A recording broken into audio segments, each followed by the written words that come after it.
The man and his dog walked across the farmland, the early morning sun casting long shadows on the earth. Another day, another trip to the chicken coop to feed the birds. The dog trotted alongside him, content, while the man soaked in the silence, unaware of how quickly that was about to be shattered. But as they neared the coop, something felt wrong. The usual pecking and clucking was gone, replaced by eerie silence. Several chickens lay motionless, their bodies twisted unnaturally, feathers matted with dried blood. Their eyes were wide open, frozen mid-scream. The dog's tail shot straight, hackles bristling. A low growl rose in its throat. Then it erupted into a sharp, frantic bark, eyes locked upward. The man followed its gaze. At first, all he saw was sky. Then, a sound. A buzz like a mosquito, but deeper, meaner. He squinted, and there it was. A drone, hovering high above, sleek and metallic, its proboscis glinting in the sun. Great, the man muttered, the words low and dry, the anger bubbling under the surface. Just great. He grabbed several rocks from the ground and hurled them at the drone. The rocks missed by a good 5 feet. The drone buzzed off into the sky, seemingly in retreat. The man stood still. Even though the drone had disappeared, he knew this wasn't over. Not by a long shot. By nightfall, the man still couldn't shake the feeling that something was wrong. He stood at the stove, stirring a pot of stew, but his focus was slipping. His dog was pacing back and forth, barking at the windows and the darkness beyond. Relax, the man muttered, but it came out more like a reflex than anything that might calm the dog. He tried to ignore it, shoving the unease down as he flipped through the TV channels, letting the hum of the screen drown out the barking. But the dog wasn't having it. Its barks grew more frantic, like it could sense something the man couldn't. The man exhaled sharply, annoyed. He looked out the window. Nothing. Just the dark, empty yard. But then, there it was again. That low, buzzing hum. It hovered behind the tree line, waiting for the perfect moment, like a predator eyeing its prey. It could feel him, the man. He was its target. The drone wasn't done yet. It wasn't going anywhere until it had its revenge. Inside the house, the man could feel it. The hairs on the back of his neck stood up, but he didn't look outside. Not yet. The dog's barking escalated, high-pitched, frantic. It was almost desperate now. The man ignored it. He locked all the windows, trying to push it out of his mind, but no matter how hard he tried, that buzzing sound stayed in his head. The drone was still out there, watching him, waiting. The next morning, the man went about his day. He peered outside, half expecting the drone to be hovering there like some eerie, metallic sentinel. But the sky was clear, and for a brief moment, he felt something he hadn't in a while. Relief. He sighed, the weight on his shoulders easing just a bit. Maybe it was just a fluke. Maybe he could finally get some peace and clean the side of the house. He grabbed the industrial hose. No more procrastinating. The dirt had been building up for far too long. He started spraying down the side of the house, the water blasting against the grime. His dog, ever the watchful companion, was barking again, though. He ignored it, focused on the job. He didn't even glance back. Behind him, though, something was happening. The drone reappeared, ominously hovering just above him. It came in slowly at first, like a shadow, its presence growing heavier with each beat of its rotors. The dog saw it, of course. The dog always saw it coming, but the man was too busy to notice. In a flash, the dog ran. Without thinking, it jumped onto the man, knocking him to the ground just as the drone swooped down, its metallic proboscis just inches away from the man's face, a heartbeat away from disaster. The man's eyes widened as he hit the dirt, his breath catching. What the?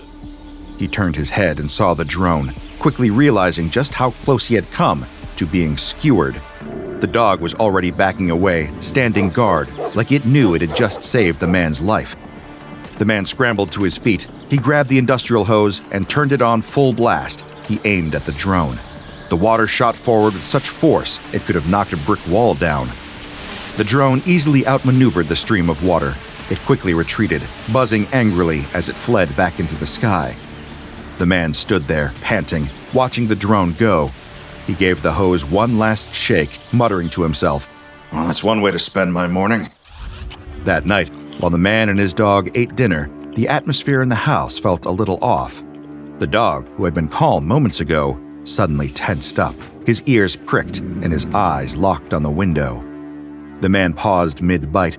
His dog's sudden shift wasn't just paranoia. The animal was sharp, and the man knew enough now to listen. He set his fork down and cautiously walked toward the window, the dog's low growl growing louder with each step. He peeked outside, eyes scanning the darkness. Nothing. Just the moonlit yard and a few stray shadows. But of course, the drone had no intention of being seen. From its hiding spot behind a thick tree, it observed them. Its sensors focused on the man and his dog, monitoring every slight movement. It didn't need to get any closer, not yet. It had all the time in the world. Back inside, the man turned away from the window, sighing. Nothing.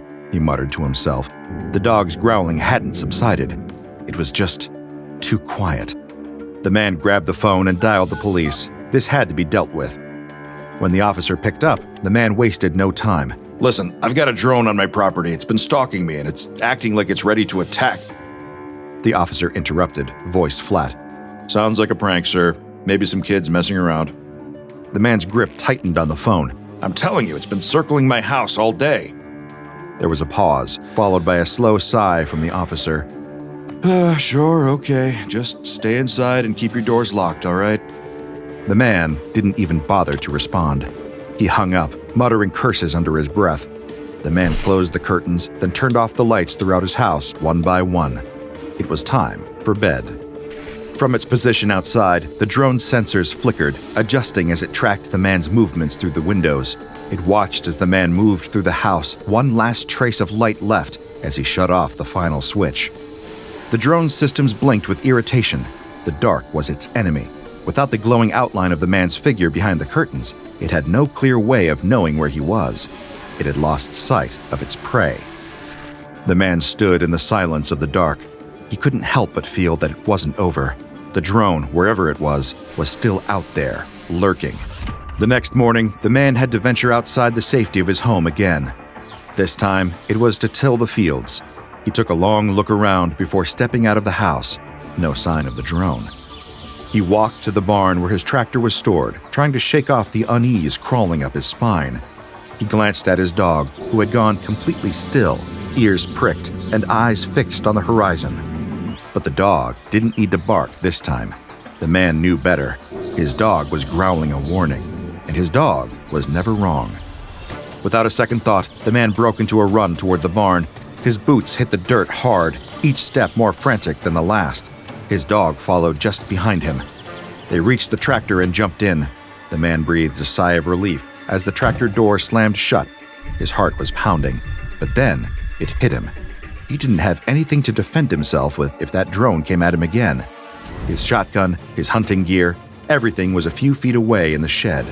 The same shed he'd have to sprint to from the field he'd be tilling if things went south. He gritted his teeth and braced himself. The drone hovered just out of view, watching from behind the barn door. Its sensors tracked every movement, every shift in the man's stance. It was patient. It knew the man would slip up sooner or later. And then, the tractor door creaked open. The man stepped out of the tractor and made a dash for his hunting gear. Before he could blink, the drone dove at him like a bullet. But just in the nick of time, the man turned around, shotgun in hand, and fired. The blast rang out, and the drone jerked back, clipped in the underbelly. It didn't drop, but it did pull away, buzzing furiously as it went. The man exhaled a breath he didn't know he'd been holding, watching the drone fly off into the distance. He'd done it. He'd scared it off. For now, at least. He grinned to himself, a sense of pride swelling in his chest. He'd protected himself, protected his property. The drone wasn't going to ruin his day. He hopped back into his tractor, his loyal four-legged friend beside him. The engine roared to life, and together they drove off to the field surrounding his house. The tilling went by uneventfully at first. The tractor hummed steadily, cutting through the soil as the man focused on the task. But then he noticed his dog, his loyal four-legged friend, acting a little off. The dog, used to having the windows down to sniff the air, now just stared out the window, looking miserable. his wet nose pressed against the glass, the longing in his eyes obvious as he tried to get a whiff of the breeze that always made him happy. A small knot of guilt formed in the man's gut. He knew what the dog wanted. The dog looked back at him, eyes wide, ears perked. But the man hesitated. What if the drone was still lurking? What if it came back the second he let his guard down? He scanned the skies. Nothing. No sign of the drone. He sighed, giving in to the dog's pleading gaze. The last thing he wanted was to deal with a sad, sulking dog for the rest of the afternoon. He reached over and carefully began to turn the window handle. The dog's tail started wagging immediately, and it licked the man's face. The joy was contagious, and for a moment, the man actually smiled. The drone hovered directly above the tractor, a silent predator waiting for its moment. The moment any crevice creaked open, it would be ready. No more games. The drone's systems buzzed quietly, as the man was just about to give it what it wanted. The tractor's passenger window slid open. The dog immediately threw his head out, ears flopping in the wind, breathing in the fresh air like it was the best thing he'd ever smelled. And then, it happened.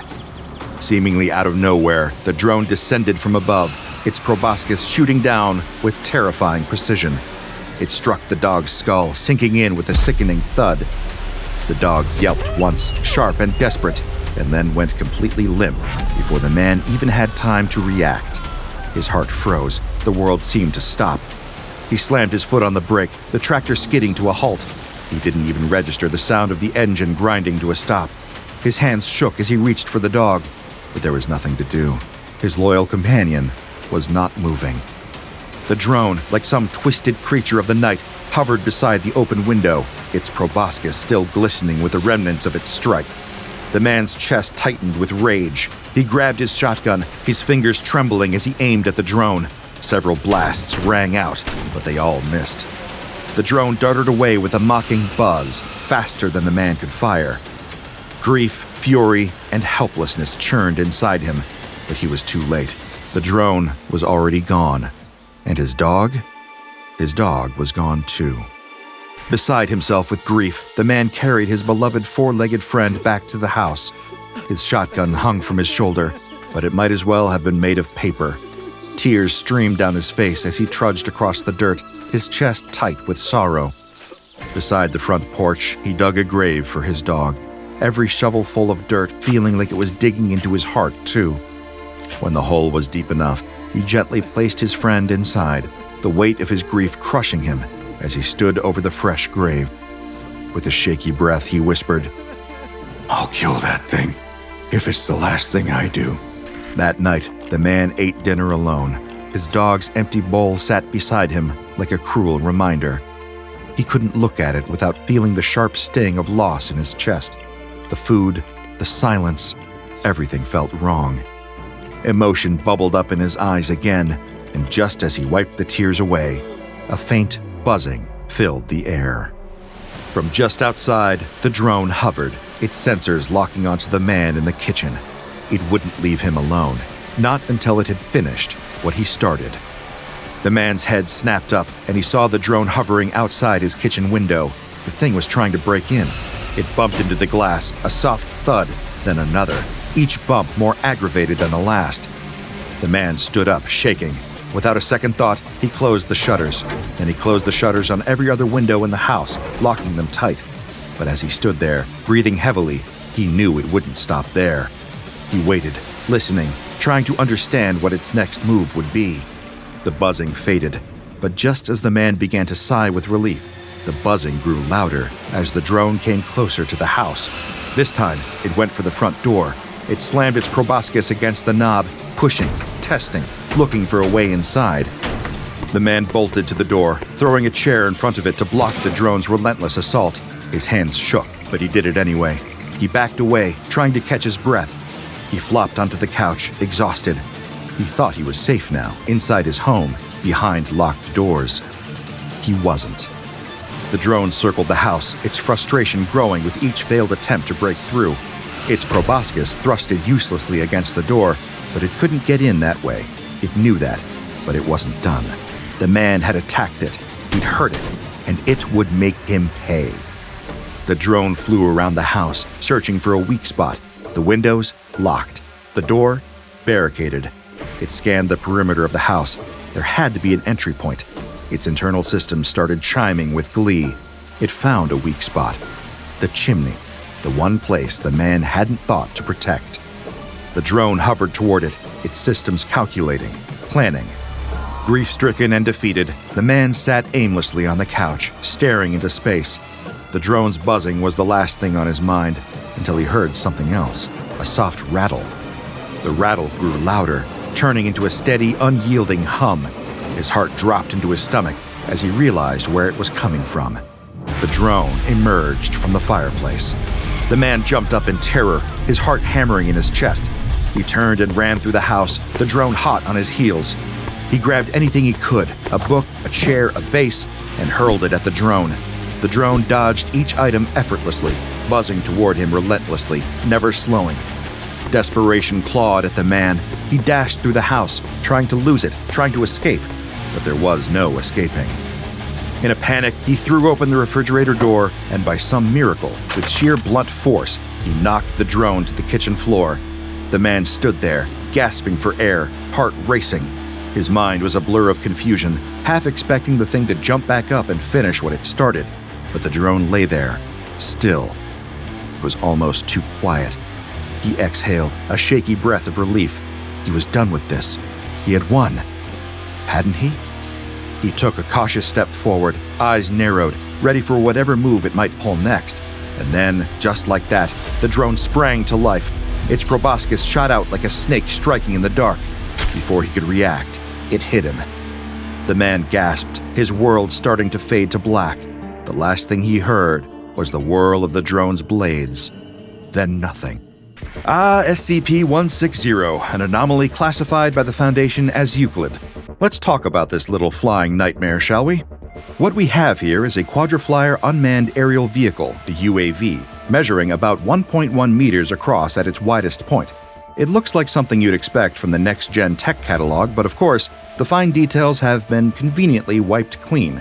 No manufacturer logos, no identifying marks, just a sleek, untraceable machine, because clearly the world needed something like this. Now, SCP-160 operates autonomously with no apparent external control. It's essentially a flying predator. Its behavior is reminiscent of birds of prey, except this one's made of metal and hell-bent on finding its next meal. This drone actively hunts small animals, rodents, rabbits, miniature dogs, you name it. Once it locks onto its prey, it dives down at insane speeds, impaling the unfortunate animal with a metallic proboscis. That's when the fun begins. It injects a highly caustic substance, liquefying the internal organs of its victim and draining the resulting slurry. Bon appetit. It doesn't have much interest in humans or larger animals, usually. That said, if you happen to annoy it, this drone has no problem defending itself. And we're talking brutal self-defense. One jab from its proboscis, and you're in for excruciating pain, possibly death, as your organs liquefy from the inside out. And don't even think about tranquilizing it. Attempts to use tranquilizer darts? Useless. SCP-160 is made from entirely non-biological components, rendering such methods ineffective. There was even talk about using an electromagnetic pulse, or EMP, to disable it, but higher-ups vetoed that idea. Why? Because it might cause unforeseen collateral damage, which sounds like a fun day at work. SCP-160 was discovered following a series of missing pets in a town, suspiciously vanishing, only to be found later in various less than pleasant states. After several pets had gone missing and reappeared lifeless, the Foundation was alerted. Upon investigation, SCP-160 was quickly identified and captured. Further searches in the area turned up many small animals, including cats, rabbits, and miniature dogs. SCP-160 was transported to a secure site, where it's been kept under tight control ever since. SCP-160 is stored in a secure biocontainment chamber, where it is to be fed live prey, usually rabbits or similarly sized animals, once per week, all via an automated system, because letting anyone get too close is a bad idea. Experiments require approval from at least 2 Level 3 personnel, and any personnel entering the chamber must wear an armored suit at all times. So the next time you cross paths with a drone like SCP-160, maybe try talking it out. I'm kidding, it won't listen. Do yourself a favor, run. Don't throw rocks, don't try to fight it, just run. Because if you don't, you'll end up regretting it when your organs turn into a puddle. It's really not the kind of life lesson you want to learn. A woman runs through a house, screaming and crying for help. She looks behind her and catches a glimpse of a shadowy figure in the next room, and it's coming towards her. She screams again and runs in the only direction she can to get away from it, up the stairs. She runs into the bathroom at the top of the stairs and locks the door behind her. She is breathing heavy as she quickly takes stock of her situation. There's a window, but it's much too small for her to fit through, and even if she could, she'd probably break her neck trying to drop to the ground below. There's no way out. She's trapped. But she has an idea. She takes a deep breath, giving herself a brief moment to gather her courage before she unlocks the door and opens it. She steps onto the landing and spots what she's looking for, a telephone on a small table. But then she also sees the shadow of the thing chasing her coming up the stairs. She runs to the phone and picks it up before running back into the bathroom again. She shuts the door behind her and starts dialing 911, but just as she's about to dial the last number, the phone is ripped out of her hands and slams against the door. She runs to pick it up again, but when she does, she finds that the cord has been cut. There's got to be something else she can try. She rushes to the medicine cabinet and starts searching for anything she can that might help her. She frantically looks for something, anything, but is startled by a loud noise. She turns to see the door bulging on its hinges again and again. Her pursuer is trying to kick it down. She goes back to searching the medicine cabinet. There must be something she can use. The woman closes the medicine cabinet, and for a second, time seems to stop. She stares at herself in the mirror, a look of confusion on her face. She mouths the words, "Help me," to herself in the mirror. The door suddenly bursts off the frame and slams to the floor. The woman spins around holding the only thing she could find, a toothbrush. Her pursuer steps through the now empty doorway. He's a large, terrifying-looking man with wild yet focused eyes, and he's holding the biggest knife she's ever seen. The man approaches, and the woman cowers in fear. He pauses for just a moment, admiring himself in the medicine cabinet mirror and smiling, seemingly very happy with how this entire scene has unfolded. The man then raises the knife above him as the woman holds up the toothbrush as if it will somehow protect her. But it can't, and the man brings down the knife again and again and again. This murder may have occurred over 40 years ago, but its memory is more alive than you might think. Sometimes what happened in the past doesn't stay there and finds a way to repeat itself again and again and again. Though maybe not in the way that you expect. So join me, DrBob, and find out exactly why SCP-987 is known to the SCP Foundation as the Gruesome Gallery. SCP-987 is a collection of 13 different wall-mounted mirrors of varying shapes and sizes, which have been designated as SCP-987 A through M. Over half of the collection consists of medicine cabinets, but the others range in size from small makeup mirrors to full-length mirrors, with the largest measuring 1 by 1.5 meters. The aesthetic style and materials used indicate that all the mirrors were produced between the 1940s and the 1990s, and there's nothing about their construction or immediate appearance that would give the impression that they are anomalous at all. Photos and video of the mirrors also show them to be perfectly normal mirrors, with the surfaces reflecting exactly as you would expect. In all, it appears at first glance that these are completely normal mirrors, though more in-depth research into the mirrors has been made difficult. You'll see why later. SCP-987 mirrors will finally reveal their strange and unnerving characteristics when a person stands directly in front of them and looks at their surface. When they do, they won't see their reflection as they expected, but an image of a completely different place. It was theorized by researchers that these locations being shown were the mirror's previous location, and research into the origins of the mirrors have revealed the original locations of mirrors C, K, and M, which confirmed this theory to be true. But the mirrors don't just show a static location. When someone looks directly into the mirror, they will see an entire scene play out, one that always depicts someone's extremely violent and/or gruesome death. Each mirror depicts a different scene and location, though most of them appear to take place in a bathroom of some kind. The scenes shown vary in length, with the shortest being just 48 seconds and the longest running for over 4 minutes. After the scene finishes, it will simply start again, like a video that has been set on repeat. But the strange qualities of SCP-987 don't stop there.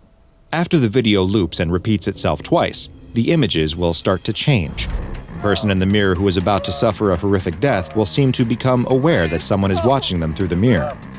They will often begin soundlessly pleading with the viewer to help them, growing more emphatic as the scene evolves.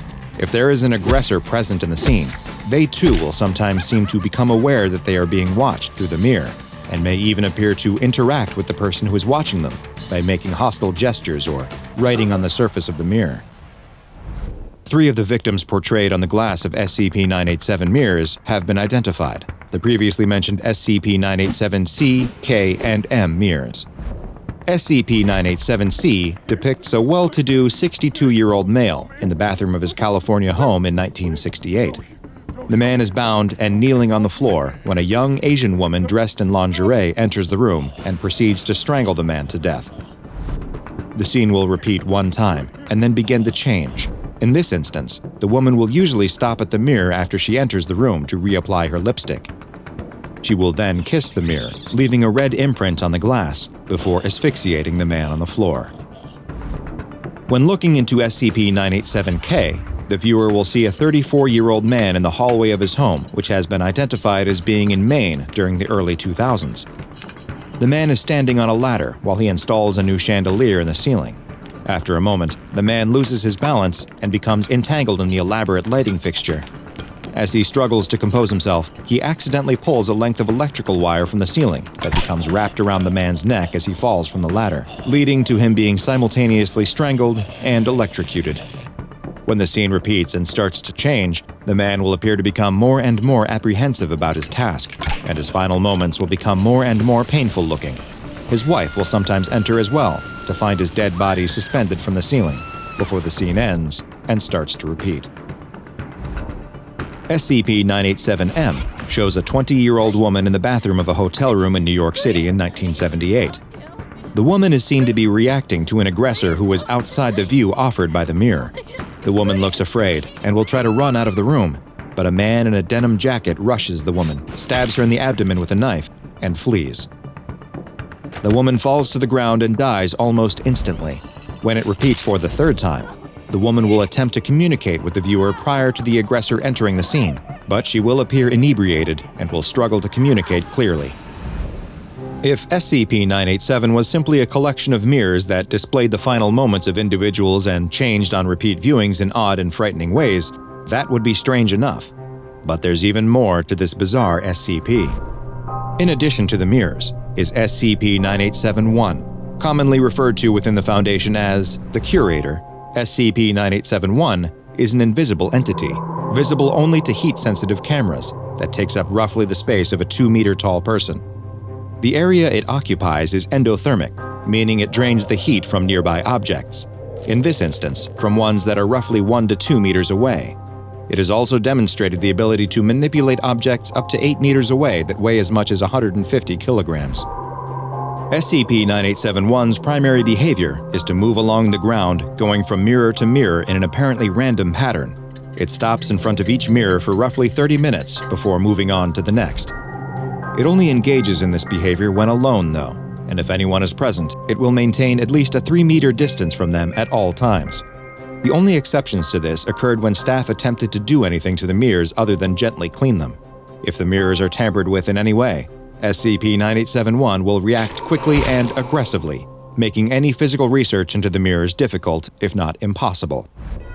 Both SCP-987-1, as well as the collection of all 13 mirrors, have been classified as Euclid, and are currently contained at Research Site 14 in an airtight 5 by 12 by 3 meter chamber with concrete walls, that is itself enclosed in a Faraday cage.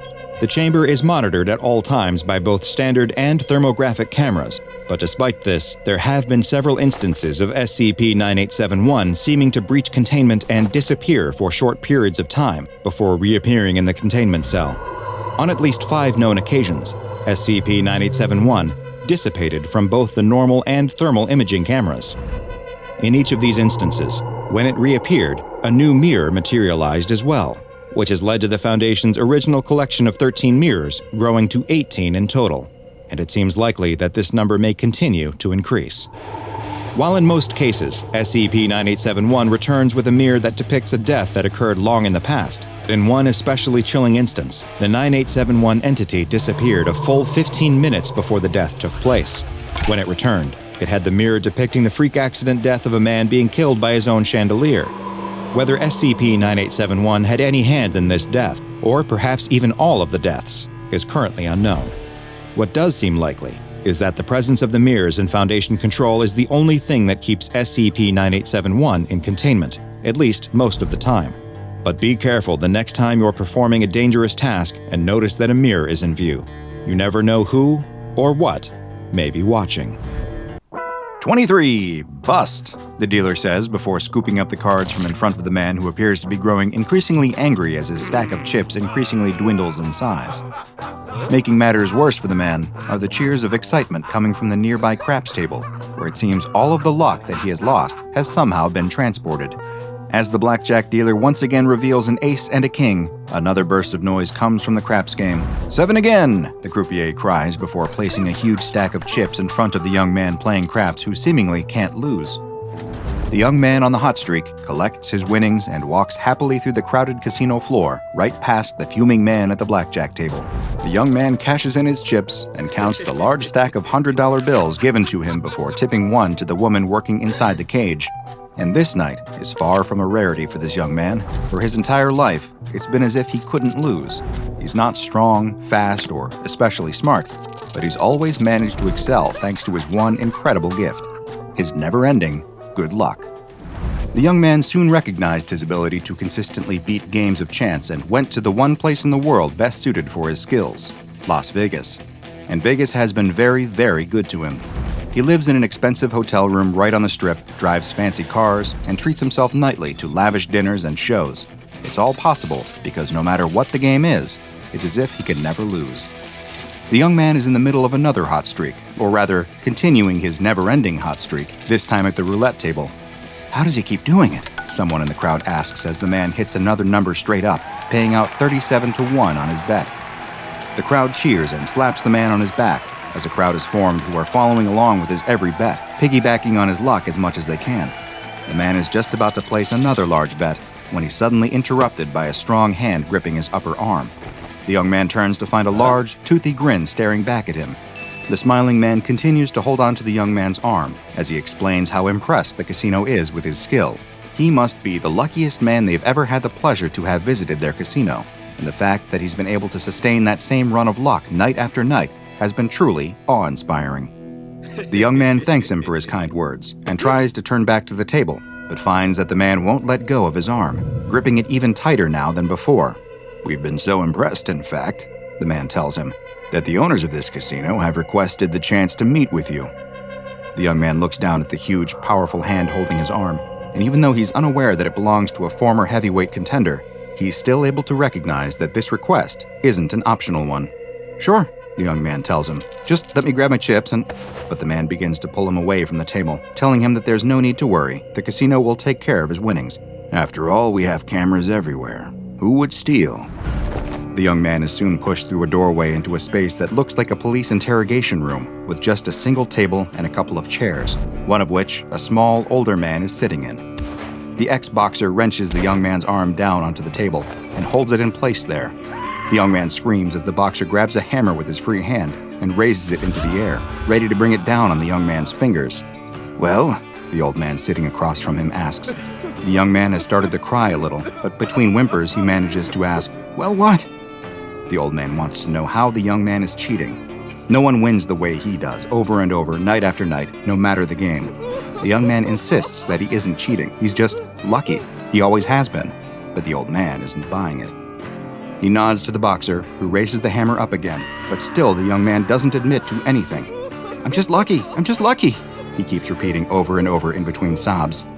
The old man stands up and pats him on the shoulder. "Maybe you are," he says, before slipping something into the man's pocket. The police then enter the room and immediately take a set of loaded dice from the same pocket. He's in real trouble now. The young man is shoved into a holding cell at the jail and looks around at the other men, wondering if his luck has finally run out. He squeezes in on one of the benches lining the wall and accidentally bumps the man sitting next to him, waking him up from his nap.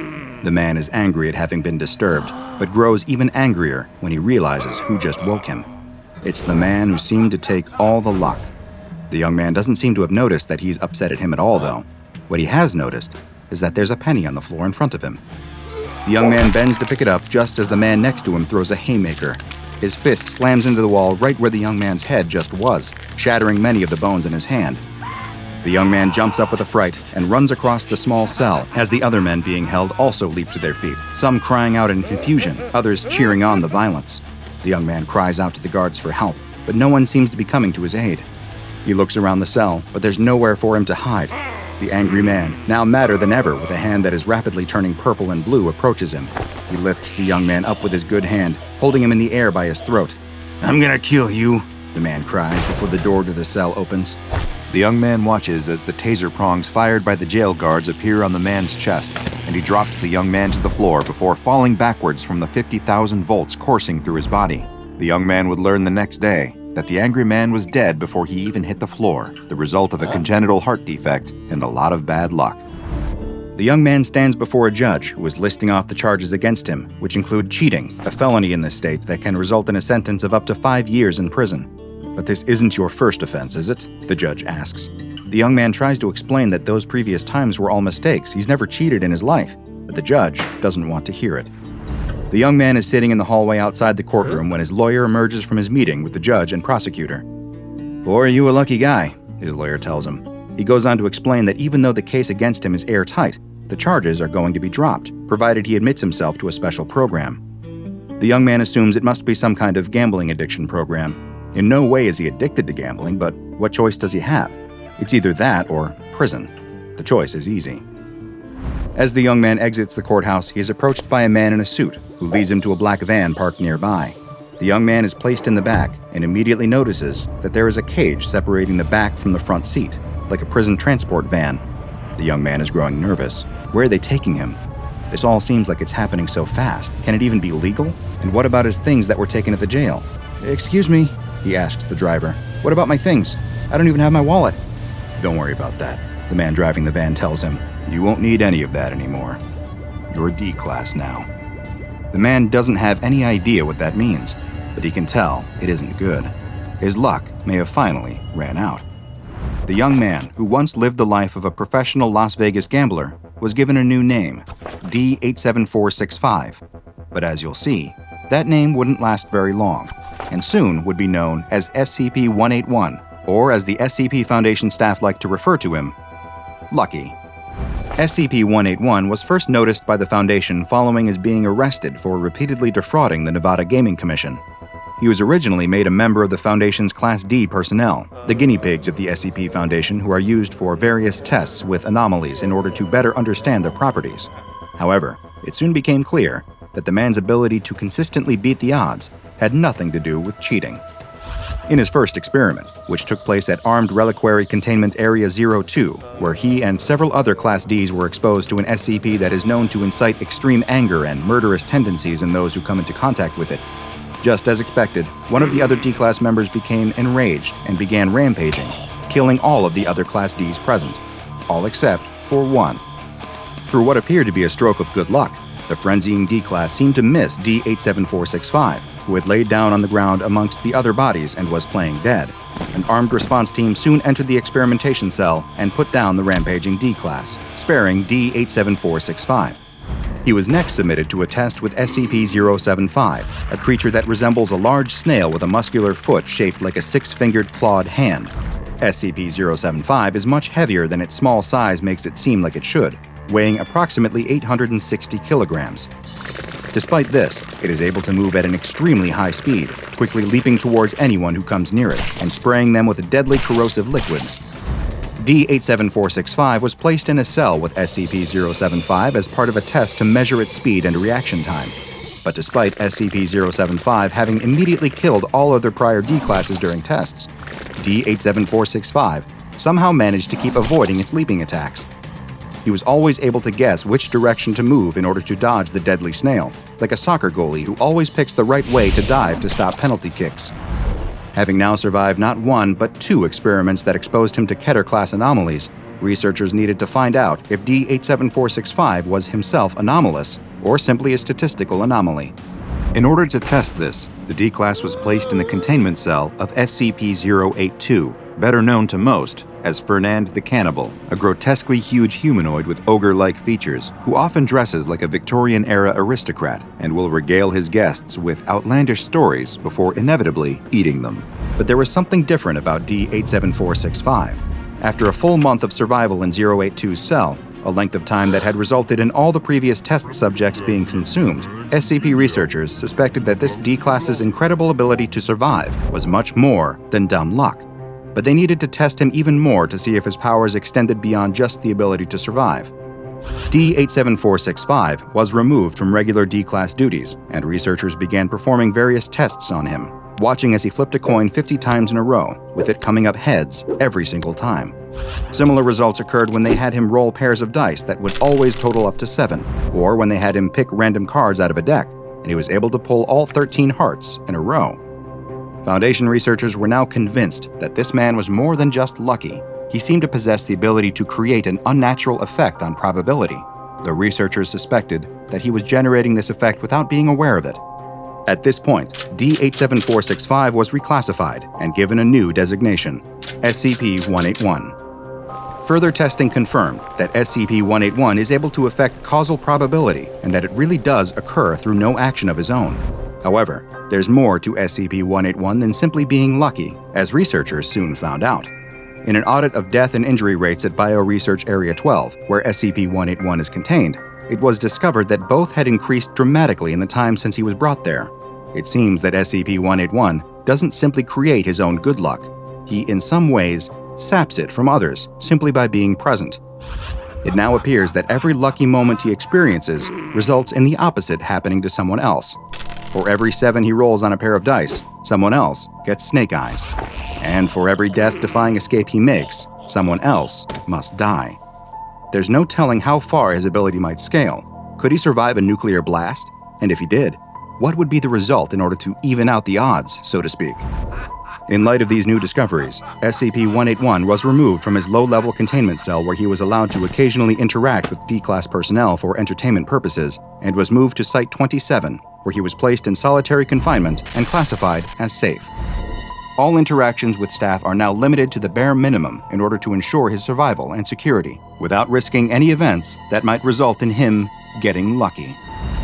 The rain patters incessantly against the hiker's hood, the sound that has been accompanying her for the last 4 hours of walking through the Blue Ridge Mountains.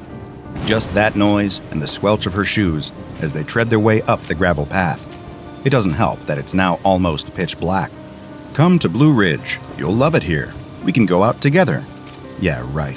Her friend had bailed on her at the last minute, taking half of their equipment with her so the hiker had to buy herself a whole new tent and sleeping bag that morning. Now, as she trudges her way up yet another trail in the pouring rain, she seriously wonders if it was worth the trip out to Virginia. She is so absorbed by the rain and the darkness that she fails to see the man walking towards her until the last second. He isn't coming along the path, not at all. Instead, he is marching straight up the ridge on her right, making a beeline for her. He's dressed in ragged waterproof clothes that catch and tear on the bushes as he pushes his way through them. He closes the gap to her startlingly fast, so quickly in fact, that she has to jump back out of his way to stop him from walking right into her. She catches her heel on a rock and loses her balance, landing squarely on her tailbone. A dull ache shoots up her torso, enough to wind her. But as she gasps for air, the man just walks right on past. He crosses the path and strides up the embankment to the left, disappearing into the woods without so much as a glance back at her. By the time she's got the air in her lungs to call out at him indignantly, he's long gone. Her breath doesn't fully come back, though. Some part of her feels rattled. As she gets up, feeling that familiar squelch in her boots, and continues along the trail, she can't quite settle her lungs into their normal pattern. She walks another mile or so, but the anxiety doesn't go away. That settles it. She won't camp on her own tonight. There's a hostel just up the ridge that she can go to. It might be quiet because of the weather, but there will at least be some company there. The last thing she wants is to be a woman camping alone with a strange man marching around the woods like that. Safety in numbers. And numbers there are. As she approaches the hostel, she spots a small gang of tents surrounding it. There's a little canopy outside with an open fire underneath. Rain-bedraggled campers huddle around the flames like a group of waterlogged moths. Their brightly colored raincoats are draped heavily over their shoulders, lit up eerily by the orange glow. The nearest guy, in a blue coat, waves her over and explains that the hostel is already full. Apparently, hikers have been flocking to the building all day to escape the rain.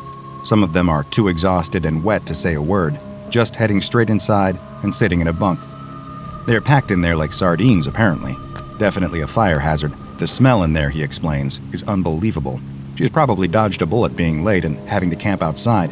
A girl from the group gets up and shows the hiker to a good spot, raised slightly above the puddles that threaten to turn the grass into a swamp. The hiker thanks her and starts to set up her new tent. It goes terribly. She's never set up one like it before. Whoever designed it had clearly never gone camping in the rain. The inner has to go up first before she puts the outer rain cover over it, so right away, her room for the night has been drenched in rainwater. Perfect. She throws her bag inside and hurries back over to the fire, eager to get out of the rain for a bit. There's quite a crowd gathered around the fire. They mostly just sit in silence, only a handful of campers keeping the conversation going.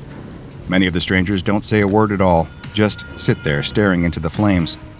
The hiker does the same for the longest time, just enjoying the feeling of having her hood down, some warmth at her wrinkled fingertips, and a bit of human company around her. After what feels like an hour, the guy in the blue coat asks if anyone wants to hear a ghost story. Immediately, 4 different people start yelling at him to stop being such a cliché.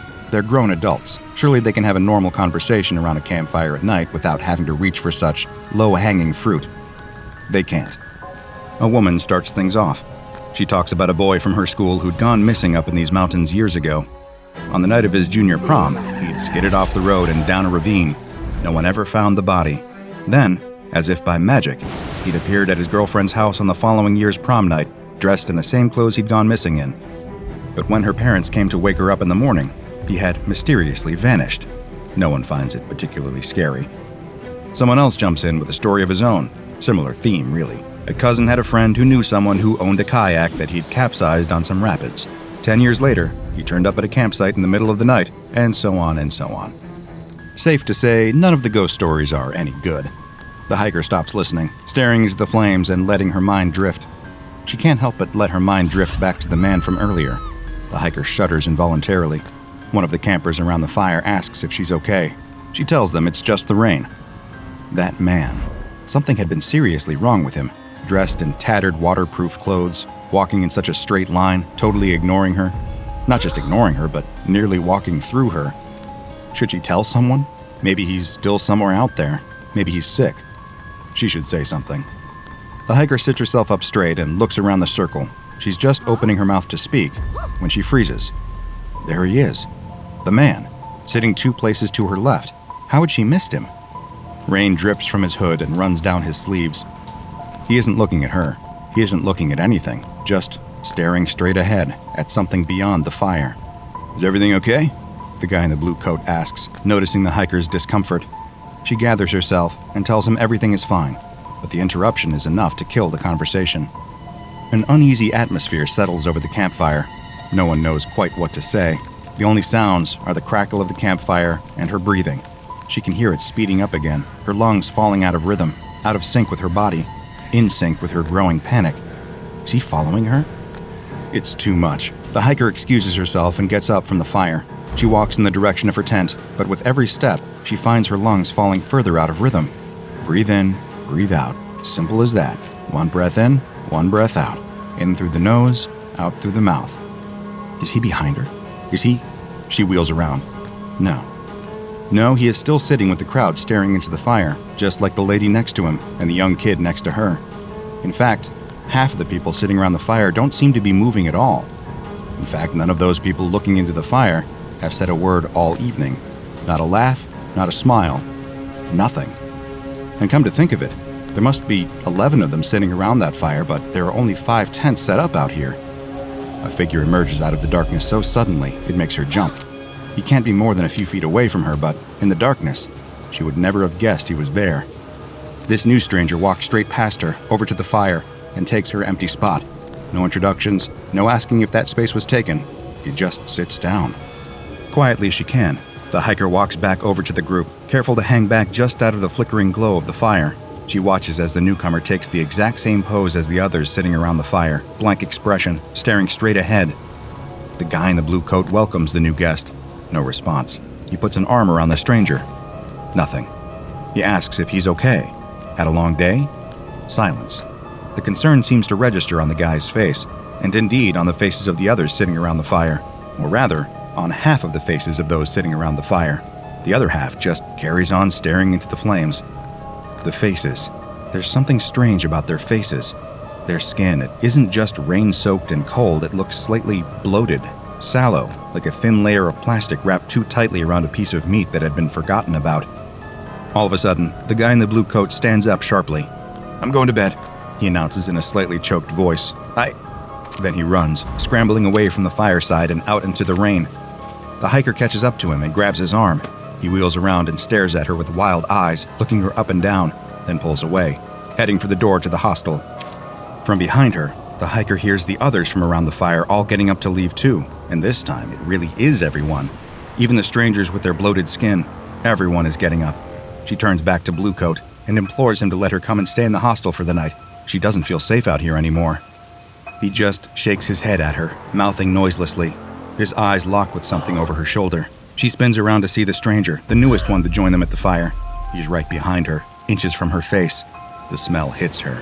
It isn't overwhelming, but it is there, sure enough. The smell of rotting meat, barely making it to her nostrils as if it was seeping through the gaps of a closed dumpster. The stranger does not look at her, though. He raises a lazy arm and pushes her out of the way, eyes fixed on the door to the hostel. Bluecoat drops all pretense and starts running for the door. He reaches it, dives inside, and slams the door hard behind him. The stranger continues to walk to the door, all the way to the doorstep, then stops. Another of the strangers joins him. Then the stranger with the tattered waterproofs. Then the others. 7 figures standing by the doorway, not knocking, shouting, or doing anything at all, just waiting patiently, as if at any moment someone will come and let them in. The hiker stands motionless. She holds her breath. Maybe they've forgotten that she's here. She glances around back over to the fire. The others seem lost as to what to do. All of them are right on the verge of running, only there's nothing to run from. The strangers aren't doing anything. They aren't even looking at them.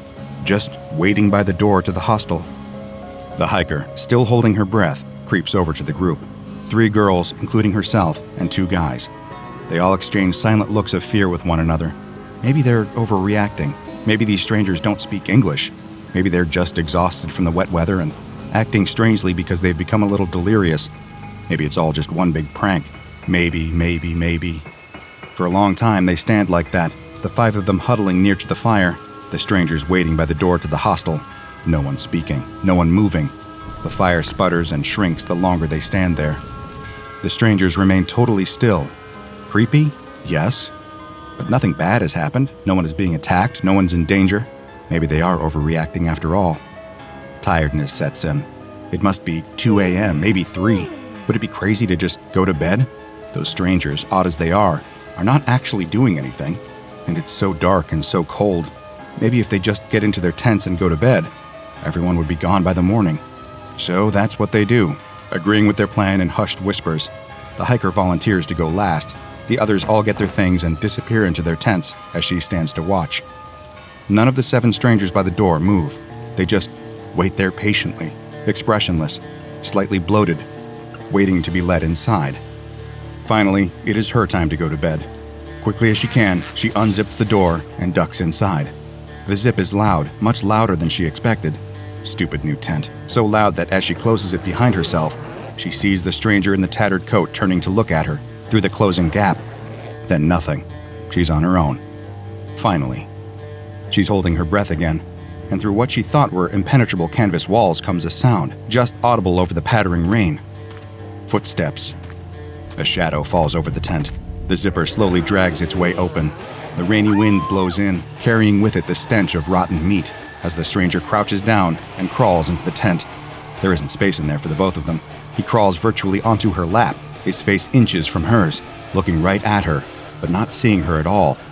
Now she is breathing hard and fast, shallow breaths that rack her lungs and send her whole body into convulsions and heave that horrible smell into her nose. More footsteps. The whole tent lurches to the side as another one of the strangers crawls in, stretching the canvas out to the left.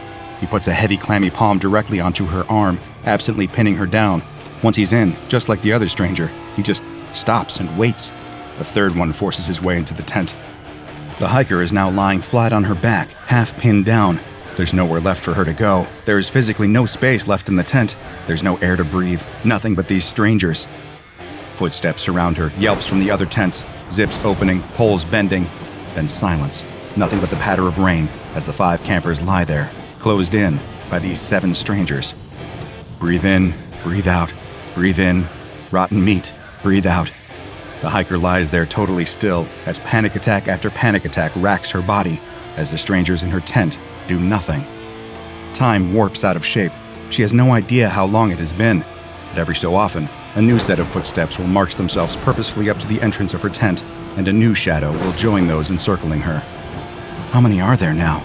She can count them by the light of the fire. 9, 12. The counting gets easier. Somehow the fire is growing steadily brighter, brighter and brighter, until she can feel the warmth of it even from here. But no, it's too bright, too warm.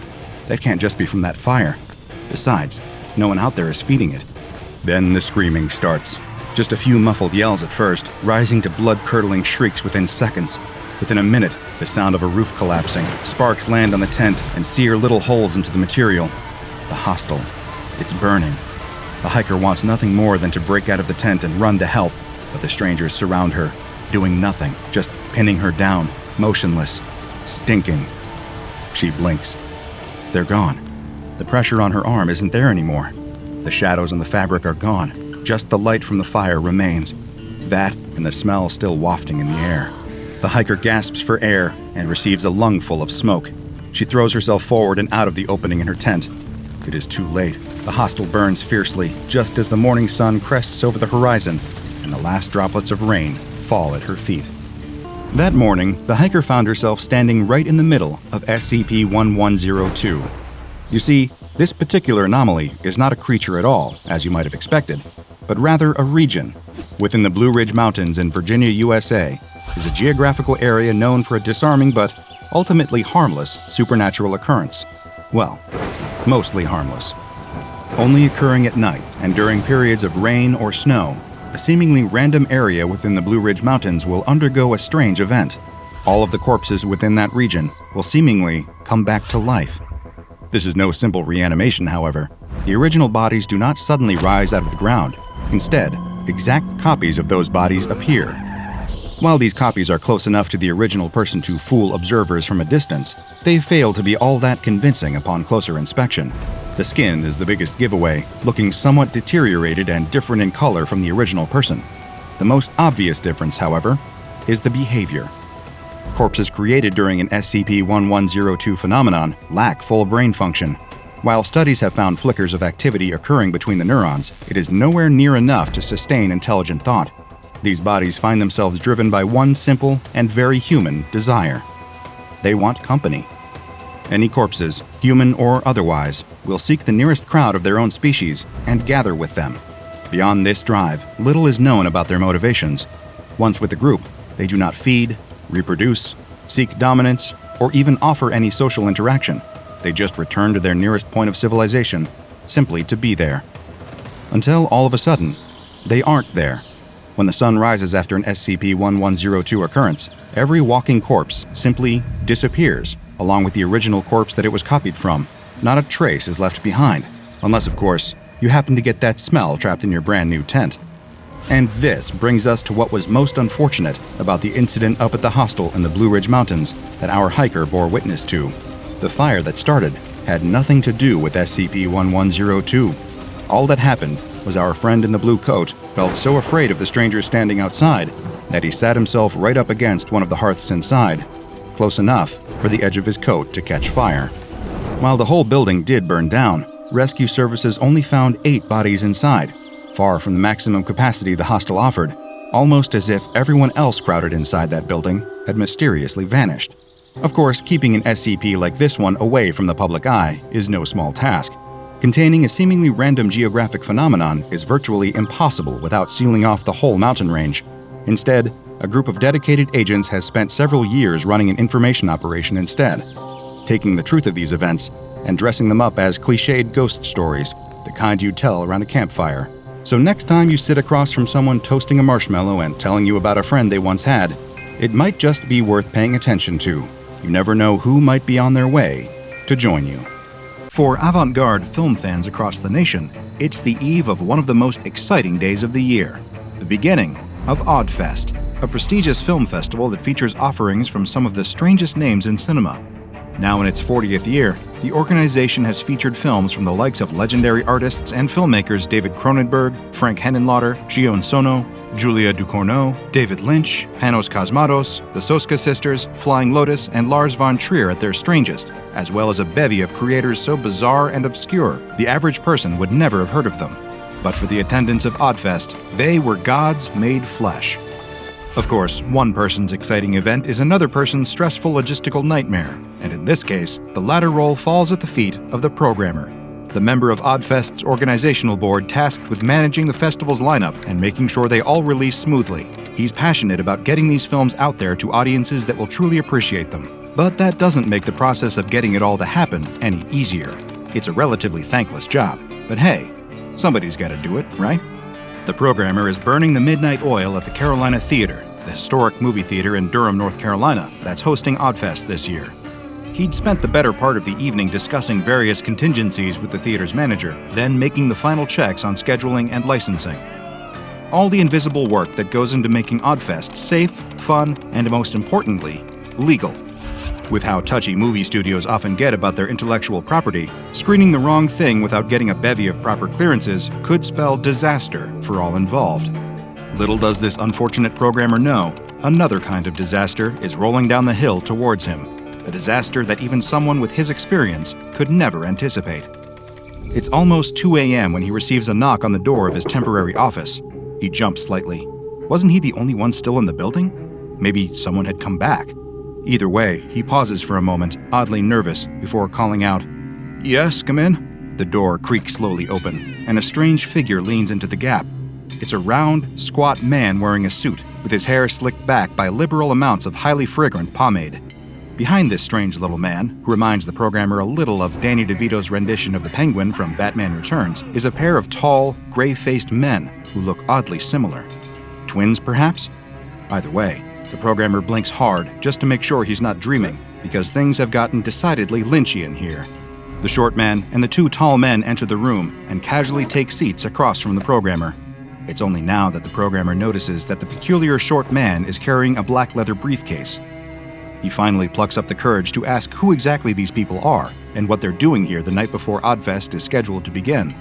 The short man gives a wide, almost eerie grin that splits his pale face in two, and says, with an oddly soft voice, "We represent the fine people at AWCY." Suddenly, the programmer feels himself breaking into a cold sweat. Of course, the AWCY group is one of Oddfest's biggest benefactors. It's their funding that's allowed the festival to continue operating over the last 20 years, since all the subsidies dried up. The programmer feels terrible for not realizing sooner. It must be his sleep-deprived mind. Immediately, he forces a smile, all genial and welcoming. He's in the presence of greatness.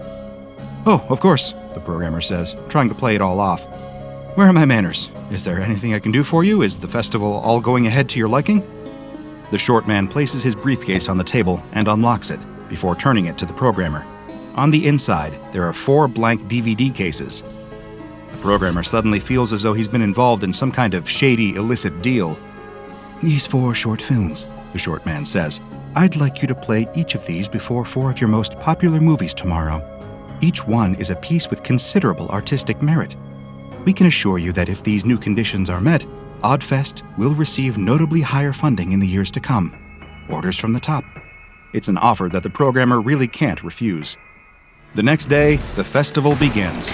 Thousands of eager fans of weird cinema have poured in from across the country and beyond, all eager to take in and appreciate some truly mind-expanding movies. But nothing can prepare them for just how much their viewings today are going to change them. Audiences assemble for the 4 most popular films of the day and are given the preliminary announcement that they would be the first to experience some exclusive short films premiering here at Oddfest as a kind of appetizer for the longer films to come. It leaves them giddy with excitement, as in the theater's 4 different primary screens, the short films that the programmer had been given in the dead of night begin to play. As one can expect from such an event, these short films are strange, bizarre, and perhaps even to most, rather disturbing. But the most disturbing experiences would only truly unfold afterwards. Much to the horror of the programmer and his many co-workers, mass disaster breaks out at the Carolina Theater. Fighting erupts in the stands, violent brawls that leave many bloody and bashed. Some set fires around the theater, burning up reels of a number of valuable rare films. Others are simply watching and laughing uproariously, seemingly amused beyond belief at the carnage unfolding all around them. Others are almost catatonic, with some unexplained terror, rocking back and forth on the ground, seemingly suddenly so confused and distressed by the world around them. And perhaps most inexplicably of all, a large group of people from Screen 4 run frantically into the bathrooms, where they started drinking toilet water, faces contorted into rictus grins of enjoyment. It's a sight so horrifying that it seems almost like something out of one of the festival's seedier films. It takes the Durham PD considerable time, effort, and manpower to contain what is rapidly becoming known as the Oddfest riot. But little did anyone involved know, the effects that had taken place today were only a taste of the horrors to come, because everyone who saw the short films that day would never be the same again. This may seem like a film lover's worst nightmare, but sadly, it's a cold reality when you're dealing with SCP-1127, a series of anomalous short films ranging from 23 to 42 minutes in length, believed to have been created by members of an anomalous art collective known as Are We Cool Yet? Thus far, the SCP Foundation has been able to contain 4 different examples of these cursed short films, but researchers and field operatives are not ruling out the possibility that there are more in circulation, or that there are many other copies of the films we know about still readily available to the film-viewing public. The reason these films have been given a collective designation in the Foundation archives rather than a series of individual designations is that those who have witnessed the films have reported considerable stylistic similarities between them, even though the content can differ wildly. For example, the majority of the footage in each film is taken from pre-existing sources, such as other movies, news feeds, documentaries, TV, and archival footage. Each of these movies also features a narrator character who gives the films a kind of thematic cohesion. These narrators will somehow interject into the recycled footage on occasion too. Watching these films will cause permanent changes in the personality and disposition of the viewer, which the Foundation has currently found no ways of successfully treating. Even applying amnestic treatment, which erases the memory of viewing the films, does nothing to alter their effects. Now, before we get into the disturbing specifics of each of these demented short films, I do have a slight piece of good news for any film fans out there. First, the anomalous effects are only activated if someone consumes a cumulative 20 minutes of one of the films. So if you're watching a movie and begin to recognize some of the features we're about to discuss, make sure you get yourself and anyone else out of there before the anomalous properties have a chance to take effect. There are also no anomalous effects when the audio and the visuals are consumed separately. The films must be taken holistically to affect you. This brings us to the films themselves, or at least the ones we're currently aware of, designated SCP-1127-1, SCP-1127-2, SCP-1127-3, and SCP-1127-4. Each of these films has its own unique anomalous effects, seemingly influenced by the content of each one. Let's start at the shallow end before we progressively get deeper into the more nightmarish examples, which is saying something, given SCP-1127-1 is narrated by a Nazi clown. And no, I am not speaking in hyperbolic terms here. SCP-1127-1 is a 23-minute film entitled Were Clowns Always Yellow? And was first discovered illegally spliced into the film of a non-anomalous movie being shown at a New York City Cineplex. As I alluded to not long ago, the narrator of this film is a man in a period-accurate World War II SS uniform, save for one detail. He has a clownish face painted on in grease paint. The recycled footage, in addition to archival footage of World War II, comes largely from movies that deal with the events and fallout of the tragic war and the many atrocities committed within, including The Night Porter, the unreleased Jerry Lewis movie The Day the Clown Cried, and even The Sound of Music.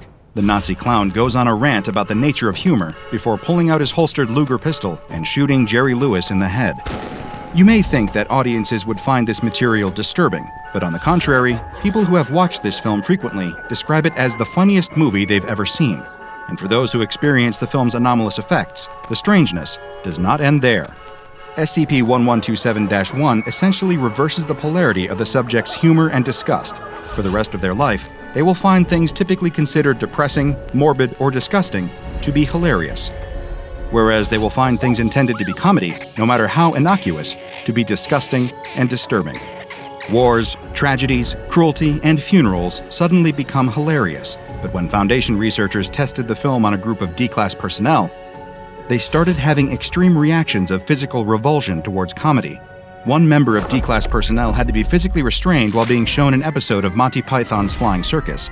However, other than some strange reactions in public and very peculiar media tastes, this film won't make you unable to enter society after some quick amnestic treatment from the Foundation. The same, sadly, cannot be said for the next one. SCP-1127-2 is a 37-minute-long movie entitled Crazy Where You Are, and was first discovered posted online, where it managed to get views in the quadruple digits before the Foundation was able to find it and shut it down. Nobody truly knows what kind of horrific damage it could have caused in that time, considering its extremely dangerous anomalous effects. The film featured a 12-year-old girl as its narrator, methodically performing surgery on her teddy bear while wearing a blue dress and a black domino mask, like the ones commonly worn by classic heroes like the masked swordsman Zorro and Batman's sidekick Robin. But the content and result of Crazy Where You Are anything but heroic. The girl eerily whispers things like, "What are you afraid of? Violence. Afraid that violence is the answer. Or is it the question? Ask the question you are afraid of. You already know the answer. Pain doesn't hurt." While a montage of children's media mixed with incredibly violent media plays below, including everything from the infamous shock film Faces of Death to old Bugs Bunny cartoons from the 1940s that really haven't aged well. You might think that experiencing this bizarre little film would greatly disturb its viewers, but those who watch long enough to experience its anomalous effects will report no strong reaction to the film at all. They will appear stony-faced and disconnected. They'll then carry this feeling of general apathy away from the film and back into their everyday life. These unfortunate moviegoers will slowly lose their sense of empathy and begin to experience a complete severing of their emotional investment in the world around them. Even hostile and dangerous situations will register with the same sense of disinterest that one might feel towards a slice of overcooked toast. This would undeniably mean that the victims might become indifferent to their own safety, but it doesn't stop there. Viewers of this film are likely to develop sociopathic tendencies, including the desire to hurt others out of a sense of detached intellectual curiosity. We have no way of knowing how many serial killers started their monstrous journey by viewing this nasty little short film and becoming inspired. Because of this volatile and dangerous change, the Foundation believes that those affected are unable to safely reintegrate into society and must remain in containment. Next comes a film that is less frightening and more deeply tragic. This is SCP-1127-3, a 30-minute short film entitled All Comes with Yesterday. This devious little piece of cinema found its way in front of unwitting eyes via a pirate UHF signal in a coastal Michigan town, which exposed innocent viewers of public television to 72 hours of the cursed film on loop. No physical copy of this film has ever been obtained by the SCP Foundation, and from the original recorded broadcast alone, the Foundation is aware that people in the double digits were affected by its dangerous, anomalous properties. The narrator of this film is a woman who appears to be in her mid-30s, wearing an Elizabethan ball gown and a golden theatrical mask in the form of a rat's face, which appears to be permanently affixed to her own.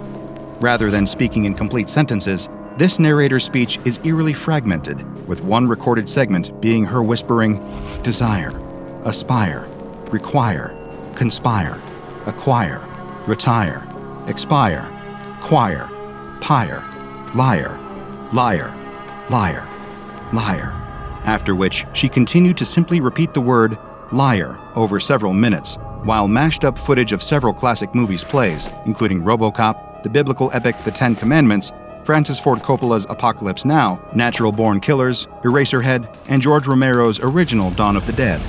With a setup that strange and eclectic, you're probably wondering what the end result of viewing this strange little offering is. To put it simply, it induces a state of debilitating technophobia. You become a perpetually anxious Luddite, terrified of anything considered even vaguely technological. And we mean this in the broadest sense of the word. Anything deemed to be manufactured by mechanical means, from furniture to clothes, becomes terrifying to the unfortunate viewers of All Comes with Yesterday. Because of the life-altering extent of the phobia induced, people affected by this film are unable to integrate back into normal society, and instead need to be given Class A amnestics before being permanently institutionalized. And finally, the film that, for your psychological health, will leave mostly to the imagination, SCP-1127-4. A 42-minute film with the ominous title, Why Are You Crying? Over 300 DVD copies of this film were slipped between the pages of bawdy romance novels in a number of Canadian bookstores, claiming to be a special feature that comes with the book. And those who were morbidly curious enough to watch it had their lives forever changed for the worse. The narrator of this film is a man whose face is obscured by a menacing leather mask. He gives a free-form soliloquy about the nature of love and attraction over footage of various shocking or abstract underground films and cult classics, like Cremaster 3, the Rocky Horror Picture Show, and the late Italian filmmaker Pier Pasolini's infamous final film before his sudden murder, 1975's Salo. Anyone who watches this film for long enough is likely to develop some very original ideas about the nature of attraction. Ideas that most of us might consider somewhat strange or disturbing. I think we'll leave it at that. But suffice to say, many of the people affected by Why Are You Crying? Are unable to return to society after their viewing and need to remain in containment. Any instances of these cursed films found outside of containment are under the purview of Mobile Task Force Mu-53, also known as Ebert's Thumb, named after the iconic film critic Roger Ebert. Physical copies are to be seized and held in storage, and digital copies are to be contained and heavily encrypted before being neutralized for safety purposes. SCP-1127 instances are to be kept in the secure media vault of a classified site, and only brought out for testing when personally approved by the acting site director. Only D-Class personnel are permitted to view the films for their full duration. Foundation personnel who, during testing, are exposed to a cumulative 15 minutes of any of the films are to be reassigned to a different project for safety purposes. People who have viewed the films are to undergo a full psychological evaluation by Foundation psychologists and psychiatrists to determine the extent of the effects on them and decide what additional treatment, if any, they require. Thankfully, because of the inert nature of this anomaly, it is still classified as safe, but anyone lurking out there with copies of the films could cause horrific damage at any time by exposing unwitting people to the films. So if any shady individuals invite you to a private film festival in their basement, it's probably best to just decline. These films aren't going to be hitting the Criterion Collection anytime soon. Cinema can be a transformative experience. Everyone's seen that one movie that saves their life and changes everything. Just make sure, if you're planning on burning through a few short films this weekend, you know how exactly you want to be transformed. Air travel used to be an event. People climbed aboard planes in their best dress, their finest suit, sat in seats with plenty of legroom, and really relished the opportunity to soar through the sky from destination to destination.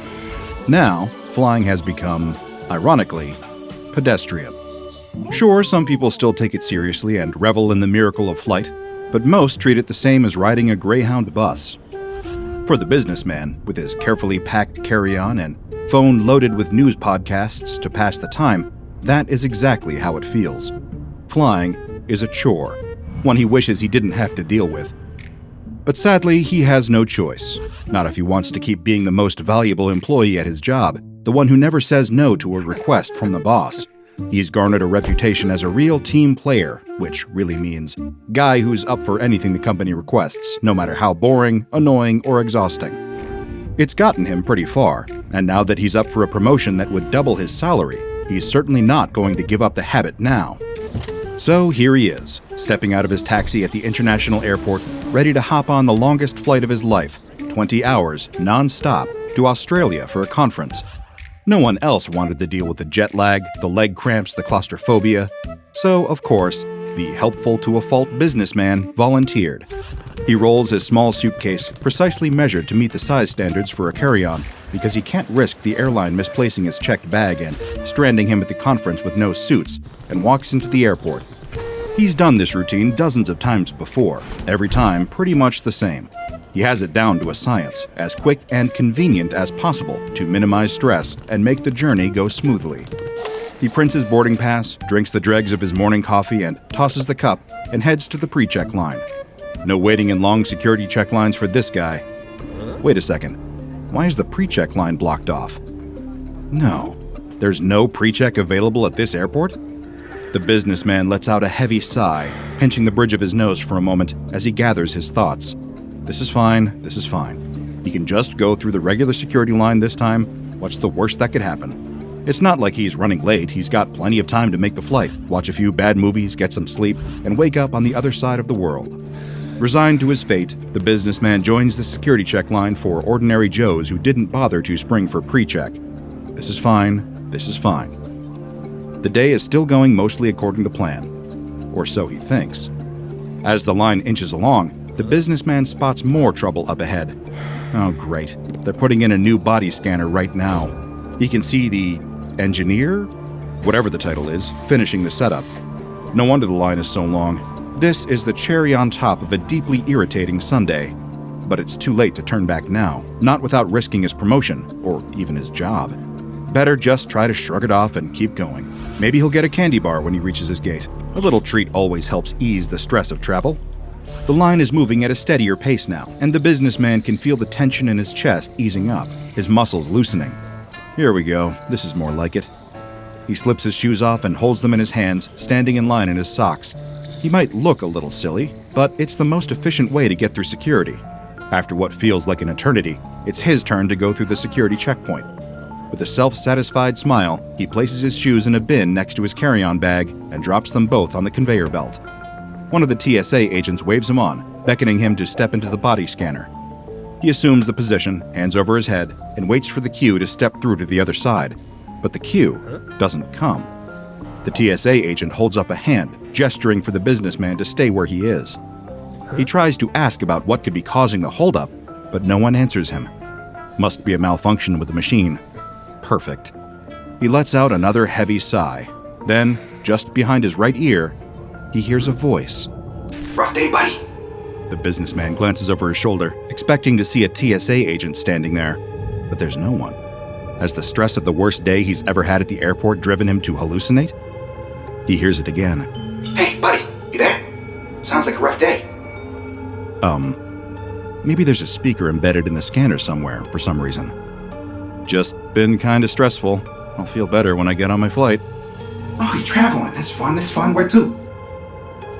Australia. It's for this work thing. I'm not especially excited about it, but the boss will love it, so... Ha! I heard that, my friend. Say, could you do me a favor? I guess so? Could you tell me where I am? I just woke up and I can't see anything. Can't really feel anything either. It's all just darkness. It's kind of freaking me out here. The businessman scans the area, but no one appears to be paying attention. No one seems to hear the voice. Is that because it's lost in the din of airport chatter? Or because it's all in his head? We're at the airport. Airport? How do I get to the airport? Listen, buddy. I need you to help get me out of here. My wife, my daughter, they'll be looking for me.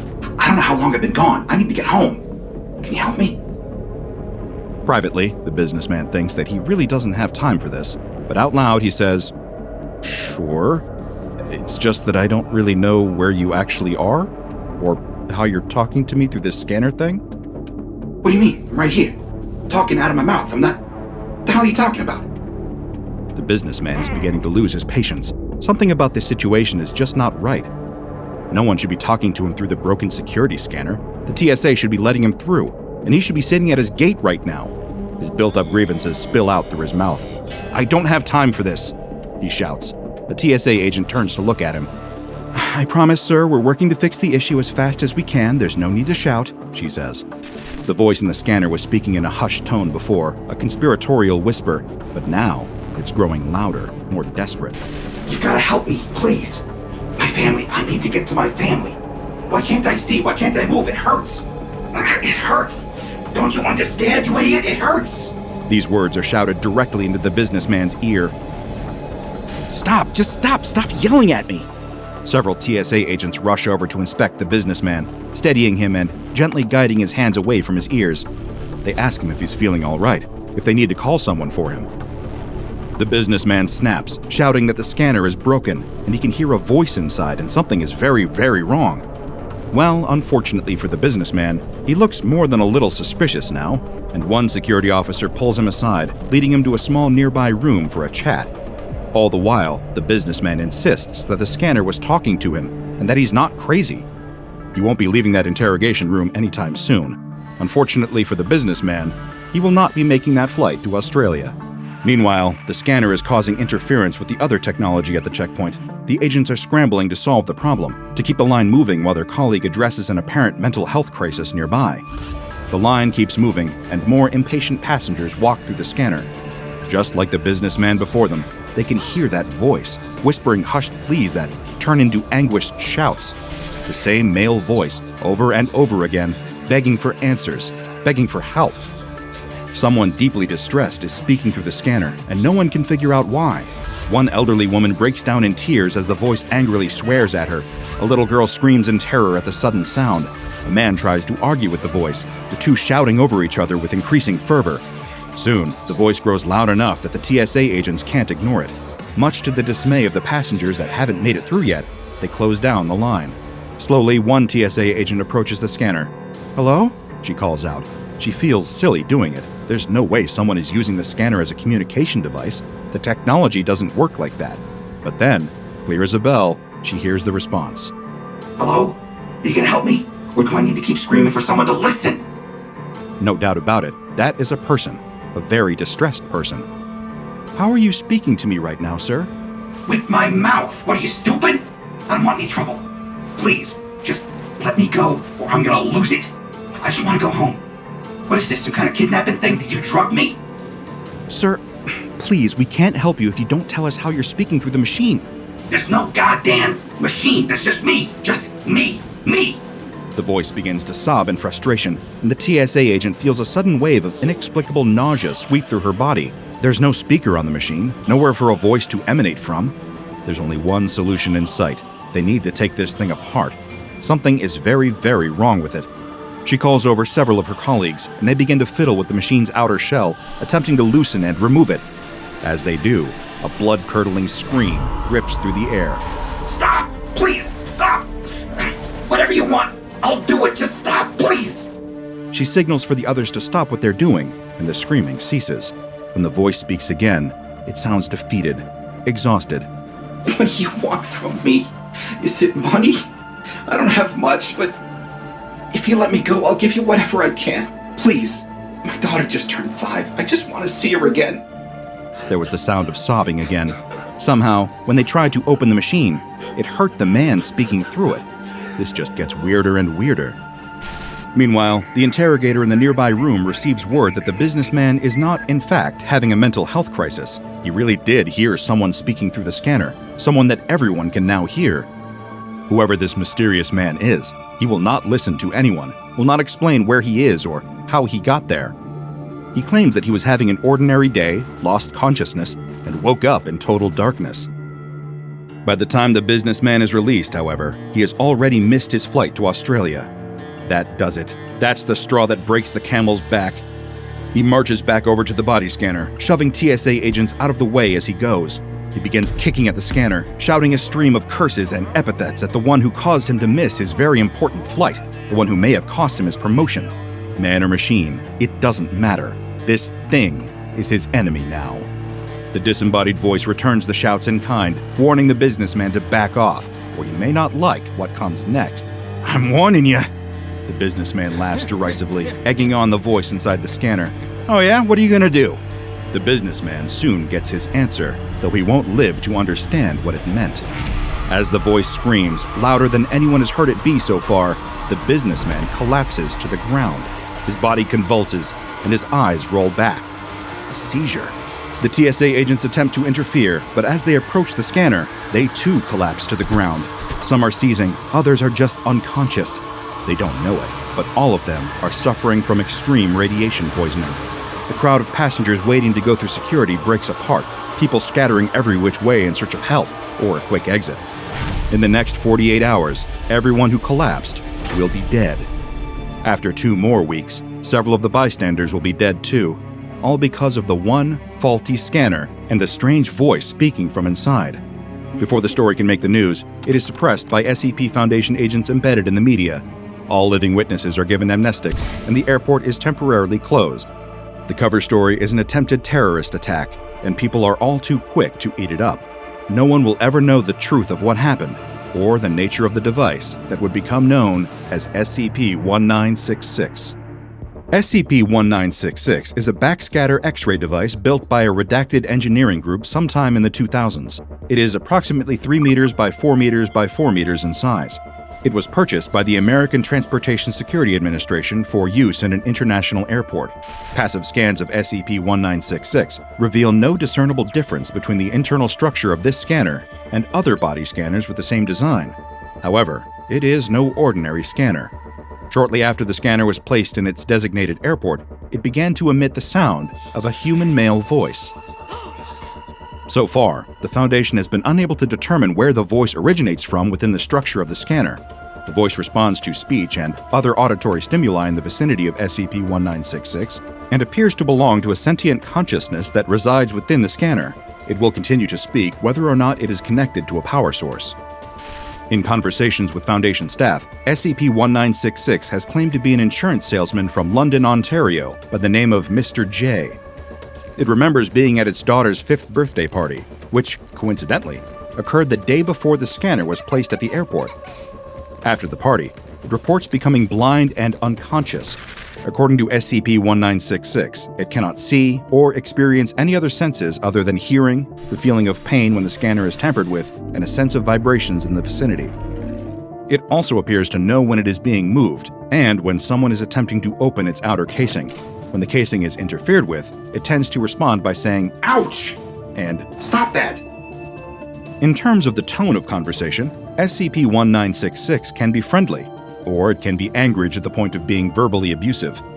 Whenever SCP-1966 becomes especially upset, it begins to emit a higher level of ionizing radiation, with levels sometimes spiking to the point of causing immediate fatalities, as well as delayed deaths that occur within 2 weeks of exposure. In order to minimize casualties, it is important that SCP-1966 be kept calm. To this end, Protocol Psi-1966-A was developed. This protocol set a series of rules for Foundation staff to keep in mind while interacting with SCP-1966. First, the entity must always be referred to by the name it gave, Mr. J. If SCP-1966 makes any claims about its memories or identity, they must be accepted without argument or contradiction. Personnel should never reference the Foundation, SCP-1966's current form, its acquisition and history, or where it is being contained. If SCP-1966 expresses any self-destructive urges or sentiments, the on-site director must immediately be notified. Junior staff are not considered qualified to handle this scenario, and swift intervention is necessary to prevent any needless radiation poisoning or casualties. If SCP-1966 asks where it is, or expresses concern about its environment, it should be told that it is currently in the long-term care ward of a Toronto hospital, and that it suffered brain trauma during a car accident. If it asks to speak to its wife or daughter, the only approved response is, "You know you can't talk to them now." This is in reference to the cover story provided to SCP-1966, which is that its wife and daughter died in the same car accident. However, stating this plainly will exacerbate the entity's stress levels and may prove dangerous, so a gentle reminder and correction is preferable. Approximately a year after bringing SCP-1966 into custody, the Foundation tracked down a Mr. J, a London, Ontario-based insurance salesman with a wife and daughter. When interviewed under the guise of a survey, his memories and opinions matched those of SCP-1966 up until the date it was first placed in the airport. He was then observed for 3 years, but nothing anomalous about the man was ever detected. For all intents and purposes, he is a perfectly ordinary, unexceptional man. The most unusual thing about Mr. J is that he has, as far as the Foundation can ascertain, never had contact with SCP-1966. In fact, he has never even set foot in the airport where SCP-1966 was previously in use. Somehow, SCP-1966 has developed an imprint of Mr. J's consciousness, but how exactly that occurred is beyond my understanding. SCP-1966 must be kept in a dedicated bunker 2 kilometers underground. The bunker must have 10-meter thick reinforced concrete walls with an additional 1 meter of radiation shielding in order to prevent any radiation from leaking into the surrounding environment. To further reduce this risk, the location of its bunker must be at least 100 kilometers away from any major cities or population-dense areas, as well as Foundation sites. The current location of SCP-1966's bunker is classified and provided only to those who have received special clearance. The monitoring station for SCP-1966 must be permanently manned by at least 5 Foundation staff with Level 2 clearance or higher. The on-site director for the bunker must have Level 4 clearance and be a certified psychologist. No one may interact with SCP-1966 without the approval of this on-site director, and any interaction with SCP-1966 must conform to Protocol Psi-1966-A. The tale of SCP-1966 has been difficult for me to shake. It is far from the most bizarre anomaly I've researched, or the most dangerous, but there is a compelling tragedy to it. A machine, built only to assist with airport security, found itself suddenly cursed with a consciousness that was not its own. Nothing in the world will convince SCP-1966 that it is not a Canadian family man. Its mind is always occupied by thoughts and memories of a life it will never be able to live. A life that, no matter how real and personal it feels, never belonged to it in the first place. Can any of us be certain we are not suffering from the same folly? How can we be sure that our memories, our names, our very identities, are our own? The notion of self is a fragile thing, and SCP-1966 serves as an unsettling reminder that, no matter how secure we feel about who we are, outside observers may be able to see truths about us that we can never hope to comprehend. I never expected to feel quite so existential over an X-ray scanner. It is a mild evening in Paris, France, and the sound of ticking clocks fills a modest church tucked down a less populous street. From the outside, it looks like any ordinary Christian church, but inside, it is quite different. There are gears and cogs on the walls where stained glass windows might ordinarily be placed, and the altar resembles the inner workings of a massive clock. The ticking sound is coming not from any timepieces, but from the congregation themselves. This is a ceremony for members of the Cogwork Orthodoxy, an offshoot of the Mechanists, or the Church of the Broken God. The congregation is small, a little less than a dozen in attendance, but they are devout in their faith. A solemn hush falls over the room as the patriarch stands before them, holding a bottle of holy oil. He beckons up each congregant to the altar, where he anoints them with the oil on whatever cogwork augmentation is most easily accessible. Some have visible gears, others limbs made from brass. One man has a clock in the middle of his forehead like a third eye. After all have been anointed, they return to their seats and bow their heads in solemn prayer. Tick, tick, tick. The sound is rhythmic and constant, like one shared heart thrumming all together. The sound fills the room, steady as it always has been, but then the pace changes suddenly, for the very first time. The ticking comes faster now, less like a familiar clock, and more like a bomb ready to go off. It ticks faster, faster, faster. The sound of grinding metal fills the room, interrupting whatever peace remained. The patriarch cries out in pain, holding his chest. His eyes widen, and all of a sudden, his chest explodes, metal fragments flying in every direction. One by one, the rest of the congregation follow, their augmented bodies failing them in a shocking display. Metal legs fuse together, gears grind, spark, and explode. The rifle grafted into one man's arm begins firing at random. An internal combustion engine heart fails, and a woman collapses to the ground.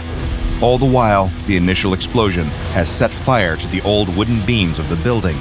It is all going up in flames. By the time the authorities arrive on the scene, over 50,000 euros of damage has been done to the building, and the entire congregation is dead. It doesn't take long for the SCP Foundation to become involved, or for them to suspect foul play. The Cogwork Orthodoxy are relatively peaceful, and have never been involved in an incident quite like this before. No, someone planned this, and executed it meticulously. The question is, how? And why? Following the 2011 incident at the Cogwork Orthodoxy Church, other cases of this mysterious ailment began popping up. The Foundation was able to take several bodies for autopsy, though the means by which this was accomplished are obscure to me. They determined that the failure of the victims' bodies and augmentations was caused by a parasitic infestation. Somehow, they had all been dosed with the same contaminated material. But what was the link between these parasites and technological failure on a massive, deadly scale?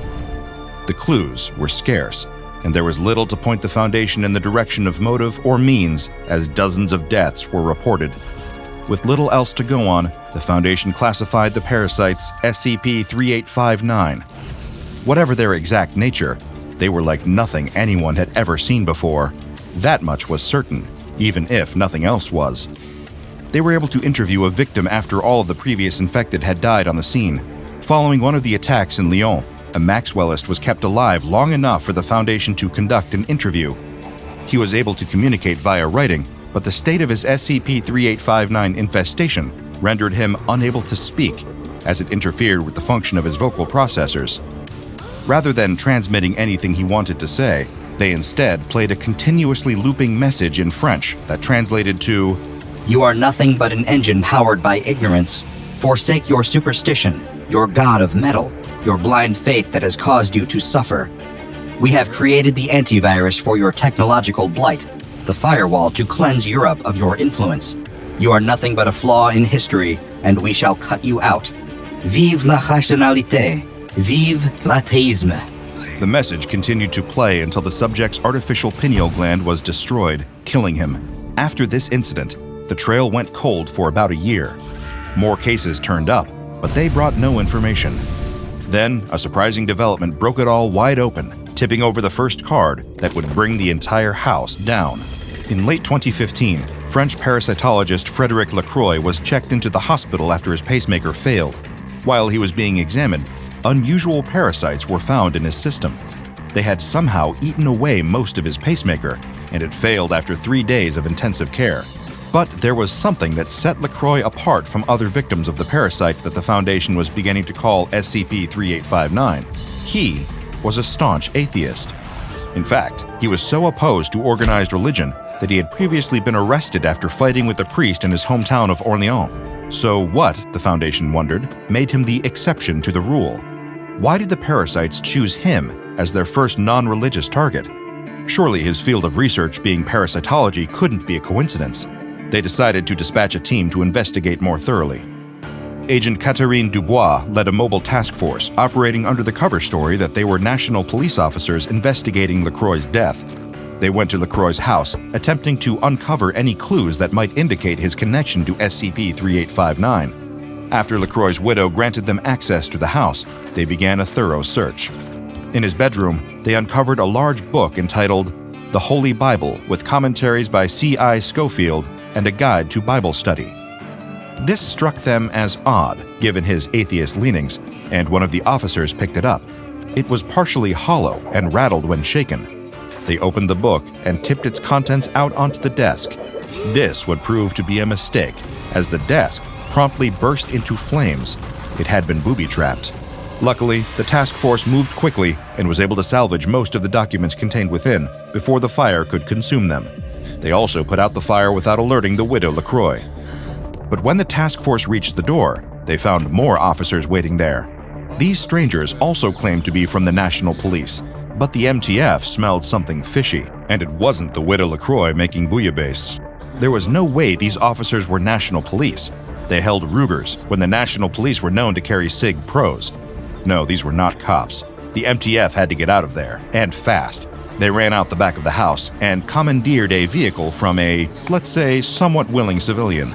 As they drove away, gunfire ricocheted off the body of the car. The enemy officers were in pursuit, and they teleported their car in front of the MTF in an attempt to cut them off.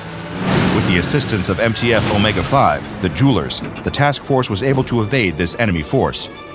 They were also able to connect the weapons and technology to an existing group of interest. They seemed to be affiliated with Rubus, or Recovery, Use, Bellicosity, and Inhibition of Singularities. A deeper look revealed Lacroix's true allegiance. He was a member of Saphir, a militant atheist organization dedicated to wiping out religious organizations worldwide. This was the French branch. The English branch is known as Sapphire. One of the documents recovered from Lacroix's home revealed this allegiance, titled A Brief Manifesto Against the Mechanite Superstition and How to Topple It. They described followers of the Mechanite faith as people who look human, but their hearts beat to the tune of clockwork. Their breath is the humming of a computer fan, and their muscles bulge with carbon fibers, the likes of which we can only hope to develop. Some of them even go so far as to replace their pineal glands, an organ often associated with the superstitious world. The manifesto lamented the inability of Saphir pamphlets to deprogram Mechanites, people so devoted to their faith that they would change their bodies permanently. But this faith, in the words of the manifesto, would derive their doom. This is where the development of SCP-3859 comes in. In October of 2010, a Mechanite was found and disassembled by Rubus agents. Whether they were alive or not during this process, I could not determine. In this mechanite's body, Rubus agents found an organic interface virus, or a virus created from nanotechnology. In short, an OIV is like a computer virus made into something that can infect a human body. This virus was intended to respond to strong mechanite faith and to prevent the organic parts of a person's body from rejecting their new inorganic modifications. But programming can be rewritten, and Saphir was determined to find a way to reverse the purpose of this OIV and cause it to reject these inorganic components. However, they ran into one problem. The virus would not interact directly with the human body. It was engineered for the specific mechanite it was found in and did not take to other human subjects. But then Dr. LaCroix discovered an ingenious solution. The dead mechanite was not just full of technological augmentations, they were also infested with hookworms who had been infected with the OIV. He took these hookworms and created a new species named Ancylostoma nedladi, named for the Luddites who destroyed technology deemed evil. The manifesto closed with a goal. By the close of 2015, we expect to eliminate any mechanite influence on the continent. So Dr. LaCroix created SCP-3859, but he also wound up in a hospital bed, dying as a result of his creation. As one mystery was solved, another revealed itself. What went wrong? The plot only thickened as more Saphir agents died in the wake of LaCroix's death. 6 in total perished from an infestation of SCP-3859. Each was killed when their metal tooth fillings exploded, causing fatal brain hemorrhaging. We know the devastating impact that it has had. Some know it all too well, but what exactly is SCP-3859? The Foundation was able to determine a bit about its nature. It is a microscopic parasite that has been infected with an OIV. This particular OIV results in nanotechnological augmentations to the parasite. It is in the same genus as Old World hookworm, but is hermaphroditic rather than dioecious, setting it apart from most hookworms. It also, closer study has revealed, appears to have been hybridized with tardigrade DNA at some point in the prior 200 generations. The function of SCP-3859 in the human body is to infest hosts with artificial components added to their physiology and to destroy them. Again, this is notably different from ordinary hookworms, who do not normally behave in an aggressive fashion or leave the digestive tracts of their hosts. This would suggest that the technological components of SCP-3859 are causing them to act in defiance of their nature. Saphir's aims in creating this augmented parasite are clear, but what is still unclear is what happened next. Why did LaCroix's creation turn on him? What happened? Well, when I first began looking into SCP-3859, it seemed we would never know for sure. But then, Saphir released a statement, along with some formally classified files. I'll save those for later. First, their statement, issued in December of 2015 to all Saphir agents. Effective immediately, all LaCroix hookworms in possession of Saphir are to be destroyed, and the program is to be discontinued. They are acting indiscriminately, affecting atheist and superstitious alike. 20 have died from infestation, including LaCroix. LaCroix was a traitor and a mechanist. His rank is stripped, and his name will be wiped from our history. The statement is intriguing and includes some bold claims. The Foundation was not able to find any information linking LaCroix to Mechanism or anything indicating him as some sort of double agent. Therefore, I was thrilled when a former Rubus agent was able to help the Foundation decipher LaCroix's original journal entries, eager to see what light they might shed on the whole matter. Nothing could prepare me for what I learned. Saphir's assertions about LaCroix were wrong, and the truth was so much stranger than anyone could have anticipated, even the SCP Foundation. In his writings, Dr. LaCroix referred to the parasites as his children, an impulse that, though unsettling, I can sympathize with. It is a lonely business locked away with only one's research for the company. His aims with that research, however, I am a good deal less sympathetic to. Using research on the crucifix protein, a protein supposedly found in the brains of the devoutly religious, he modified the hookworms. Whenever they detected the presence of this compound, the parasites would become aggressive and highly destructive. They would seek out anything unnatural added to the human body and tear it apart with gusto.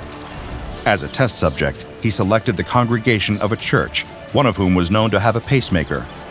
A friend of LaCroix's, hiding in plain sight amongst the clergy, spiked the communion wine with parasites on St. Valentine's Day. The experiment was a success, from LaCroix's perspective at least. One poor parishioner dropped dead of a broken heart that Valentine's Day, or at least of an overloaded pacemaker. The next documented experiment was the fateful day of the Cogwork Orthodox service in Paris, the day that the Foundation first discovered the existence of SCP-3859. LaCroix slipped his children into the holy oil, and there were no survivors. On October 12, 2012, Dr. LaCroix received word from Nova Scotia that one of his Saphir colleagues had died. The cause of death? His teeth exploded, and there were signs that the hookworms had made their way into his system. He had been placed there as an aide to a cardinal, while reporting back to Saphir in secret. LaCroix theorized that he had begun to develop a sense of faith, and thus his death was his own fault. By June 17th of the same year, there were no more mechanists left in central France. Sure, a few fringe believers remained scattered through Paris, but most sects that had previously held a strong presence there either fled the country or simply perished. Dr. LaCroix considered himself victorious, but the bodies had not yet finished piling up. By May 4, 2014, 10 people who worked alongside Dr. LaCroix on the project were dead. Autopsies revealed that all of them had the hookworms in their systems, and they had all recently been in contact with mechanites. Dr. LaCroix theorized that these colleagues had been hacked, and that the reclaimed technology in their bodies had been hacked by mechanite influences that left them vulnerable to the effects of the parasites. A software update would fix it. At least, that's what he thought. An analysis of the software showed no changes at all. Strange. Perhaps an explanation would reveal itself under further scrutiny. On March 7, 2015, Dr. LaCroix began to feel ill. He experienced tremors, sweating, a fever, and persistent vomiting. The containment of his project had failed, and there were hookworms in his system. Not to worry, though. These hookworms wouldn't do much without the crucifix protein being present. He took some of the anti-parasitics kept around at the lab and waited for his symptoms to abate. But on March 15th, he was still feeling ill. It was then that he realized a drastic error he had made. By changing the physiology of the worms and making them hermaphroditic, they were able to reproduce more quickly than the medication could kill them. He checked himself into the hospital for more thorough treatment. After 5 days, the infection had been effectively addressed, and he was ready to recuperate and get back to work. But again, the situation was far worse than he realized. On March 23rd, Dr. LaCroix was working at his desk when he suddenly collapsed to the floor. His heart was seizing up, skipping beats at a time. It was his pacemaker, he realized. Its battery was running out. He would need to go to the hospital as soon as possible to have it repaired. But before he did, he decided to perform a few tests on himself. He took a sample of his blood and analyzed it. What he saw should have been impossible, but nevertheless, there they were. Crucifix proteins in his blood, the blood of a staunch non-believer. The worms were feasting. Somehow he had been poisoned with extreme faith. There was no going back. He was going to die at the hand of his own creation. He checked himself into the hospital and was informed by his doctors that there was nothing wrong with his blood except for the parasites present there. His pacemaker, on the other hand, was severely damaged. Its wires had been severed. Dr. LaCroix knew that the hookworms were the culprit and that he had a week left to live at most. But how had the crucifix proteins made their way into his blood? Had someone somehow injected him with a contaminated sample? But no. As much as he wanted to believe that, he knew it was something else. He had examined other blood samples that he kept around the lab for emergency transfusions, samples from dozens of his colleagues. Every single one of them contained the crucifix protein, and it was naturally occurring. No evidence of tampering. There was only one remaining explanation. His ultimate entry I will simply quote verbatim, and let his dying words speak for themselves. The doctor says there's nothing wrong with my blood other than the parasites, and my pacemaker wires have been severed. I maybe have a week left. I feel as if I am committing treason while writing this. I tested samples I keep in my lab for emergency transfusions. All of our blood has the crucifix protein, and it's occurring naturally. We have failed. In our quest to make the world a reasonable place, we have made it a crusade. Saphir is a cult. Atheism is a religion. God help us. Though its use has decreased since 2015, there are still active instances of SCP-3859 on the European continent. As a countermeasure, anti-parasitic drugs have been introduced into the water supply of France and its surrounding nations. A new EU regulation was also lobbied for by several Foundation companies, increasing food safety standards for items such as Eucharist wafers and other consumables used in religious ceremonies. Any Foundation personnel believed to have been infected with SCP-3859 must be administered a cocktail of antiparasitics and anti-OI viral drugs.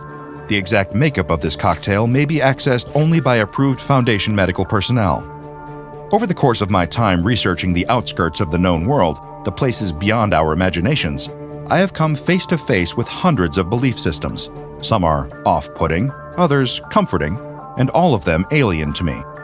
The one constant I have seen again and again is this: extremism, the sort that seeks the elimination of all its opponents through whatever means necessary, always sows the seeds of its own destruction.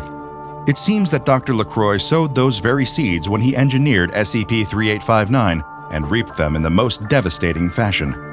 The story of Saphir and its hookworms, the disease that turned on them when their fervor became violent, is a cautionary tale. Our beliefs can buoy us through the stormy sea of life, can lift us up and keep us sane. But if left entirely unchecked and unexamined, they can steer us straight into our doom. A face screams in terrible agony. In the darkness, you can't quite make out the shape of its body, but it doesn't look human. It's large and square, almost boxy. Two things you should know. This is a fate worse than death. And it isn't the only one. It's a busy but ordinary day in Hangzhou, China. People are rushing to and from work, going to school, going for walks, buying a hot meal and a cup of tea. But for one young police officer, this is a monumental day. He has been assigned the biggest case of his career, and he grips the stack of files with sweaty, trembling hands as he considers the weight of this moment. It isn't just one case, not really. It's actually 6. 6 separate missing person cases that he's beginning to suspect might be connected.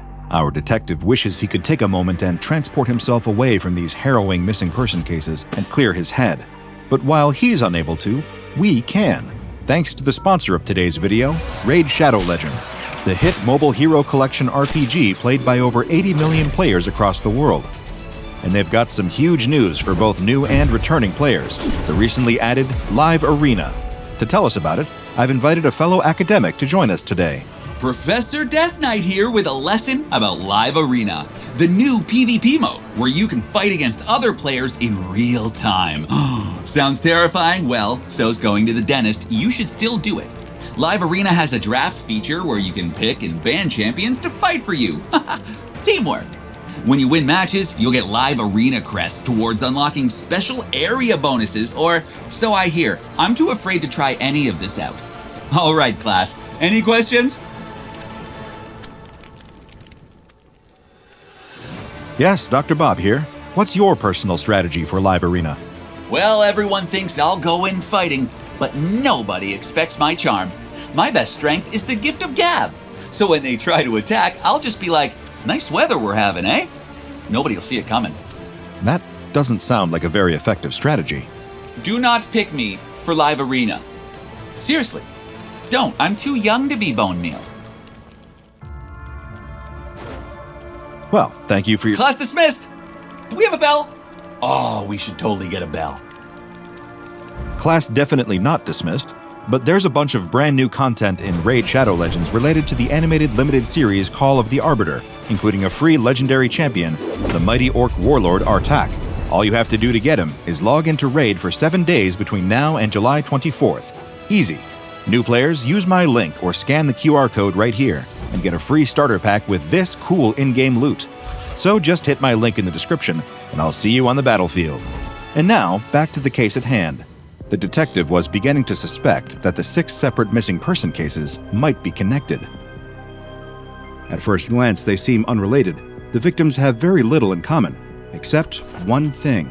They all worked at the same office.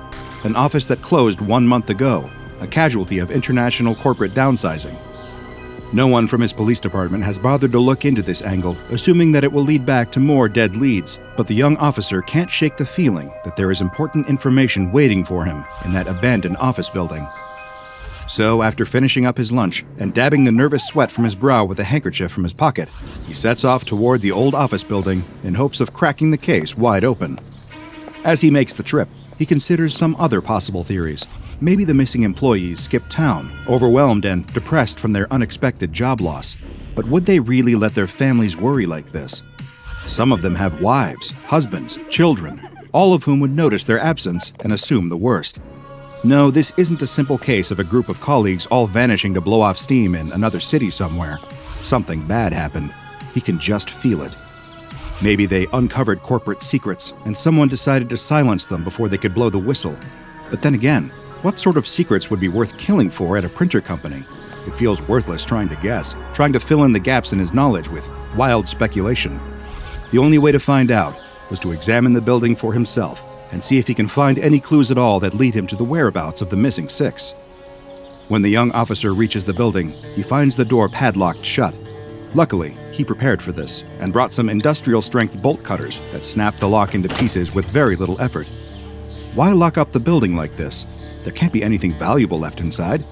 To prevent squatters, most likely, he assures himself, brushing off the sense of dread creeping up his spine as he walks inside. As he crosses the threshold of the empty office, the first thing he notices is the smell. It reeks of sulfur and bleach, and a whiff of something electrical that stings the inside of his nostrils with each breath. New possibilities turn over in his mind. Perhaps some sort of deadly workplace accident claimed the lives of the missing when they came back in to collect their belongings and clear out the building. Before he can decide if that theory holds any water, his thoughts are interrupted by a piercing scream coming from a nearby room. The officer isn't alone here. There's someone in the building with him, and they sound like they're in trouble. The officer grabs the taser from his holster and runs toward the sound. He skids to a stop, nearly knocking over a water cooler when he reaches the source of the screaming. There's a man hanging from the wall, screaming over and over again. The officer can barely process what he's seeing. The man is covered in machinery, all whirring and clicking as it works. Next to him, a printer is printing sheet after sheet of paper, and all the while, the man screams. The officer recognizes the man's face from one of the files. This is one of the missing employees. He can't determine what is causing the man such distress, and he tries to ask the man what happened to him. But the man just continues to scream, eyes wide open and wild, rolling around in their sockets, unfocused and unseeing. The officer grabs the man, attempting to remove him from the wall, but he won't budge. It's as if his body is wired into the wall itself, and the harder the officer tugs, the more it appears as if the man's flesh will begin to tear away. The officer stops, turning his attention to the machinery. Perhaps if he unplugs it, he'll be able to remove the man more easily. He starts with the printer, and as he reaches for its plug, he gets a closer look at the paper it continues to spit out. It doesn't look like any paper he's ever seen, and unable to help himself, he reaches out to touch it. It's warm, soft, pliable, and nauseatingly familiar. It isn't paper at all. It's skin. In that moment, all of the officer's training falls out of his mind, replaced with blind terror. He runs from the building as fast as he can, all the way back to the police station, where he tearfully informs his captain about what he found. This is no longer a police matter, his captain tells him. They need to escalate this to a specialized organization. The young officer is sent home, placed on psychiatric leave, and the next day, the SCP Foundation investigates the building it will come to refer to as SCP-2535. SCP-2535 is a former two-story Hewlett-Packard branch office building in the Jiaoshan district of Hangzhou, China. The building's anomalous nature is characterized by the presence of a detailed network of electrical and biological components of unknown origins. The walls of the building's entire first story are covered with 63,512 USB 2.0 standard A sockets, placed in a grid pattern made up of 20-centimeter semi-regular intervals. Each of these sockets is connected to wires running through the walls, but these are no ordinary wires. They consist of a woven mixture of copper strands and human optic nerve tissue, all wrapped in a layer of keratin. In spite of the inclusion of organic material in their structure, the wires have not shown any signs of decay or deterioration since the Foundation discovered SCP-2535. This curious, off-putting mix of the technological and the biological persists throughout the location, and only gets stranger as one moves deeper into the building. If one were to follow the path of these wires, going against their better judgment and the scream of their most primal instincts, they would find that the wires lead to a room on the building's second floor. The room is currently inaccessible, but is thought to have once been the server room. Whatever is blocking the door is large enough that it cannot be budged, and non-intrusive imaging has determined that it is some sort of biological mass. The inside of the former server room, like the wires that lead there, emits heat at a consistent temperature of 47.6 degrees Celsius. Foundation personnel who approached the room have reported a persistent smell of sulfur and ozone coming from inside, as well as the loud sound of a running printer.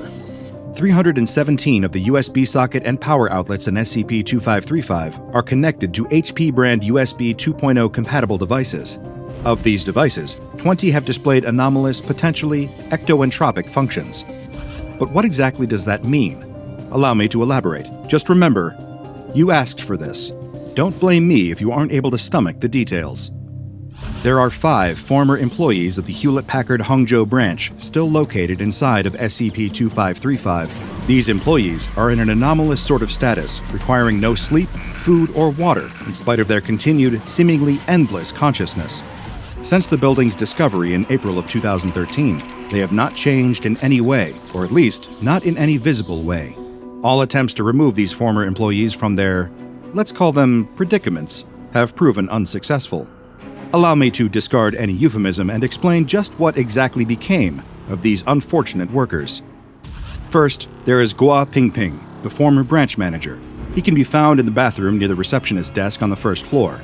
Guo's head has been forced into the feed tray of a DP DeskJet 1112 printer, which is plugged into the wall. This is troubling for a number of reasons, one of which is that the internal dimensions of this particular DeskJet model's feed tray are not large enough to accommodate a human head, and its components are not strong enough to crush a human skull into a shape that would fit. Nonetheless, Guo's head is firmly lodged into the feed tray. One would assume this would have killed him, but his body continues to move, kicking and thrashing about as if he is in pain. The former assistant branch manager, James Gu Yonggun, is located in the employee pantry on the building's second floor. His body is attached to the wall in a vertical position, held there via 92 20-inch USB 2.0 M-M cables.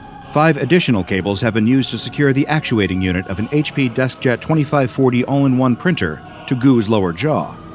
The arm of the actuating unit is also attached to a single HP-10 original ink cartridge in the color black. This ink cartridge is attached into Gu's throat at a continuous rate of 1 stroke per second, and in defiance of the known properties of ordinary ink cartridges, has yet to run out of ink in the years since its discovery. Gu appears to be partially conscious, but is unable to communicate intelligibly when addressed. The former Human Resources Department head, Angel Lee Hui-min, is still in her former office on the second floor, though she no longer performs the duties of her old position. She is still, in a sense, in human resources, or rather, is a human resource. I apologize. Sometimes I have to make a joke to cope with the dark subject matter at hand, but Angel's fate is no laughing matter. Like Gu, she is attached to the wall via a series of USB cables. There is an additional cable, one of unspecified length, inserted into her lower abdomen, which is slightly distended, as though filled with a foreign object. Though a proper analysis has not yet been conducted, the variety of sounds and motions originating from the area seem to indicate that there is a fully operational HP USB single-station thermal receipt printer lodged near her small intestine. As a consequence of this, a never-ending stream of thermal receipt paper is pouring from Angel's mouth at all times, causing her considerable pain and distress. Wang Liang, the former head of the IT department, is permanently placed near the water cooler on the first floor. Like the others, he's bound to the wall by several USB cables, 37 to be exact. There are 12 HP ScanJet 200 scanners pressed against his body, all switched on and running at all times. Next to him, an HP DeskJet 1112 printer is attached to the wall and constantly printing out sheets of something. A closer inspection reveals that it is not paper, but rather sheets of skin. He is conscious, but no successful interview with Wang has been conducted due to his nearly constant, wordless screams of agony. The 5th human subject found in SCP-2535 is Chen Yupeng, who once worked as a trainee technical writer. Now he spends his days in the branch manager's office on the second floor of the building. His body has been wedged into the paper tray and backup paper tray of an HP LaserJet Pro 500 multifunction printer, which has been plugged into the wall via a standard power cable and a 3 feet USB 2.0 M-M cable. His head sticks out of an aperture cut into the side of the printer. The printer itself functions normally, printing copies of the HP Standard Print Quality Diagnostic page and the HP LaserJet 500 Technical Repair Manual, alternating between the two. Since SCP-2535's discovery, it has not run out of either paper or ink. Chen himself is unconscious and shows signs of severe blood loss that, under ordinary circumstances, likely would have resulted in death by now. During a preliminary inspection of the building, one Foundation operative discovered a Canon Pixma E480 printer in the first-floor janitor's closet. This printer was dented and heavily corroded, most likely from the application of liquid bleach, and was also covered with human teeth marks. It has spent the most recent several years attempting to print a 91-page document, but has been unsuccessful due to an apparent jam in its paper tray and feed mechanism. The seams of the printer occasionally ooze human blood, which DNA testing has matched to Yan Xiaoxia, former creative consultant of the Hangzhou branch. SCP-2535 must be sealed away from the public under the guise of health and safety concerns. At least 2 agents are to be stationed in a nearby building at all times for the purposes of observation. Wherever possible, the inside of SCP-2535 must be soundproofed. All material generated by the building's anomalies must be collected and disposed of on a daily basis. So far, these containment measures have been sufficient to keep civilians away from SCP-2535. As far as the friends and family of the missing employees know, their loved ones were never found. It's better that they think of them as lost or dead, rather than learn what truly became of them. As I was poring over the file for SCP-2535, something curious caught my attention. This is not the only anomaly cataloged by the SCP Foundation concerning a branch of the Hewlett-Packard Corporation. I considered leaving well enough alone, but I've never been particularly good at that. When another path presents itself to me, no matter how dark or foreboding it may seem, I cannot resist the urge to see where it will lead. In this case, the path led me to SCP-2211. SCP-2211 was a collection of 4 anomalies discovered in the Shanghai offices of Hewlett-Packard. Notice that I said was rather than is. More on that later. First, allow me to describe the nature of each anomaly. SCP-2211-1 is a 932-megabyte video file titled simply longsmile.wmv. When played, the video depicts a pair of lips on the right edge of the screen. The lips hold a closed-mouth smile for a moment, then open to reveal teeth. At this point in the video, the camera pans to the right, revealing more and more teeth, seemingly forever. Though the length of the video file is listed as 55 seconds, testing revealed that the file will continue to play, revealing endless, maddening rows of teeth for more than 150 straight hours. It will possibly run even longer than that, but testing was through before that could be seen. The video has no audio track. When longsmile.wmv is played for longer than 59 minutes and 20 seconds, the device used to play it will begin to secrete a small amount of human saliva. A sample of saliva was collected for DNA testing, but the results were inconclusive and did not match any known human being on record.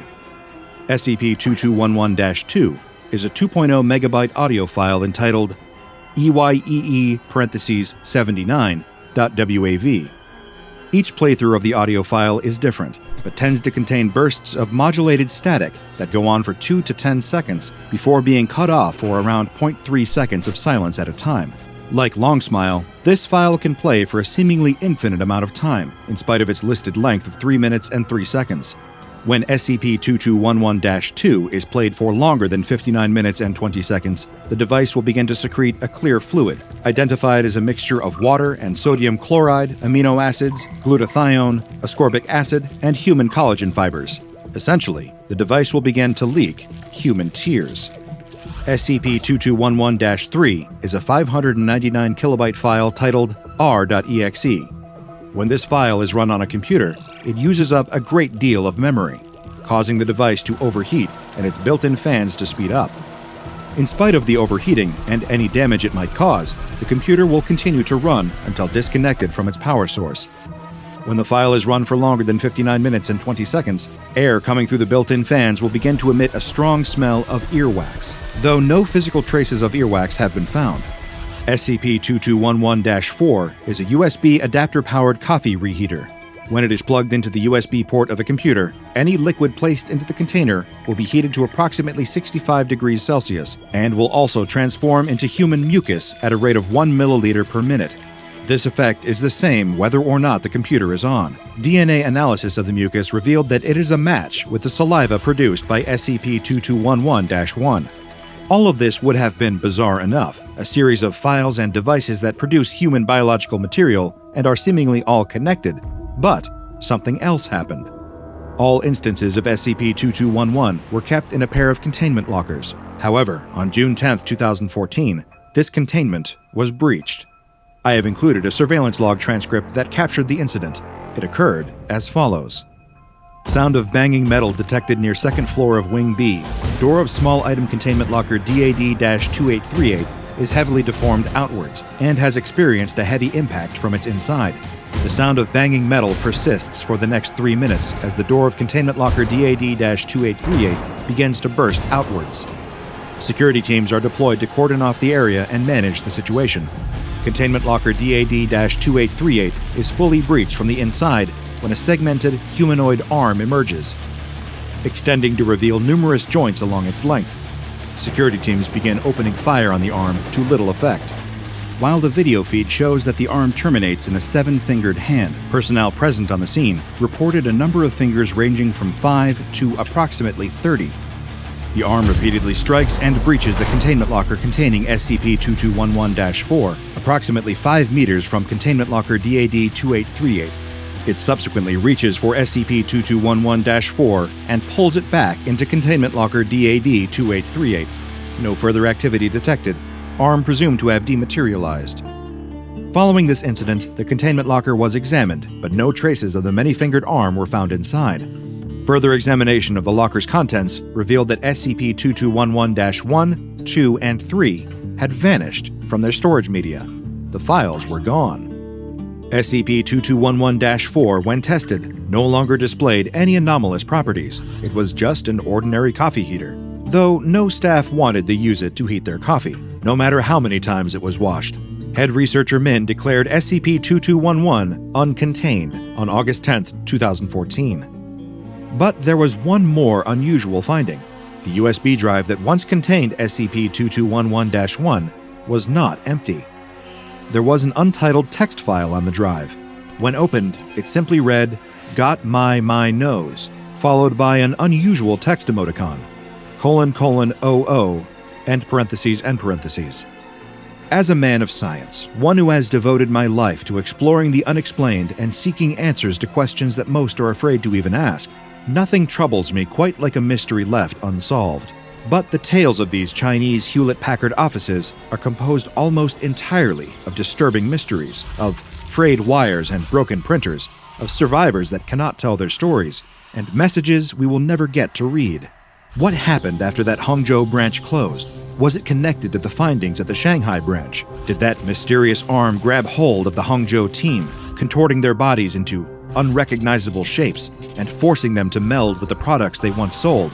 Or was it once an employee too, broken down into spare parts and trapped as files and desktop beverage warmers? I can't be certain. But I do know this. I'm throwing out my printer. I think I'll just write my notes by hand from now on.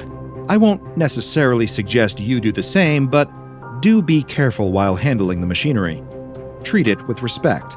After all, you never know if that printer was once as human as you or me. A truck pulls up in front of a quiet suburban home. The faded sign on the truck's flank reads, "Exterminator." It's not the most glamorous job, but hey, someone's got to do it. In all his years of extermination work, this exterminator has seen it all. Ants, termites, rats, but he's never taken a job that he couldn't handle. As he looks out at this sprawling suburban home, he can't help but notice the nicely manicured lawn and the beautifully sculpted topiaries. The trash cans are neatly stacked on the curb, ready for pickup. It doesn't look like the sort of home that would have a vermin problem. But then again, this exterminator knows better than anyone that looks can be deceiving. People often think that only run-down slums will attract vermin, but he knows that even the cleanest kitchens can still have a problem with unwelcome invaders. He jumps from his truck and walks up to the front door, carrying his equipment on his back and a clipboard in his hands. He quickly reviews the specifics of this job from the paper on his clipboard. A woman called his company complaining about a major cockroach infestation, demanding that they send someone right away. He remembers that she sounded downright frantic on the phone, much more agitated than you would expect from a little cockroach problem. Then again, he thinks some people just really don't like bugs. He rings the doorbell and waits. A crabby-looking old woman answers the door. "It's about time that you got here," she snaps. "There's a huge cockroach infestation in the basement, hundreds of them. I want you to go down there and do something about it." "Absolutely, ma'am," says the exterminator politely. Part of his job is assuaging frantic customers. He's used to this sort of thing. So many homeowners are absolutely terrified of insects that they fall to pieces at the sight of a spider or a cockroach. He's accustomed to dealing with all manner of creepy crawlies, so he's not at all worried. He's sure this will be an easy job. "You're in good hands with us. We'll kill those roaches dead," he says, recalling the company slogan that he's required to repeat. "They're in the basement," says the old woman. "I've tried to kill them, but there's too many of them, and they're too fast. I'm way too old to be running after a bunch of bugs. It tires these old bones out. I was down there with a spray can myself, but I just keep getting too tired to keep it up. It's almost like those bugs were making me sleepy." "Of course, ma'am." The exterminator can barely keep from rolling his eyes as this old woman continues to rattle off complaints about the cockroaches in her basement. Of course, there's an easy explanation for all of this. This woman is very old, so she wouldn't be able to run around much without tiring herself out. That's much more plausible than believing that the cockroaches were somehow magically draining her energy. But again, he's used to listening to all sorts of crazy stories from frightened clients, so he doesn't give it much thought. "Then I'll take a look and see what kind of problem you have." The exterminator opens the door to the basement and peers down into the darkness. He gropes blindly for the light switch, and eventually his fingers connect. He flips the switch, and a bare light bulb hanging from the ceiling flickers on. The stairs leading down into the depths of the basement are warped and rickety. He makes a mental note to watch his step as he descends. The boards ominously creak under his feet. The basement is filled with junk, all the accumulated debris of the owner's whole life. He sees piles of cardboard boxes overflowing with old books and raggedy clothes. Paint cans are stacked in the corner in defiance of any pretensions to fire safety. The boiler rattles and wheezes. It sounds like it might need to be replaced fairly soon. The air smells damp and musty, and he wonders if the old woman has ever cleaned this basement. Looking at this mess, it's no wonder that she would have a problem with cockroaches. The exterminator can't help but think about how messy and decrepit this cellar looks compared to the immaculate facade of the house outside. The exterminator pulls out his flashlight and flicks it on. He aims it into the corners, hoping to see some evidence of this insect invasion. He sees nothing. The old woman described a basement infested with hordes of insects, yet he doesn't see a single one. He stifles a yawn. Why does he feel so sleepy? This job must be more draining than he thought, because he's already feeling spent. Could it be that the old woman was right? Is there something in the basement that is making him sleepy? Could it be something about those cockroaches that she blames? No, that's just ridiculous. He knows enough about cockroaches to know that can't be the case, and he's not about to start believing fantasies now. He's a rational guy. He knows that you can't lose your head and expect to do well in this line of work. Besides, he reminds himself, he still hasn't actually seen any evidence of a cockroach problem at all. He continues to poke around the basement and still finds nothing. He frowns. This is really concerning. First of all, he doesn't relish the idea of explaining to the old woman upstairs that she doesn't actually have a cockroach problem at all. She's probably not going to take kindly to him telling her that she's delusional. But also, he was hoping that this would be a big job. If he can't find any bugs, he won't be able to justify charging the old woman for this visit. What a waste of his time. Suddenly, he catches movement out of the corner of his eye. He spins around, aiming his flashlight into the corner, just quick enough to see something scuttle through a crack in the wall. Did he imagine that? No, he tells himself. He definitely saw something. Great. He approaches the corner, his spirits suddenly buoyed again. He's happy that he'll actually have something to report to his upstairs client. Maybe he'll find a whole nest in that crack. That would be great. He could justify recommending a full house fumigation then, and that would bring some much-needed cash into the business. He narrows his eyes and peers closer. Even with his flashlight being trained on the crack, it's so dark in the basement that it's hard to see. He can see the wooden boards of the house's superstructure through the flaking paint on the wall, and if he squints just right, he thinks he can just see something squirming right there between the boards. Whatever it is, it stops moving when his flashlight beam washes over it. That's very unusual. He knows from experience that when you turn over a rock, bugs will always race for cover. They aren't smart enough to play dead, yet that's exactly what it looks like this insect is doing. He rubs his eyes with his free hand, trying to blink away his sudden sleepiness. He's feeling even drowsier than before, but he really needs to finish this job. He moves in closer, and the cockroach decides to make a break for it. The insect skitters away, desperately trying to worm its little gray body between the boards to escape. The exterminator moves fast. He pulls a pair of tweezers from his pocket and pinches them closed on the squirming insect's abdomen before it can wriggle away. He holds it up close to his nose so that he can get a better look at his prey. The exterminator laughs. He's seen every kind of insect in his time, and he can recognize a cockroach when he sees it. This is no cockroach. He can tell from a glance that he's looking at a perfectly harmless cricket. Like so many people, that old woman must have just panicked at the sight of a bug and assumed it was a cockroach. That's good. Most people don't mind having crickets in their home, so this old lady will probably be happy to hear the news. Then again, is it a cricket? When he looks closer, he sees that it's got some unusual features. There are strange barbed hooks visible on the underside of its abdomen, sharp enough that even an experienced exterminator like him thinks better of holding this thing too close to his face. Are those stingers? Could this bug be poisonous? And even stranger, if he looks closer, he thinks he might even see metal wires protruding from its exoskeleton. The exterminator yawns again, rubbing his eyes. He suddenly feels so sleepy. What's wrong with him? Did he not get enough sleep last night? I should have had a second cup of coffee this morning, he tells himself. Why can't I keep focused? His words trail off as, all at once, sleep overtakes him. He collapses to the floor with a thud, dropping his tweezers. The cricket bounces free as the tweezers fall from his hands. The cricket drops to the floor and quickly rights itself. Instead of running, though, the tiny insect turns around. It skitters toward the prone form of the exterminator, making a straight line for his head, as if it were moving with intelligent purpose. This doesn't look like the frantic, stimulus response movements of an insect. The insect crawls over the slumbering man's face, hoisting itself over his chin, then lips, and then right up to his left nostril. With one sudden movement, the cricket slithers up his nose and disappears.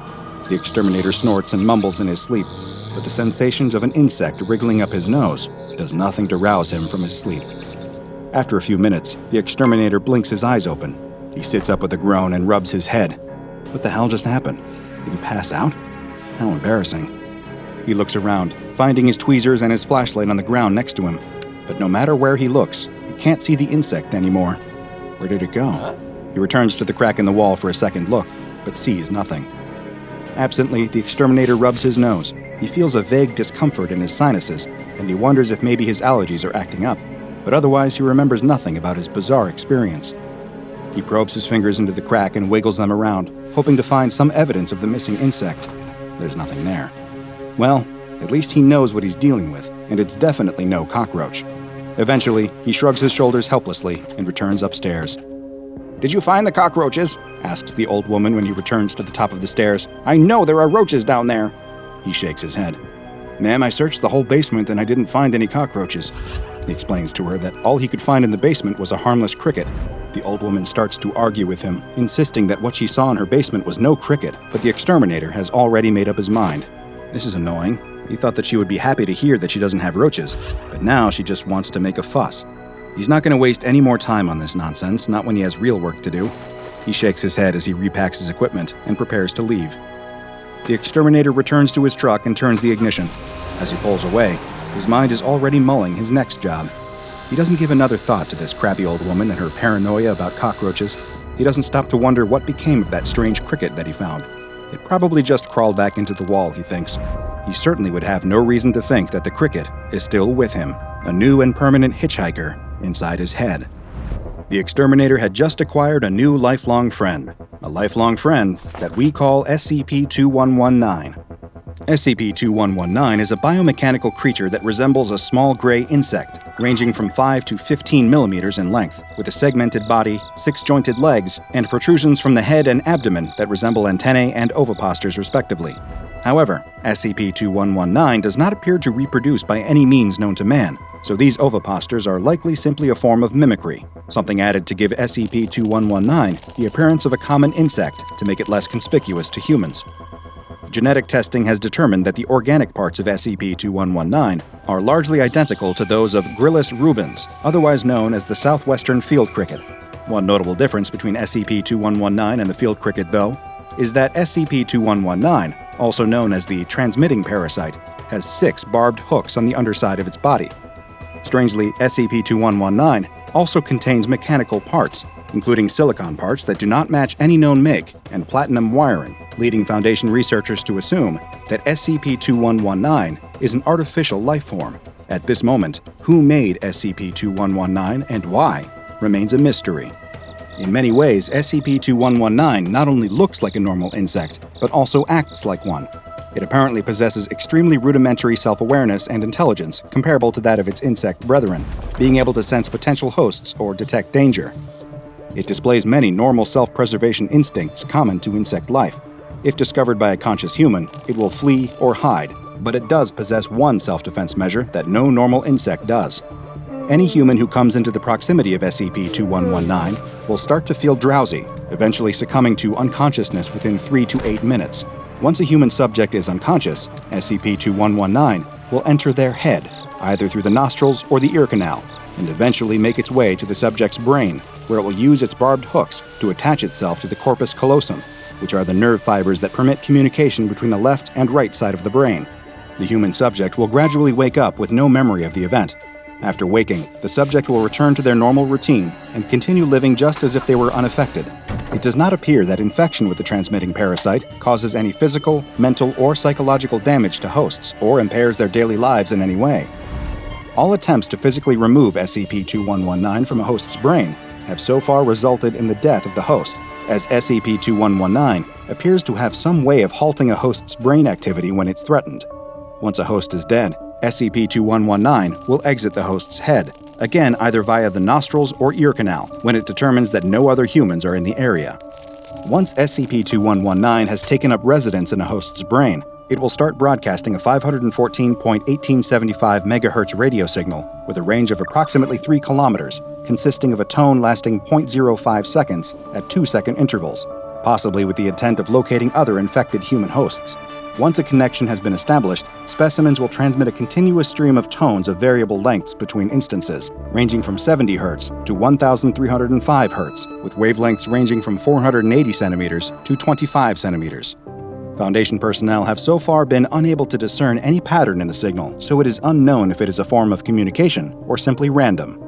Most insidious of all, SCP-2119 seems able to spontaneously manifest inside human brains without entering through the ear or nose. Humans coming into the proximity of an infected host have a 14% chance of spontaneously manifesting an instance of SCP-2119 in their own brains. Since SCP-2119 has no visible means of reproduction, exactly how it does this continues to baffle Foundation scientists. SCP-2119 specimens are stored individually in hermetically sealed tanks composed of RF-shielded glass and only removed for testing. Tests are to be conducted in hermetically sealed chambers composed of steel-reinforced concrete walls to block SCP-2119's radio transmissions. All personnel handling specimens of SCP-2119 are required to wear Level 3 hazardous material suits to protect them from infection.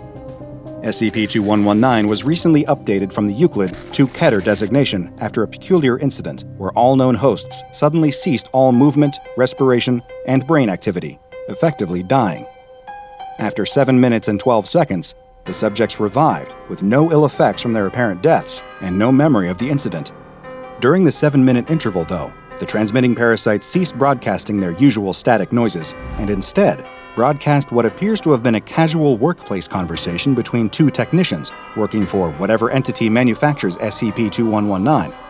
All subjects infected with SCP-2119 began to emit a strange scraping noise from their throats, which agents later determined was the sound of a chair being dragged across concrete. After this, subjects broadcast a conversation between 2 technicians who appeared to be oblivious to the fact that their words were being transmitted. During this conversation, the 2 technicians complained about a person named Reich, whom the Foundation assumes might be their supervisor, and afterwards, one of the 2 was heard asking for and then drinking a can of Coca-Cola. The broadcast abruptly ended when one of the 2 technicians suddenly noticed that they were live and cut the feed. The name Reich is so far the Foundation's only clue as to who or what is manufacturing SCP-2119, but so far all investigations into determining Reich's identity have been unsuccessful. It is currently impossible to estimate how many people in the general population are infected with SCP-2119, but considering how contagious the parasite is, it is thought to be extremely widespread. Without any known means of deactivating SCP-2119 without killing its host, containment of SCP-2119 is impossible. Who knows? You might already be infected yourself. It's not as if you would notice. You're on your way home from work after having just finished working a double shift. It's late, and the interstate is completely abandoned. No cars visible either in front or behind you. It's only about a 20-minute drive, but you know you're going to struggle to stay awake, even in this old beater that shakes and rattles as it travels down the long, straight road. The rattling causes a piece of tape to fall off of the gauge cluster, revealing a lit check engine light beneath. You grab the tape and put it back over the light, covering it once again. There, good as new. You turn on the radio, and it comes to life for just a moment before dying. You slap the radio, and it blinks to life for just a second before dying again. You're about to slap it again when you notice lights in your rearview mirror. And more than just a pair of headlights. It's a whole wall of lights. They're getting closer, and quickly too. Before you know it, they look like they're barreling down on you. But then, they suddenly go black, blinking out of existence. Did that trucker just turn off his lights? You think. You have no time to dwell on the thought, because the sound of an explosion suddenly causes you to scream in fright. It sounds like lightning has struck just inches from your car. The inside of your car suddenly lights up with fire and smoke. Has your engine exploded? What's going on? No, it's not coming from you, it's coming from next to you. You don't know where it appeared from, but next to your car is now a massive semi. At least, you think it was a semi. The smoke is so thick it makes you cough, and you quickly can't see. You lose control of the car and slam on the brakes, but you can feel yourself going off the road. As the smoke finally clears up inside of your car, you can see the moon. It's at this moment that you realize you're no longer right side up as the car flips and tumbles through the air. You open your eyes to find that you're still buckled into your seat. You release the seatbelt and drop to the roof of the car. You crawl out to find that your car slid to a stop upside down, several meters from the road. You look around, and far off in the distance, you can see it. The semi that ran you off the road, driving at an almost impossible rate of speed off into the night. You look back at your car, which is completely totaled, and wonder what you're going to do now. It's late the next morning when you finally get back home. The police did not seem to believe your story about the magically appearing semi-truck causing your single-car accident, but they did at least give you a ride back home after administering a sobriety test. You enter your small studio apartment and look around at the sparsely decorated room, wondering how you're going to pay rent next month if you can't get to your job.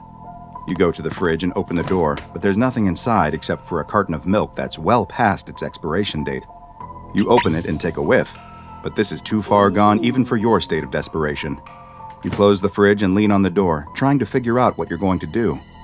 You're so deep in thought that you barely notice the mail being pushed through the slot in your door. You decide to go pick it up, even though you know it will only be bad news. And you were right. Bills, bills, and more bills. First, second, and final notices. You wonder if you've ever had a piece of good news show up through that slot in your door. What's this, though? The last piece of mail is a battered and folded envelope that looks like it's been used and repurposed many times. It feels thick and heavy, but there's no information on it at all. It's completely blank. You open the envelope, and your eyes light up. Inside is money. It's a stack of crinkled old bills, different denominations, all in a random order, but there's a lot of them. There must be over $1,000 here. And there's something else, too. A note. You unfold the creased and dirty piece of paper to see a simple message that looks like it was hastily written in black crayon. All the note says is, "Sorry about last night. Hope this helps, compadre." You flip the note over and look in the envelope again, but there's nothing else other than the wad of cash. The apology note may have been unsigned, but you weren't the first to receive something like it, and you would be far from the last. The SCP Foundation, though, knows exactly who sent it. This was a message from SCP-3899, also known as the Night Hauler. SCP-3899 is a black Peterbilt 379 semi-trailer truck with an attached trailer, but as you no doubt have determined, this is no ordinary truck. SCP-3899 has the anomalous effect of appearing seemingly at random upon stretches of highway within the continental United States, and usually at a considerable distance away from any other motorists. The truck will manifest already in motion, traveling within roughly 3 kilometers per hour of the posted speed limit, but it will not stay at this speed. Once SCP-3899 has appeared, it will almost immediately begin accelerating, and the speeds it can reach are truly staggering. Despite appearing to be a normal truck, SCP-3899 is able to reach impossibly fast speeds, and it's been observed traveling at over 420 kilometers per hour, or 267 miles per hour. As SCP-3899 flies down the road, it will attempt to avoid other vehicles and roadside objects, and has even been shown the ability to displace itself across short distances, which it seems to mostly do in order to avoid collisions with vehicles. SCP-3899 will disappear and then immediately appear somewhere else, though always within 300 meters of its last location. This reappearance will be accompanied by a thick cloud of dense, black smoke that lab tests have revealed to consist of a mixture of diesel fuel combustion byproducts, volcanic ash, and trace amounts of unidentified human blood. The anomalous truck will only appear at night and will demanifest completely once it encounters direct sunlight, or if it causes an automotive accident, which it has done plenty of times. In one particular incident, undercover SCP Foundation agents working within the Virginia State Department of Transportation became aware of reports of a large black truck appearing on a particular stretch of interstate that had caused multiple accidents. They were able to track down and locate one of the victims of these incidents, a woman named Martha Lewis, who they soon brought in for questioning under the guise of it being a police investigation. The agents questioned Martha on her experience, and she explained her own interaction with the black semi. She said, "It's all still clear in my head. I'm driving down I-64 on my way home and the sun had just gone down. There's no other cars and I'm about to take my exit when out of nowhere this huge truck just appears right next to me. There's a bunch of smoke, like it was on fire or something, and the sound was like a bolt of lightning had just struck right next to me. It all happened so fast. All the smoke clouded my windshield, and before I could really process what was happening, I was plowing right through a concrete divider and into some trees. I think I passed out. When I came to, there were paramedics and cops. They took me to the hospital." The agents asked if anything happened after that, and she said there was one other odd thing. When she left the hospital and went home, there was a letter waiting for her, but it didn't have a return address. Inside was a large amount of U.S. currency in a random assortment of denominations, with many of the bills appearing wrinkled and worn. There was a note in the envelope too, which read, "I'm sorry, didn't mean no harm. For the damages, get y'all a new rig and drive on." Later Foundation analysis of the document revealed that the note was written with a piece of charcoal on non-anomalous notebook paper. Now you're probably asking yourself the same question that the SCP researchers had. Just who is the driver of SCP-3899 that apparently wrote this odd note and also paid for the damages they caused? The operator of the truck, which has been designated as SCP-3899-1, is a very mysterious figure. Observers who have been able to get a brief glimpse inside of the truck as it moves past them at a rapid speed have described the driver as looking only like a silhouette of a slightly overweight male wearing the type of headwear that is typically referred to as a trucker hat. Some reports have also alluded to the presence of what appears to be smoky, tentacle-like appendages within the cab, though all further efforts to determine the exact physical characteristics of 3899-1 have failed, as the truck has proved resistant to any kind of outside scanning equipment. Most of what is known about the driver has come in the form of direct communication, though not in the form of interviews or any other sort of face-to-face interaction. No, while SCP-3899-1 has never been willing to stop and have a discussion with Foundation agents, it does seem more than willing to speak with anyone and everyone in its immediate vicinity over Citizens Band, or CB radio, which is a type of shortwave person-to-person communication system that is popular with many long-haul truckers. In one particular instance, an SCP Foundation helicopter happened to be traveling above a stretch of road where SCP-3899 appeared. An agent within the helicopter began communicating with the anomalous trucker, first asking for their call sign, to which SCP-3899-1 replied, "I'm the Night Hauler and I'm coming in hot. I know y'all can feel this speed." After adjusting their volume to compensate for 3899-1's loud response, the agent asked if the entity could explain where they came from. 3899-1 answered with, "I roll with the wind. My wheels sing sweet love to the blacktop. I'm filling y'all's veins with road salt and exhaust and the smell of burning rubber. Ain't no bother where I'm from. We all gotta live for the ride and die for nothing." "I see," the agent responded, before asking, "Are you hauling anything in particular?"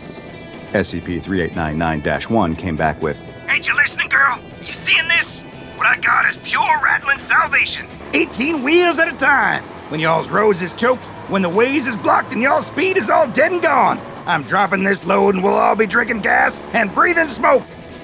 The agent didn't understand, though, and asked again who they were and what they wanted. 3899-1 replied, "This is for the souls of the road, for the long nights and dead engines, and everyone trying to put that horizon under their wheels.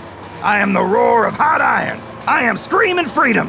I am the death of all barriers. This rig ain't got no quit, honey. I do not stop. Can you feel the rumble? Can you see the fire and smell the burn?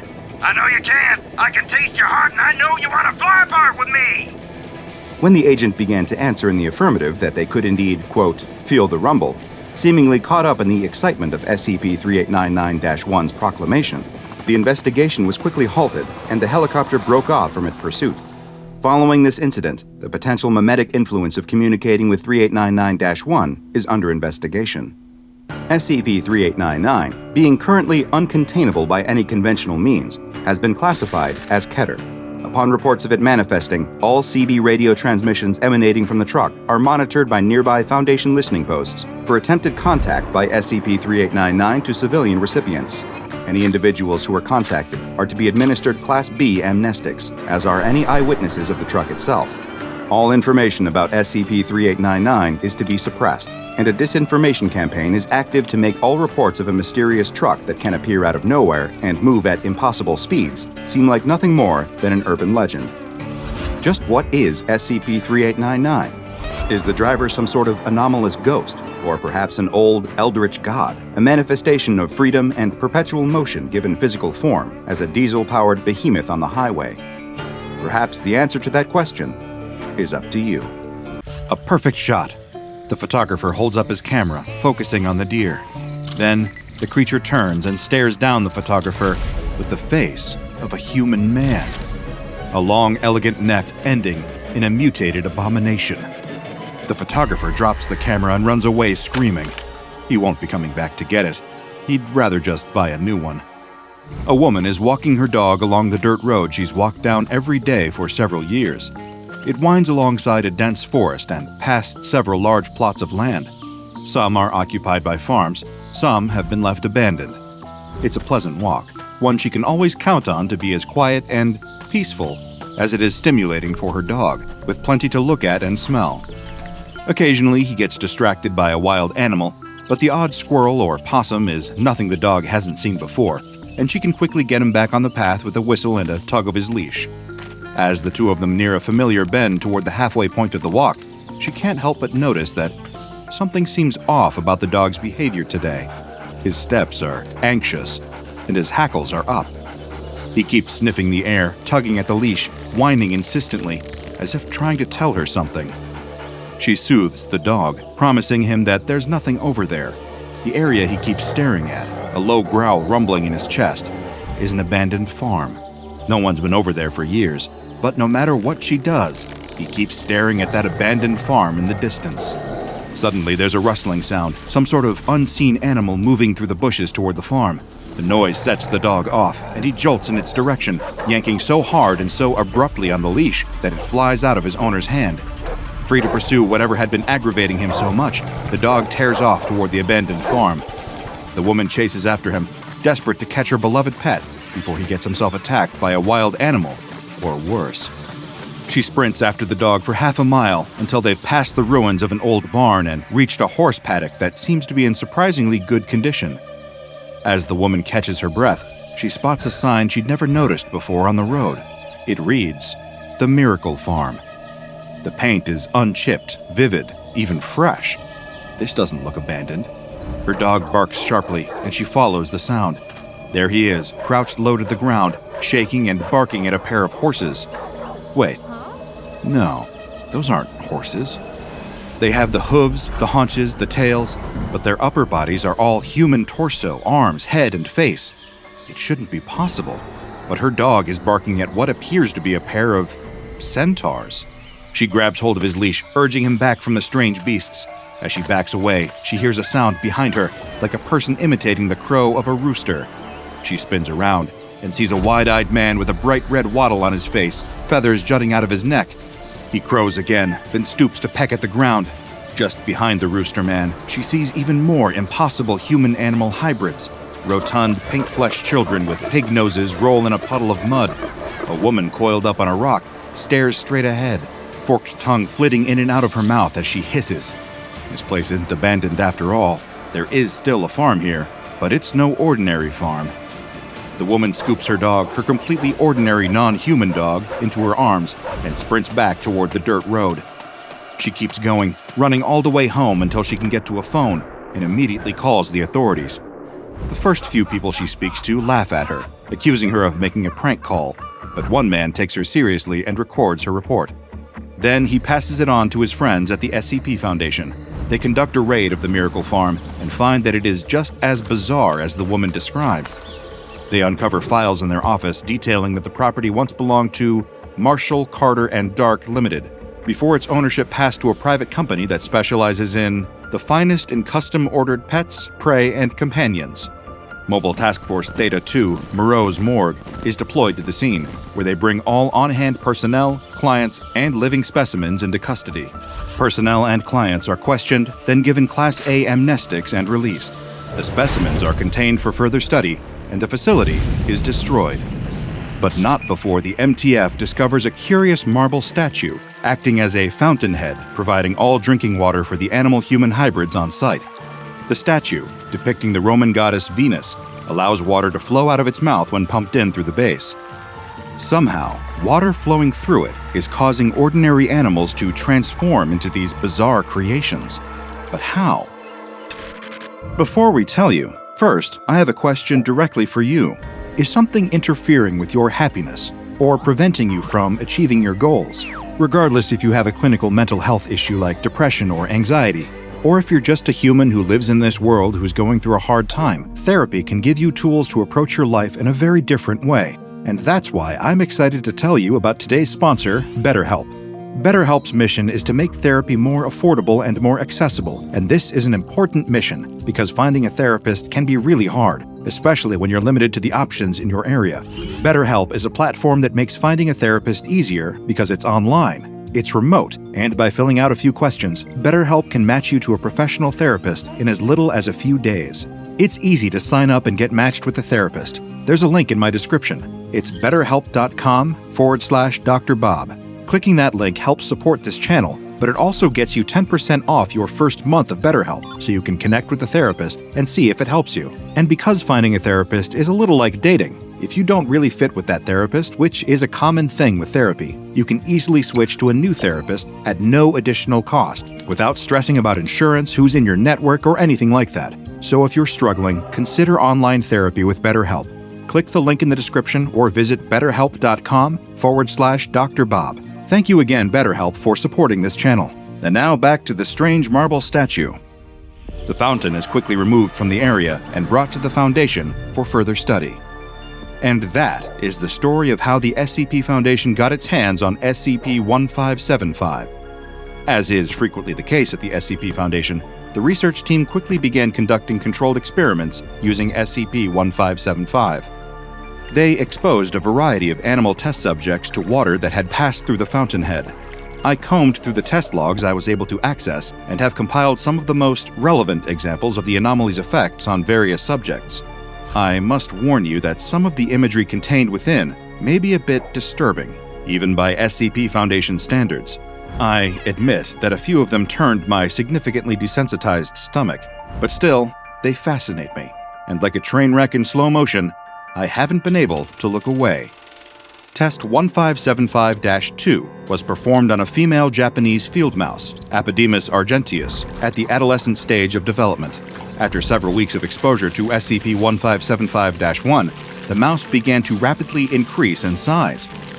Over the course of 12 days, the mouse grew to a height of 1.01 meters, a 500% increase in overall body size. As the mouse began to grow, her fur falling out and being replaced with smooth, human skin, her face warping into that of a young human woman, her appetite increased drastically. She was provided a standard field mouse diet of fruits, berries, and nuts, and consumed nearly 95% of her body weight at a given time in this provided food. By the 12th day of her mutation, the mouse's heart was unable to support her rapidly growing body, and it gave out. She died due to failure of her cardiovascular system, leaving behind an eerie half-mouse, half-human creature with a vestigial tail, partially transformed paws, and gray-tinged skin where her fur had once been. Test 1575-4's subject was a pre-adolescent male white-tailed deer, Otocoileus virginianus. The deer began to mutate fairly quickly following exposure to the water, and its initial steps were an alarming sight, to say the least. He began to suffer severe hemorrhaging in the pelvic area as his reproductive organs atrophied. By the end of the mutation cycle, they had disappeared entirely, leaving a smooth, fleshy surface behind. Several male researchers in attendance had to leave the room during the initial bleeding, and one asked to be referred to an on-site counselor regarding a persistent, recurring nightmare inspired by the mutation. The deer's arms and legs changed into human arms and legs, hooves into hands and feet. By the end of the process, which stabilized after 30 days, the deer had become an androgynous-looking Eastern Seaboard Native American person. The only remaining indicators that this had once been something other than human were a tail and antler nubs resembling those characteristic of yearling bucks.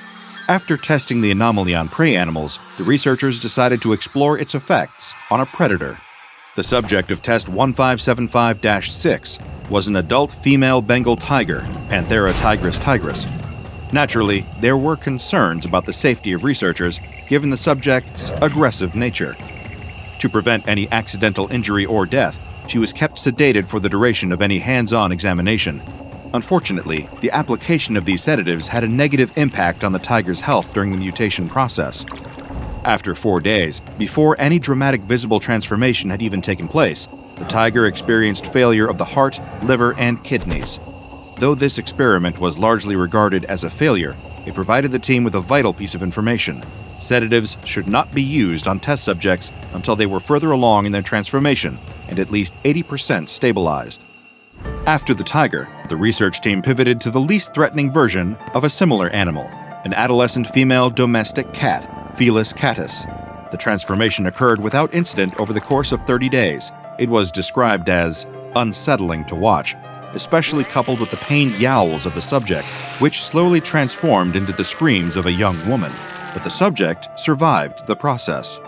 Her body stretched and contorted, claws turned to long, pointed fingernails, whiskers fell out, and fur was completely shed. By the time her transformation was complete, there was a young woman in the containment chamber, crawling around on all fours and batting at particles of dust. She retained her tail, the aforementioned pointed nails, and eyes with the same vertical slit pupils she had as a feline. She spoke several times, but only to request additional food. After testing on a cat, the next natural step was to test the anomaly on a dog.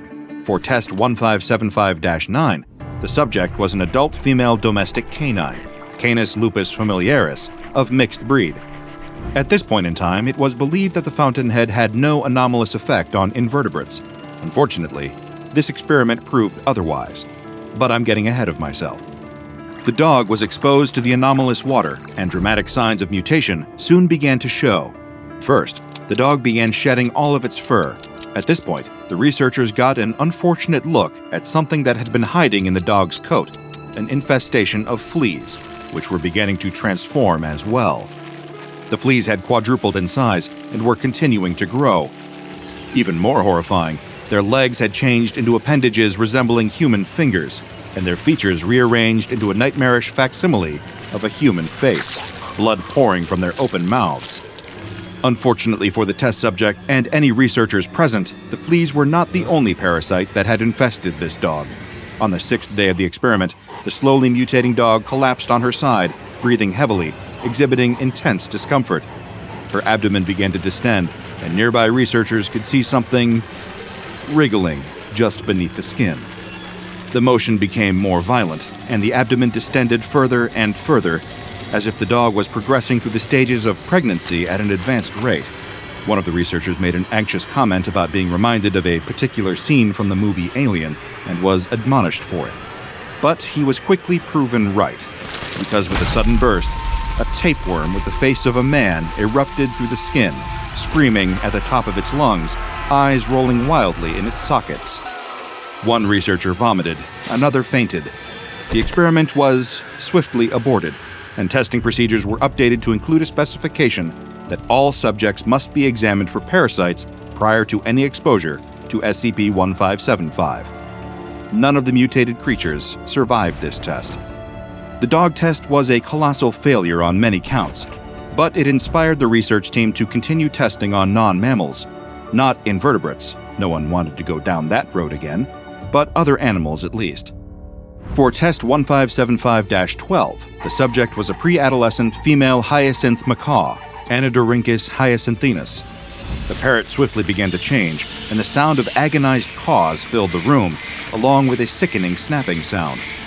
After a moment, the sound was identified as breaking bones. The rest of the bird's body, particularly the muscles and organs, were transforming at a faster pace than the skeleton. The body contorted painfully, and the wings began to split, forming into rudimentary fingers and hands. But the transformation never finished, never stabilized. After 20 days, the macaw was dead, and the cause of death was determined to be internal injuries due to these extensive bone fractures. The subject of Test 1575-13 was an adult female leopard gecko, Eublepharis macularius. The transformation occurred at an accelerated rate, and within 1 week, the lizard had grown to a height of approximately 4 feet and displayed many human characteristics, including human legs and feet, a face, and a full head of hair. The hands remained unchanged, though they were larger, and the specimen was still capable of climbing up walls, much like an ordinary gecko. At the 10-day mark, the subject experienced catastrophic organ failure as a result of the mutation and expired. One more test on an invertebrate was conducted, this time deliberately. For Test 1575-14, the subject was a female common green grasshopper, Homocestus viridulus. As the mutation began, the grasshopper began to shed its exoskeleton in a process best described as flesh forcing its way out of a casing, breaking the exoskeleton into pieces. What was left following this shedding process was a creature resembling the same grasshopper, but 3 times larger and covered in human skin. It continued to grow, but no further human features seemed to develop. After 15 days, it expired. An autopsy revealed the development of human organs inside, including a heart, lungs, kidneys, and liver. The cause of death could not be determined, but the transformation process is thought to have made the subject incompatible with life. The subject of Test 1575-15 was an adult female grizzly bear, Ursus arctos horribilis. During the first 29 days of her mutation, the bear did not consume any food or drink aside from SCP-1575-1. Still, she did not appear to experience any hunger or discomfort aside from the pain of the transformation itself. Her body slowly shrank over the course of 30 days, her fur thinning until it left only the ordinary amount of body hair for an average human woman. Notably, the hair was the same color as the fur she had once had. She retained her bear paws, which appeared to be uncomfortably heavy at the ends of her new human arms. Throughout the transformation, stool samples taken from the subject showed excessive amounts of organic matter, such as blood and fatty deposits. After 32 days, the mutation was complete, and the former bear's condition was stable. She did not speak. Instead, she used her newly transformed mouth and voice to grunt and roar. It was much less intimidating coming out of her human mouth, but researchers noted that her paws and claws were still dangerous and should be avoided. The subject of Test 1575-16 was an adolescent female Gravy's zebra, also imperial zebra, Equus grevii. Over the course of 27 days, the zebra's main body, hind legs, and most of her head mutated into a human, resembling the appearance of a person native to Africa. However, her front legs and jaw structure remained that of a zebra. The transformation stabilized, leaving her in this half-changed state.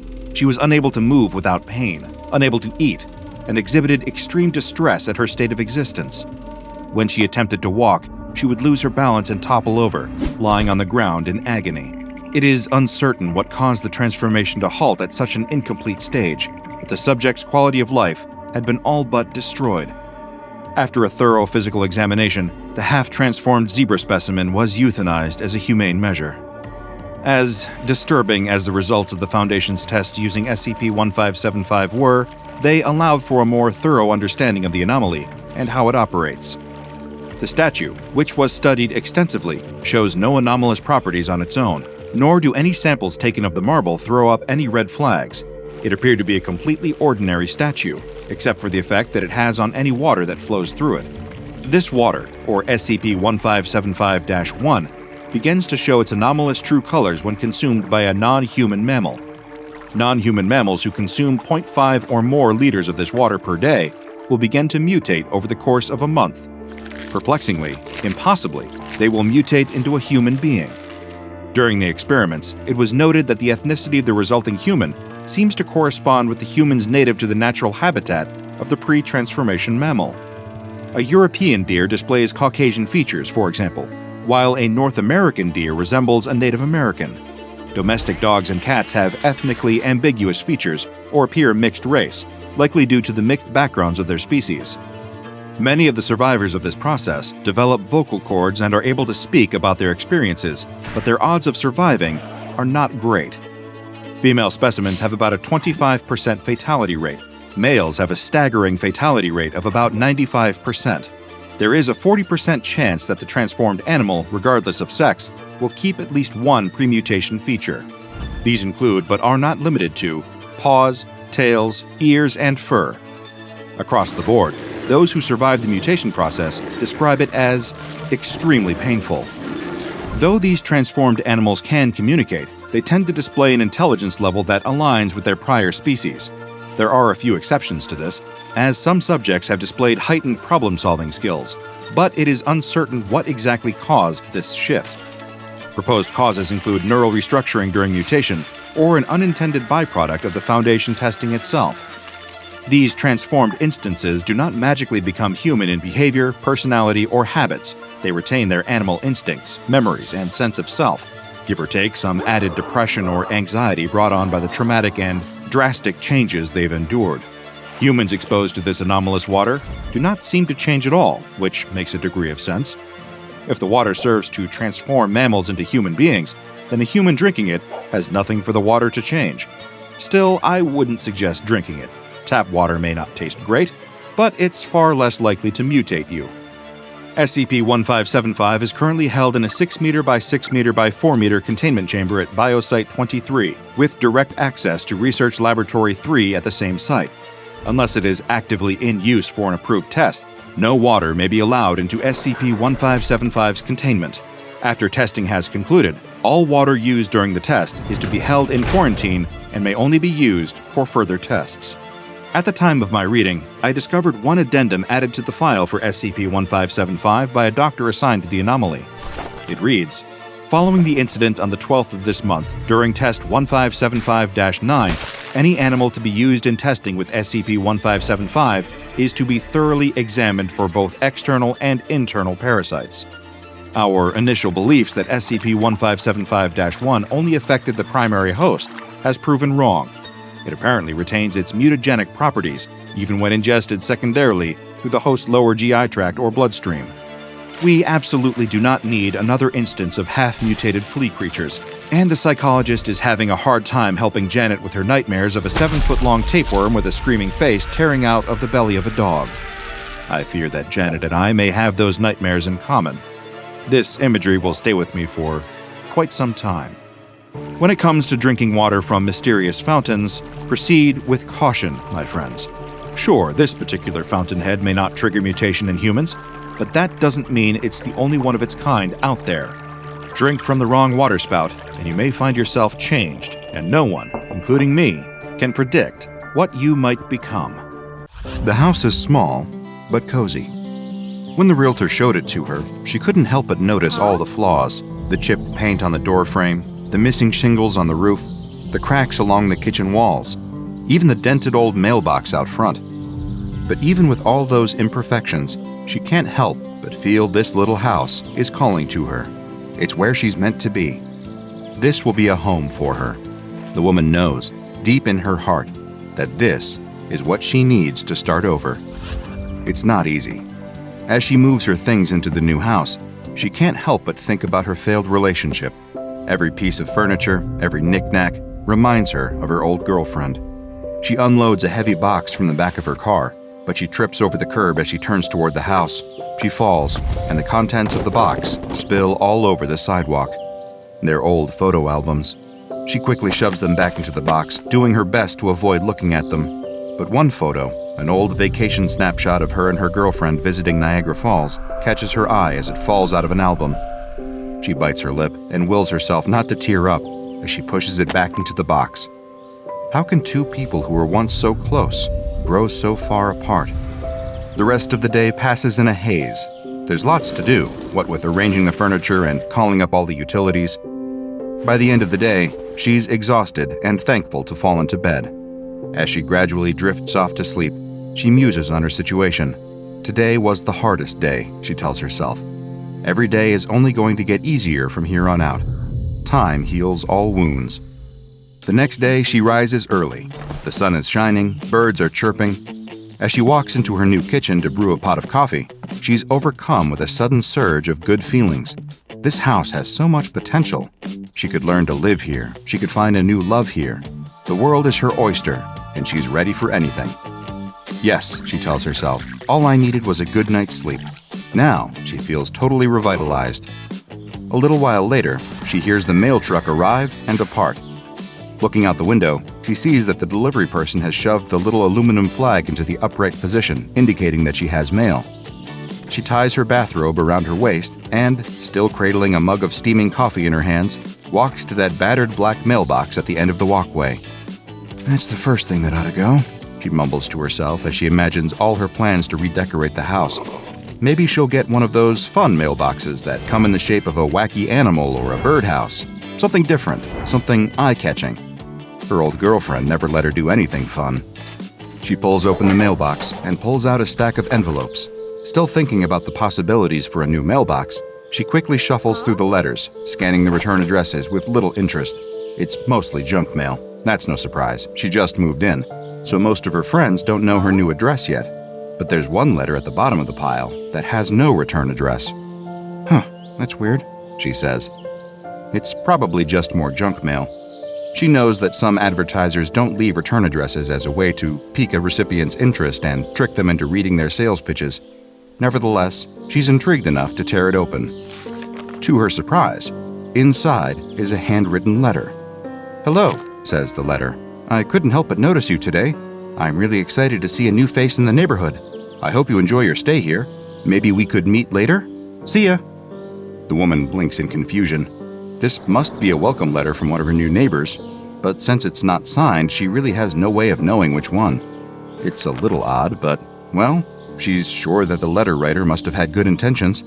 She pushes the red aluminum flag back into its reclining position, folds the mysterious letter under her arm with her other mail, and retreats back into her new house. Imagine her surprise when, the next day, she finds another letter in her mailbox. "Hi again," it says. "I saw that you read my letter yesterday. I'm so glad. I was afraid that you wouldn't like me, but now I see that we're going to be great friends. Maybe you'd like to get coffee together sometime? XOXO. P.S. I really like you." Okay, now this is getting a little pushy. That first letter was friendly, if a little awkward, but this one almost sounds like someone is trying to solicit her for a date. She's in no mood for that. Even if she wasn't still hurting from her breakup, she didn't know this mysterious letter writer. Where did they get the nerve to ask her out? Angrily, she crumples up the new letter and throws it directly into the trash. She looks across the hedge, peering into the neighbors' yards. In the yard to her left, a middle-aged man pushes a lawnmower across the grass. In the yard to her right, two old women are gossiping at the fence. She feels suddenly exposed as she realizes that the letters could be coming from anyone in the neighborhood. She hopes that maybe if she ignores it, the message will be clear. She quickly scurries back into her house and slams the door shut. The next morning, she finds another message from her secret admirer together with her other mail. The tone of the letter is more desperate, more wheedling. "I saw you throw away my letter yesterday," it says. "Why did you do that? Don't you like me? I really thought we would make a great couple. Maybe if you gave me a chance, I could make you so much happier than your ex." The woman doesn't read any farther. She throws the letter to the ground. This is going too far. It was bad enough that a stranger was hitting on her, but now she knows that her secret admirer is a stalker too. How else would they know that she threw away their previous letter unless they were watching her as she picked up her mail? And, even more disturbing, how could they possibly know that she had troubles with her ex? She stalks over to the house next door and pounds on the door. When the middle-aged man answers, she confronts him with the letter. "Did you write this? What's your problem?" she demands as she shoves the paper in his face. "I don't know what you're trying to do, but I'm not interested. I want you to keep away from me." "I don't know what you're talking about," protests the man, holding up his hands in surrender. I didn't write anything." The woman doesn't know if she believes him, but she has to admit that the middle-aged man sounds genuinely confused by her accusations. Maybe he's not the culprit. But when she confronts the neighbor living to the other side, she hears a similar story. "Are you sending me these letters because they're actually really creepy? I don't like people watching me," says the woman as she confronts her other neighbor. The old woman just shakes her head. "Mercy me, I didn't send you a letter. Why would I do that? I could just come over and talk to you." I don't know why you youngsters are always making up stories about weird letters." The young woman wonders about the old woman's final words when she's eating dinner alone in her kitchen later that night. The way that she complained about young people always making up stories about weird letters makes her wonder if this has happened before. Could it be that other young women have lived in this house before her? And were they victims of the same stalker? But who could this stalker be? It's got to be someone close. She can just feel it. At that moment, she looks up from her meal and gasps in surprise. There, right outside her window, is the black mailbox. It's hovering right at the edge of the window, as if it's shyly peeking in, like a bashful caller afraid of being seen. The young woman blinks and rubs her eyes. When she looks again, the mailbox is gone. She rushes to the door and throws it open. The mailbox is right there, standing at the curb at the end of the footpath, just as it's always been. Are her eyes playing tricks on her? Is the stress of her breakup and the mysterious stalker finally getting to her? The next day, she finds another letter. Her stalker is getting even more unhinged, and the messages are becoming downright crazy. The next day, she finds not just one letter in her mailbox, but two. Both messages sound absolutely deranged. Her stalker, and at this point there's no doubt in her mind that a stalker is responsible for these letters, has resorted to threats. "Why don't you like me? You better change your attitude if you know what's good for you. You think you're too good for me? What does your ex have that I don't? Maybe you need a real man to really show you the ropes." She crushes the letters in her hands, her face flushing with a combination of fear and rage. Who does this person think that they are? She can't take this pressure much longer. She's ready to report these letters to the police, but she still has no idea who's stalking her. Or does she? She can't help but think about that strange incident the previous night, when she thought that she saw the mailbox standing right outside the window. But that's crazy, isn't it? Her mailbox can't be stalking her, can it? If she tries to tell anyone that her mailbox is sending her threatening messages, everyone is just going to think that she's crazy. But soon, things start to get worse, escalating in ways that force the woman to confront that possibility. That night, she's in her kitchen fixing dinner. She turns from the stove to grab some condiments from the pantry. That's when she sees it. The mailbox. It's not outside this time, it's in the next room. It's standing partially hidden behind the door, again as if it's trying not to be seen. She drops her work and rushes out into the living room, hoping to catch the mailbox in the act. But it's gone. She runs to the window and, once again, sees the mailbox standing at the end of the walkway in the exact same spot that it should be. She's certain that she can't be imagining these things, but at the same time, what other explanation could there be? She barely gets any sleep that night, tossing and turning with unpleasant dreams.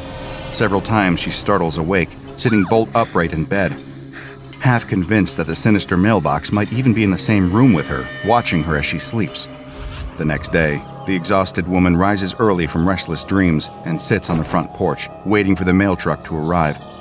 When the familiar U.S. Postal Service vehicle pulls up to the curb, she stalks over and confronts the mailman. "Come on, hand it over," she demands. "It's my mail, give it to me." She's too flustered by this whole absurd scenario to bother being polite, and the mailman is in no mood to argue. This woman looks positively insane, he thinks.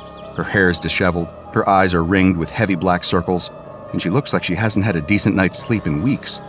He has to deal with all kinds of crazy customers every day, and he knows better than to push his luck. He shoves the bundle of letters into her arms and jumps back into his truck. The woman quickly shuffles through the stack of letters, scanning the return addresses and throwing each envelope to the ground behind her when she's satisfied that it's not from her stalker. Just as she thought, none of these letters match the description of the blank envelopes that her stalker uses for his messages. She pulls open the mailbox and looks inside. To her horror, there's already a letter inside. She grabs it and feels the blood drain from her face as she looks at the blank envelope. It's another message from her stalker. Now she knows that he's sending the letters through the mail, but how did he get this letter into the mailbox without her seeing him? She woke up so early this morning, even before the sun was up, and she's been watching the mailbox for hours. It doesn't make sense that any of her neighbors could have planted this message without her knowing, but the only other possible explanation is that the mailbox itself is somehow writing these letters. She stares at the black aluminum box, the dark dented metal suddenly taking on a sinister aspect in the early morning sunlight. Maybe she really is going insane. Maybe she just misses her ex-girlfriend so much that she's imagining all this madness and just projecting her fear of being alone onto this mailbox. No, she doesn't believe that at all. She's going to put a stop to this, once and for all. The woman jogs into her garage and returns several moments later with a shovel. She doesn't know whether she's hallucinating or not, but she's had just about enough of this stupid mailbox. She wants it out of her life. Even if it's not stalking her, even if this is all in her mind, it's clear that there's something off about this mailbox, something that's putting her ill at ease. She starts to shovel dirt away from the base of the mailbox post, grunting and sweating with the exertion of her work, but not stopping until the post is loose. She grabs at the thick wooden post and hoists the mailbox, post and all, out of its pit. She drags it across the lawn to her driveway, where, with considerable effort, she manages to shove it into the back seat of her car, ripping the upholstery of the seats and spilling wet dirt all over the floor. She doesn't care about the damage to her car.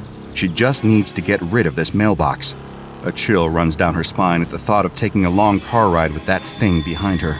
She doesn't trust it at all, and the idea of turning her back on it, well, she doesn't know what kind of danger she'll be in. As she climbs into the driver's seat, she adjusts the rearview mirror so that she can keep an eye on the mailbox for the whole trip. To her immense relief, it doesn't move once on the whole car ride, even though her nervous eyes keep flicking to the rearview mirror to assuage her fears. She finally arrives at her destination, the city dump. She pulls up to the front gate and honks her horn until the custodian comes out of the guardhouse. She motions for him to remove the mailbox from her back seat, and the panicked expression on her face tells him that he should be quick about it. He's barely pulled the mailbox clear the door when the woman peels away, skidding along the curb and gunning the engine to drive away from the dump and the abandoned mailbox as fast as possible. After a few minutes on the road, she starts to calm down. She breathes a deep sigh of relief, a new sense of calm finally settling over her now that she's removed that awful mailbox from her life. She adjusts the rearview mirror to look at her reflection, wincing at the sight of her haggard eyes and blotchy skin. The stress of the last few days must have been really getting to her, but now she feels like she can finally move on with her life. She manages a tense chuckle at the memory. The whole idea that her mailbox was stalking her seems increasingly absurd the further she drives from the dump, but she can't help but feel much better. But when she turns the corner to arrive at her home street, she sees something that she cannot believe. Her eyes bulge from her head, and her fingers tighten around the steering wheel, her knuckles going white. It can't be. The mailbox is back. The same black aluminum box and wooden post. Of course, after all she's been through, she would recognize it anywhere. It's still there, in her front yard, at the end of the walkway. But she's certain that she just dropped it off the dump, right? There's no way that she could have imagined digging up the mailbox and lugging it all the way to the junkyard. Could it be possible that the mailbox somehow followed her home? Could it be that desperate for her attention and companionship? The woman doesn't say a word. She keeps driving, passing her new home without stopping. She can't deal with this anymore. She glances at the rearview mirror, one last look at the cozy little house where she thought that she could start a new life. But she can't live like this. She keeps driving, and she doesn't look back. On the corner, the mailbox stands still and silent, as if it had never moved and never will. Dealing with a stalker can be a frightening and dangerous situation, but it can be even worse when your stalker isn't even human. That woman never had to see the mailbox again after she left the property, but the SCP Foundation is very familiar with this dangerously obsessive romantic, which it calls SCP-1269. SCP-1269 looks like a perfectly ordinary mailbox situated in front of a perfectly ordinary house somewhere in Massachusetts. It is made of black aluminum, possessing a red flag and a white plastic post. It stands at 1/3 of a meter tall, and the house number of the corresponding property is printed on its side. It is unknown how long SCP-1269 has resided at the property, although dents and bruises on the mailbox chassis indicate that it's probably been there for some time. SCP-1269 remains a perfectly ordinary mailbox when its corresponding house is unoccupied or else occupied by a male resident. But when a woman aged 23 years old or older takes up residence on the property, SCP-1269 will start to manifest its anomalous properties. About 2 weeks after the woman moves into the house, SCP-1269 will start to manifest unaddressed romantic letters targeted towards the resident of the house. Surveillance within SCP-1269 has shown that the letters manifest approximately 3 seconds after mail delivery. SCP-1269's anomalous properties will manifest only when a single female, 23 years or older, hereafter referred to as the occupant, resides within the same property as SCP-1269. Approximately 2 weeks after the occupant moves in, SCP-1269 will start to manifest unaddressed letters every 4 days. The contents of the letter are romantic in nature and are targeted towards the occupant of the house. Surveillance within SCP-1269 has shown the letters manifest approximately 3 seconds after the occupant's mail has been delivered. At first, letters will manifest once every 4 days, but SCP-1269 will quickly escalate its obsessive behavior to the point that multiple letters will appear daily. The letters will become more obsessive and less coherent as SCP-1269's stalking behavior intensifies. When not under direct supervision of the house occupant, SCP-1269 will teleport to a location near the occupant and face them as if it's trying to watch them. It will always manifest in an area where it is partially obstructed, such as peeking through a window or behind some shower curtains. Sometimes, when the resident is asleep, SCP-1269 will teleport near the occupant without obstruction. SCP-1269 will not follow the occupant off the property, and all anomalous properties will cease manifesting if the occupant moves out of the house. Attempts to remove SCP-1269 from its location have so far been unsuccessful. SCP-1269 will teleport to its original curbside location after 1 hour of relocation.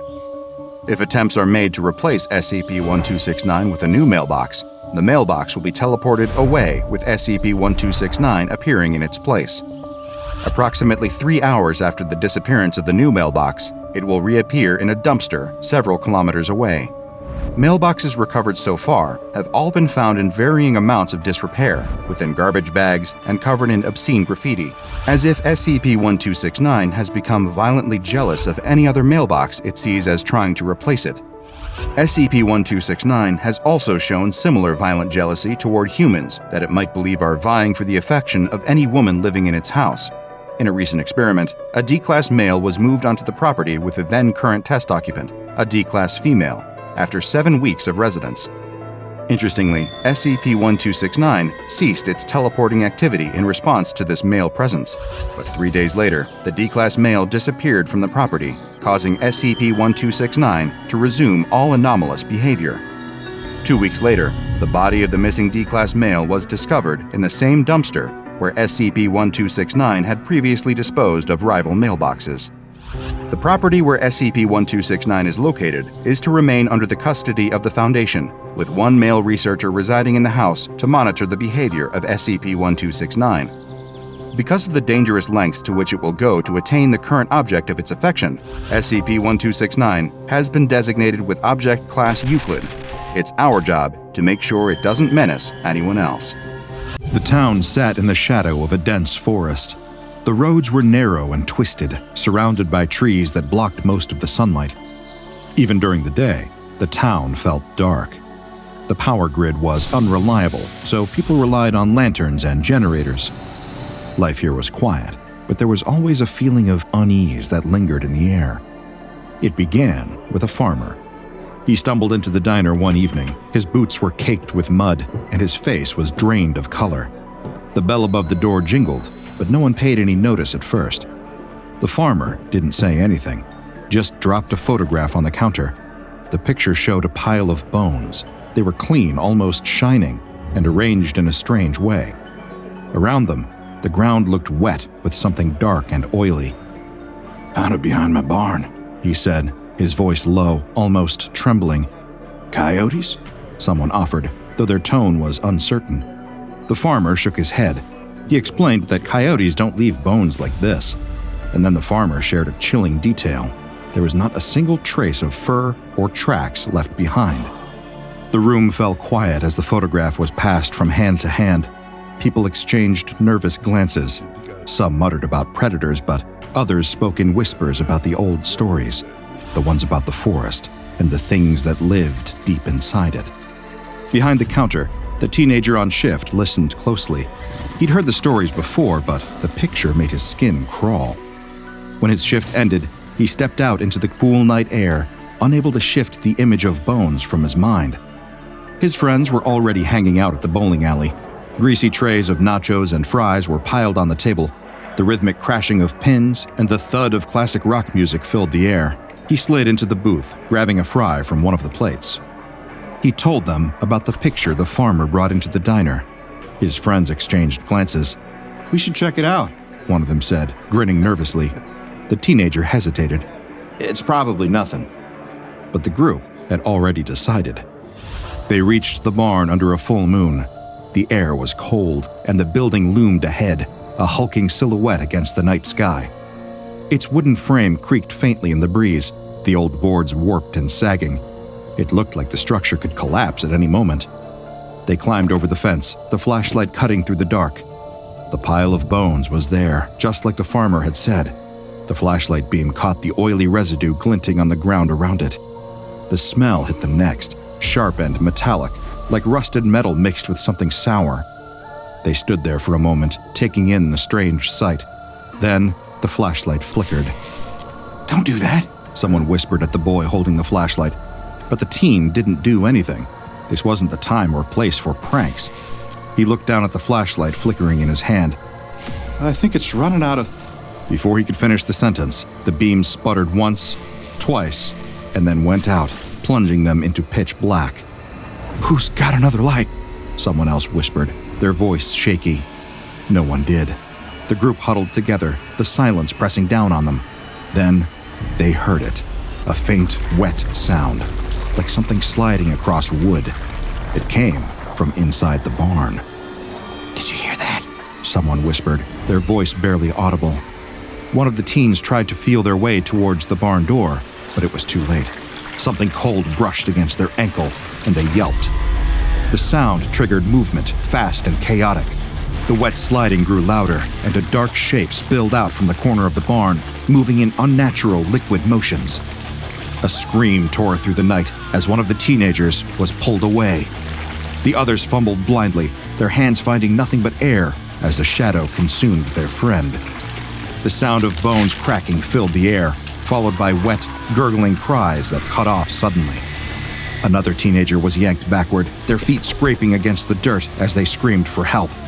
The group scattered in panic, but the shadow moved faster. It wrapped around another, pulling them to the ground. The last thing the others heard was the sound of something tearing, followed by silence. The teenager who had suggested the trip stumbled and fell, his palms scraping against the dirt. He looked up just in time to see a tendril of shadow lunge toward him. It caught his leg. He let out a blood-curdling scream as it began to pull him back.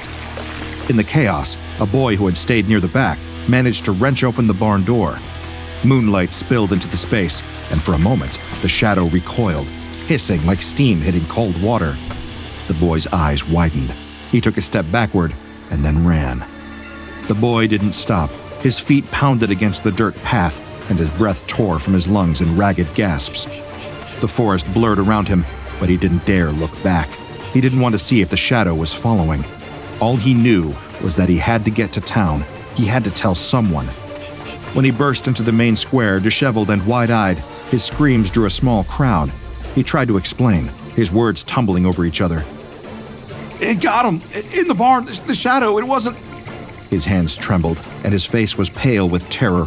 The people listened, skeptical at first, but the boy's panic was infectious. Someone ran to fetch the sheriff, while others murmured among themselves, their unease growing. By the time the boy finished his frantic story, the once quiet town had erupted in a mix of fear and confusion. It didn't take long for the rumors to spread. Some dismissed the boy's tale as hysteria. Others whispered that it sounded too much like the old stories their grandparents used to tell, stories of things that moved in the dark. Either way, a creeping tension enveloped the town. Night fell, and the power grid failed with clockwork precision. Darkness swallowed the town whole, plunging every home into silence and shadow. Families huddled together around flickering candles, their whispers barely audible over the crackle of flames. Fear soaked into every corner, every conversation. No one wanted to admit it, but they knew something was wrong. Then, the disappearances began. It started small, a neighbor missing from their usual spot at the diner, a dog leash lying limp on an empty street.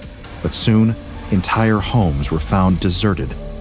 No signs of struggle, no broken doors or windows, just faint, chalky stains on furniture, bed sheets, and even clothing. Calcium deposits that made no sense. The sheriff's office had no answers. The unease turned to dread. The town's sheriff wasn't one for superstition. He dealt in facts, in evidence. but the stories piling up were testing even his pragmatism. What gnawed at him most was the thought of his mother, living alone at the edge of the forest. She insisted she was fine, brushing off his concerns with a wave of her hand. Still, he couldn't shake the image of her in the dark, defenseless against whatever was out there. One evening, he arrived at her house with a small camera tucked under his arm. She fussed at him, but he waved her off. It's just in case, he said, his voice steady but strained. He positioned the camera on her dresser, angling it to cover the bed and most of the room. See? He said, gesturing to the blinking red light. Nothing to worry about. She gave him a skeptical look, but nodded. As he left, she stood in the doorway, watching him with a mix of amusement and something deeper, concern maybe, or understanding. The blackout came as expected. The chief sat at his desk in the station, the camera feed pulled up on his laptop. The dim glow of the screen was the only light in the room. His mother lay in bed, the soft rise and fall of her chest reassuring him. He let out a breath, tension easing slightly. But then, the room on the screen shifted. It was subtle at first, the shadows near the dresser deepening, pooling like spilled ink. The chief leaned closer to the screen, his pulse quickening. The shadows moved. They crept along the floor, climbing the walls in slow, deliberate waves. The camera's night vision flickered, distorting the image. When it stabilized, something new had appeared. A dark, amorphous mass, barely discernible against the backdrop of the room. It shifted, flowing silently, almost like liquid smoke. It slid toward the bed. The chief's stomach turned to ice. Mom, he whispered to the screen, as if she could hear him. She stirred slightly, her face peaceful. The shadow stretched, tendrils reaching out like fingers. One brushed the edge of the bed, then another. The camera's feed glitched again, and when it returned, the shadow was gone. And so was his mother. He bolted from the station, his mind racing. When he burst into her house, the bed was empty. Her favorite quilt lay folded neatly at the foot, her glasses on the nightstand. The room smelled faintly, and on the pillow, a fine white dust caught the moonlight. Mom! He shouted, his voice echoing through the empty house. The silence that followed was deafening. The sheriff stood alone in his mother's room. His eyes darted from the empty bed to the faint dust coating the pillow. He reached out, running his fingers through the powder. It felt brittle, like crushed chalk, and crumbled away at his touch. Where are you? He whispered, his voice breaking. The silence answered with its cold indifference. He forced himself to move, stepping out into the hallway. Each creak of the floorboards echoed, amplifying the hollow feeling in his chest. He checked every room, every closet, calling her name. Nothing, not a trace of her. Outside, the blackout draped the neighborhood in darkness. Only the faint glow of the moon filtered through the thick canopy of trees, casting long, skeletal shadows across the lawn. His breath misted in the cold night air as he scanned the property, hoping for some sign, any clue. That's when he saw it. A trail. Barely visible, a faint scattering of the same white dust shimmered under the moonlight, leading away from the house. It twisted through the yard, past the fence, and into the forest beyond. The sheriff hesitated, his grip tightening on the flashlight clipped to his belt. Every instinct screamed to wait until morning, to gather help, to think. But there wasn't time. His mother was out there. He unholstered his sidearm, checked the chamber, and stepped into the woods. The forest swallowed him whole. The air grew colder, the silence heavier with every step. The trail snaked between the trees, almost glowing in the unnatural dark. His flashlight beam bobbed with his movement, illuminating the gnarled roots and dense undergrowth that threatened to trip him. Mom! He called again. Ahead, something shifted. The sheriff stopped, holding his breath. The beam of his flashlight swept through the trees, catching fleeting movements at the edges of his vision. He turned sharply, the beam bouncing. Shadows flitted just out of reach, slipping between the trees like liquid. Who's there? He demanded, raising his weapon. His voice trembled despite his best efforts to keep it steady. The shadows didn't answer. Instead, the air changed. It thickened, heavy with a metallic tang that clung to his tongue and throat. The flashlight flickered, the beam sputtering, before plunging him into near-total darkness. He smacked the side of it, his pulse hammering, and the light returned. just in time to catch something move. It wasn't human. A mass of darkness slithered across the forest floor, pooling and stretching like oil on water. Tendrils unfurled, reaching out to the trees, the ground, and the air itself.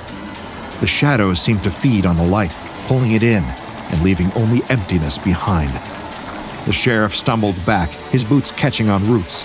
He raised his gun, firing into the mass. The shots echoed, but the shadow didn't slow. It surged forward, the tendrils growing faster, more frantic. He turned and ran. Branches clawed at his face and arms as he sprinted through the trees. The path was uneven, but he didn't stop. He could feel the darkness behind him closing in. Its movements were almost silent, punctuated only by a faint, wet sound. The house came into view. He burst through the back door, slamming it shut and locking it. His chest heaved as he backed into the kitchen, his eyes fixed on the door. For a moment, the world narrowed to the ragged rhythm of his breath. Then, the lights flickered. A deep, resonant hum filled the air, vibrating through the walls and floor. The shadows under the door thickened, dark tendrils seeping through the cracks like smoke. The sheriff backed away, his grip tightening on his weapon. His mother's face flashed in his mind, her soft smile, her reassuring laugh. He swallowed hard, raising the gun. The shadow surged. The sheriff braced himself, his gun aimed at the door, as the tendrils of darkness crept further into the room. The hum grew louder, a low, throbbing vibration that rattled the dishes on the counter and sent a shiver deep into his bones. He took a step back, his heart hammering in his chest. The kitchen lights flickered. The shadows pooled and swirled, stretching and retracting like something alive. It wasn't just darkness. It was hunger, sentient and deliberate. Then, as quickly as it had begun, it stopped. The shadows receded, slipping under the door and retreating into the night. The hum faded, leaving only the sheriff's panicked breathing and the faint buzz of the overhead light. He didn't lower his gun. He couldn't. When dawn finally broke, the town was a different place. The fear that had simmered beneath the surface had boiled over.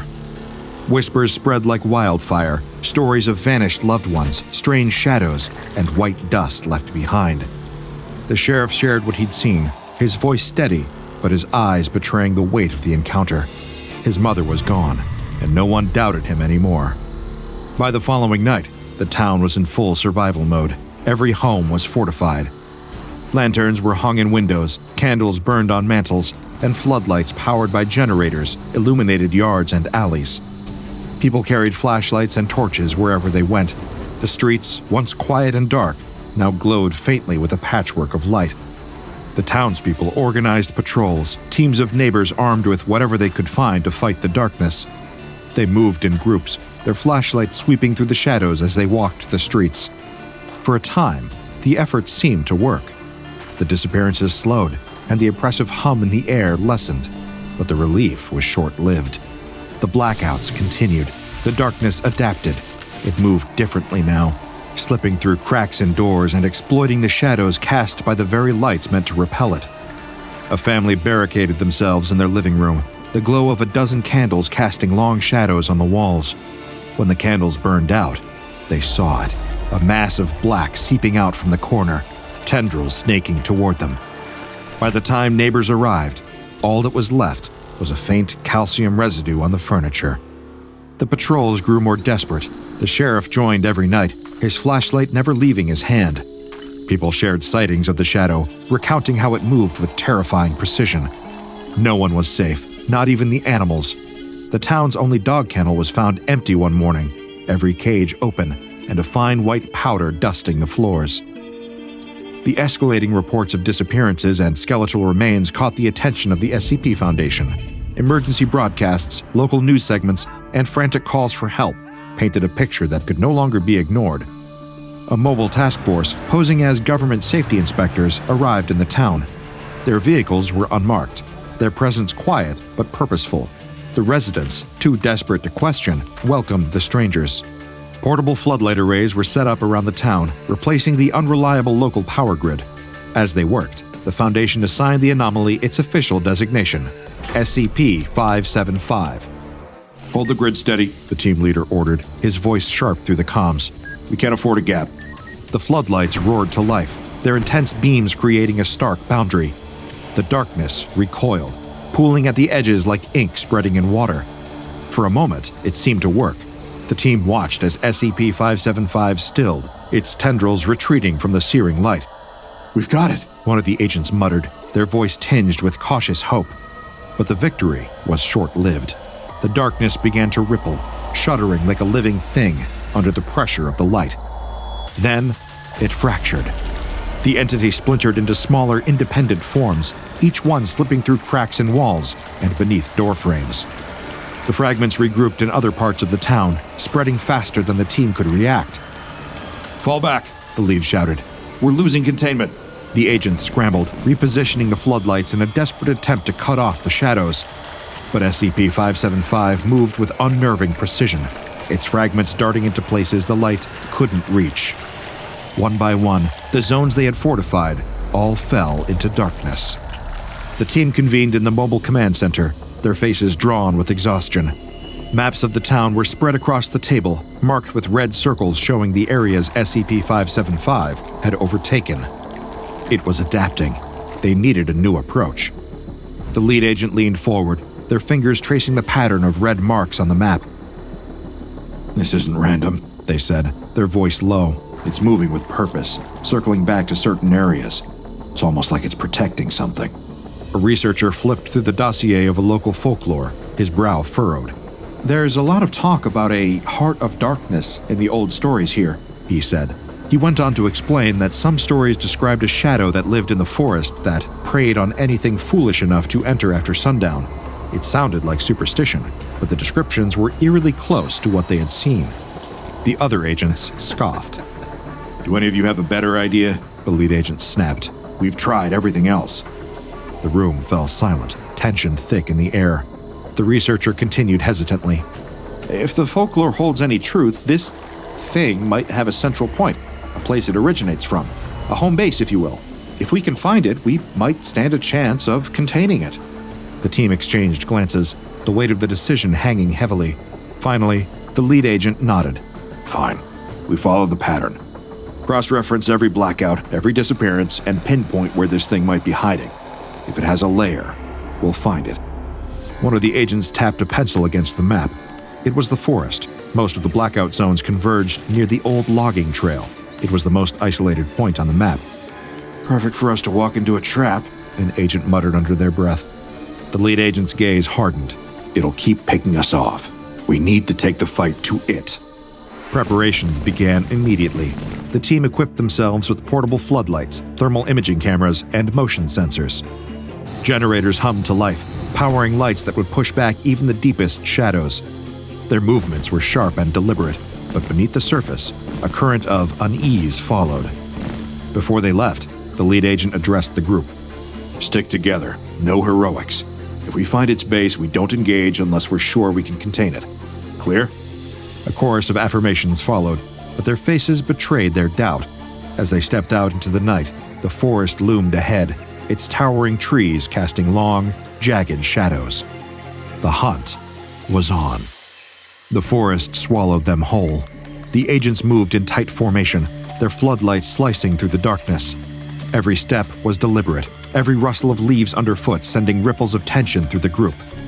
The air grew colder the deeper they went, the sharp tang of pine mingling with something heavier, an acrid, metallic scent that stuck to their throats. Eyes sharp, The lead agent said, their voice barely audible over the hum of the portable generator strapped to their back. The forest was unnaturally quiet. No birds, no rustling leaves, not even the distant hum of insects. It was as if the woods themselves were holding their breath. The first sign appeared just beyond an old clearing.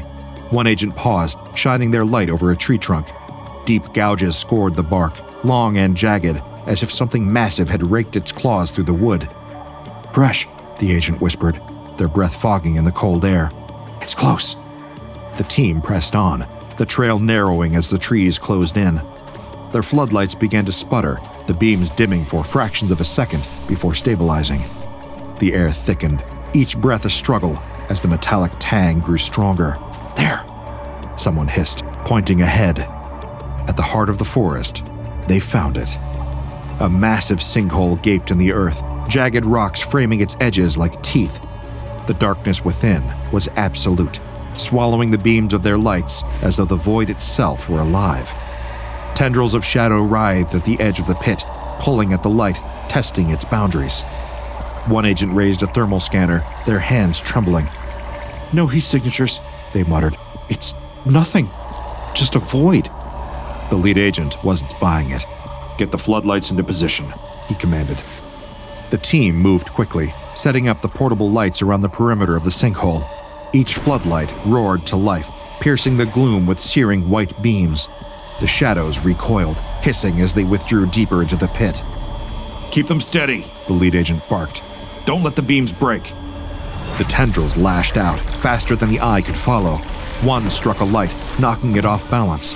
An agent dove forward, catching the unit before it hit the ground. The shadow hissed again, retreating as the light's beam steadied. "It's fighting back," someone muttered, their voice tight with fear. The lead agent pulled out a device, a prototype containment unit designed for anomalies like this. It hummed to life, emitting a low-frequency pulse that vibrated through the ground. "Deploy the array," they ordered. The device unleashed a web of light, a lattice of beams that expanded over the sinkhole like a net. The shadows writhed violently, their tendrils snapping at the edges of the light. The hum grew louder, the air vibrating with energy. "It's working!" an agent shouted, their voice filled with hope.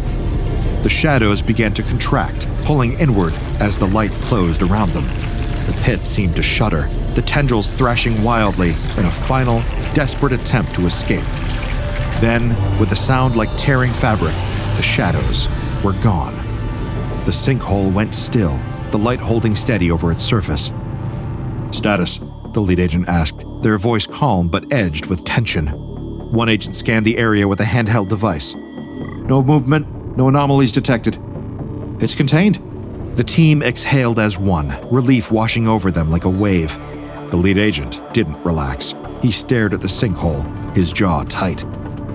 "Pack it up," he said finally, but he knew it wasn't over. As the team dismantled the containment array, the forest seemed to exhale, the silence breaking with the faint rustle of leaves. But even as they prepared to leave, a single thought hung heavy in the air. They had contained it. For now. But SCP-575 wasn't gone. Parts of it were waiting, biding their time, and everyone knew it. SCP-575 has proven itself to be both cunning and annoyingly persistent. SCP-575 is highly vulnerable to intense illumination. Containment focuses on maintaining constant lighting within its designated containment area. High-intensity floodlights and backup power generators are used to ensure no dark spaces remain. Its containment chamber is equipped with overlapping floodlight arrays, minimizing the potential for shadows. Automated systems activate auxiliary lighting in the event of a power failure. The entity's behavior is constantly observed via cameras and sensors, ensuring that any breaches are detected immediately. SCP-575 can split into smaller autonomous forms that regroup in complete darkness. While light disrupts and immobilizes it, the entity has proven capable of targeting generators and light sources to regain strength. SCP-575 has also been observed to mimic sounds and human voices to lure victims into its reach, demonstrating its strategic nature. SCP-575 has been classified as Keter due to its predatory behavior, adaptability, and the significant threat it poses in the absence of light. Containment remains a priority, with research ongoing to better understand its origins and capabilities. It's late at night, and you're driving down a desolate stretch of highway somewhere in New Mexico. There's nothing out here except for you, your car, and the road. What you don't know is that you're about to encounter something. Something terrifying. There's no moon, and the sky is pitch black. Your own car is barely lighting up the dark road ahead of you. Just then, you spot something in your rearview mirror. It's a pair of headlights. There's nothing too strange about them, except that they are especially bright. Your eyes are so adjusted to the darkness that you have to look away. When you glance in the mirror again, you see that they're closer. Much closer. They must be going awfully fast. You don't know why, but something about the car behind you makes you feel uneasy. There's something off. You speed up a little. Maybe you can keep some distance from them.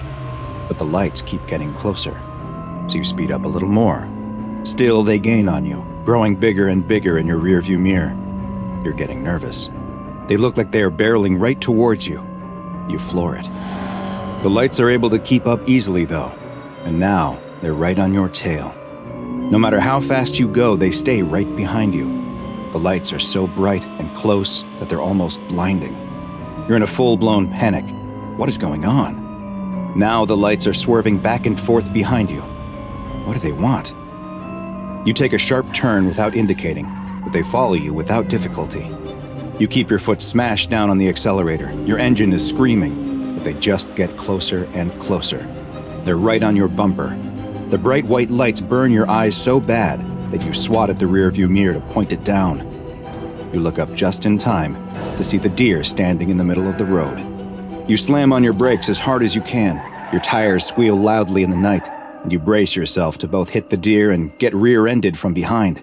You stop inches from the deer as something incredible happens. The two headlights seem to split, passing by you on either side of your car. You and the deer lock eyes for a split second as if you're both thinking, "What was that?" before the deer hops away into the night. You don't know what's happening, but you're not going to wait around to find out. You throw the car in reverse and hit the gas before whipping it around 180 degrees. You can't remember how far the last town was, but there's no chance you're going in the direction of those lights. You drive as fast as you can, checking your mirror constantly to see if anything is behind you. Nothing. Just darkness. Maybe you're finally safe. No, they're right in front of you. The lights somehow appear out of nowhere right in front of your car. You turn the wheel hard to avoid a head-on collision and you go flying off the road, smashing your head against the window as the car goes flipping and rolling and tumbling. The car comes to a stop 100 feet off the road, upside down, with a lone blinking turn signal dimly lighting up the surrounding field. A single headlight approaches the car, but it's not moving like a vehicle. It's moving like an animal. You're concussed from the accident, and your vision is starting to fade. The last thing you see is a second light approaching. The next morning, the local sheriff is investigating the scene of a single car accident. Curiously, there's no body, just a few scraps of clothing and a pair of tennis shoes sitting neatly in the upside-down roof of the car. Strangest, though, are the childlike handprints all over the dirty car door. The sheriff doesn't know what to think. What the sheriff doesn't know is that he has just come upon the aftermath of an SCP-745 attack, a strange and mysterious creature known as the Headlights. SCP-745 is the classification the SCP Foundation has given to a bipedal, nocturnal predator, whose hunting grounds are an abandoned stretch of highway in northern New Mexico. SCP-745's most distinctive feature, by far, is its head, the top of which is a bloated sack of translucent skin. There are no visible sensory organs present on the head, nor does it appear to have a solid skull, and the creature's brain can be directly seen through the semi-transparent skin, which is covered in a web of bioluminescent organs. These organs are capable of producing a steady output of light that's been measured between 1400 to 3200 lumens, which is the equivalent of bright xenon gas headlights. The entity has been observed to have the ability to change the color of this light, as well as flash it in specific patterns. It is theorized that it engages in this behavior as a way to defend itself, and potentially may also use it as a way to communicate with other members of its species. The rest of SCP-745's body is covered in skin that is a deep, dark, black color that almost seems to absorb light. This quality, when paired with their blindingly bright head protrusion, gives the appearance of a floating point of light in the darkness. Because SCP-745 entities hunt almost exclusively in pairs, with their preferred hunting grounds being remote sections of highway, they are easily mistaken for oncoming or approaching headlights. Two SCP-745 entities are able to move together in perfect synchronicity, running in tandem at speeds up to 180 kilometers per hour. Together, they will target lone vehicles that they spot on the highway, and will begin to chase or run straight towards them, giving the unlucky driver the impression that a fast-moving car is rapidly approaching them. After they near the targeted car, they will attempt to stop it by any means necessary, whether by simply forcing the driver to pull over out of fear, or by running them off the road completely. Once their prey has stopped, crashed, or become otherwise incapacitated, the pair will stop moving together and approach the car separately to directly assault and then consume the vehicle's occupants. Next to no remains are left following an attack, save for a few scraps of clothing and the victim's shoes. Other than the damage sustained during the accident, there is never any other sign of struggle or forced entry, with the only other evidence left at the scene being the childlike handprints from SCP-745's small front paws. Strangely, analysis of SCP-745's genetic structure has revealed that unlike humans, they are not a carbon-based life form, meaning it is unlikely then that they are able to derive any nutrition from the consuming of human flesh. It is theorized then that they may be hunting solely for sport or some other form of perverse enjoyment. This question remains unanswered, as currently there are no recorded observations of SCP-745 feeding in the wild, as successful attacks have never left any witnesses, and specimens captured by the SCP Foundation refuse to eat it all. No lairs, nests, or other refuge of SCP-745 has ever been found, nor has the Foundation located any breeding grounds or young examples of the entity. It's unknown how or if they reproduce, or when they may have first appeared. What is known is that they had established a wide hunting territory across the American Southwest until Foundation teams began a program to thin their numbers in the 1960s. The effort appears to have been successful so far, and all recent sightings of SCP-745 have been limited to a specific stretch of highway in northern New Mexico. SCP-745 has been classified as Euclid, and in order to limit potential exposure to civilians, the Foundation has purchased the land surrounding the highway, with traffic being redirected to other roads. Foundation security teams disguised as highway patrol officers are to remove any trespassers or lost travelers who accidentally find themselves on the dangerous stretch of highway.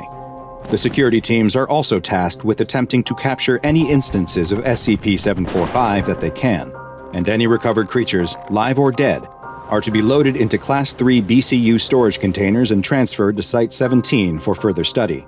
Containment procedures that are able to preserve living specimens are still being researched, and currently, no examples of SCP-745 have survived for more than a week in captivity.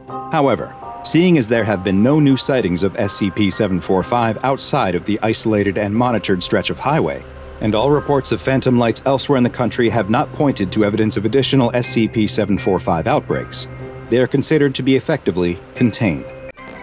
Dance failed. The young woman laughs as her date tries to catch his breath. The dancing rhythm game was much harder than he anticipated, and he can't help but also laugh at his abysmal score.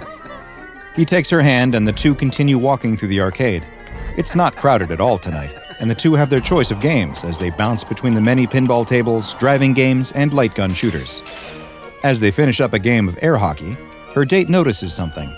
It's a door in the back of the arcade that's slightly ajar, the latch and a lock that should be keeping it closed hanging open.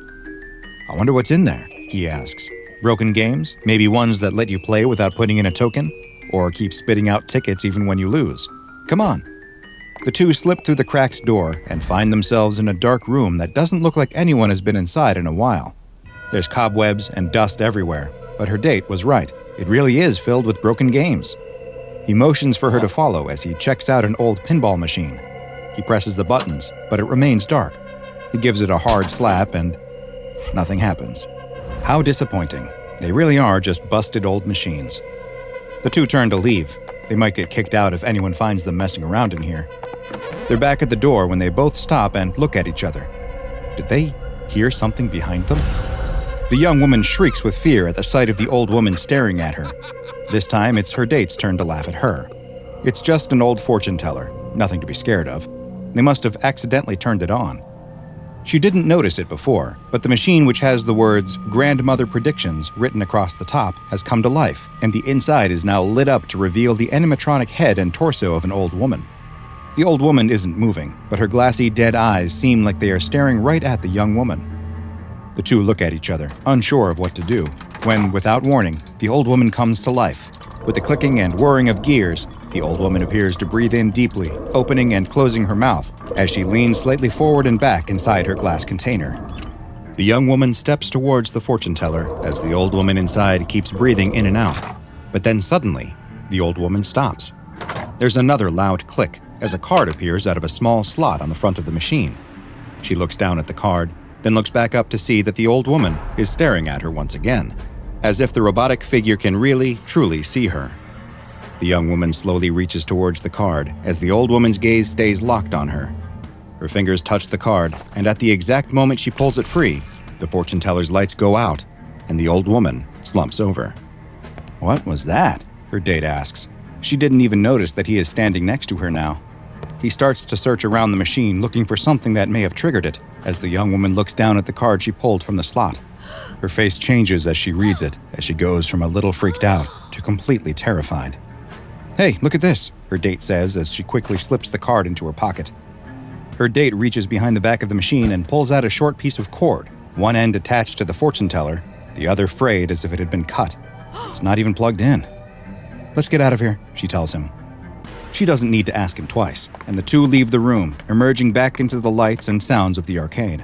Later that night, the two are at the door to the young woman's apartment. He asks if she's sure she's okay. She's not still scared about that broken machine, is she? It's probably just battery operated and they switched it on somehow. The young woman agrees that must be it, and that she's fine, just tired. She gives him a kiss on the cheek and bids him goodnight before going into her apartment and closing the door. Inside, the young woman leans against the door. She takes something out of her pocket and stares at it. It's the fortune that was dispensed from the machine. It reads, "You look like you've made some mistakes. Some things are unforgivable, aren't they?" No way, she thinks to herself. It's just a coincidence. The young woman walks further into her apartment and picks up a framed photo. It's a picture of her several years younger, with another girl who looks just like her. Her sister. She thinks back to that night. The night that she'll never forget no matter how hard she tries. The night she lost her, and lost part of herself too. She sets the picture back down on the table before looking at the fortune she's still holding in her other hand. She crumples the paper in her fist and drops it in the trash before heading to bed. It's late at night, and the young woman is tossing and turning with bad dreams when she suddenly pops up awake. Did she hear a sound? She looks around her dim room, but nothing looks amiss. There it is again, though, a noise. Is it coming from the closet? She gets up out of bed and walks towards the closet, one slow step after another. She reaches towards the closet door, but the moment her fingers touch the knob, the door bursts open. She screams and falls backwards as multiple arms reach out of the darkness in the closet towards her. She screams and kicks at the arms as they grab at her, trying to pull her inside. She fights with all her might as she tries to crawl away from the arms. She manages to escape their grasp and stands up. She runs out of the room and towards the front door as the arms follow, reaching out of the closet, growing longer and longer, the sickening sound of bones twisting and snapping as they form new joints to bend around corners. Her hands reach out for the knob and she grabs it, just as the arms grab onto her. She's jerked backwards and falls to the floor as the arms drag her down the hallway. She tries to resist, her fingernails digging into the floorboards as the arms pull her back into the bedroom. "Hello? You awake?" The woman knocks loudly on the front door. "Come on, we have reservations. You have to get up." The woman knocks again, but still no response. She checks her watch and with a sigh, takes out a set of keys. She finds the one she's looking for and unlocks the door. "Everyone is waiting for us and I'm going to tell them we're late because of..." The woman gasps as she opens the door. She can't believe what she's seeing. The apartment is a mess. It looks like a bomb went off. She looks around, but there's no sign of her daughter. Then she notices the bloody claw marks leading down the hallway towards the bedroom. She runs down the hall, stops in the doorway to the bedroom, and screams. If you've ever been to an arcade, a midway, or a boardwalk, then you may have encountered a fortune-telling machine. These small booths containing an automaton are great fun as you receive a random card that purports to tell you your future or reveal a secret truth about yourself. There's nothing to it, obviously. It's just a random card you're getting after all. But the SCP Foundation has a fortune-telling machine in its possession that's both very real and very dangerous. SCP-517, as it is known to the Foundation, is a 2-meter-tall glass and wooden fortune-telling machine that contains a mechanical animatronic facsimile of an elderly woman wearing a white blouse and a blue shawl. On top of the machine is a panel with the words "Grandmother Predictions" written on it. Once per hour, the machine will power on if an individual enters what could be considered the elderly woman's field of vision. She will turn to directly face the person, seeming to stare right at them, before dispensing a fortune card from a slot on the front of the machine, after which it will appear to shut down and cease to function. It is unknown just how the machine becomes active, seeing as the only cord coming out of the back of the machine appears to have been severed.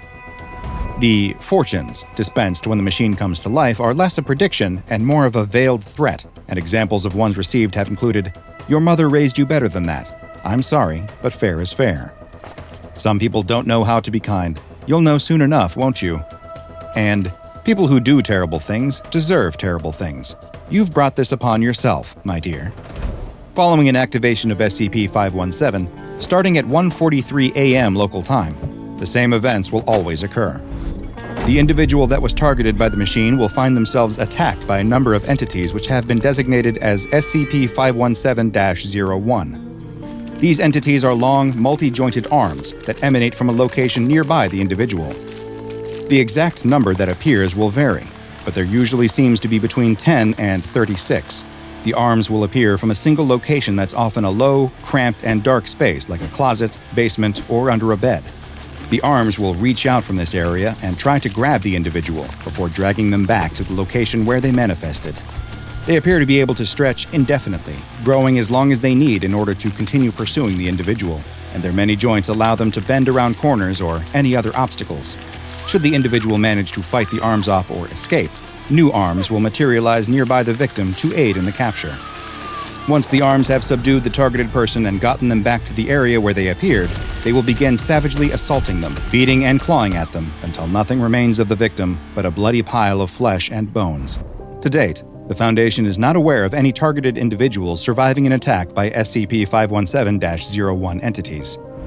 In the event that the fortune-telling machine was activated multiple times on the same day, multiple instances of arms appearing will occur at different locations at the same time, with each group hunting their own individual target. Efforts have been made to figure out exactly where the arms manifest from, and during testing, cameras were set up around the targeted individual in order to try and locate a place of origin. Unfortunately, the arms somehow seemed aware that they were being watched, and the arms always emanated from around a corner or other place that was out of the field of view of the cameras. Tests on SCP-517 did reveal one piece of evidence, though, as fragments of DNA were recovered from the areas where SCP-517-01 instances appeared. DNA that turned out to be human in origin. The origins of the DNA and the identity of the owner have yet to be determined. Research and containment of SCP-517 has proven to be quite difficult, as evidenced by an event designated Incident 517-1997-M. As Foundation Agent Dr. Mail supervised the transport of SCP-517 to a new containment storage locker, the fortune teller suddenly activated, and it was suspected that Dr. Mail had become a target. Security personnel were alerted, and a defensive strategy was devised to protect her from instances of SCP-517-01 that were expected to manifest that night at 1:43 a.m. Dr. Mail was taken to a helicopter on the roof of a Foundation cafeteria and given the protection of multiple security personnel as they waited for the arms to manifest. Right on cue, the arms appeared in a storage area inside the cafeteria and began stretching their way towards the roof. Security teams inside the cafeteria opened fire on the arms, which took damage just like normal human arms, though they would quickly be replaced by more. More instances of SCP-517-01 began appearing, coming out from under parked vehicles and other storage areas, as the number of arms coming out of the original manifestation site continued to increase, until there were over 100. The arms did not seem to want to fight back against the security teams, though. They seemed singular in their focus, to get to the roof where Dr. Mail was waiting. As the ever-increasing amount of limbs overwhelmed the security teams and breached the roof, the order was given for the helicopter to take off. The helicopter rose into the air, but the arms began manifesting from somewhere underneath the helicopter itself. The arms broke through the windows and pulled Dr. Mail out, passing her down to the waiting arms on the roof that then carried her through the cafeteria's ventilation system. A security personnel in the cafeteria attempted to sever the limbs with a knife and rescue Dr. Mail, but the arms are no longer ignoring their attackers and grabbed him as well, dragging him down towards the storage locker along with the doctor. In the end, 4 members of the security team along with Dr. Mail were pulled into the storage area by the arms. Their remains were collected the next morning, and the Foundation made their best efforts to separate and identify what was left for individual funerary services. SCP-517, which has been classified as safe, is kept in a dedicated containment cell at all times facing away from the doorway, with an opaque black sheet bound around it. Following the events of Incident 517-1997-M, all testing has been halted, without the express written permission of the site director. Peering into our future can be a fun activity, even when we know it's all just a bit of make-believe. When you pull your fortune from a booth containing an elderly automaton, though, you might just find that this time, Grammie knows your fate for real. The Walking Dead, dripping and rotting, with glowing eyes and sharp teeth.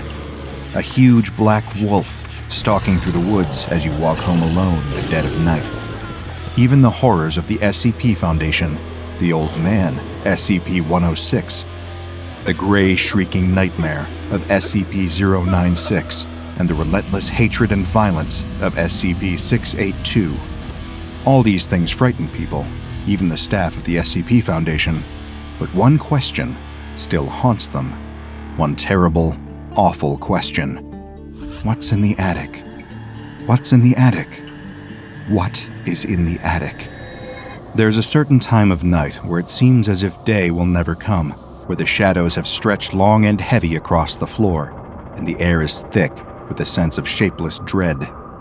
Past midnight, but far before the relief of dawn, it is the time of night when terrors come to life, where fear sits on your chest and refuses to let you breathe easily. Right now, it is that time of night in the Lee family home. And with a knife under her pillow and disaster on her mind, Olivia Lee cannot sleep. She holds her breath, listening to the sounds of the house around her. Her siblings were asleep in their respective rooms, snoring away in the kind of peaceful slumber she could barely remember. Her parents whispering together downstairs. She can't make it out exactly, but she has a theory. They're talking about her, most likely. What else could they be discussing? After so many years of seemingly endless fighting, shouting, slamming doors, a porcelain vase or expensive china plate smashed against a wall, she can feel the tension reaching a boiling point. No doubt her parents are plotting, discussing what to do about her. They could kick her out, but she's only 17. No, she has the sneaking suspicion they have something else planned, something more drastic. That's why she snatched one of the kitchen knives yesterday, just in case. She can feel it under her pillow now, its presence radiating through the cool pillowcase against her cheek. Things have never been quite right in this house, in this family. Since she was little, she could feel an aura of wrongness clinging to everyone, to everything. It's only gotten worse over the years, condensing into a fog that chokes her when she tries to act like everything is normal. Like they're a perfect, happy family. Her parents might be content to keep up the charade, but she won't. Not anymore. She's been preparing, packing a duffel bag of clothes, food, a little bit of money, everything she needs to get out of this house, out of this town, once and for all. If they try anything tonight, that will be the sign that she needs to cut and run. Olivia's thoughts are interrupted by the sound of footsteps outside of her room. 2 sets of adult footsteps, not her siblings coming to complain of a bad dream. Her parents. She holds her breath, waiting for the footsteps to pass. They stop just in front of her door. The knob begins to turn, and she curses herself for not locking it. This is it. Whatever force in this house has made them resent her all this time, it has driven them to act. As the door creaks open, Olivia snatches the knife out from under her pillow, brandishing it in front of her. Her parents look more angry than surprised, as if they were expecting this from her. They shout at her to put the knife down and listen to what they say. Olivia refuses. It's the only leverage she has in this 2-on-1 confrontation, and she isn't about to give it up. She snatches the bag out from under her bed, and she slowly backs her parents up against the wall. This close, she can see the desperation in her mother's eyes and smell the spirits on her father's breath. Her hand trembles, and her eyes fill with tears. Suddenly, there's a sound from above, something heavy, shifting and moving across the floor. The sound makes Olivia's blood run cold. Up there, that's the attic. There's nothing in the attic, or at least as far as she knows. She's never been up there, could never force herself to climb the ladder up into the darkness without every fiber of her being rejecting it, every primal instinct screaming at her to get away. For as long as she can remember, the attic has been a place she never wanted to go. There's the sound again, louder this time, more insistent. It turns her stomach, a chill running down her spine. Whatever's up there, she needs to get as far away from it, from this house, as possible. She drops the knife, letting it clatter to the floor, and she tears out of the room with her duffel bag. She can hear her parents behind her, calling her name, begging her to listen, threatening her if she doesn't, but she shuts out the noise. The only thing on her mind is getting out of this house. As she runs, she can hear that sound in the attic following her, somehow right above her, no matter what part of the house she's in. She doesn't even bother to put on her shoes, flinging open the front door and sprinting out into the night in her socks. The door slams behind her, and suddenly, Olivia is gone, disappearing into an open world where she can breathe again. Back inside the house, the family she left behind is still taking in the reality of her absence. Above them, in the attic, something shifts. After Olivia leaves, the mood in the house begins to shift as well. Her parents, Franklin and Yvette, had hoped that her absence would make their home seem lighter, but in fact, it's been the opposite. They used to be able to ignore the attic, to glance at it and feel the gnawing sensation that something important, something terrible, was waiting up there, then keep walking and move on with the rest of their day. But now, without their eldest daughter, the thorn in their side who constantly aggravated and disappointed them, the feeling is getting harder to ignore. Slowly but surely, thoughts of the attic worm their way under the couple's skin until there's little else that they can think about. The house has taken on an eerie silence. It doesn't sound like this in a house where a family of 5, formerly 6, but now 5, live. It sounds like a grave. Franklin cracks first, gives way to the pressure to climb the ladder and see what's up there in the attic. One morning he wakes up, drinks his coffee, then summons all of his strength, grits his teeth, and starts to climb. He grabs the first rung and begins to pull himself up. One step, one rung, then another, slowly making his way up into the shadowy unknown above. He reaches up with an unsteady hand and pushes the door open. Just as his head crosses the threshold of the opening into the attic, everything goes dark. Franklin suddenly opens his eyes and finds himself sitting back at the kitchen table, his wife across from him, his children playing in the next room while the sound of Saturday morning cartoons blares from the television. He blinks, rubbing at his eyes. Was it his imagination? Did he just have a vivid daydream about climbing up to the attic? He asks Yvette, and she swears that she never saw him get up from the table. He drank his coffee, looked lost in thought for a moment, and then he snapped back to attention. She didn't see him do anything else. She shrugs it off and turns back to the newspaper. Franklin can't shake it off that easily. He goes about the rest of his Saturday as normal, helping tidy up the house, playing in the yard with the kids, and staring off into space. But all the while, he's thinking of the attic. He could swear that he climbed that ladder, and would happily swear it in front of a judge. But it didn't make sense. None of it made sense. He decides to try again, or maybe for the first time. His head aches from the effort of trying to sift through his memories and find what he could be missing. Later that night, after he and his wife settle down for bed, Franklin sneaks out of the bedroom. He tiptoes through the hall until he reaches the ladder up to the attic. Looking at it in the dark, he feels a sense of foreboding, as if his subconscious is warning him to turn back. He fights through the feeling, climbing up the steps one by one.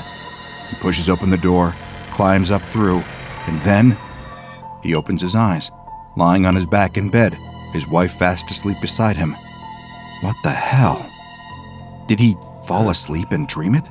But why would he dream the same dream twice, once at the kitchen table in the bright light of the morning? No, that can't be it. Still, he needs to check one more time, just to be certain. He trudges out into the hall, climbs back up the ladder, and opens the attic door. Once more, he opens his eyes in bed, as if it was all a dream. But he knows better. Somehow the attic won't let him look inside. Whatever's up there, it doesn't want to be seen. He tries to put it out of his mind, to close his eyes and drift off to sleep. But he can't stop imagining the climb up to the attic. Can't stop trying to picture what could be hiding above his head. This is his house, damn it. He should know everything going on in here. It just doesn't make sense. Franklin doesn't sleep at all that night. He just lies there, eyes shut, mind replaying the memory of his failed climbs over and over on a loop.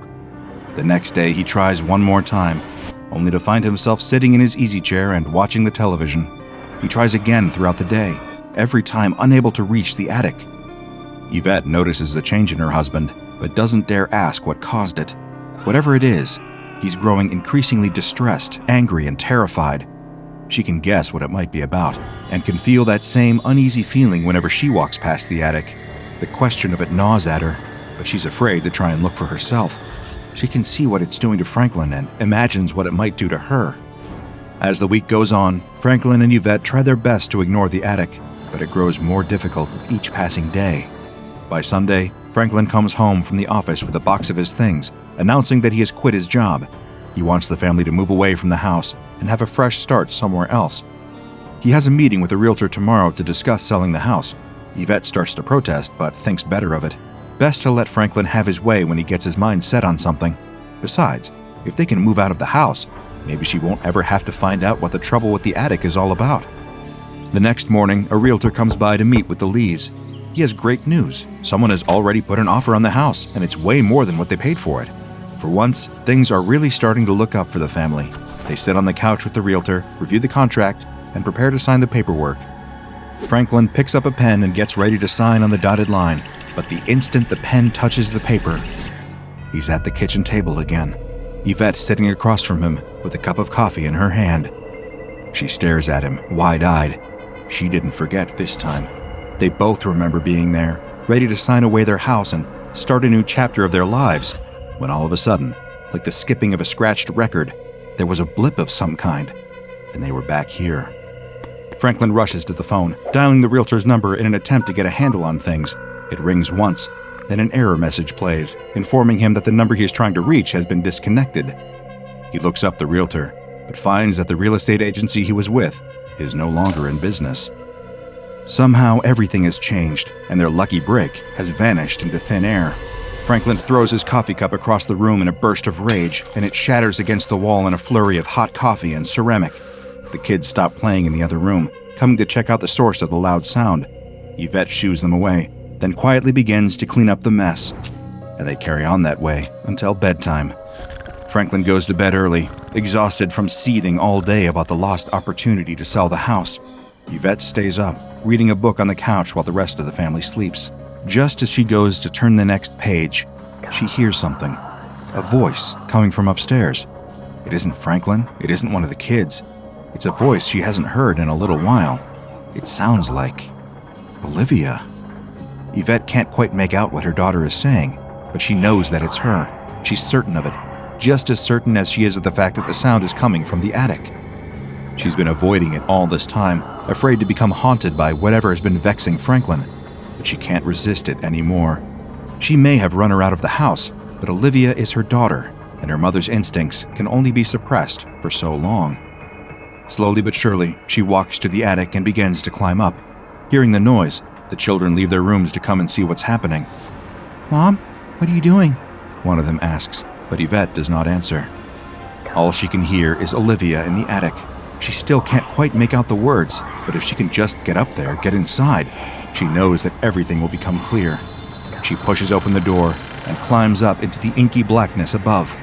Back below, the children stare at the ladder, listening to the sound of hushed whispers.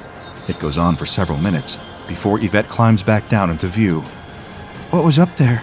one of the children asks. Yvette turns to look at them, her face pale, her eyes hollow. She shakes her head, silent for a long moment. When she speaks, her voice trembles with a mixture of confusion and horror. "I don't know. It wasn't Olivia."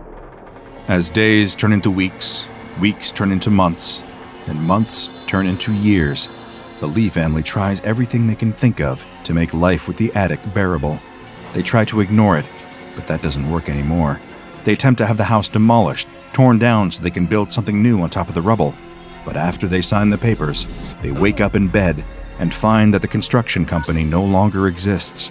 Franklin tries to investigate the attic again, but it just won't let him inside. If he ever makes it all the way up there, he isn't able to remember it.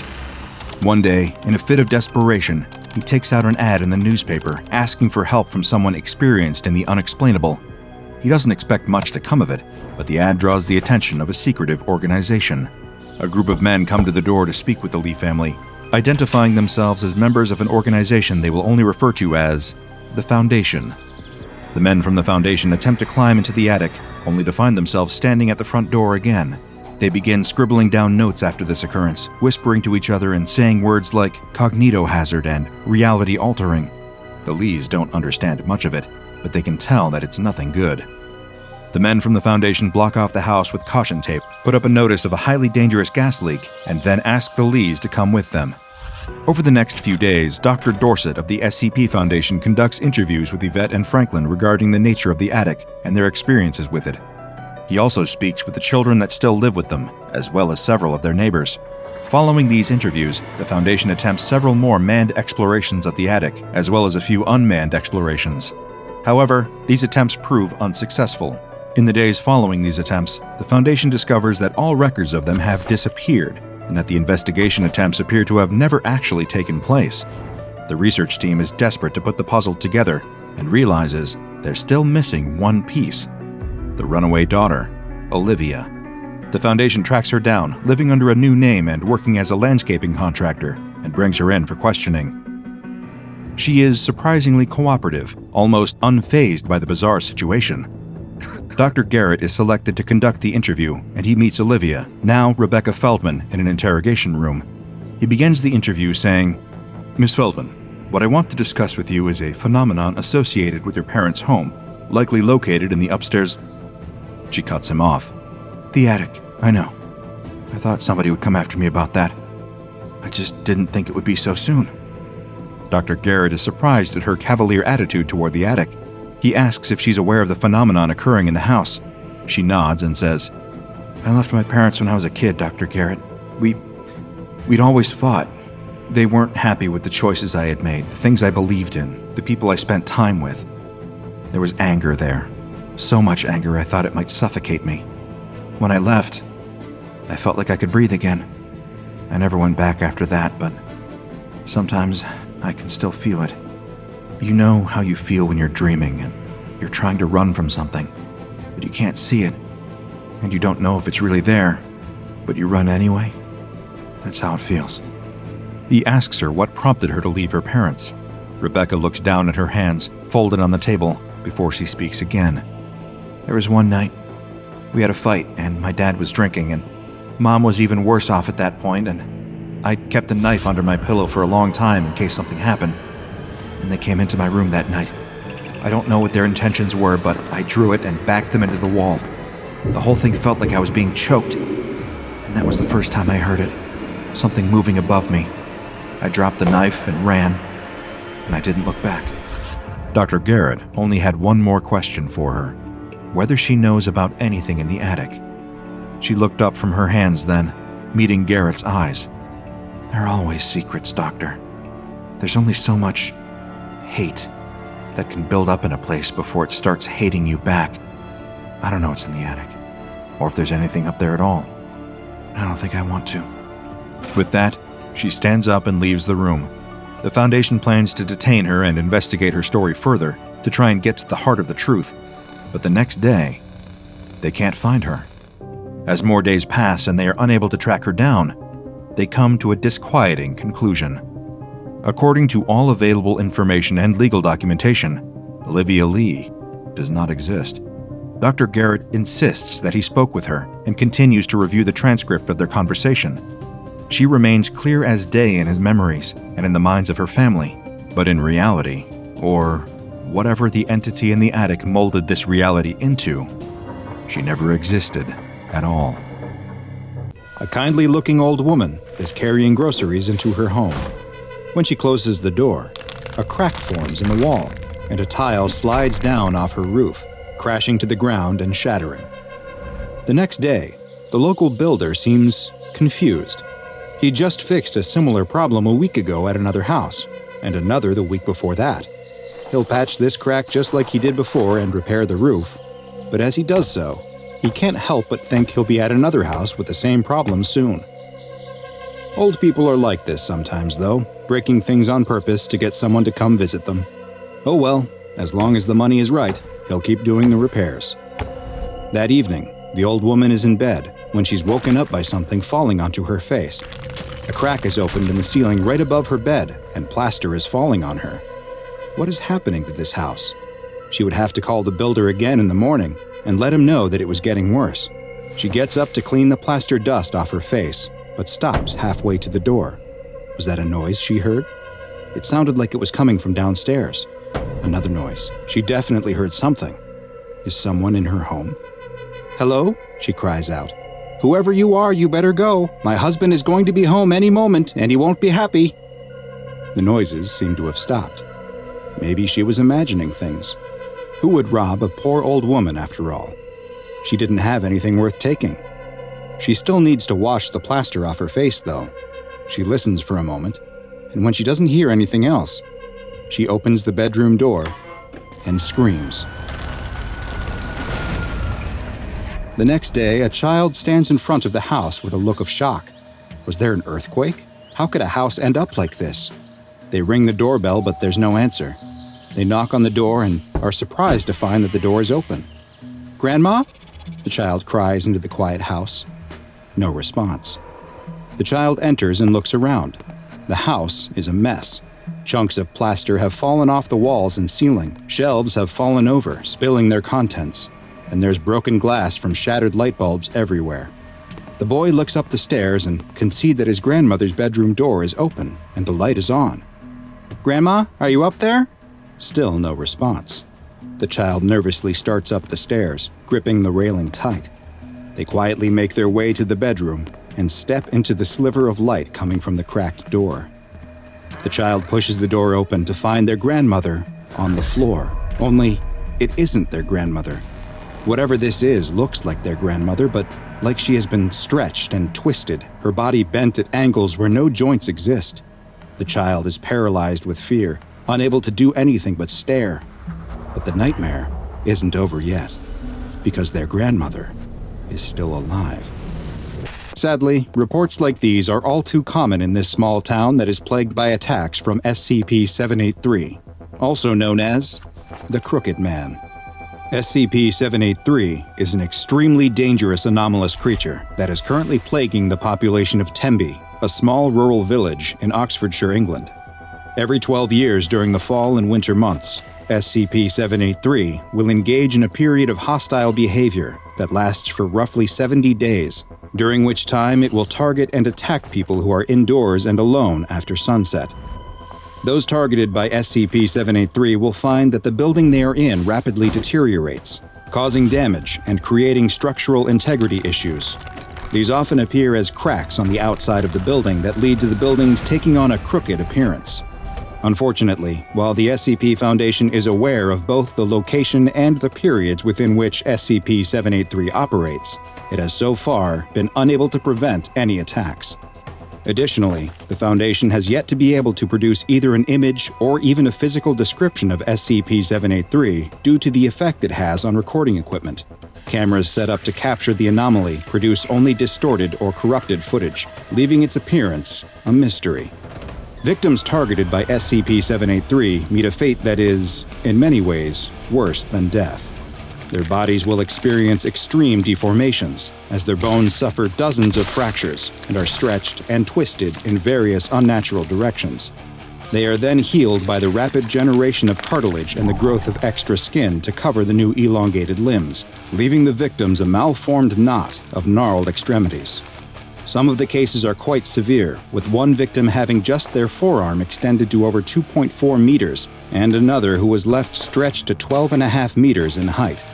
Despite the gruesome injuries suffered, the majority of victims are still alive following the attacks, though they will more often than not be left completely paralyzed, in a persistent vegetative state, or both. 27 victims of SCP-783 are currently being held in a long-term care facility within a wing of a local hospital that was requisitioned by the Foundation specifically for the care and treatment of 783 victims. Like many of the anomalies that the SCP Foundation investigates and contains, many of the residents of Tembe appear to have some awareness of the Crooked Man, and the anomaly has become something of a local boogeyman. Researchers have even documented local schoolchildren singing a nursery rhyme that appears connected and may even explain the origins of the creature. It goes, "There lived a crooked man who made a crooked deal. He kept a crooked cane and his catch in crooked creel. He stole a crooked child who cried a crooked squeal, and that crooked little man was broken on the wheel." A month before a recent SCP-783 period of activity was to begin, a Class D personnel, D-209, was sent to live in a Foundation-owned home in the village. Audio and video recording equipment was set up throughout the house in case the D-Class was targeted, in the hopes that some information could be gleaned should something take place. 43 days after he began living in the house, something finally did. One evening while in bed reading a book, D-209 heard noises on the ground floor of the home. Cameras on the first floor experienced corruption and showed only a distortion moving through the house. When D-209 attempted to leave the bedroom and escape the home, they immediately encountered SCP-783. During a period of time that lasted roughly 5 hours, their bones were broken numerous times and reset over and over, leaving D-209 a twisted mass of flesh and bone. Strangely, at the exact same time that D-209 was being attacked, all 27 of the living prior SCP-783 victims in the hospital experienced violent seizures, despite most of them having been declared functionally brain dead and the rest being totally paralyzed. Also concurrent with the attack was a seismic event on the outskirts of town, and the details revealed by this event were both illuminating and extremely disturbing. Foundation personnel were dispatched to the site of the seismic activity to investigate and determine if it was connected to SCP-783 in any way. There, they found a small group of angry townspeople, perhaps frustrated by seemingly unending paranormal events in their town and the lack of progress that had been made to stop them. After a tense standoff, SCP Agent Collins fired her service weapon into the air, and the crowd quickly scattered. Now, free of distraction, the agents could begin their investigation in earnest. They immediately spotted several objects sticking out of the earth. Upon closer inspection, these were identified as elongated human toes. A dig team was sent to the site, and by the next day, a mass grave had been uncovered that was filled with the twisted mass of what appeared to be victims of SCP-783. Their mutated and drawn-out bodies were well preserved despite being buried directly in the ground, and had all been buried head down, with their arms extending deeper into the burial pit. As one researcher was attempting to take a tissue sample from one of the bodies, the ground beneath him gave way and he fell into the pit. He landed on the tangled mass of limbs which shifted under his weight, and he disappeared into the pit beneath them. Agent Collins immediately found a length of rope, tied it to her waist, and climbed into the pit with instructions to the on-site team to pull her back up when she signaled.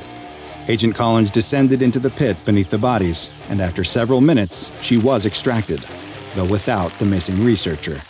At debriefing, she described how she found an anomalous location under the ground beneath 783's victims' corpses, and she was so rattled by what she saw that she was granted a temporary leave of absence. The Foundation had to know more, and a D-Class personnel was quickly selected for exploration of the underground anomaly. D-2172 was equipped with audio and video recording equipment, along with several scientific measurement tools, as well as a firearm, and was lowered down into the pit via crane. Their wired tether to the surface would both send the information they collected back, as well as serve as their lifeline to the surface. As D-2172 was lowered past the mass of corpses into the darkness, they experienced a sense of vertigo before it was realized that the anomalous effects extended to gravity as well, which had become reversed, and that they would need to start climbing up in order to descend further into the pit. They soon climbed out of the hole surrounded by the reaching, extended arms of corpses, and emerged into an open world with an overcast sky. It looked exactly like the town of Tembe, with the same buildings present there as in our world. The world appeared to be uninhabited, though, with no sign of the missing SCP Foundation researcher. D-2172 began investigating the buildings and found them all to be empty as well, though they did unfortunately find signs of a struggle in one house, with what looked to be evidence of the missing researcher's demise. They continued exploring the area and found that the anomalous properties of the location extended to its borders too. And as the D-Class walked north out of the town, after several kilometers, they found that they were now somehow back at the southern edge of the town. D-2172 was ordered to return to the entry point, but as they walked, they were suddenly impeded by the deformed body of an SCP-783 victim that stretched across the road in front of them. D-2172 drew and fired their weapon at the entity, but it didn't react, and they were forced to retreat into the nearby woods. After several minutes, they stopped to rest when they spotted something else. In the distance, the D-Class saw what looked to be a giant white birch tree, and it was coming towards them. As the living tree approached, it became clear that it wasn't a tree at all. What looked like branches were extended bony fingers that it was using to walk. The long, branch-like fingers were coming out of the top of the tree, where D-2172 could see their origin. These branches were the elongated fingers of the missing SCP Foundation researcher. D-2172 turned to run as the giant living tree chased them back into the town, firing their weapon at the creature whenever they had the chance, but was unable to stop it. The visual feed was soon lost as the audio continued to broadcast the screams of D-2172. But this wasn't the end of the expedition. The on-site team was surprised to witness after several hours that the tether was pulled on twice, the signal that it should be reeled in.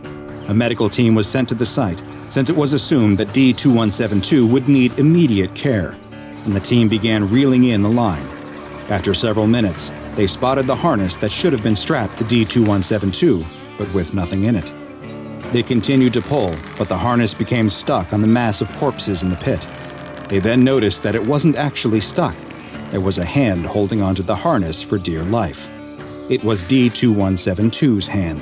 The team kept pulling as D-2172's arm kept stretching out of the pit to a length of over 3 meters. But eventually, the resistance became too much. D-2172 lost its grip, and it was seen sinking back into the mass of corpses inside the pit. Following this expedition, it was determined that only special operations teams and mobile task forces would be used to explore the dangerous anomalous location in the future. At least 3 such expeditions have been undertaken, though the details remain classified for the time being, and perhaps it is for the best if they remain so.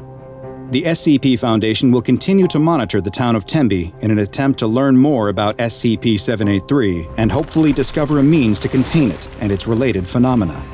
Due to the difficulty in containing the anomaly, it has been classified as Keter, and a local building adjacent to the Tembe Hospital has been requisitioned and designated as Provisional Site 5 in order to accommodate the increased Foundation presence. As the SCP Foundation continues to research this mysterious and highly dangerous anomaly, any victims of SCP-783 are to be retrieved, their injuries cataloged, and then their bodies are to be incinerated. It's late on a Saturday night in New York City, 11:55 p.m. to be exact. A man is running towards the subway station on 59th Street. He's just gotten off from work at the restaurant where he waits tables, and he's in a hurry to get home and spend some time with his girlfriend. As he approaches the station, he notices something strange. Someone has placed a wooden barrier in front of the entrance. The man has never seen something like this before, but he hasn't lived in Brooklyn very long. Everything about the station looks normal behind the barrier, and he's in a hurry. He doesn't want to have to go several blocks to the next station, so he hops the barrier. What's the worst that could happen? As the man walks onto the train platform, he starts to second-guess his decision. The platform is empty. And come to think of it, he hasn't seen anyone in the station at all. Maybe he did make a mistake. Maybe the station really is closed for repairs. He turns around to leave, but just as he does, he hears a train. Good.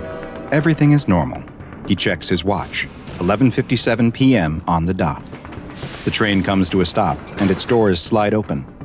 It looks a little older than the trains he usually rides, but it appears to be in perfect shape, and it's going the direction of his home, so he steps on board. Just like the station and the platform, there's no one else on the train. Strange, but he's ridden nearly empty trains before, especially late at night, though usually at this time on a Saturday there's at least a few people on board. Just then, he hears something in the station. He turns to see someone running down the platform crying out. "Stop! Stop!" the man in the Mass Transit Authority vest cries, dropping what looks to be his dinner on the platform as he runs. While the MTA worker is still several feet away, the doors snap shut, and the train begins to move. The MTA worker cries out again to stop, but he knows there's no point. He watches as the train heads down the tracks and disappears into the darkness. With a sigh, he takes out a walkie-talkie and it squawks to life. "We've lost another one," he says. "Hi, I'm DrBob, and this is SCP-052, also known as the Time-Traveling Train. SCP-052 appears to be a standard-looking Type R4 New York City subway train. Official city records state that the train was built in 1932 and decommissioned for scrap in 1975. Despite the fact that it should no longer exist, SCP-052 continues to appear on the Uptown AD track at the 59th Street and 8th Avenue station at exactly 11:57 p.m. every Saturday night. The train appears to be in perfect condition, just the same as when it was built over 80 years ago, and it is marked as an A train.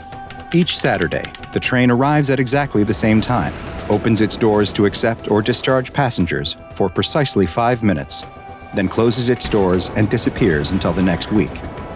Where did the train come from? And where does it go in between the weekly appearances? These are questions the SCP Foundation is trying to answer. But perhaps the most frightening aspect of SCP-052 is that once you get on the train, there's no guarantee of ever getting off. Sadly, the majority of subjects that have been observed boarding SCP-052 have not been heard from again. The rare few that have been recovered claim to have boarded the train on various dates, ranging from 1976 all the way to the year 2204, with the latter claiming he thought he was boarding a special 300th anniversary train. Thus far, none of the recovered passengers have reported any memories or knowledge of their time on board the train between entering and exiting.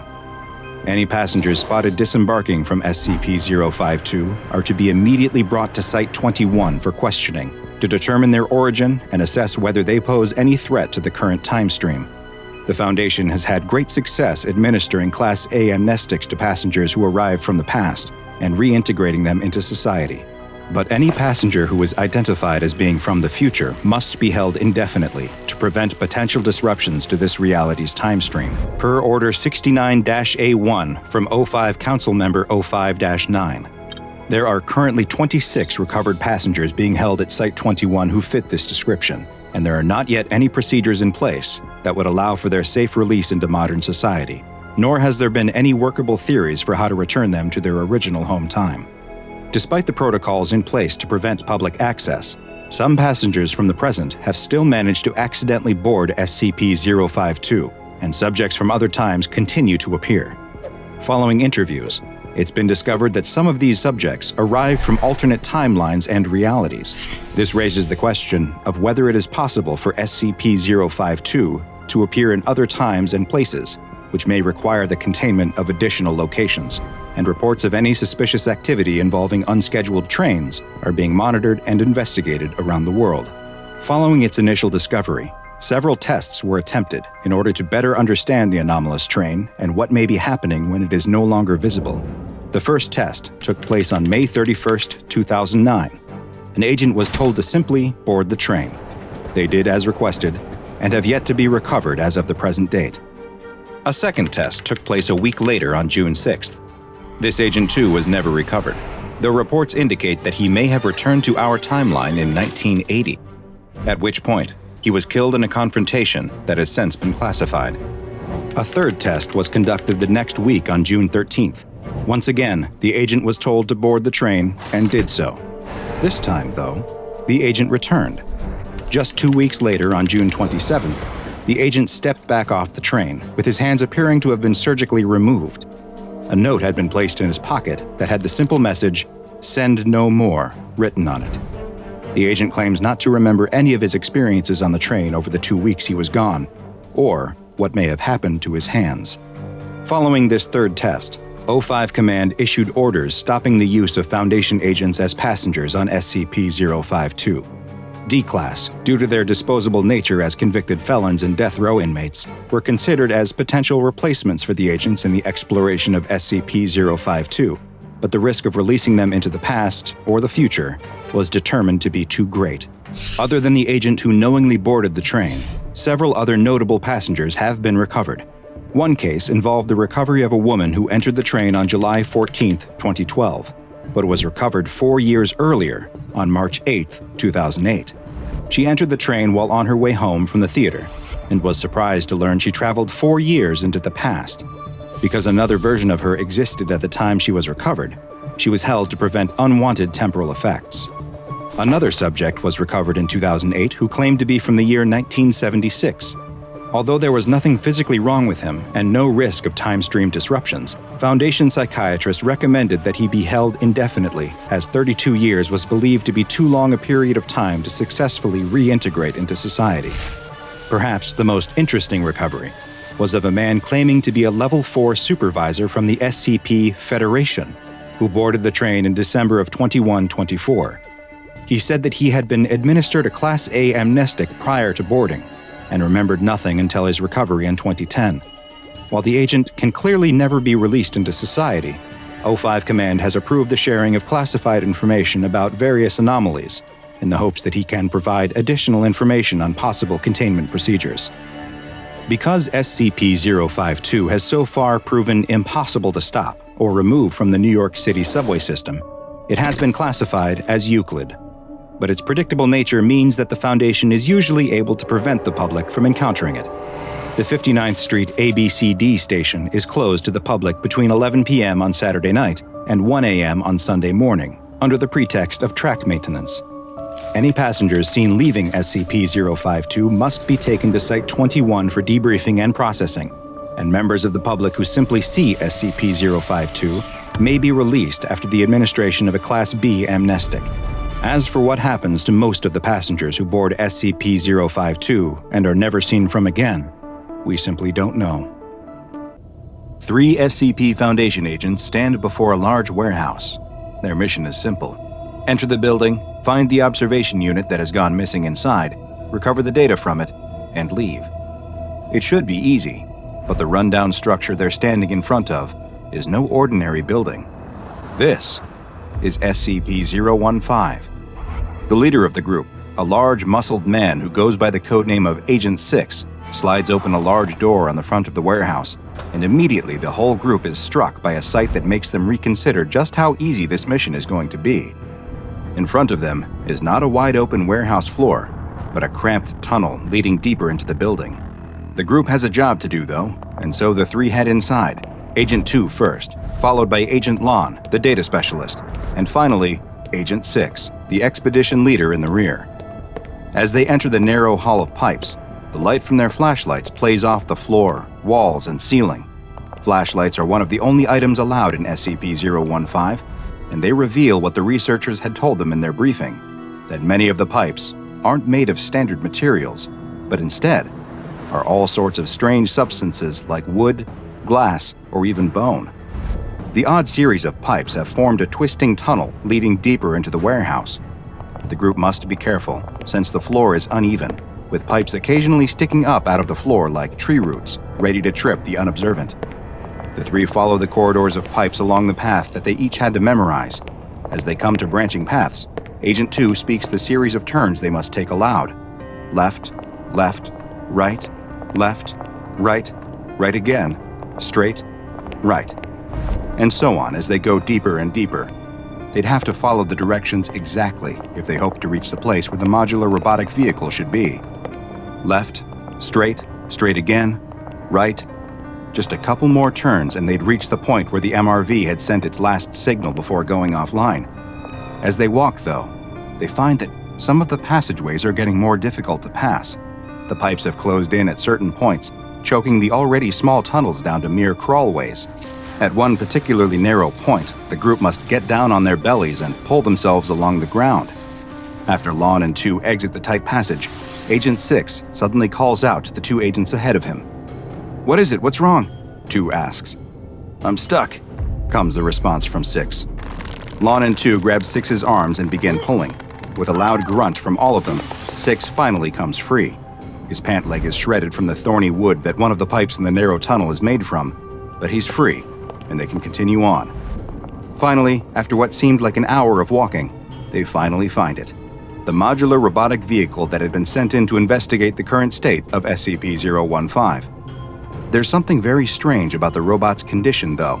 It looks like it has been speared right through its primary observation unit.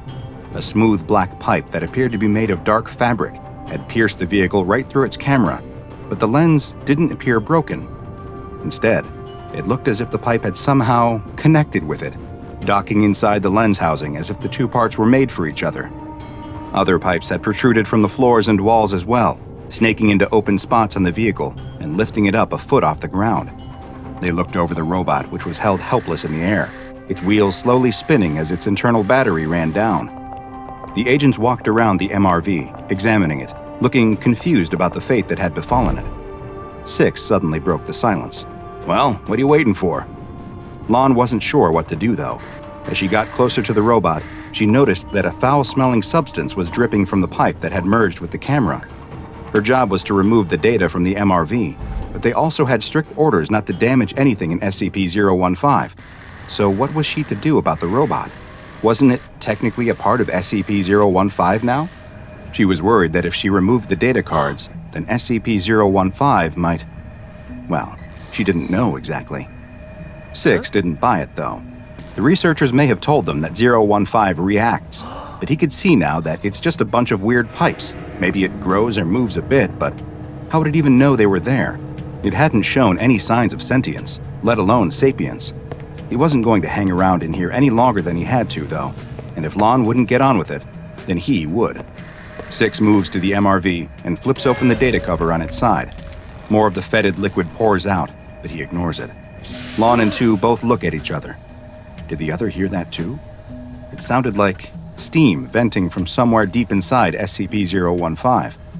6 doesn't seem to have heard it, and begins to remove the thin data cards from the MRV. With the data now recovered, he decides to see if he could free the vehicle from the pipes. It wasn't necessarily a mission objective, but why let good Foundation property go to waste when it's right here in front of them? 6 pulls first at the MRV, then the pipes that were running into it, but he can't get it to move. It's completely stuck, seemingly fused to the pipes. "Come on, we've got the data, let's get out of here," 2 says. But 6 isn't done trying. He sets his flashlight down and uses both hands, pushing against the wall of pipes with his foot to gain additional leverage, when suddenly, there's a creaking sound. "Ha! I think I got it." But 6 was mistaken. It wasn't the sound of the MRV coming free that he had heard, but the sound of the floor underneath him giving way. 6 falls into the floor up to his armpits, and the other 2 agents rush to help him.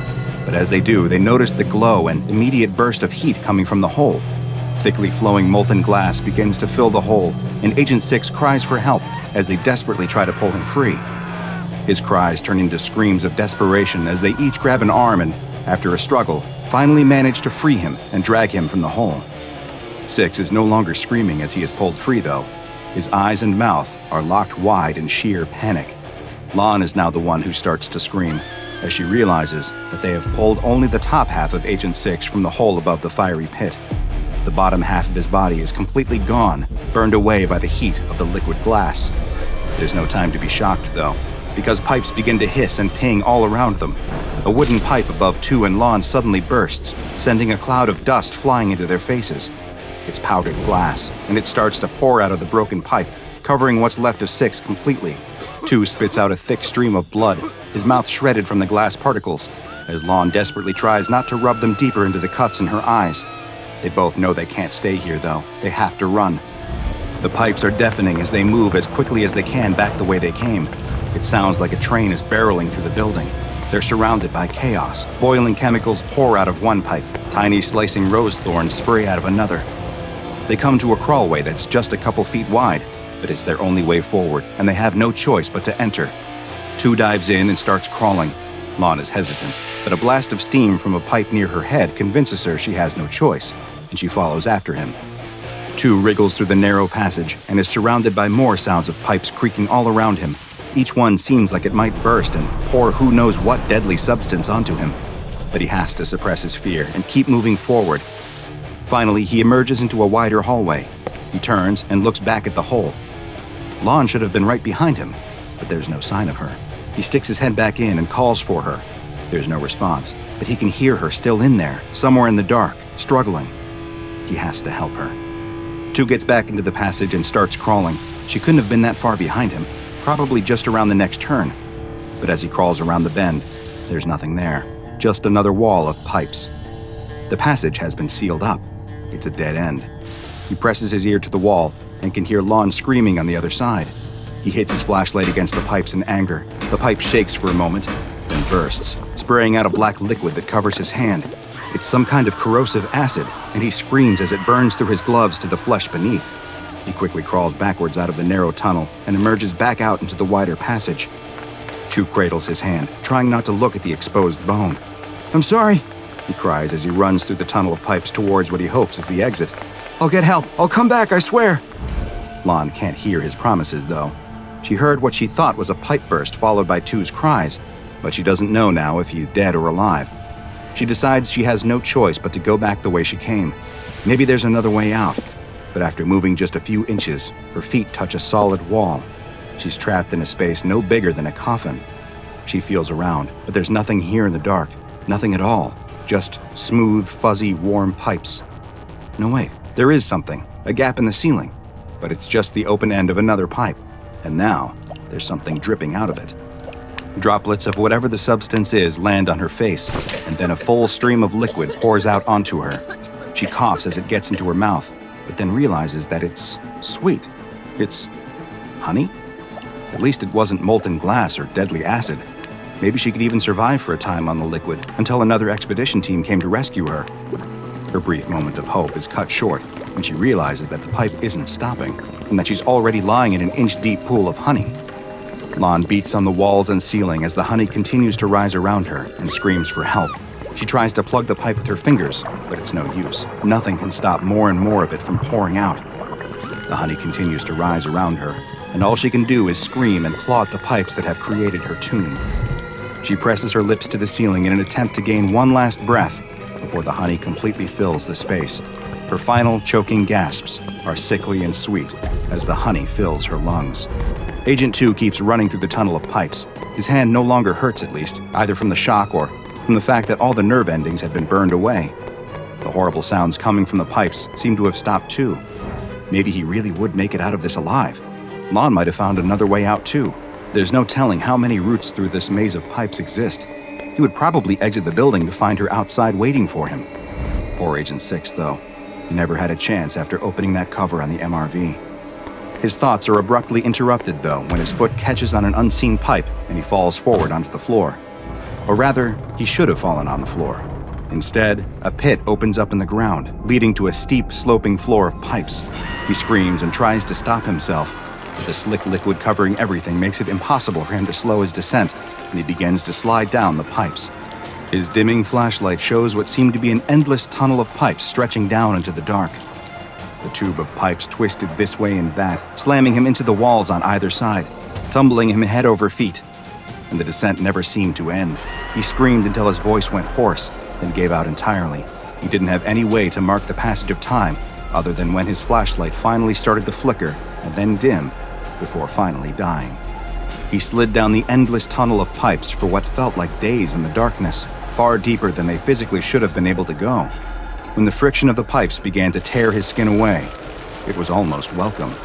At least there would finally be an end. Following the loss of the SCP-015 recovery team, the data on the modular robotic vehicle was deemed non-vital, and no further expeditions were authorized in order to try and recover it. SCP-015 is a mass of pipes, vents, boilers, and other various plumbing apparatuses that have completely filled an otherwise nondescript warehouse located in a major American city. Anytime the warehouse is not being directly observed, the pipes will begin to grow, filling nearly all of the available space in the building, but also trying to connect to other nearby structures through the sewer and other subterranean infrastructure systems. The current best estimate of Foundation researchers is that the building contains over 190 kilometers of pipes, which range from just 2.5 centimeters to over 1 meter in diameter.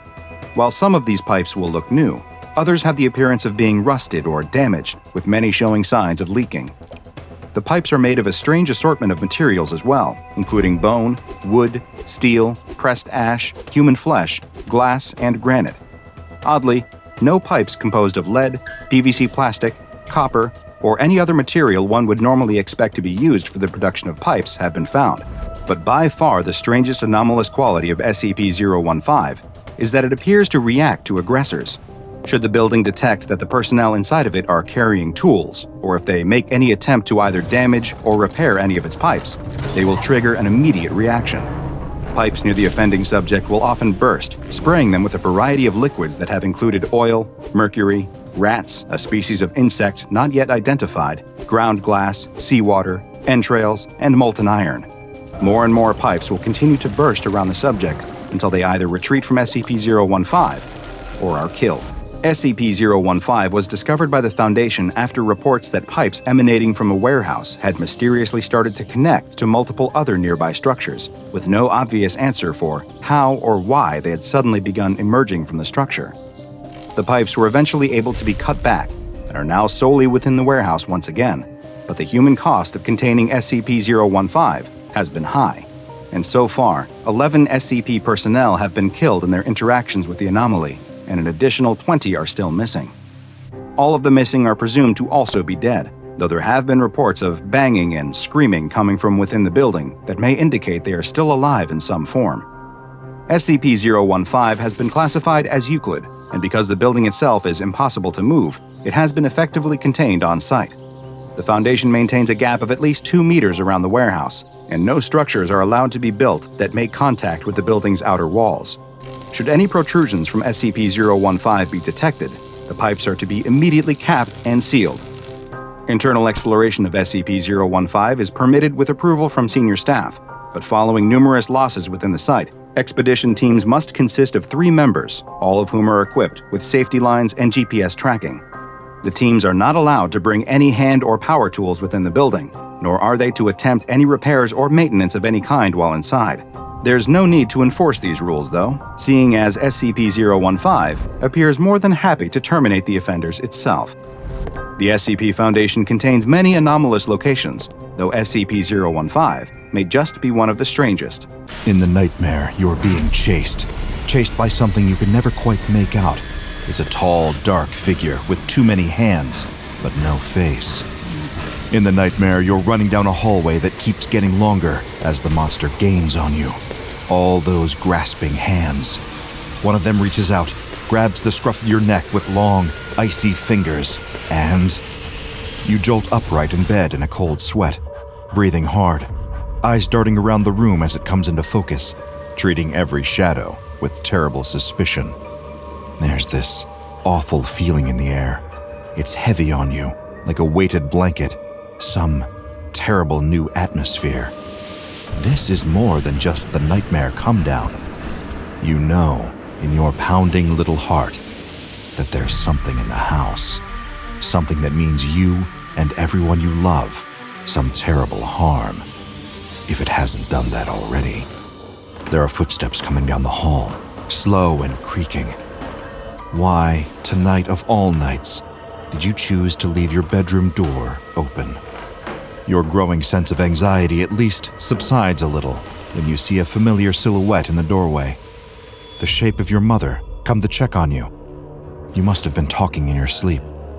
"Everything okay, sweetie?" she asks. But that is not your mother's voice. "Mom?" you ask back, small and trembling. She steps into the room, half bathed in the light of the moon shining in through your bedroom window. It's her, but something's wrong. She's wearing a strange mask, like something you'd see above the doors to an old-fashioned theater, cast in grinning porcelain. And her skin, it's a moribund shade of off-white, like a corpse just before it starts rotting. "Why so glum, honey?" The thing that you're sure is not your mother says.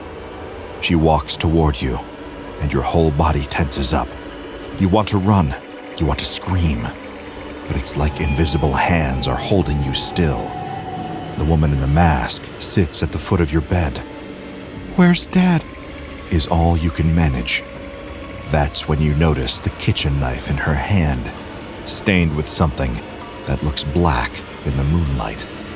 The thing in the mask laughs and asks if you want to go see him. You don't answer.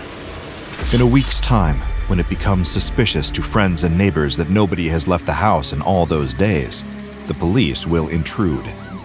They'll find a home that's devoid of all life, and a particularly memorable corpse sitting at the dining room table.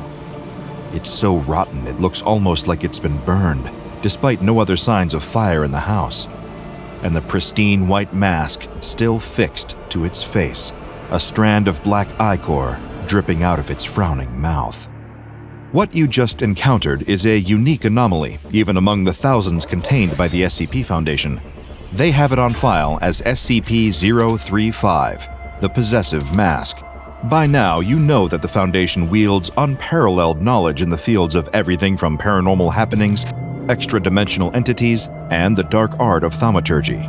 But even amongst that knowledge, the true nature of SCP-035 remains a frightening question mark. To the untrained eye, it looks like little more than a white porcelain comedy mask. Or was it a tragedy mask? According to the first set of researchers assigned to the 035 case, God rest their souls, the expression on the Possessive Mask's face has been known to change between the two, and when it does so, all photographic evidence depicting the mask will also change to match it. And this is one of the minor ways that the mask gets into your head and starts to influence your mind. One constant is that when viewed from the front, a foul-smelling black liquid seems to weep and drool from the eyes and mouth of the mask. This liquid, still unquantified by Foundation research, is highly toxic and corrosive to the touch, gradually breaking down any matter that it comes into contact with, organic or otherwise. Experimentation has yielded the fact that it affects glass the slowest of all, but even then, everything breaks down eventually. If ever you're unlucky enough to find yourself in the presence of the Possessive Mask, you may be able to look beyond all that. You'll find it charming, enticing even. If you pass within 6 feet of the mask, you'll even feel a strong desire to put it on.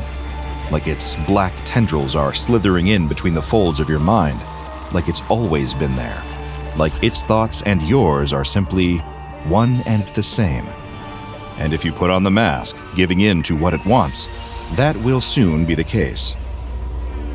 The second the mask comes into contact with the face of a viable host, either a sentient being or an empty humanoid vessel like a mannequin or a corpse, it will produce a powerful alternate brainwave pattern. In a sentient being like you, this alternate pattern will nullify and erase your consciousness, resulting in immediate death. Think of it like a new landlord evicting an old tenant before moving in himself. When possessed by SCP-035, the mask's corroding effect becomes localized and accelerated on its host, slowly breaking down the body until it's completely inoperable, a lifeless, corroded husk. At this point, it will need to seek a new host. Concerningly for the Foundation, however, the mask can still operate its host after they've sustained a level of damage impossible to survive for any non-anomalous person. SCP-035 has been shown actively possessing hosts that looked like cadavers in an advanced state of decay, causing additional psychological distress to anyone witnessing. But don't make the mistake of thinking that 035, in possession of a host, is some mere mindless zombie. It might be the costliest mistake you ever make. The Possessive Mask is one of the most intelligent, articulate, and manipulative anomalies the SCP Foundation has ever contained, showing a highly magnetic and charismatic personality, capable of conversing at length with the researchers studying it.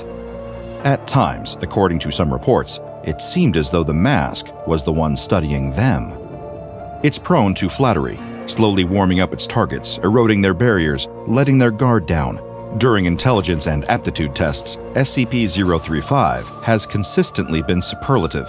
It also displays remarkable emotional intuition, as well as a photographic memory. The mechanisms behind the nature of the Possessive Mask still elude its most dogged researchers, but in my own humble opinion, the question has a deceptively simple answer. The Possessive Mask is evil. Pure and undiluted evil in its rawest and most malevolent form. The entity is not hateful. In fact, I'd venture to say that it's full of love. And what it loves most is breaking the minds of human beings. Through mere conversations with the mask, the psyches of researchers have been irreparably shattered. It has driven victims to dangerous actions for themselves and others. Murder, torture, indiscriminate violence, all for no other reason than to satisfy its personal sense of sadism. The mask has boasted that it has a complete understanding of the human mind, and given enough time, it could destroy or reshape the mind of anyone simply by talking to them. It's an advanced form of neuro-linguistic programming that the Foundation's finest minds can't even come close to cracking. Researchers with multiple PhDs and years in the fields of anomalous research had been reduced to mindless slaves over the course of a single interview, something that the mask takes a perverse pleasure in. And if you believe that you would be the exception, that you could match wills with the porcelain monster and come out the victor, then you're exactly the kind of mark it seeks. People are often most vulnerable when they're confident. SCP-035 is one of the most dangerous and intelligent Keter-class anomalies that the Foundation have ever encountered, and thus, it requires an exceptional level of precaution and containment with multiple layers of defense. Most immediately, the anomalous mask is contained within a specially created unit composed out of 5 panels of hermetically sealed, 4-inch thick glass. Seeing as glass reacts the slowest to the mask's corrosive black excretions, it's the best compromise for keeping the horrible thing under lock and key, at least for certain intervals of time. The larger containment chamber is reinforced with iron, steel, and lead, and the doors to the chamber are to be triple locked at all times, with the only exception being when researchers are allowed into and out of the room. Outside, no fewer than 2 armed guards stand watch to halt any unauthorized entrances with potentially lethal force. These guards are not allowed to enter the containment chamber, for fear that they'll fall under the mask's thrall. An on-site psychologist performs regular checks on all of the staff members working with or even in proximity to SCP-035, checking for any potential signs of influence or mental instability. Due to the aforementioned corrosive effect of SCP-035 excretions, the smaller glass containment unit needs to be replaced every 2 weeks, with the previous containment unit being disposed of via SCP-101, a living leather satchel with an extra-dimensional interior. Anyone who comes into contact with the mask while it's possessing a host is required to undergo immediate psychological evaluation from a trained professional. For many anomalies, establishing rigorous containment procedures would be the ultimate solution. But nothing is ever simple with the possessive mask. You see, it was first discovered in the early 1800s in the city of Venice. City authorities were breaking into an abandoned house, a stately manor on the outskirts, the occupants of which hadn't been seen in years. Inside the manor, they found a sealed tomb, and inside that sealed tomb, covered in written pleas to never free its contents, they found what would one day be known as SCP-035. The owner was long gone. To the city authorities of 1800s Venice, he seemed like a madman, his home full of countless notebooks, all littered with deranged scrawlings. He seemed to be obsessed with a place known as Alagata, though they had records of no such place. The mask's whereabouts became unknown for a time after that, though everywhere it went, death and destruction seemed to follow. The Foundation has an entire separate team dedicated to connecting historical murders and disappearances that may have involved the mask, in hopes of tracking its entire sordid tale. But after being interred at a Foundation containment site, the mask started a new reign of terror within the Foundation's very walls. A month after it was first contained, violence broke out in the facility. Right under the Foundation's nose, the mask had been manipulating the personnel on the research team, recruiting them to its sinister and mysterious cause. They started murdering their own comrades to create a distraction, while others attempted to smuggle 035 and its glass containment unit out of the site. Luckily, site security cottoned on before the plan could succeed in its ultimate objective. They intercepted and terminated the mutineers who had been manipulated by the mask's anomalous influence and returned it back to its chamber. All the survivors involved in the incident were transferred off-site for extensive psychological counseling. But this was just the beginning. The incident made the Foundation conduct further research into the anomaly's means of manipulation and discovered that SCP-035 was capable of telepathy, even when not attached to a host. This both accounted for its ability to influence people to put on the mask, as well as how it so thoroughly corrupted and controlled the former staff members who performed the insurrection on its behalf. This discovery resulted in the Foundation exercising further caution around which subjects were permitted to interact with SCP-035. Despite how intelligent and superficially charming it seemed at any point, there was no doubt they were dealing with a sadistic puppet master. All this was bad enough, but the Foundation grew substantially more concerned when it started taking interest in more ambitious potential hosts. SCP-682, the hard-to-kill reptile, and SCP-4715, a demon born of war. Both are immensely violent and powerful anomalies with regenerative capabilities, and that's exactly why the Foundation believes 035 is taking such an interest. Either might be passively regenerative enough to counteract the corrosive effect that the possessive mask has on its hosts, potentially giving it a permanent, not to mention extremely dangerous, body. Extra measures were put in place in hopes of ensuring that such an outcome never transpired, but the mask just seemed to take that as a challenge. There were a string of other escape attempts in the months that followed, all accompanied by a number of Foundation casualties. Site Command reviewed the incident logs, including all the gory details, and correctly concluded that the possessive mask was too dangerous an anomaly to be given any leeway whatsoever. They demanded that it be permanently sealed in its containment chamber and all of its host privileges revoked. It was this move that revealed just how many loyalists the mask had created in the site. There were large internal protests at the news that its steady supply of mannequin and corpse hosts were being revoked, with some of these 035 devotees taking their violent aggression out on their fellow staff members. This resulted in several murders and several more terminations of compromised personnel. Site Command dictated from that point on that staff on the 035 case be profiled and rotated frequently, with any direct or proximity contact with 035 kept to a minimum. But once again, this well-intentioned move didn't stymie the mask's effort. They just encouraged it to up its game. Soon, staff members who weren't even working with the mask, but just so happened to be working within 10 meters of its containment cell, started to bear the brunt of its secondary anomalous effects. They reported hearing unintelligible whispers, as well as a pervasive sense of unease. Some even reported the onset of severe migraines that were disrupting their ability to work. No apparent superficial changes were detected in the mask while all of this unfolded. Some of the researchers working with 035 suggested reinstating the mask's host privileges in hopes of appeasing it, but this motion was denied. Site Command refused to give in to what they saw as the mask's cruel and petty intimidation tactics. What followed was the mother of all dirty protests and would mark a substantial escalation in the mask's campaign of psychological terror. The walls themselves in 035's cell started to secrete copious amounts of black fluid, analysis of which revealed that it was composed mostly of human blood, with a number of other alien toxins and contaminants. The substance, much like the one that leaks from the front of the mask's eyes and mouth, was highly corrosive and began eating through the structural integrity of the walls. But this wasn't just random. Foundation personnel quickly noted that the corrosive sludge was forming clear shapes on the walls, full sentences in a number of different languages, including Greek, Italian, Latin, and Sanskrit, which a research team were put in charge of translating. In addition to the sentences, there were also complex diagrams depicting acts of ritual sacrifice, all involving members of staff working at that very site. During this time, the mask's powers of corrosion also seemed to increase, destroying its glass containment unit and warranting replacement at increasing speeds. On some occasions, the glass would simply shatter, leading to a sudden spike in the severity of the anomaly's effects. There were 6 casualties and 3 deaths during the cleanup efforts. In this war of attrition, it was clear that the Foundation was losing, so Site Command began resorting to anomalous countermeasures.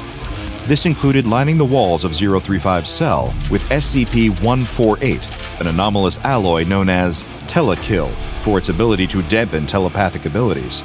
Getting any other anomaly to interact with the possessive mask could have unpredictable and potentially dangerous results, but with researchers and guards dropping like flies, they were running out of options. In a rare win for Site Command, the Telekill did its job, reducing the amount of deaths for people working in proximity to the outside of the possessive mask's containment cell. However, every action has an equal and opposite reaction, and the measures to prevent the mask's power from proliferating had the unintended result of concentrating its anomalous effects with far greater potency in the containment chamber itself. Researchers working on the case referred to it as a kind of anomalous greenhouse effect. In practical terms, this made the containment cell an incredibly dangerous place to be for human beings. Subjects inside the room reported the sounds of unintelligible yet deafening voices, a general sense of dread, and a gamut of negative emotions, from depression to fear to outright rage. Spending 3 hours in the cell had even more severe effects.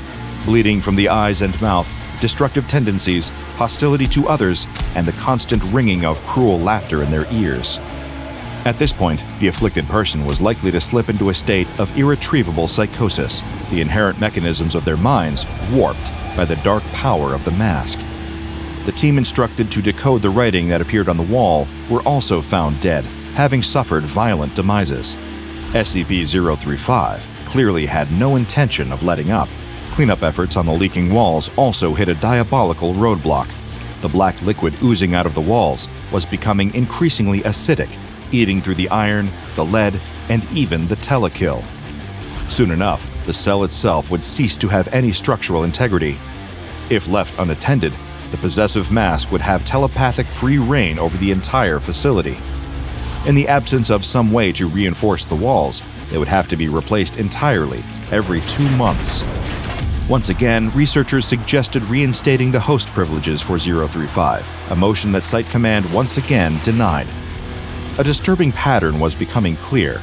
Perhaps the researchers affected didn't even know it, but the mask was using them as a mouthpiece. They were all just pawns in a game of incentives, the mask bargaining and threatening until it got its way, and the Site Commanders refused to give in to its little game. SCP-035 would not reward their bravery. Soon enough, the entire cell was saturated in the dark liquid from floor to ceiling. Personnel needed to enter the room decked out in full reinforced hazmat suits if they wanted to survive even a small excursion. It had terraformed the cell into its own little slice of perdition, a horrifying concentration of dark power where the sadistic whims of the possessive mask reigned supreme, and its methods were about to get even more dangerous and extreme. Incidents with 035 became an almost daily occurrence as it exercised its power over the cell. There were incidents where it telekinetically locked the door, trapping researchers or cleaning personnel inside to be its psychic playthings.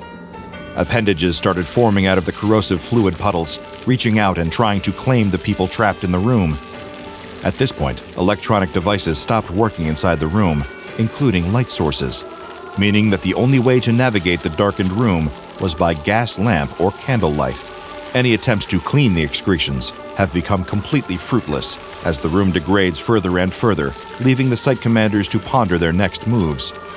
In all likelihood, they would need to remove 035 from its current cell and transport it elsewhere.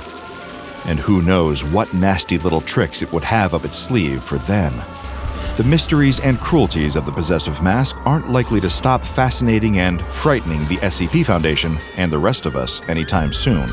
Behind the alternating grin and frown of its porcelain face, it's concocting plans that you or I could scarcely even comprehend. It is old, it is patient, and above all, it is monstrous. And the effect it has on everyone around it is a frightening reminder that the power dynamics here might not be in favor of the Foundation this time. In other words, it's not trapped in here with us. We're trapped in here with it. An empty bottle shatters against the ground, sending shards of glass across the tarmac. The teens, fueled by adrenaline and cheap booze, are having a wild night, and it's just getting started. After getting booted from the local arcade for causing a scene and grabbing some greasy budget burritos from a local Mexican takeout joint, their journey led them here, the local park. For the two high school seniors, the playground equipment was the perfect canvas for their artistic vision. They laughed as they planned the graffiti and lewd sketches that would cover the slides and monkey bars by dawn. But before any of that can happen, a wave of childhood nostalgia washes over them. Why not go on some of the rides, for old time's sake? It's not like anybody would ever know what they did here tonight. And they're right, in the worst way possible. Little do they know, something extremely dangerous is lurking. Something that wants to cause them terrible, terrible harm in a way that, even after it happens, they'll never truly understand. By morning, as the first rays of sunlight glint off the dew-soaked grass, it becomes clear. The teens never made it home. Their panicked parents call the police and register their concern. This isn't like them. They never stay out this long. The search begins. Calls go out to local radio shows and TV stations. Concerned citizens staple missing posters to telephone poles. By evening, the streets and nearby woods are filled with volunteers, walking in lines, clutching flashlights, calling out names into the approaching darkness. The police bring in the usual suspects, locals with a criminal history that indicate they might be a danger to local teenagers, but it doesn't turn up any meaningful evidence. Meanwhile, halfway across town, a cleaner employed by the local council sweeps up the glass from the broken whiskey bottle at the playground. As the mother watches the cleaner dump the broken glass into a garbage bag, her little boy is playing on the jungle gym with his friends. The mother's hand snakes towards her pocket, then stops. She fights the urge to reach for the pack of smokes, worrying what the other mothers will think of her if she does. It's been a stressful month, the latest of many. She doesn't have time to worry about anything else. Hell, she hasn't even heard about the missing teens. Mommy, look how high I can climb! She forces a smile as she watches her boy reach the top of the ropes. That smile almost becomes genuine when she sees how happy her son looks. And then her phone starts to ring. It's him. Again. Her husband, soon-to-be ex-husband, if he'll ever actually accept the divorce papers. She sighs and walks away from the playground for a moment. She doesn't want their son to hear them having another long-distance shouting match. When the humiliation ritual is over, she returns to the playground. Only something's wrong. She notices it immediately. Her son isn't there. She feels the panic pierce her chest in that instant, but tries to keep her composure. She asks one of the other mothers what happened, and they seem just as confused as her. I think he just went down the slide, one of them says. I wasn't looking, I'm sorry, says the other. The fear is impossible to suppress now. The mother screams her child's name, but there's no response. She climbs up the wooden structure and looks down the shaft of the metal tube slide. It's empty. Her voice echoes down as she calls the name again and again. Her horrified screaming just pours out the other side. Soon enough, one mother's panic infects the entire town. 3 missing people in 12 hours? 2 teens, 1 child? Could there be a kidnapper on the loose? It doesn't take the papers long to start running with it. Police search every inch of the playground, the fields beyond it, and even the nearby forest, but they don't find anything. The mother gives her statement to the police, and soon after, her estranged husband is also brought in for questioning. It soon goes from local news to national syndication. Extra police are soon sent in from external departments to widen the search, as phones within tens of miles of the incident give the frightening buzz of Amber Alerts. The first 24-hour window is the most important, but as the hours draw on, the hopes start to dwindle, and the local police precinct is starting to catch flack for their ineptitude. One person who isn't getting that same blowback is the mother. Soon enough, she's America's favorite terrified mother. Her email inbox is full of tabloid newspapers and online outlets begging for exclusives. They want to know how she's feeling right now. Does she have any theories as to what happened? Is there anything she'd like to say to the man who presumably has her son locked up in some basement compound? The mother is part of every search party, every night. She tromps through the undergrowth, shouting her son's name. But soon, the tone of the search starts to change. Police and search parties stop walking through forests and knocking on doors. Instead, they start trawling riverbeds and digging through gravel pits. Nobody says it, but the subtext is clear. They're not looking for a little boy anymore. They're looking for his body. Little by little, even the most ardent supporters start to peel away. It's not exciting anymore. It's grim and depressing. But even that isn't nearly as awful as what's about to happen. Slowly, at first, and then with all the speed and intensity of an avalanche, the media and then the public begins to turn on her. The headlines go from being kind and sympathetic to indifferent description of just how long the fruitless search has gone on, to active cruelty. Doesn't the mother seem like she's taking all of this too well? Doesn't she seem a little suspicious? The headlines are the lit match thrown into the tinderbox. The conspiracy theories start flying online. Internet sleuths intent on getting to the bottom of this, to finding a more believable angle. They unpack the details of the case in the most unfavorable light imaginable. Did she smile during that press conference? There must be some kind of ulterior motive here. There must be some secret underneath the surface. And as you'll find out later, there is. Just not the one anyone here would expect. The mother is still getting hundreds and sometimes thousands of messages every day, but the tone of these messages has changed with the media's depiction. I know what you did, you monster. You can't keep getting away with this. How can you live with yourself, killing your own little boy? Did you dig a big hole for him, lady? I'm gonna dig a bigger one for you. But the messages aren't nearly as chilling as the maniacs who show up at her house. It starts with shadows, figures moving through the bushes at night, barely visible in the glow of the porch light. Then come the sounds, the dull thud of rocks against the siding, the occasional crash of something heavier smashing against a window. In one instance, someone even shot at the facade. When the police came over to investigate, she sensed an undertone of, "Everything always happens to you, doesn't it?" underneath the sympathetic smiles. Her car has been ruined by horrific graffiti multiple times. The tires slashed, the windows cracked, the doors keyed. Every single way that a person can suffer an indignity, short of physical violence, she seems to be suffering it. She even sees YouTubers and podcasters hiding in their cars, filming her as she takes out the garbage for B-roll in their documentaries about her perceived wrongdoings.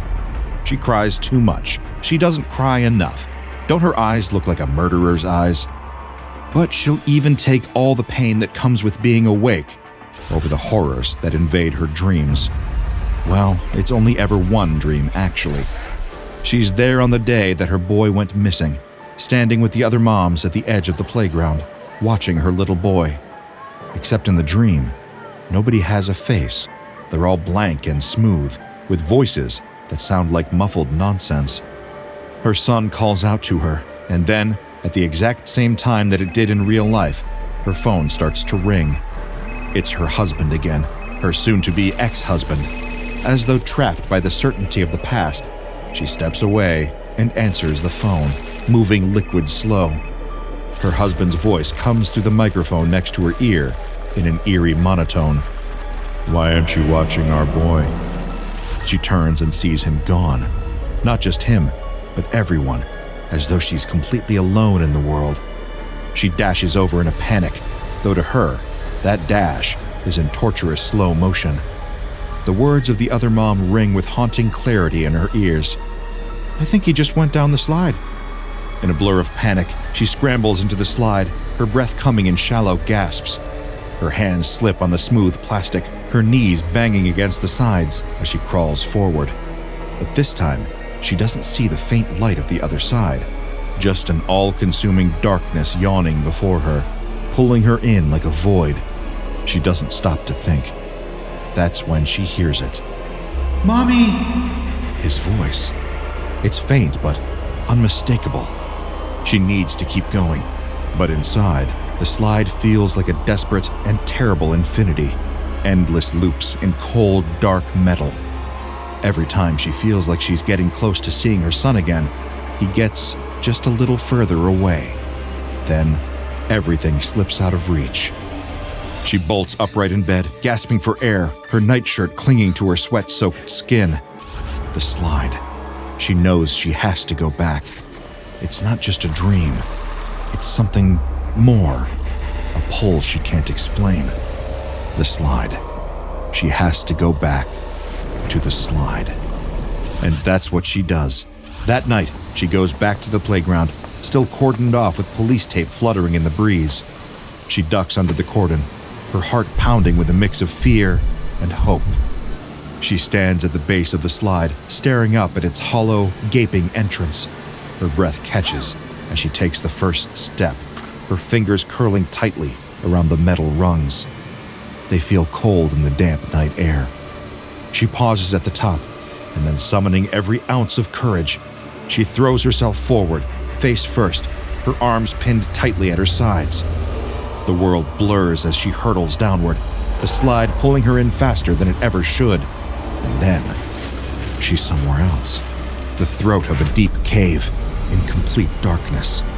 The walls and ceiling close in tightly around her, the hard rock pressing against her body. She can't move, can't even wriggle her arms loose. She screams into the void, but the sound feels swallowed, crushed by the suffocating darkness. There's no echo, no sense of space beyond the tiny prison she's trapped in. She now knows what happened to her son. She just can't save him, or herself.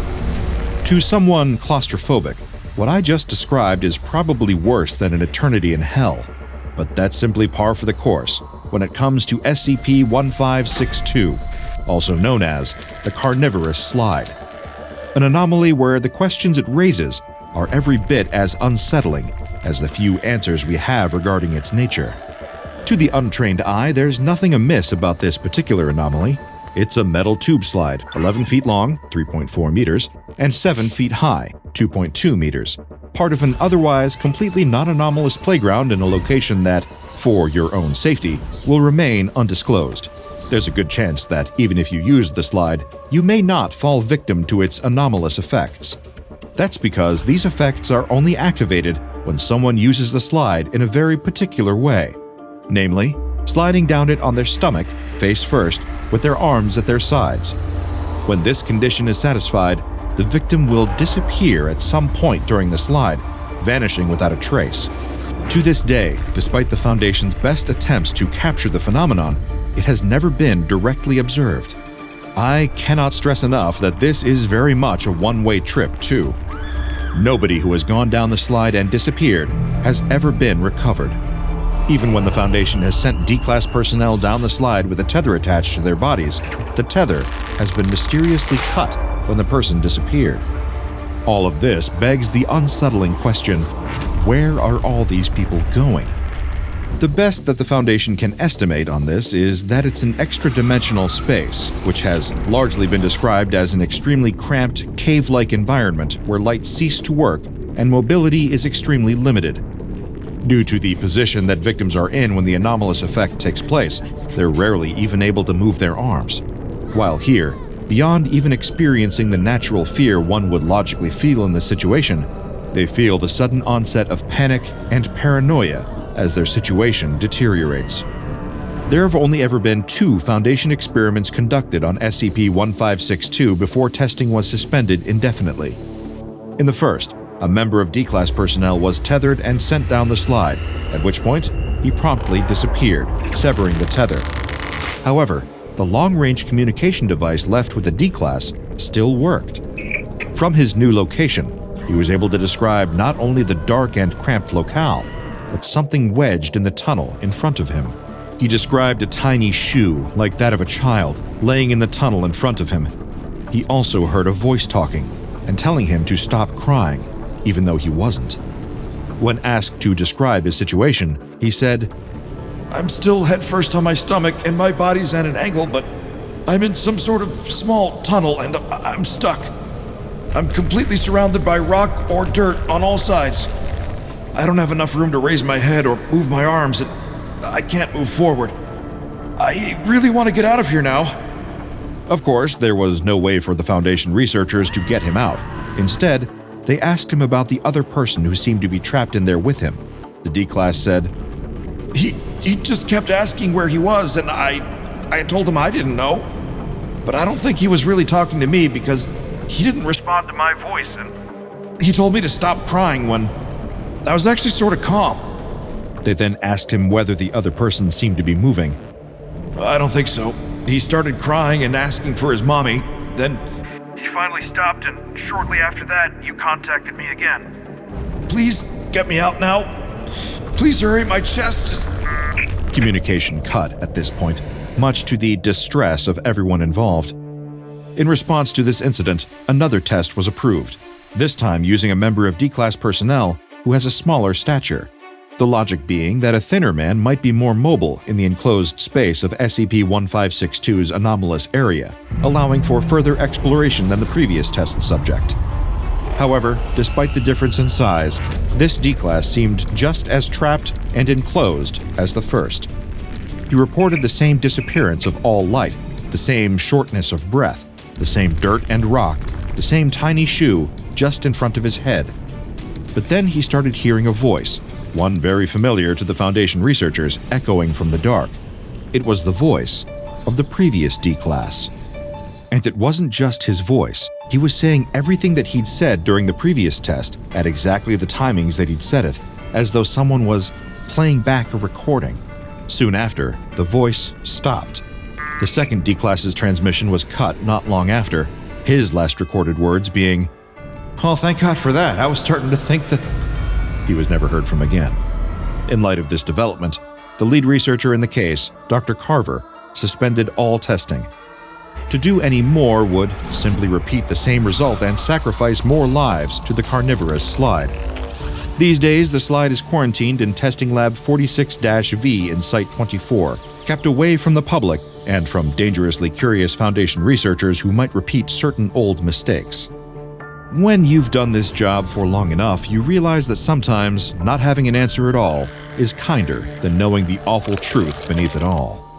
There's a blood-curdling scream rattling inside the ice cream truck, blood on the metal. The child is terrified, and his terror only increases when the hatch opens and a long, fleshy appendage reaches out. For a child, there's nothing quite like the thrill of summer vacation.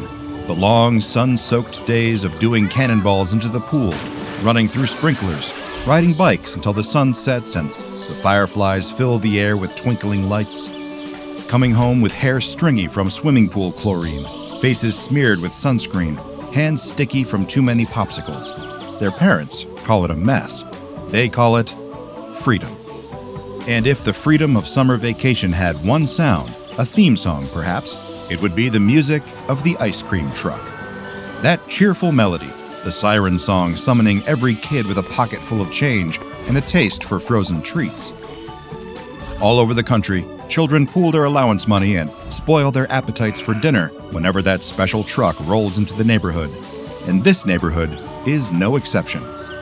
All of the kids cried and mourned the previous summer when the ice cream truck driver who had served the area for 30 years tragically hung up his hat and retired. They worried that there would be no ice cream truck at all this summer. But wishes do come true, and the first evening of the summer, a music box rendition of Pop Goes the Weasel serenades the neighborhood, signaling the return of the beloved truck. As they gather around, fistfuls of cash in hand, the crowd of kids can't help but notice that this truck is a bit different. There are no colorful pictures of the truck's various offerings emblazoned on the side, no prices either. Most notably, there's no driver, at least not one that they can see. But when the first brave child, a little girl, steps up to the side of the van and asks for a chocolate-dipped cone, a slot opens, and out comes her order. She pays the same price she paid for her ice cream the previous summer, and that's the entirety of the transaction. With the seal broken and the van proven to be a genuine ice cream truck, the other kids line up to place orders of their own. As they do, one small group of boys stands off to the side, speaking in hushed whispers. There's something funny about this new ice cream truck, something they don't quite trust. Why isn't there a driver? Why does it look so unusual? One boy suggests that the truck is haunted, driven by the ghost of a former ice cream man. Another argues that it must be some kind of robot, a self-driving truck with an automated ice cream dispensing system. The third boy insists that there is a driver. He's just hiding, for some reason. There's only one way to know for sure. They'll have to wait until everyone else is gone and try to get a look inside. While the rest of the neighborhood's children are ordering and enjoying their ice cream, the three boys run home to collect supplies for their special investigation. They reconvene in one boy's garage, across the street from where the ice cream truck is, still idling and serving its line of customers. One boy found a firecracker swiped from his older brother. The other grabbed a disposable camera for capturing proof of whatever they discover. The third has procured the most important tool of the mission, a crowbar taken from the toolbox in his father's shed. Now, with all of their equipment assembled, the three boys are ready to uncover the secret of the ice cream truck. They watch from a distance until the only remaining customer has walked away from the truck. The engine revs, and just before the truck can pull away, the boy with the camera runs up to the side. He'll serve as the distraction. He holds up several dollar bills and asks for a deluxe hot fudge sundae. While whatever is inside of the truck is preparing the ice cream, the other two boys sneak around to the side of the van. They take the crowbar and place it in the crack between the doors. They apply as much pressure as possible, but it won't budge. The But they're not about to give up now. They take a deep breath, summoning all of their strength, and try again. With a soft pop, the door comes open. The two boys glance at each other, eyes wide with excitement. They did it. Now, time to go inside. Quietly, carefully, they sneak into the shadowy back of the van. Meanwhile, on the other side of the truck, the boy with the camera receives his order and places the cash into the delivery slot.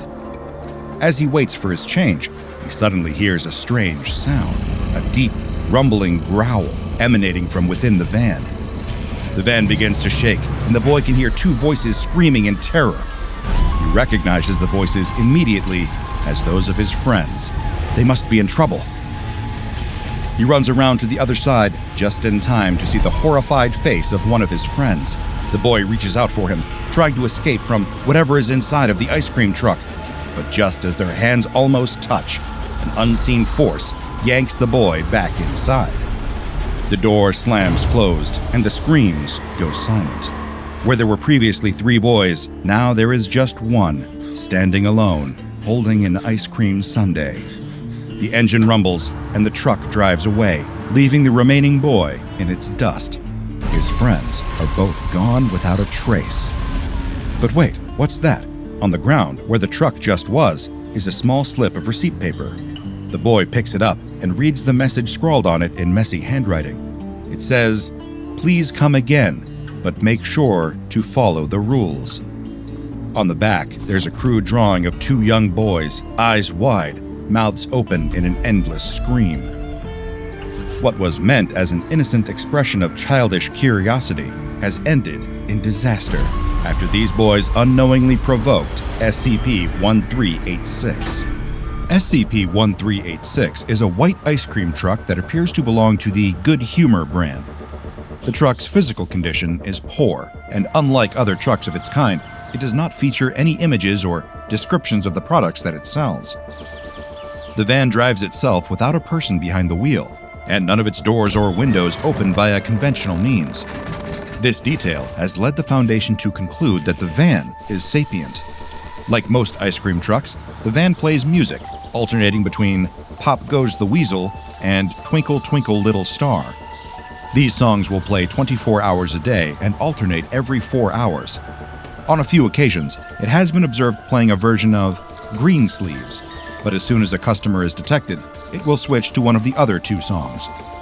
SCP-1386 has a thin slot in the middle of its driver's side door, which can only be seen when it dispenses an ice cream product after making a sale.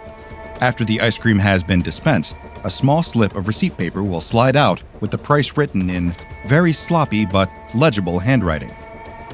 Payment is given to the van through the same slot it uses to deliver ice cream. Once it has been paid, the van will simply drive away. The prices and flavors of the ice cream products offered by the van change daily. The van appears to never run out of stock on a given day, no matter how many orders it receives. In order to explore the nature of SCP-1386's products and, let's face it, to indulge in an all-too-rare sweet treat, the SCP Foundation conducted a series of tests. After thoroughly reviewing the official test log, I have assembled some of the most notable entries. On March 30th, 2012, 2 Foundation doctors, referred to in the file by the initials R and D respectively, placed their orders with the ice cream truck. They each requested 1 cookies and cream smoothie, and they received their orders without incident. The receipt was for $4.89, and the bill was swiftly paid. The smoothies were described as pretty good, though one doctor insisted he had had better. On April 1st, 2012, Dr. D placed an order for 1 Neapolitan ice cream sandwich. A few seconds later, the van dispensed an item. However, it did not resemble any ice cream sandwich that he had ever seen. It appeared, instead, to be a meat and cheese sandwich with a slice of tomato.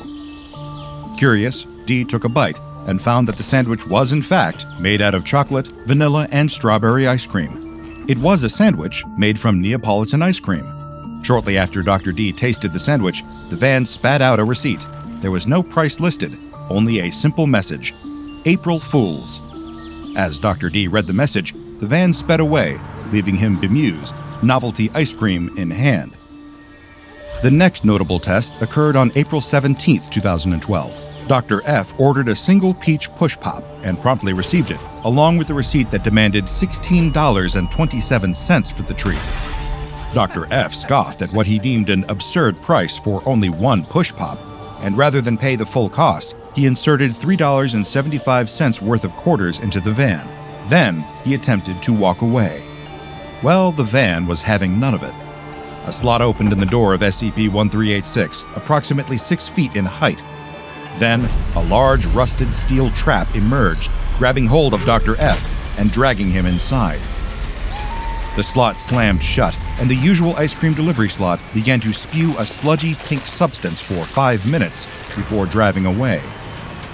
A sample of the substance was taken for analysis, and it was found to be made up of blood, skin tissue, and bone fragments, all of which were a DNA match for Dr. F. After this incident, only D-Class personnel were permitted to interact with SCP-1386. On April 27, 2012, a D-Class ordered a cherry popsicle from the van, adding one request: with nuts.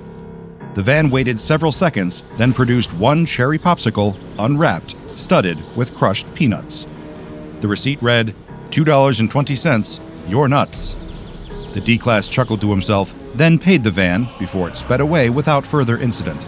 On April 30th, 2012, the D-Class chosen for testing was a bit more adventurous with his order. He requested a Caesar salad flavor popsicle. After a few moments, the van filled the unusual order, dispensing a popsicle that was off-green in color and was reported to taste like lightly dressed lettuce with a hint of croutons. The cost was $4.56, and there were no complications. On May 4th, 2012, the selected D-Class ordered a dark chocolate fudge pop. The receipt produced read $1.38. The transaction would not be notable if it weren't for the fact that the test subject chose to pay with 2 single-dollar bills. This would make it the first transaction under Foundation observation that required change. After the 2 bills were inserted, SCP-1386 made a sound like a cash register, then produced a small, wrapped package. On the front of the package was a hand-drawn image of various American coins. Once the D-Class had the package in his hands, the van drove away. At Dr. J's instruction, the test subject opened the package. Inside, he found 62 cents in American currency. The coins were analyzed and found to be completely ordinary and completely safe. The D-Class asked if he could keep his change. The request was denied. As the experiments progressed, the test subjects became increasingly creative with their menu choices. On May 10, 2012, the D-Class test subject asked the van for an ice cream Kinder Egg, unsure of exactly what that would be. The treat cost $3.87, and the van promptly dispensed an item that looked very much like an ordinary Kinder Egg, but was made from a coffee ice cream coating and a French vanilla ice cream interior. There was no toy inside, but there was, however, a handwritten note reading, "I owe you one toy." On May 16, 2012, the D-Class requested the following items in order: 1 cherry ice lolly, 1 cherry ice pop, 1 cherry popsicle, and 1 cherry-flavored drink, frozen.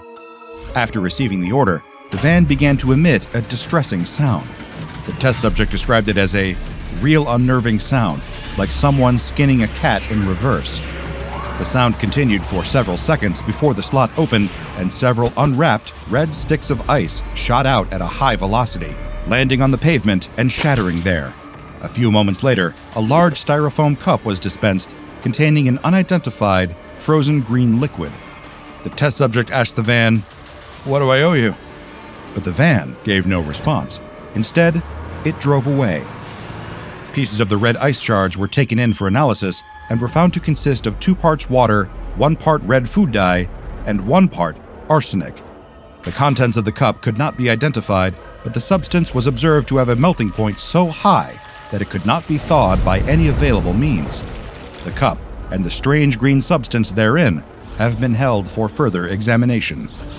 Personally, I find it unlikely that any of its secrets will be uncovered. It is uncertain what might have driven the van to act up in this manner, but it is my theory that the combination of 3 different synonyms for popsicle in the same order caused the van to become confused, then distressed, and then angry. As for the unmeltable substance in the cup, well, I certainly wouldn't drink it. For the next experiment, the research team decided to test a new procedure when it came to placing ice cream orders. The selected D-class was a mute, but able to write. Rather than speaking their desired purchase aloud, they ordered a vanilla cone in chocolate via a message written using a pencil and paper. Then, they raised the paper toward the van, holding it in the spot where the dispensing slot normally appeared. After 1 full minute had passed, a slot opened, 3 inches lower than the usual one. Next, something emerged from the slot, a thin, flesh-colored appendage which grabbed the paper and slid back into the van and out of sight, closing the slot behind it. A few moments later, the usual slot opened and the ice cream was dispensed. The receipt followed, asking for 97 cents in exchange for the treat. The price was paid without further incident, and the D-class test subject was interviewed. They responded in sign language, their hands trembling in fear as they recounted the experience. The transcription of their statement is as follows. It was a hand, not human, 2 fingers and a thumb. It was bony like a dead body, and it smelled. It smelled dead. They refused to eat the ice cream they had ordered, explaining that they had lost their appetite. Naturally, this development piqued the research team's curiosity, and they were eager to explore the nature of this hand further. On May 30th, 2012, personnel D5 was selected for testing and ordered to repeat the same steps when placing their order. It should be noted that D5 was not mute. I attribute any changes in the experimental result to this factor, but that's just my opinion. D5 wrote down his ice cream of choice and handed it to the van. Again, the lower slot opened and the flesh-colored appendage emerged. The ice cream cost 86 cents and the bill was paid without any trouble. As he ate his ice cream, D5 was questioned about the appendage he had seen. He was far more nonchalant about it than his predecessor had been, stating, "I don't see what they were getting all worked up about. It's just a hand, you know? There's probably just some guy in there handing out ice cream. Sure, it's weird, but what here isn't?" On June 4th, 2012, the same experiment was repeated again.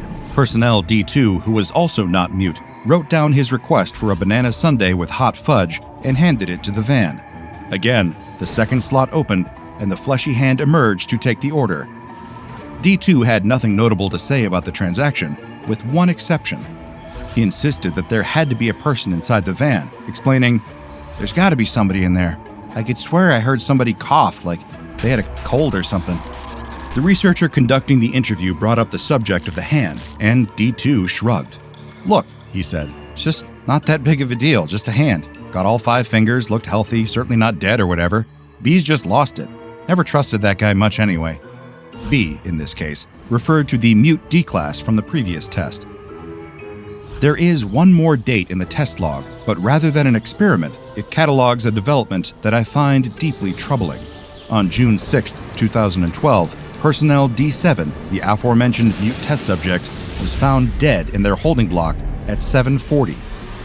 The time of death was determined to be approximately 4:30. They did not share a cell with anyone else, and there were no signs of forced entry. However, the cause of death was strangulation, complete with light bruising on the neck. This is speculation, but I am willing to bet you the cost of a deluxe banana split that, if examined closely, those bruises would match a hand with only 2 fingers and a thumb. SCP-1386 is kept in an evacuated 4-block neighborhood surrounded by a 10-meter-high reinforced concrete containment wall. This area is located 8 kilometers from the nearest inhabited neighborhood. In the aftermath of some unfortunate incidents, the containment procedures were updated to include constant surveillance. Additionally, the area may only be approached by D-class personnel. Any individual that does approach SCP-1386 within a 3-meter radius must put on the appearance of happiness. For example, smiling or laughing regardless of one's current emotional state has proven to be effective. If the subject is approached by someone that does not appear to be happy, it will growl, refusing to engage positively until the individual appears friendly. If a member of Foundation personnel is going to make contact with SCP-1386, they are strongly advised to have at least $20 USD on hand, and where the entity can see it.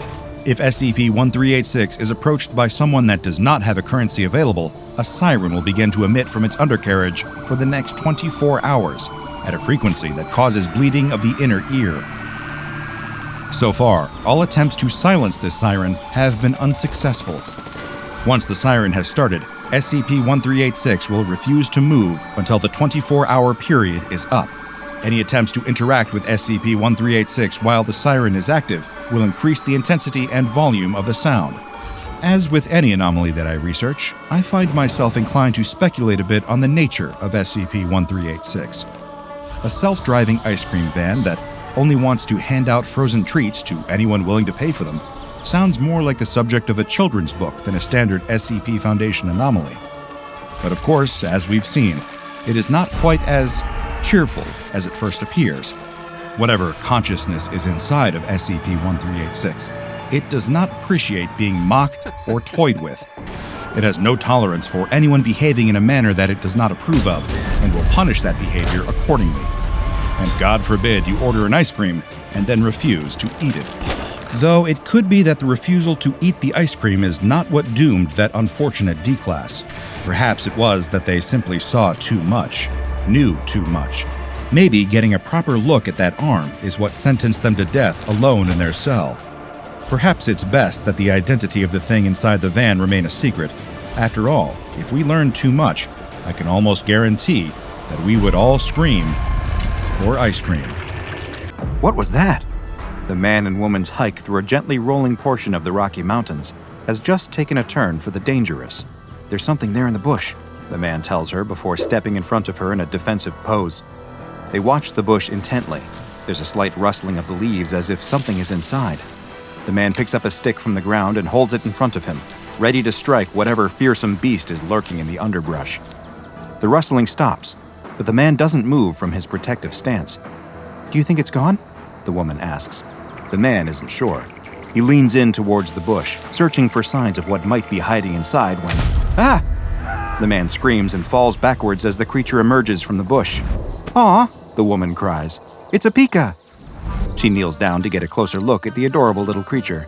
Pikas are native to this part of Colorado, and they resemble rabbits but with small, rounded ears. She watches it hop back off the trail before turning around to see her friend lying tangled in the branches of a tree. She can't help but laugh as she offers a hand to help pull him out of his predicament. "Are you all right?" she asks between fits of laughter. Yes, he's fine. The only thing hurt was his pride. He notices a small red spot on his arm and rubs it, but it doesn't seem to hurt at all. His attention is diverted by the woman, though, who is marveling at the tree he was just stuck in. Free of the branches, he can appreciate now that the tree really is incredible. It looks like a huge blue spruce, but the name is a complete misnomer, because this tree is a vibrant red color. "I've never seen anything like it," she says, and the man hasn't either. Neither knows what species it is, and, strangely, there don't seem to be any others like it. Maybe this is the result of an odd genetic defect that turns blue spruces red. After admiring the tree for a moment, the pair decides that they've hiked far enough and that they should probably head back to the car. She jokes that he's likely exhausted from his run-in with a wild animal, and he laughs, but clearly his ego has been bruised. The man stops his car in front of the woman's house, and she thanks him for taking her on the hike. As she starts to get out, though, he stops her. He asks if she wants to go do something else, like dinner? The woman thanks him for his offer, but she has to be up early the next day for work. Just a quick drink then? An hour? 30 minutes? The woman tries her best to let her friend down easy, explaining that she likes him as a friend and as only that. The man opens his mouth to respond, but she stops him. If he valued their friendship, then he wouldn't try to take advantage of it by using it as a backdoor to dating her. The man again looks like his pride has been shattered. He apologizes and admits that she is right. It's just that he has such a good time with her that he never wants it to end. She gives him a sad smile as she closes the car door, and he watches her enter her house before he finally drives away. It's 2 weeks later when the man's phone rings. It's his friend. She explains that she's been thinking a lot about what he said in the car, and that she likes spending time with him too. Maybe there could be something more to their relationship. The man can't believe it. Is this really happening? The woman is serious. She'd like to take him up on that dinner offer, if he's still interested. Her treat. She wants to know what he is doing right. Ah! The man suddenly yelps in pain. Is he okay? What was that sound? Yes, I'm fine. It was nothing, the man tells her. It's just that now's not a good time. The woman doesn't understand. She thought he'd want to see her. She explains that she's leaving town for a work trip the next day and will be gone for a couple of weeks. She was hoping she could see him before she left, but the man cries out in pain again. He tells her that he hasn't been feeling well all day, but that he'll be all right. Okay, well, get well soon. I'll call you when I get back. They exchange goodbyes, and the man hangs up the phone. The man looks terrible. His skin is pale, and his face looks hollow and gaunt. He looks down at his arm and sees that the veins themselves appear to be moving, pulsing, and vibrating. He screams again in agony and falls to the floor, clutching his arm. After writhing on the floor, he manages to summon the strength to reach for the phone. His hand searches on the table above him, and eventually he's able to knock it onto the floor. He grabs the phone and starts to dial 911. Before he can press 1 again, another wave of intense searing pain consumes him. Several weeks later, the woman is standing outside the man's house. Mail and newspapers are piled up on his front porch, as if no one has been in or out in some time. She knocks on the door, but there's no response. "Hello?" she calls out, but still nothing. She's very worried. She's tried calling him several times, but he never answered or returned her messages. She tries the doorknob, and to her surprise, the front door swings open. She steps inside and the room is dark.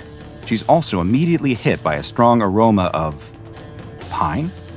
She searches on the wall and finds the switch. She turns on the lights and can't believe what she sees standing in front of her. There in the middle of the room is a massive spruce tree, its upper branches pressing against the ceiling. She reaches out and touches the tree's vivid red branches. They feel sticky and wet. She pulls her hand away and looks down to see that it's covered in a red substance. That's when she notices something else. Stuck among the trunk at the base of the tree is the half-consumed body of her friend. Unfortunately, this pair would never have the opportunity to see their feelings take root and grow, because unbeknownst to them, this beautiful tree is actually a very deadly anomaly, known to the SCP Foundation as SCP-867, but which is perhaps better known by its very appropriate nickname, Blood Spruce. SCP-867 is, or at least appears to be, quite similar to the species of tree Pisceae pungens, better known as the blue spruce. Of course, there are a number of dramatic differences between 867 and its non-anomalous counterpart. Visually, and most obvious, is the coloration. While blue spruces, as the name implies, are typically a blue-green color, SCP-867 is a deep, vibrant red. There's another major visual difference too, with the blood spruce lacking any sort of seed cones that you would normally expect to find. With no pine cones to protect and spread seeds, you'd be right to ask how SCP-867 goes about reproducing. The answer to that question is what makes this beautiful tree such a dangerous anomaly. The secret to how SCP-867 reproduces is found in its leaves. While they look like pine needles, SCP-867's leaves are, in fact, needles. Their structure is very similar to that of hypodermic needles, and each one contains a single long, thin seed, which sits above a small gas pocket at the base. When a living creature touches the leaves, the tree immediately reacts. It triggers the gas pocket in the base of the leaf to release, which injects the seed into the skin of whatever touched it. The process is quite similar to that found in auto-injectors, like those used to quickly treat allergic reactions. The seed itself is extremely small and is coated in a liquid that has both anesthetic and coagulant properties, which makes the process virtually undetectable. Once implanted in the skin, these seeds can lay dormant for up to 2 weeks before they begin the germination process, and the true horror of SCP-867 is revealed. Once the seeds begin to sprout and grow, they will not seek to penetrate through the skin like a plant rising out of the soil. Instead, the strange plant will grow within its host's body, spreading throughout the circulatory system. This process is extremely painful for the host. The plant's tendrils wind through their veins and capillary system, stretching and pressing against them as the blood spruce grows within them. Eventually, the ever-increasing size of the plant's tendrils becomes too much, and the veins will begin to rupture. This leads to severe internal bleeding, and soon after, the death of the host. The entire process is quite quick, with it only taking 24 hours from when the seeds first sprout to the host dying. But that single day will feel like an eternity to the afflicted individual as they feel the plant rapidly growing inside of their body. But even though the host has expired, this parasitoid tree is far from finished with them, or at least their body. Soon after death, a new instance of the blood spruce will burst from the body. The red tree is quite small at first, but it will continue to quickly grow, just as it did within its host's body, and can reach maturity in just 30 days. And unlike most other plants, SCP-867 is able to grow regardless of light or soil conditions, because it does not produce food via photosynthesis. No, this plant is carnivorous. As it grows, the 867 will slowly consume its host's body until nothing remains except the blood-red tree. Instances of SCP-867 were first identified in Colorado during the 1990s, following reports of numerous disappearances of hikers and park rangers. The SCP Foundation dispatched a team to the area to investigate, and they soon discovered numerous instances of the previously unidentified tree. Several still young specimens were acquired, though unfortunately, this led to the deaths of several agents who were not yet aware of just how dangerous the red spruces could be. Once their threat level was properly assessed, several specimens were flagged for containment and research purposes, while all of the other identified instances still in the wild were destroyed. The remaining instances of SCP-867 were classified as Euclid and are now securely kept at a Foundation biocontainment site. Direct human contact with the plants is normally not allowed, and remote rovers are used for the majority of tests and upkeep. If for any reason it is necessary for a human to enter 867's containment cell, they are to wear full hazmat suits with a Kevlar underlayer, and upon exiting the cell, must undergo a full herbicidal treatment and inspection. Should any possible puncture marks be discovered, they will be forced to quarantine for no less than 15 days. Ah, nature. It's so beautiful, peaceful, and calming, yet seems determined to try and kill us in any number of ways. If you're out hiking or camping in the woods, try to remember this extremely famous adage which I may or may not have just made up. It goes, "Leaves of 3, let them be.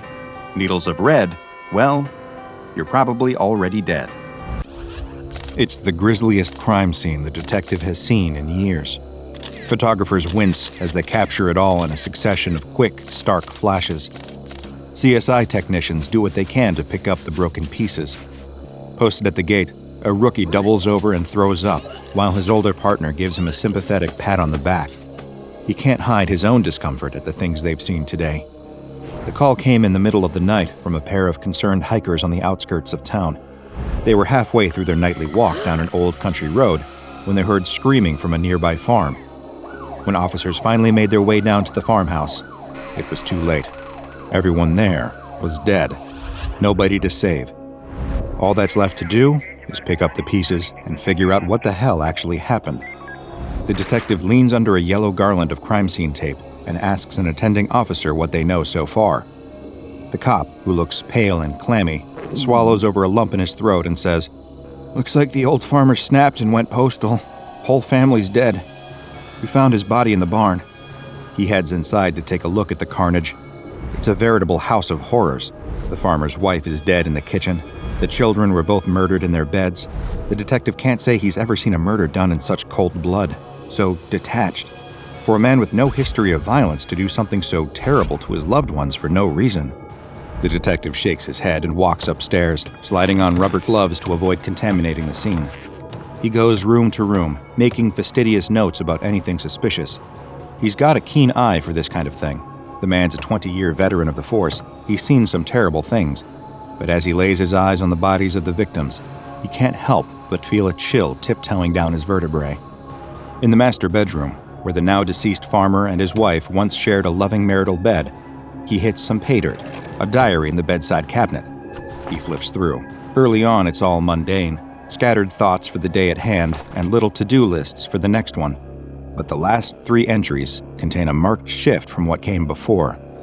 The first one reads, "He seemed shook up when he came back from the barn today. He's awful quiet about it. Said something like, 'I heard something I shouldn't have.' In the barn? Don't know what that could mean, but I decided not to press. Stressed enough already. He didn't say much to the kids during dinner. Kept looking over his shoulder. Freaked me out something terrible. I don't know what did it, but whatever it was, it put a scare in him." The second reads, "I'm starting to worry about him. It's been a few days since whatever he heard in the barn, and he ain't gotten any better. In fact, I think he's getting worse. He won't shower. Something about the bathroom mirror, he just won't go in there. He hasn't been eating. Worst of all, he doesn't sleep. I'll wake up in the middle of the night and see him sitting bolt upright, staring at the bedroom door, not saying a word, not even blinking." The third and final entry reads, This ain't the man I married anymore. There's something wrong with him. It's scaring the kids and it's scaring me. He started bringing his gun to bed every night. Doesn't sleep, just sits there with it. He never sleeps. When I asked him what's happening, he told me something's coming. But it's okay. He won't let it get us no matter what. I don't understand. I'm gonna take the kids and go stay with Mom for a few weeks while he works this out. But I'm afraid of what he'll do if he realizes the gun is always loaded. The detective sighs and slides the diary into an evidence baggie. It was, sadly, a tale he'd heard all too many times. The terrible things we can do to the ones we love when we're not ourselves. Though it now seems cut and dry, a mental break snowballing into a massacre, one detail is still gnawing at the detective. What did the farmer hear in the barn that day? When the detective enters, he orders everyone else to leave. He needs some time alone in here. As the people file out, he approaches the farmer's corpse. He's laying in the straw, head a bloody mess, bludgeoned beyond recognition. And yet, he's the one holding the blood-stained hammer. And in his other hand, he's clutching something even stranger, a rusty old cowbell. Of all the things to be holding in your last moments on Earth, the detective thinks as he reaches over, something about the bell draws his eye. Why, after murdering his entire family, would a man head out into the barn and, presumably, try and fail to hammer a cowbell to pieces? As he picks up the bell, he runs his gloved fingers along the rust. Other than the wear and tear of age, the bell shows no signs of actual damage. It's such a strange, innocuous object. What's the significance? His internal musing is interrupted when a large spider, the kind that like to make their homes in straw-filled barns, suddenly crawls out from inside the bell and onto the detective's hand. He drops the bell, an involuntary shock reflex, and it hits the ground with a brassy gong. The sound lingers in the air for far longer than it should. It seems almost like it's getting louder. The detective feels his heartbeat speeding up, his breaths getting heavy and labored. The sound gets louder. It feels like someone is sitting on his chest. He falls to his knees, scratching at his swelling throat. His heart pounds. Is he having a heart attack? He claws at the dirt and straw beneath him, trying desperately to get a handle on things as the world around him seems to go dark. The toll of the cowbell gets louder and louder. Eventually, he's able to force out a scream, then collapses to the ground. When his eyes open, he's being carted away on a stretcher to a nearby ambulance, parked just outside the crime scene. When a paramedic asks him if he's okay, the only thing he can stutter out through his dry mouth is, "Don't touch the bell. Don't let anyone touch the bell." The doctor who treats him will later tell him there are no signs of any physical ailment. In all likelihood, the detective had experienced a severe anxiety attack. When the detective tells the doctor that he has no history of anxiety attacks and that this is far from the first violent crime scene he's encountered, the doctor purses his lips and knits his brow in concentration. "Very strange," the doctor says. "Perhaps just take it easy for the next few days. Work stress can sneak up on a person, especially in a career as high stakes as yours. It can sometimes manifest in rather strange ways." That night, the detective is at home, brewing himself a soothing cup of herbal tea on his doctor's recommendation. He's still racked by a strange uneasiness from earlier in the day. You see, one of the keys to being a good detective is pattern recognition. You're able to detect obscure links between pieces of information that other people, in the stress of the moment, may not correlate. As the detective sips his tea, he remembers the first entry in the farmer's wife's diary. When the farmer's downward spiral started, it began with him hearing something he shouldn't have inside the barn. The detective doesn't know a lot about what happened to himself in that barn either, but he can safely say he heard something he shouldn't have heard too. He sighs, no point in psyching himself out like this. After all, it's just the post-attack jitters, and turns to his kitchen window, hoping to look out at the night sky and feel a little more at peace. Instead, he sees something out of a nightmare. A tall figure standing behind him, somewhere in the ballpark of human, but also somehow not. It's tall, fleshy, and emaciated. Its face is too smooth, with bulging eyes and a large mouth being the only features. It reaches for him with huge, spindle-fingered hands, mere centimeters away from the back of his head. But the second it sees him looking at it, it turns and begins to run. The detective's mug falls and shatters on the ground. He turns with an involuntary yelp to track the creature, but it's already gone. His kitchen is empty and silent. Of course, one question haunts his mind. What the hell just happened? He's no fool. He knows the mind can play funny tricks on you. After all, who hasn't seen something out of the corner of their eye that gave them a momentary fright before realizing that it was just a trick of the imagination? But this wasn't just a flicker playing on a paranoid mind. The detective would swear on his mother's life that he truly saw this thing, some bizarre humanoid monster standing behind him in his reflection. He doesn't know which possibility scares him more, that there really was something behind him, or that he's starting to lose his mind. Either offered a number of frightening possibilities, but the detective does what he does best, applies logic to a situation. He'd spent the day around a particularly distressing crime scene, read something unnerving in the diary of one of the victims, and suffered a panic attack in the barn. All of this was just a suggestion implanted in his mind, connections being threaded where they shouldn't, a natural side effect of a brain wired to register patterns in strange data clusters. The detective does his best to remain calm for the rest of the evening. Fear is the mind killer. Panic only ever makes a situation worse. These are both things he believes, but he can't seem to shake that creeping feeling of dread. He's being watched. For the first time in his adult life, the detective decides he doesn't want to sleep in the dark. All those shapes in the blackness put him on edge. He thinks that a good night's sleep will probably have him right as rain by tomorrow morning. Everything passes eventually. As his mind drifts and his eyes begin to flutter closed, he starts to wonder if he always left that bathroom door open, or whether it started to open very slowly as soon as his head hit the pillow. Sure enough, he wakes up gasping. Long, cold fingers, abnormally long in fact, and cold as death, have closed around his throat. He's gasping in vain for breath as the hand clamps tighter. His eyes jolt open, and he sees it again, that tall, thin monster lingering over him, strangling him. Its face is split into a wide, sadistic, tooth-bearing grin, or something so thin, it's impossibly strong. The detective can't move, he can't scream, he can't do anything. But as he slips from sleep to true wakefulness, the monster is gone. It wafts out of the room with all the ease of a gust of wind. He sits up, heart pounding, lungs strained, skin slick with sweat. He's never been so afraid in his life. He's been calmer during the active shootouts of his beat days all those years ago. The thing that was strangling him, it looked exactly the same as the monster from the reflection. They weren't just similar, it was exactly the same thing. Is he being stalked? Then it dawns on him. Another fragment of information swimming in the mess of his consciousness. An article he'd read a couple years before about a phenomenon known as sleep paralysis. It's when people suddenly wake up during REM sleep. Their body remains paralyzed while their consciousness activates, giving them one foot in reality while leaving the other in a nightmare. In this state, people can believe they're being attacked by monsters or demons. And one of the major factors causing sleep paralysis? Stress. The detective sighs. He feels like an idiot. There's nothing he's experienced today that doesn't have a completely logical explanation. So why does he keep jumping to such absurd conclusions? Twisting facts to suit theories rather than theories to suit facts. That being said, he still doesn't sleep another wink that night. He pours himself a few cups of coffee, subconsciously avoiding anything reflective, and sits in bed until sunrise, just watching his bedroom door. Better safe than sorry, he keeps repeating in the empty corridors of his addled brain. He drives to work the next morning like he always does. Sitting at a stoplight, a car pulls up next to him, and he catches something in the reflection of the car's window. It's that monster again, sitting next to him, reaching out towards him with one of its huge hands. The detective gasps and spins around, his eyes flaring with panic. But of course, it isn't there. Just some children on the sidewalk on their way to school.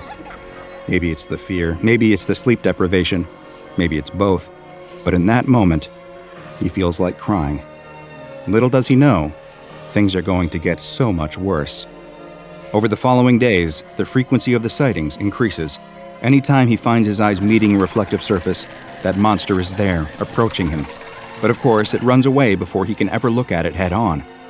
The people at work keep giving him funny looks. He grits his teeth. He can't say anything. If he tells anyone what's been happening to him, they'll haul him off to the funny farm to spend the rest of his life in a padded cell. But he knows he's not crazy. It's too real to be the product of human insanity. This isn't some hallucination. That thing is really there. It's always waiting, always watching.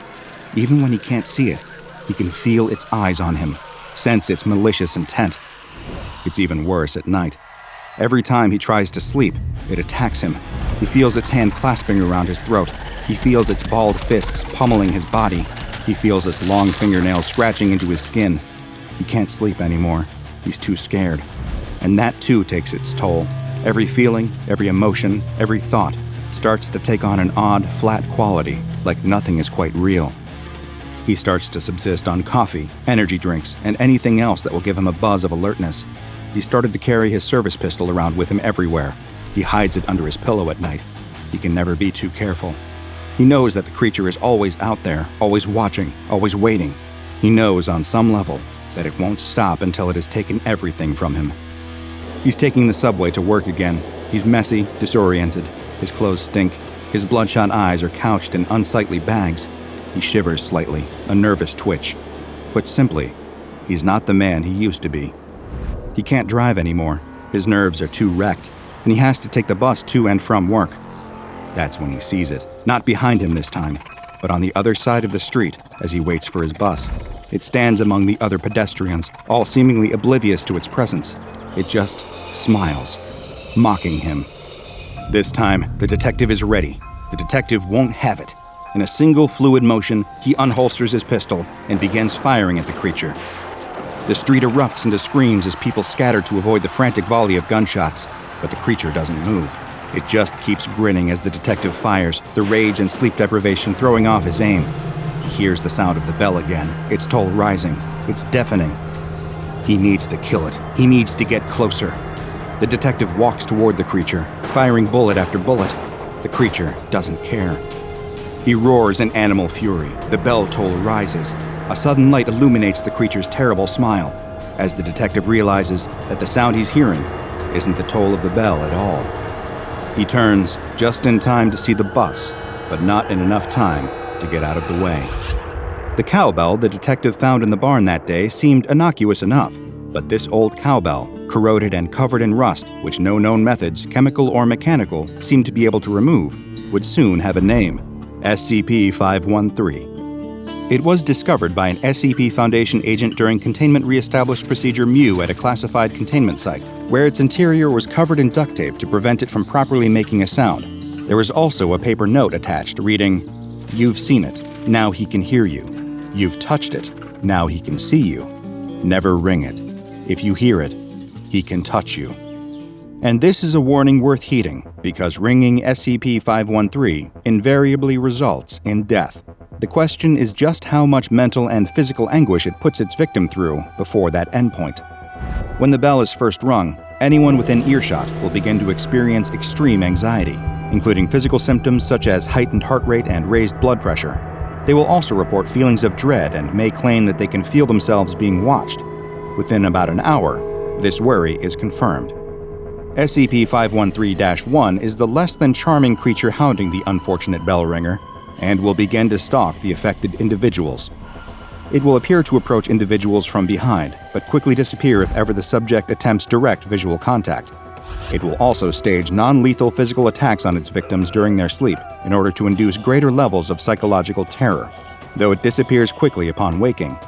The stalking threat will only elevate over time, leading to increased psychological disarray for the victim. SCP-513-1 will eventually induce paranoia, aggression, hypervigilance, and depression, ending in a distressing and violent death. Because of the immense danger posed to anyone who hears the sound of this cowbell tolling, SCP-513 has been given extensive containment precautions, extensive enough to warrant giving it the Euclid Containment Class, a classification reserved for things that are often unpredictable in containment. SCP-513 is suspended in a 1 cubic meter block of gelatin and contained within a soundproofed, climate-controlled cell. The gelatin is inspected daily for any degradation or loss of integrity. An emergency inspection is carried out immediately following any earthquake, explosion, or sonic event grade 2 or higher. Personnel performing the inspection wear earplugs and active noise-canceling earmuffs at all times while inside SCP-513's cell to avoid any kind of accidental exposure. If the gelatin cube shows any signs of degradation, such as rips, tears, splits, liquefaction, or mold, SCP-513 will be immediately removed and suspended within a replacement cube by a team of surgically deafened Class D personnel. No other personnel are to enter the cell during this procedure. Any sentient beings exposed to SCP-513 are to be monitored by at least 2 security personnel at all times. Under absolutely no circumstances may exposure victims be administered sedatives or allowed to fall unconscious. Any victim who does fall unconscious is to be terminated immediately. Class D personnel are to be terminated at the first sign of mental degradation. All other exposure victims may be terminated at their request. If possible, SCP-513-1 is to be apprehended on site, but sadly, the Foundation hasn't managed to get their hands on this unpleasant creature yet. But be careful ringing any mysterious old bells you find, or else he might just get his hands on you. As night falls, everything sinks into a soft blue darkness under a blanket of twinkling stars. In a nice, cozy home, in a normal, quiet suburb, a sweet little boy is being read a bedtime story by his mother. It's a classic, Little Red Riding Hood, the story of a little girl traveling through the woods to her grandmother's house, only to be set upon by the big bad wolf. A tale as old as time, with an important message for people of all ages. We should fear what lurks in the dark, since what is there is often waiting and watching with hungry eyes. As the boy lays in bed, clutching the top of his blanket, his mother continues telling him the tale. She describes the tiny girl in the red hood, holding a little wicker basket, stumbling through the dark. The wolf, with its big, hungry eyes, weaves through the darkness of the trees, following her every move. The little boy can barely contain his fear when Little Red Riding Hood opens the door to her grandmother's old cottage and creeps inside, where she realizes that something is very wrong. Her grandmother looks different. Those great big eyes, that twitching wet black nose, those huge terrible teeth dripping with saliva. All the better to eat you with, my dear. His mother senses that her son isn't taking this well and notices that he's shuddering underneath the blankets. She closes the book, smiles, and insists that the story has a happy ending. This does nothing to ease the growing specter of fear stretching out over the boy. Could the big bad wolf be waiting outside his window, watching him with those red, ravenous eyes? Would the window really keep such a monster at bay? He doesn't feel so sure. The little boy's mother kisses him on the forehead and tells him that if he needs anything, she and his father are just down the hall. He's been having nightmares lately, but that's all they are. Nightmares, all in his head. Nothing in there could actually hurt him. He's alone now, shivering in bed, trying to focus on the light of his tiny nightlight plugged into his wall, a little glowing friend that will watch over him and keep him safe. His mom and dad got it for him when he told them he was afraid of the dark. But there's still a lot more dark in this room than light. His closet door suddenly creaks open, and he bites his tongue to stifle a scream. It's an old door. It opens by itself sometimes. There's nothing to worry about at all. It's a mantra his parents had drilled into him on prior instances when this door had creaked open. Even in the dark, the little boy can make out something. It looks like one of the many other shadows created by his nightlight, but it's different. Something darker than the dark. And it's moving, sliding out of his closet. A fog shaped like some unknowable creature. There's nothing to worry about at all, he tells himself over and over again. The fog leaves the closet entirely, and it starts getting closer to the boy's bed. As it rises up from the floor, the boy can see something in the fog. He can see eyes. Big, glowing, hungry eyes. Like the eyes of a big bad wolf, ready to eat him alive. He opens his mouth to scream, but only a yawn comes out. He wants to get up and run to his parents' room down the hall, but his body feels so heavy, his movements so slow and sluggish. He can't move, and the eyes of the monster made of dark keep getting closer. There's nothing to worry about, nothing to... Mom, Dad, please help me. All he can do is think about screaming, not actually make any noise, as his eyes shut, and he drifts off into the land of dreams. He opens his eyes to find that he's standing in a dark and endless forest. The trees are tall, extending up into a black and starless sky. But there's something wrong with them. Bodies, hundreds of them, old and desiccated, are speared onto their branches, their faces locked into what looks like permanent, silent screams. A thick, viscous black liquid drips from some of the bodies, pooling into what looks like puddles of tar around his feet. When he looks down, he sees that he's wearing strange, old-fashioned clothes. His shirt is bright red.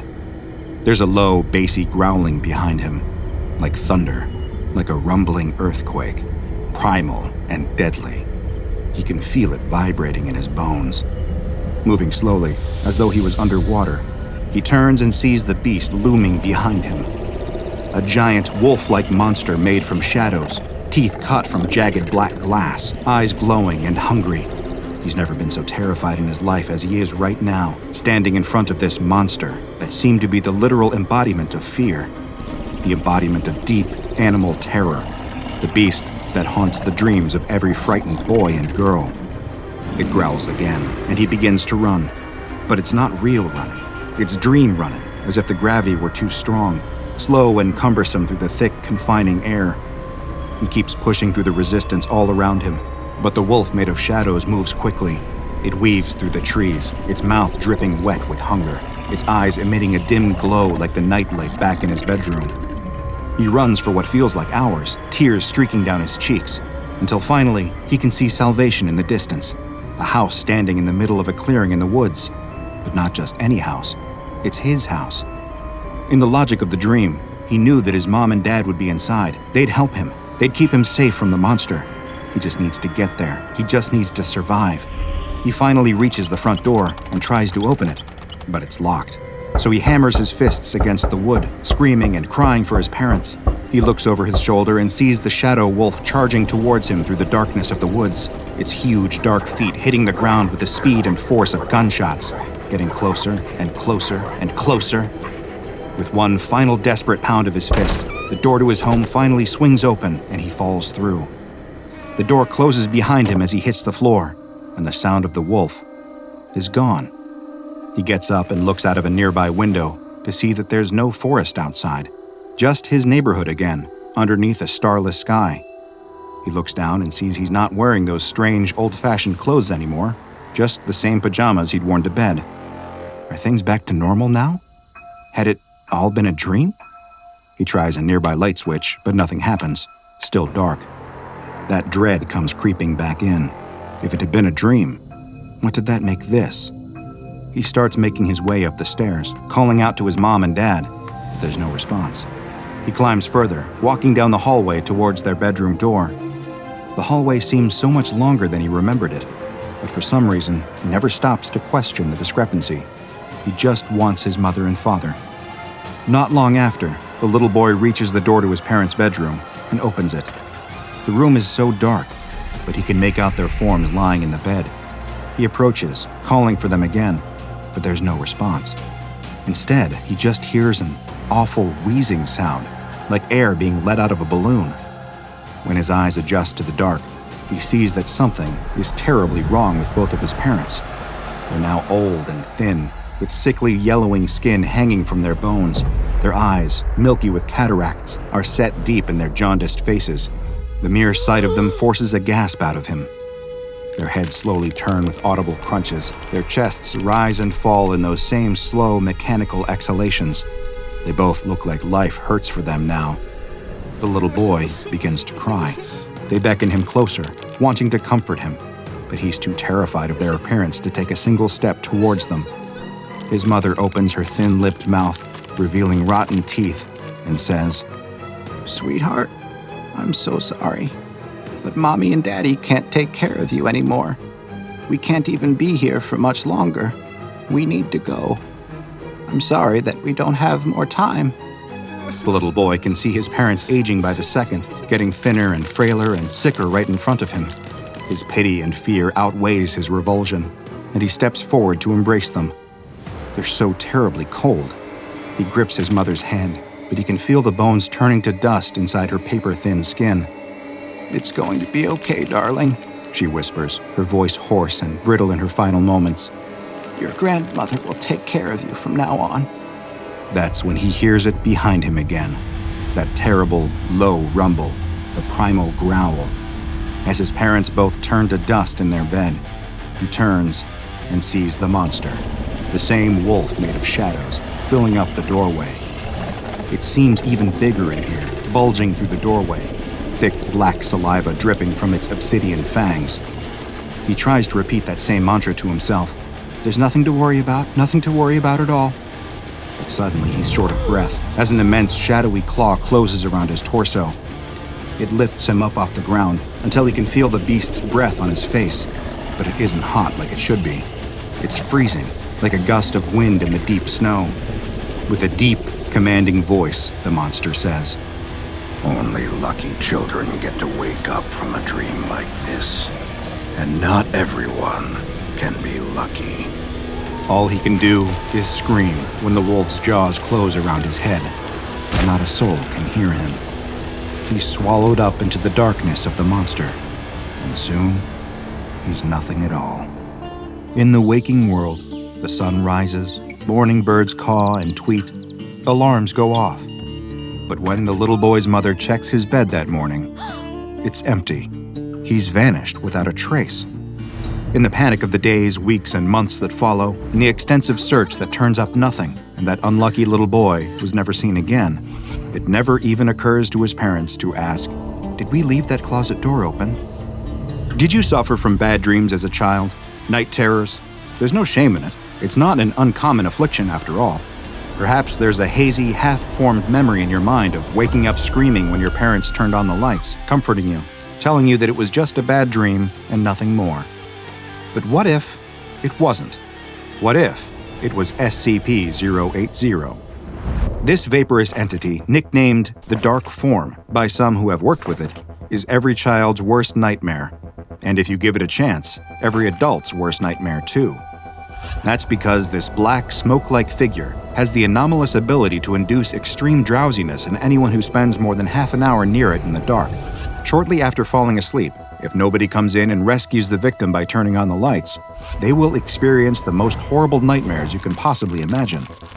So horrible, in fact, that those who have suffered these nightmares and survive often experience irreparable, lifelong psychological trauma. And in the grand scheme of things, those are still the lucky ones. If you're unlucky, like the little boy who vanished from his bed, you'll disappear forever, consumed by SCP-080.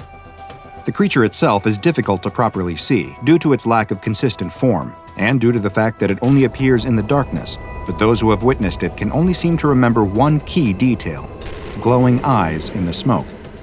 Because of its preference for dark places, SCP-080 often takes refuge in closets and under the bed, where it can vanish out of sight. Bright light automatically causes the creature to disappear and manifest elsewhere, and therefore, should you start feeling unusually drowsy in the dark, turning on the lights is the best thing to do. But these must be bright lights. The soft glow of a standard children's nightlight is not powerful enough to ward off the creature. The SCP Foundation conducted a series of experiments, hoping to see whether SCP-080 had any kind of real physical body, and if it was possible for human beings to safely interact with it. In the first of these experiments, a 19-year-old male D-Class was sent into the chamber to interact with SCP-080. Unsurprisingly, he immediately became extremely distressed upon seeing the figure with glowing eyes forming in the dark. He described it as being human-shaped, but far too big to be a human. He begged to be released from the chamber, but by this point, he'd already started yawning, and the drowsiness was setting in. The researchers running the experiment wanted to see what would happen next, though, and eventually, his pleas to be released fell silent as he drifted off to sleep.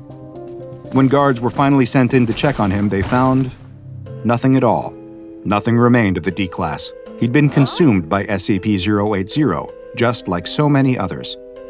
Next, a 30-year-old female D-Class was sent into SCP-080's chamber. When she was able to make out the vaporous form with the glowing eyes, she was instructed to try and physically touch it. She followed the orders. However, upon touching the entity directly, she immediately fell unconscious. She was quickly retrieved from the room, since the Foundation wanted to make sure they could interview her rather than letting SCP-080 consume her. According to a physical exam given to her by the Foundation medics, she'd experienced no physical effects. Her mind, on the other hand, was a very different story. She'd vacillate wildly between a state of borderline catatonia and extreme paranoid distress. In a debriefing meeting with a Foundation researcher, she had difficulty recounting what exactly had happened during her test with SCP-080. When she did begin to recollect, she started screaming in terror and yelling about how they would try to take her back to the monster. Then, without warning, she leaped across the table and began to attack the researcher, forcing the attending guards to intervene, and unfortunately, they were forced to terminate her. It seemed as though this was always the intended effect of her outburst. She preferred death from a Foundation guard over experiencing SCP-080 again. The testing continued, though, and a third subject was sent into the room, a 24-year-old D-Class male, dosed on a powerful amphetamine to hopefully ward off the drowsiness-inducing effects of SCP-080. This did not appear to work, though, and over time, the same sleepiness started to set in. The amphetamine, however, still caused elevated levels of aggression, and the D-Class began to express violent intent towards SCP-080. He approached the vaporous mass and attempted to strike it, but when his fist touched the entity, he immediately collapsed. When his body was retrieved, it was found that he died of a sudden massive heart attack. During the autopsy, as Foundation staff examined his body, they reported feeling a profound sense of discomfort and unease, as though they were being watched. The retrieval team also reported feeling acutely aware of SCP-080 watching them as they exited the chamber with the final D-Class's body. The mere presence of SCP-080 then started causing problems for some staff members at the containment site. The researchers assigned to SCP-080 reported strange and unsettling dreams, and that they were occurring at an unusually frequent level, disrupting their sleep patterns and, by extension, their work performance. This led to them discovering the possibility that SCP-080 may have some kind of hazardous mimetic effect that can linger among its victims even when they aren't in its direct proximity. After the lead researcher on the team walked into traffic and sadly passed away, it was made mandatory for all staff members working in SCP-080's sector to keep comprehensive dream journals so that the emergence of patterns of violent or unsettling dreams could be detected before things got too out of hand, just like they had with the lead researcher. However, the lead researcher would not be the last to lose his life to SCP-080. Two researchers stood just beyond the blackout curtains, observing SCP-080 for 40 minutes, believing that the divider would keep them safe from SCP-080's negative anomalous effects. They were terribly wrong. Both apparently fell asleep in the observation area, and when another researcher later entered the room, they discovered that their bodies were gone. However, strangely enough, everyone working in that sector of the site found that they did have a better night's sleep after the incident. Staff were reminded to exercise maximum caution whenever interfacing with SCP-080. Their direct exposure should never exceed 30 minutes under any circumstances, even the section of staff members that, for some reason, are completely unable to see SCP-080 and appear to somehow be immune to its effects. Considering the fact that everyone around the site started feeling better after the strange incident concerning the two missing researchers, researchers have sought O5 Council permission to feed a D-Class to the monster once a month in order to negate the damaging effects it has on site staff mental health. Despite the protests of the Ethics Committee, a member of the Council approved the measure. SCP-080 is contained in a 4-meter by 4-meter room with a smaller antechamber located on the south wall for easy research access. There's also an observation room on the north wall, separated with blackout curtains to prevent light from getting in and dispersing SCP-080. Containment procedures dictate that SCP-080 should never, under any circumstances, be removed from the chamber. Any light-producing devices are also forbidden. While the Foundation currently has this monster under lock and key, all it would take is a stray ray of light to free it once more, which has warranted it being given the Euclid containment class. All members of staff are also kindly remembered to stop referring to this creature as the Boogeyman. After all, there's a lot of power in giving a fear-manipulating creature a name like that, and the last thing we want is SCP-080 having more power than it already has. A young man tosses and turns in bed. He adjusts his pillow and tries sleeping on his back, his side, his stomach, but nothing works. He rolls over to check the time, 3 a.m. This is the third night in a row he hasn't been able to fall asleep. He feels tired. He wants to sleep. But every time he closes his eyes and sleep starts to creep in, something happens. And suddenly, he's wide awake again. It's as if someone keeps flipping a switch in his brain to awake, and there's nothing he can do to stop it. It's affecting everything in his life. He can't concentrate in class, his work performance goes down the drain. Even his hobbies become completely unenjoyable. All he wants to do is sleep. His friends and family can tell something is wrong. It's as if he has become a different person, and they urge him to go see a doctor. But the doctors tell him there's nothing they can do for him. He's perfectly healthy otherwise. He should try some natural remedies like valerian root and get more exercise. He has no idea how many days he's been awake now. 4, 5, maybe more. At this point, the lack of sleep isn't even the worst part. It's the hallucinations. Sometimes they're just a shadow dancing outside of his vision, but others are incredibly vivid, feeling more real than his now dreary life does. He had to stop going to work and class entirely since he can't concentrate for more than a couple of seconds at a time. His friends don't want anything to do with him, and who can blame them? He has uncontrollable mood swings and lashes out for no reason. He's tried every sleep remedy there is. He took the doctor's advice and exercised as hard as he ever has. But with never being able to sleep, he has no energy left. He's becoming a living zombie. He gets up out of bed but loses his balance and collapses to the floor. He tries to get up, but he can't. He'll just lie there for a while. He starts to drift away, and he readies himself for the jolt that always wakes him back up. But this time, it doesn't come. The wave of sleep that starts to wash over him feels different this time, though. It's heavier, more peaceful, and more permanent. Hi, I'm DrBob, and this is SCP-966, also known as Sleep Killer.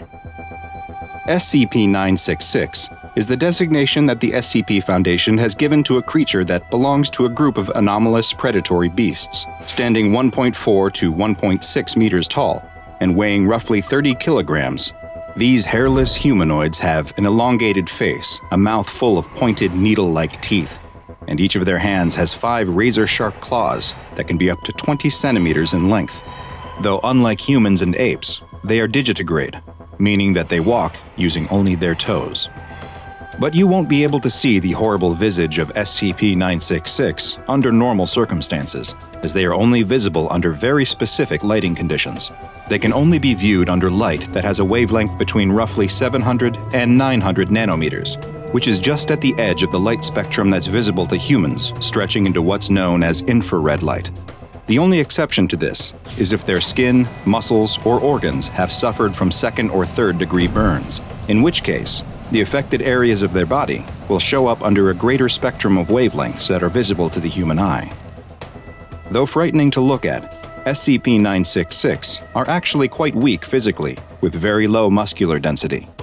Their bones are hollow, similar to birds, and while their claws may be incredibly sharp, they are also easily broken, making them unsuited for use in combat. Additionally, they do not rest through sleep, but will, at seemingly random times, stop all movement and fall into a rest period that lasts roughly 3 to 5 minutes, after which they are able to resume their normal behavior. With all of these physical shortcomings, how did SCP-966 gain a reputation as such a fearsome hunter? The secret lies in their ability to emit bursts of a previously unknown type of wave. Hunting either alone or in pairs, SCP-966 uses this wave to inhibit its prey's ability to enter any of the restful sleep stages, and also stops the ability to microsleep. These waves have been observed to be effective at up to 20 meters, though tests have shown that they can be blocked by post-transition metals, of which lead appears to be especially effective. SCP-966 hunts and feeds on medium to large-sized animals, which includes humans. And once their quarry has been targeted by the sleep-inhibiting waves, the effect is permanent, with no method having yet been discovered that will allow them to regain the ability to sleep. Experiments have shown that unconsciousness can be induced in other ways, such as with the use of general anesthesia, though these methods have ultimately proven to be ineffective, since although the victim is unconscious, they are still not receiving any of the restful benefits of sleep while in that state. The effects of sleep deprivation on humans, both mentally and physically, are devastating. Symptoms can begin setting in after just 24 hours that can include mood swings, memory issues, and sensory impairment. After 2 to 3 days, the body's hormones become deregulated, and bodily functions like hunger, thirst, and temperature fluctuate wildly as cognitive abilities start to dramatically decline. Hallucinations, paranoia, and fits of rage are common, and the risk of death from sleep deprivation increases with each day that passes without sleep. And this is exactly what SCP-966 wants. After surreptitiously sending a burst of sleep deprivation waves at their victim, they will then stalk their prey until lack of sleep finally leads to total incapacitation, at which point SCP-966 consumes them. SCP-966 have proven to be both extremely quiet and agile when hunting. However, they have actually been observed intentionally making threatening noises around their prey, presumably to further increase their already elevated stress levels, and potentially hastening their mental degradation. On rare occasions, they will even physically assault their victim to further degenerate their mental and physical health. Some of SCP-966's prey will experience especially intense hallucinations and bouts of rage, which is theorized to be caused by prolonged exposure to multiple instances of their sleep-stopping waves. Why some victims are exposed to multiple waves when a single instance has been shown to be 100% effective is unknown, and it's hypothesized that they may only engage in this behavior when especially hungry, to try and speed up the process, though others have put forth the theory that SCP-966 may take some perverse form of joy in seeing its victims suffer prior to expiring. Wild instances of SCP-966 have been found across the globe, and while the SCP Foundation has been successful in thinning their numbers, they still exist in high enough numbers to pose a serious threat to humanity. For these reasons, they have been assigned the classification Euclid. Mobile Task Forces Iota-1 and Iota-2, codenamed the Dream Hunters and Air Chasers respectively, are continually monitoring for any reports of sudden or violent deaths related to sleep deprivation in order to identify and neutralize the remaining instances of wild SCP-966. 4 SCP-966 specimens, 3 males and 1 female, have been acquired by the Foundation, and they are currently contained in a 10 by 10 meter room that is lined with lead and equipped with infrared security cameras. Each specimen is fed 20 kilograms of meat each month, and in the event that the female specimen gives birth, the new specimen is to be taken for observation and study before being disposed of prior to reaching maturity. You and your friends exit a club and step onto the darkened city street. Everyone is in a happy and joyful mood. It's been a great night, one that you'll be reminiscing about with your friends for years.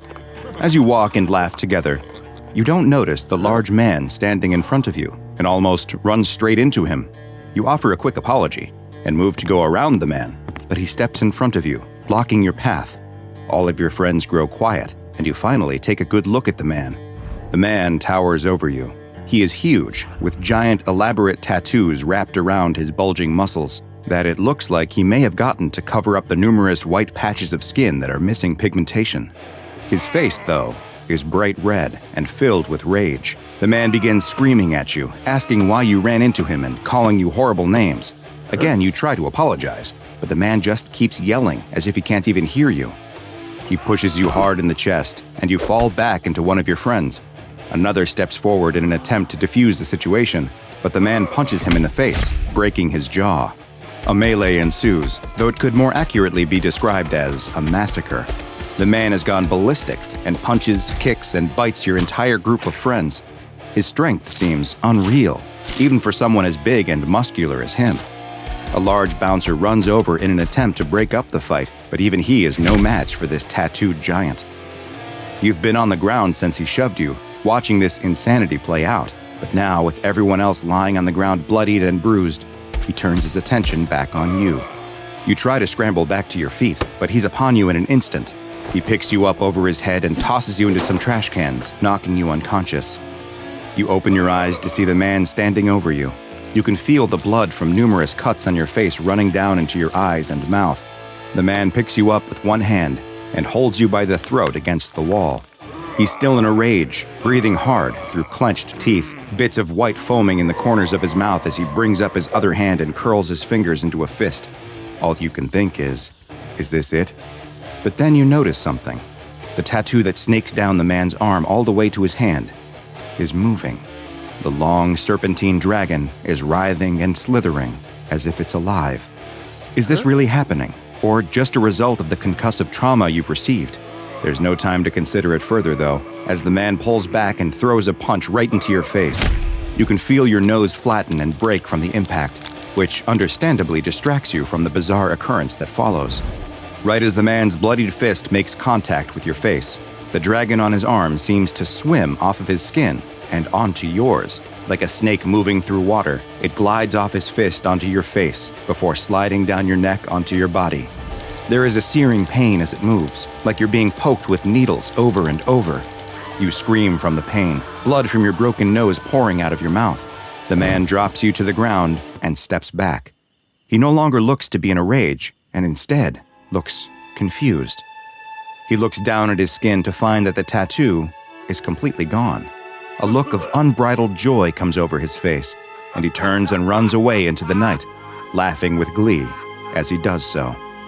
You are left whimpering in pain, curled up in a ball in the pile of trash where he left you, the dragon tattoo now covering your entire body. As you have probably already guessed, this is no normal tattoo. No, this is an anomalous creature that is known to the SCP Foundation as SCP-021, but it also has another name, the Skin Wyrm. SCP-021 is an obligate parasite that uses the human body as a host. Its visual appearance is in the form of a large, elaborate tattoo of an Oriental-style dragon, which covers roughly 1 square meter of its host's skin. What makes this tattoo truly unique is that it is fully animated and moves on the host's body just as a real animal would, though in 2D like a cartoon playing out in real time on their skin. The movement of the tattoo causes horrendous pain for the host, and has been described as feeling like thousands of tiny needles are stabbing at them all at once, as if a fresh image is being constantly tattooed on their skin, while at the same time, a tattoo removal process is happening. While the tattoo organism is able to move, it seems to prefer spending most of its time on its host's torso, though it has been seen to move around to other parts of the body on occasion. As SCP-021 moves around on the surface of its host's body, it appears to feed on the pigments in the skin. Its favored meal seems to be other tattoos, which it will seek out and devour, though if none are present, or if it has eaten all of the tattoos on its host, it will begin consuming the melanin from the skin instead. Melanin is a naturally occurring pigment found in human skin, and after SCP-021 sucks it from its host, it will leave them with permanent skin damage and patches of unpigmented skin that appear similar to that of the skin condition vitiligo. The feeding itself does not appear to cause the host any pain, and the pigments, whether they are from another tattoo or the natural ones in the skin, will simply disappear as 021 eats them. The pace at which SCP-021 feeds will vary, but it has been observed as being able to clear over half a square meter of skin in roughly 1 hour. One way to prevent SCP-021 from eating all of the melanin present on a human is to quickly add new tattoos of fruits or small animals as a way to continually distract it from turning to the melanin. Thus far, outside of motion, the organism has displayed no elevated intelligence or the ability to communicate. It simply moves and feeds. SCP-021 is not permanently affixed to the skin of any one host, and in fact, can be transferred back and forth between hosts multiple times. The only way to transfer the organism is through physical contact, though skin-to-skin contact does not guarantee that the organism will take to a new host. In the event that it does, the dragon tattoo appears to swim across the touching skin and will affix itself to the new human host. Skin-to-skin contact in the romantic sense has been shown to be the most reliable method of transfer from one host to another, with a 93% rate of successful transmission. However, as you can imagine, the tattooing sensation that comes along with any movement of SCP-021 means that this particular transfer is extremely painful for all parties involved, and the Foundation has deemed that despite its high success rate, it should only be used when absolutely necessary. Contact between 2 open wounds has been shown to be an only slightly less effective method, and has become the default means of transferring when the SCP Foundation wants to move SCP-021 from one host to another. Transferring the organism from a deceased host to a living one is possible, though more complicated. SCP-021 appears not to mind when its host organism is no longer alive, continuing to feed on whatever pigments are available to it, and does not seem to suffer any ill effect from the condition of its host. It is as yet unknown whether SCP-021 could be transferred to another species. So far, the organism has only been willing to move from human to human, though research into the question is ongoing. It's theorized that if SCP-021 is able to exist on a non-human animal, it would only occur in the rarest of circumstances. Unlike most parasites, SCP-021 does offer some small but tangible benefits to its host human.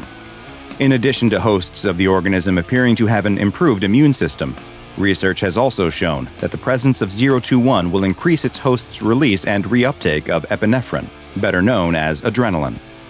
It will also decrease the buildup of lactic acid, which is what builds up in the muscles during activity and causes burning sensations and soreness. Combined, these benefits from SCP-021 provide its host with increased strength and confidence, as well as give a heightened pain tolerance during stressful situations. Not surprisingly, the host of SCP-021 also displays a high level of aggression, though whether this comes from their elevated hormone levels or simply because the organism causes them to be in constant pain is still an unanswered question. The amount of time that this symbiotic relationship can be sustained is typically limited to how long the host can tolerate the unceasing pain of the tattoo moving about their body. The persistent agony that a host of SCP-021 endures has led to multiple hosts having taken their own lives, and in a few rare cases, they have also succumbed to fatal skin infections, though these were likely the result of open wounds caused by the hosts scratching at their own skin, rather than anything directly attributable to the organism. SCP-021 is currently contained on the body of a D-Class personnel, D-139, who is housed in Standard Detention Cell 217-A, and the relative ease with which it can be kept on a human subject's body has led to it receiving the Safe classification. Only D-Class personnel are eligible to be a host to SCP-021, and current operating procedure is to allow the organism to live on the same host's body until they expire. The exact nature of what SCP-021 is, as well as its origins, remain a mystery to the Foundation. Attempts have been made to trace the path of its transmission from before its time in containment, and it is hypothesized that the organism could be many hundreds of years old, if not older. As evidenced by its low SCP number, 021 is one of the oldest SCPs that the Foundation keeps contained, and it has proven to be a very useful educational tool for new and upcoming researchers as they study this bizarre creature and its existence that occurs entirely within 2 dimensions. A young man steps off the subway into the station. Like many others on their daily commute, he has headphones on and keeps his eyes glued to his phone as he messages his friends, plays mobile games, and watches videos. He takes the escalator up and out of the subway station, paying no mind to the rats that scurry past down the handrail. He steps out onto the street, head still never looking up from his phone. He's made the same trip hundreds, if not thousands of times, each step of his route home so burned into his mind that he could make this journey blindfolded. He turns a corner when, suddenly, he looks up. There's something different. In the split second before everything goes wrong, he realizes what it is. The grate he has stepped onto has just given way. The young man screams as he falls through the loose drainage grate in the sidewalk and is swallowed up into the bowels of the city. He is in the air for only moments before landing with a thud in the darkness below. The air is knocked out of him, but he's immediately aware that he didn't hit the ground as hard as he could have. Something must have broken his fall. It's too dark to see anything, though. He feels around for his phone. It must be around here somewhere. There, he's got it. The screen is cracked, but luckily, it still works. He turns on the flashlight and looks around. He appears to be in some kind of maintenance area below the sidewalk. The room is mostly empty. So what did he land on? He sits up and looks beneath him to find rats. A huge pile of rats. The young man screams and hops up as the rats squeak and scatter. He's in a panic, looking for a way to get out of here as quickly as possible, when he spots something else. There's a pile of dirty clothes in the corner of the room, or at least, he hopes it's a pile of dirty clothes. He slowly steps towards whatever it is. Even after his own harrowing ordeal, he still feels compelled to check it out. If he just found a body, the police will need to know, and he might even get his name in the paper. He can see the headline now. Local man finds missing heiress after heroically plunging into city's depths, inherits her millions for some reason. As he steps closer, he notices a cloud of gnats and flies buzzing around the pile. He slaps at his neck, killing some kind of biting fly. He's standing right next to the pile, but he still can't tell if this is a person or not. "Hello? Are you okay?" the young man asks. No response. He nudges the pile with his foot and jumps back. Did he feel something move? He sticks out his foot and nudges it again. The pile definitely moves this time. A man rolls over, his face covered in bug bites. He's moaning and reaching out, unable to see from his blind eyes that look like they have been gnawed out by rats. He opens his mouth and with one last gasp, appears to die right in front of the young man. The young man can only watch, frozen in fear, as a rat wriggles its way out of his open mouth and stares at the young man. The young man screams, turns, and runs. He doesn't know where he's going as he runs through the dark tunnels, but he finds a set of stairs and follows them up before bursting out of a door into the open air. He slams the door behind him. He's sure the man he saw in the tunnels died, but he's not taking any chances. He runs the rest of the way home, taking the stairs up to his apartment 2 at a time. He gets into his home and locks and bolts the door behind him. He leans against the door and tries to catch his breath, letting himself slide down to the floor. Finally, safe at last.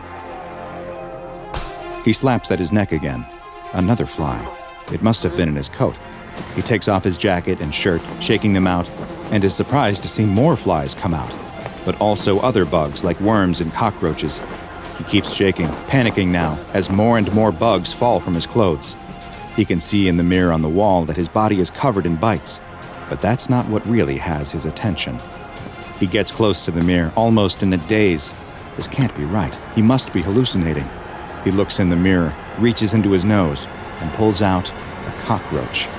Flies crawl out of his mouth as he opens his mouth to scream, while behind him, rats start squeezing in under his door and crawling up his body until he is completely covered in a living, writhing mass of vermin. Many of the anomalies studied by the SCP Foundation are cruel, horrific, and utterly mysterious, and this is one of the rare cases that embodies all three, because this is SCP-027, also known as the Vermin God. SCP-027 is a phenomenon with strange and frightening properties that seems to affect one human subject at a time. When someone becomes a host to this anomaly, they will find that they are constantly surrounded by swarms of various types of vermin, parasites, and other pests. The human host has no ability to control or command these creatures, and in fact, the animals will often show aggression towards the host, biting and scratching at them as well as any other person who comes near.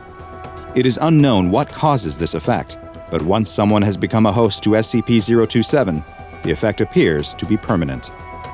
The swarms of vermin that follow the host do not appear instantly, and instead tend to follow the same pattern of showing up in waves. First, swarms of flying insects, including gnats and flies, will begin to form a cloud around the unlucky individual.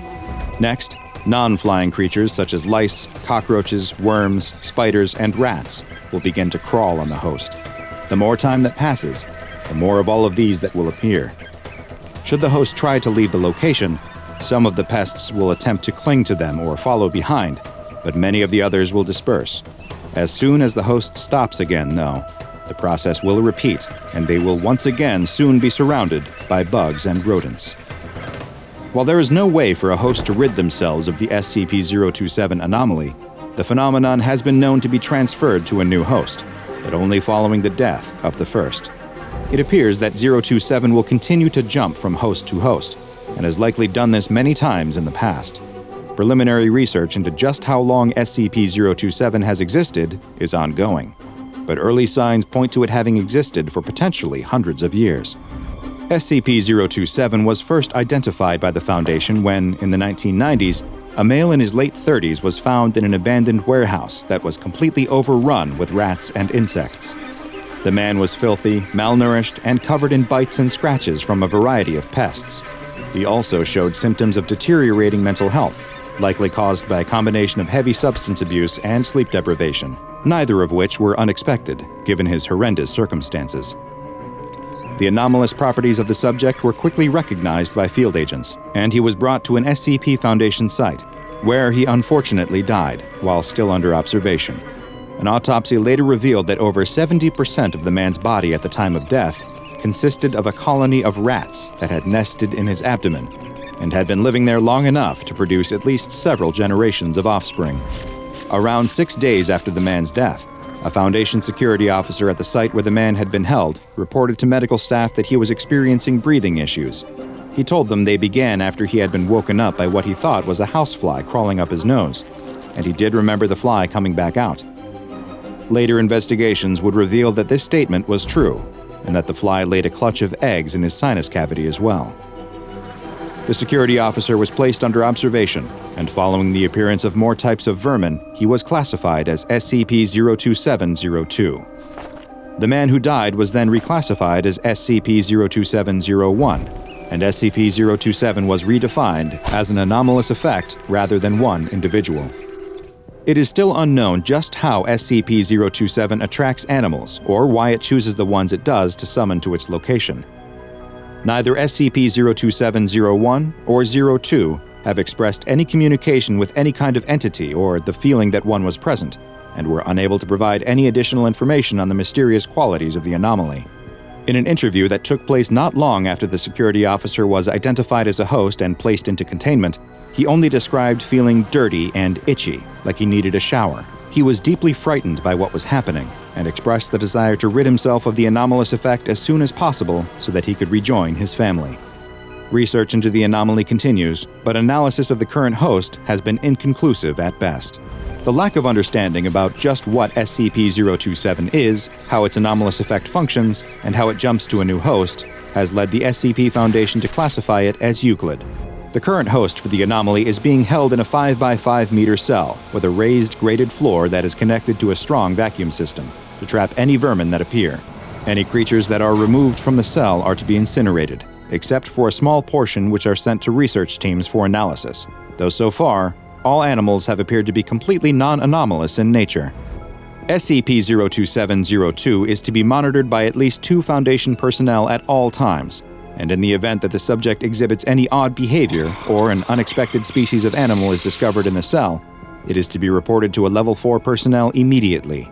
Security personnel assigned to 027 duty are to be vaccinated against all possible animal-borne diseases and have permission to subdue the subject with tranquilizers should the need arise.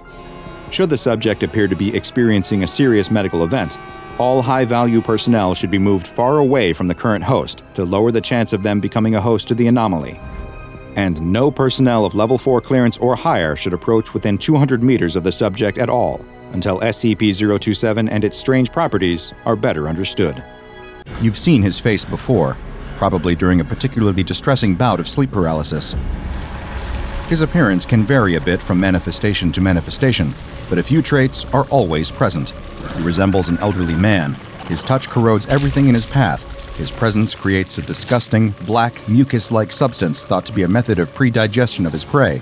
And he is rotting. No matter his appearance, he is always in some stage of decomposition. Gray skin sloughing away from yellowed bone, eyes milky and flat, but brimming with malice. Wide, toothless mouth stretched into a wicked grin. The entity is incredibly difficult to contain. Its corrosive properties and ability to vanish into solid matter and disappear into its pocket dimension layer make it a threat as unpredictable as it is dangerous. The smell of decay and the presence of visible corrosion on any surfaces nearby may be the only warning a person gets before the old man grabs them in his decomposing arms, dragging them off to a painful, terrifying demise. We know where the being disappears to and have learned a great deal about how he operates. But where did he come from? It is the year 2000. Dr. Robert Scranton and his wife, Dr. Anna Lang, are the head researchers at SCP Foundation Site-120. Over the course of their happy relationship, the two have been working on an experimental research project, an early prototype reality anchor device called the Lang-Scranton Stabilizer. After a lot of late nights at the office, working and reworking the theory, it is, at long last, ready for testing. Dr. Scranton is standing in Reality Lab A as Dr. Lang observes from a nearby room. He follows the same routine he has followed each time they tested the LSS, walking down a line of buttons and levers, pressing and flipping each into place.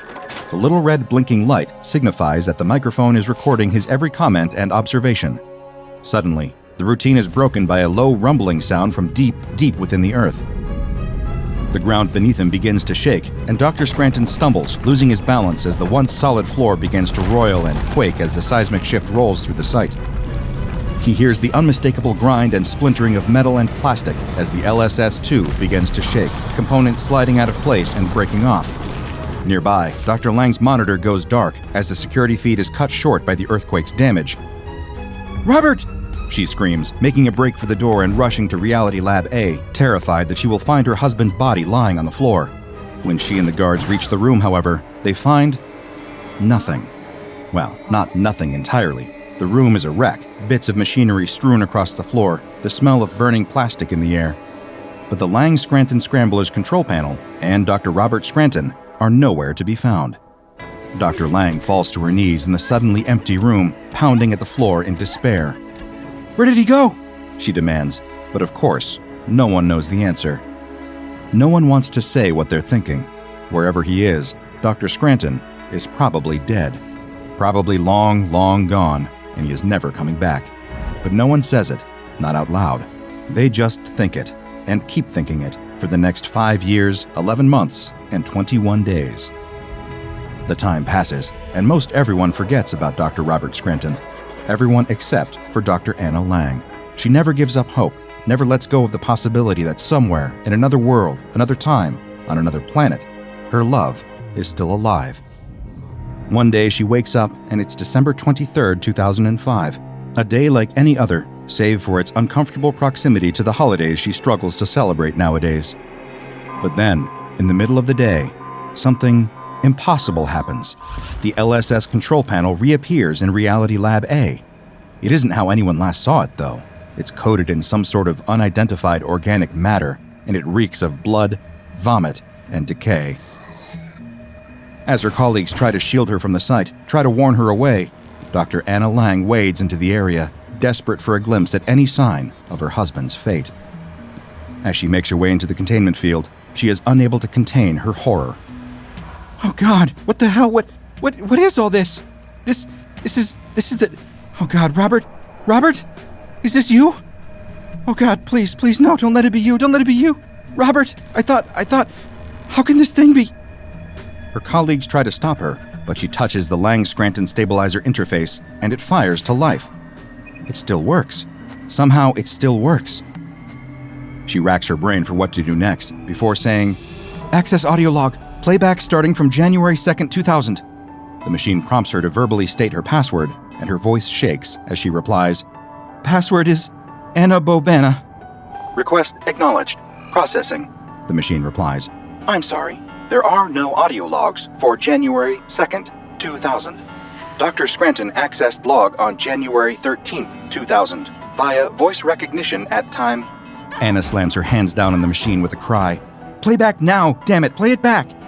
A researcher warns her not to touch any of the material with her bare hands, but she doesn't hear him. She's too busy calling out to Robert, hoping that somehow, somewhere, he can hear her. "There's so much blood here, there's so much... Honey, are you okay? Where did you go? Oh God. Something small and metallic clatters to the floor, lost in the sludge. She retrieves it, wipes it off on her lab coat, and holds it to the light. She would recognize it anywhere. She slipped it onto her true love's finger on the happiest day of her life. It's Robert's wedding ring. Her knees buckle at the realization. She collapses to the ground, and her head cracks against the floor. One of her colleagues snaps into action. "Report, this is Dr. Matthew Skinner reporting from Site 120 Reality Lab A. I need medical attention here immediately." Once Dr. Lang recovers from her fall, she demands access to the rematerialized control panel. She's going to go through the audio logs one by one and find out exactly what happened to her husband, even if the truth is as ugly as she fears. The machine whirs to life, and her lost love's voice emanates from the speakers. Name, Robert Scranton. Age, 39. Birthday, September 19th, 1961. Favorite color, blue. Favorite song, Living on a Prayer. Wife, Anna. She has green eyes. I love her very much. He repeated these simple truths to himself for days, before he even realized that the control panel was picking up his voice. My name is Robert Scranton. Yeah, my name is Robert Scranton, former researcher at Foundation Site 120. It has been... I don't know, actually. I can't remember. I estimate it's been 10 days, but I can't... Oh, God. Can anyone hear me? I don't know what's happened. I don't know where I am, and please, is anyone there? Hello? Anyone? He began keeping track of how much time passed as best he could. 2 weeks, 3 days, 7 hours, and 58 minutes. Oh, Jesus. Back at the Foundation, with at least a tenuous knowledge of where Dr. Scranton could be, Personnel try their best to stage some kind of rescue effort. A mobile task force team is ordered to attempt to replicate the experiment with a hastily assembled Lang-Scranton stabilizer copy. The result is an explosion that kills 3 of them. Senior researchers also approach SCP-343, a powerful reality warper known to some as God, hoping to get some insight from him about where Dr. Scranton could be found. His response is, "He's beyond any of us now. I'm truly, dreadfully sorry." Anna starts having nightmares. She twists and turns in bed, haunted by visions of her beloved Robert consumed by darkness. A strange specter starts to appear in her dreams, a man with a horrible, rotted face. She turns to her bedside table in the night, numbers blurry on the screen of her alarm clock. The photograph of herself and Robert that she keeps there. Something is wrong with him, wrong with his face. Is it that same awful, rotted man? She screams and closes her eyes. When she opens them, the photo is normal again. She weeps into her pillow. It can't keep going on like this. This place, it's some sort of reality gap, I think. If I don't concentrate on it, it's fine, but I feel this tingling all over my face. I'm not sure why. 2 months, 15 days, 4 hours. Anna begins to accept the horrible truth. She may not see Robert ever again, and holding on to the foolish fantasy that she will is starting to kill her. She repeats it to herself like a mantra at work. Robert Scranton is dead. Robert Scranton is dead. Robert Scranton is dead. One day, a coworker notices her muttering and strikes up a conversation. It's been years since Robert disappeared. What's the harm in talking to someone again? She even finds herself smiling and laughing at his jokes, but when he asks if she'd like to go for coffee, she gets a flash of Robert screaming in the darkness, of that terrible, rotted face, grinning. She runs to the bathroom to throw up and weep. The tingling in my face has worsened. I wish I could sleep here, but all this damn gunfire overhead, can't take it anymore. Can't take it. Trenchfoot, shell shock. Hell would be a reprieve in a place like this.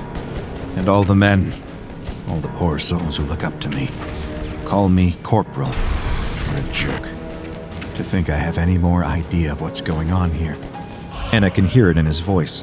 He's getting worn down. As Anna feels her emotions start to dull and fade, she begins accepting more dangerous assignments from her superiors, perhaps hoping just to feel something again.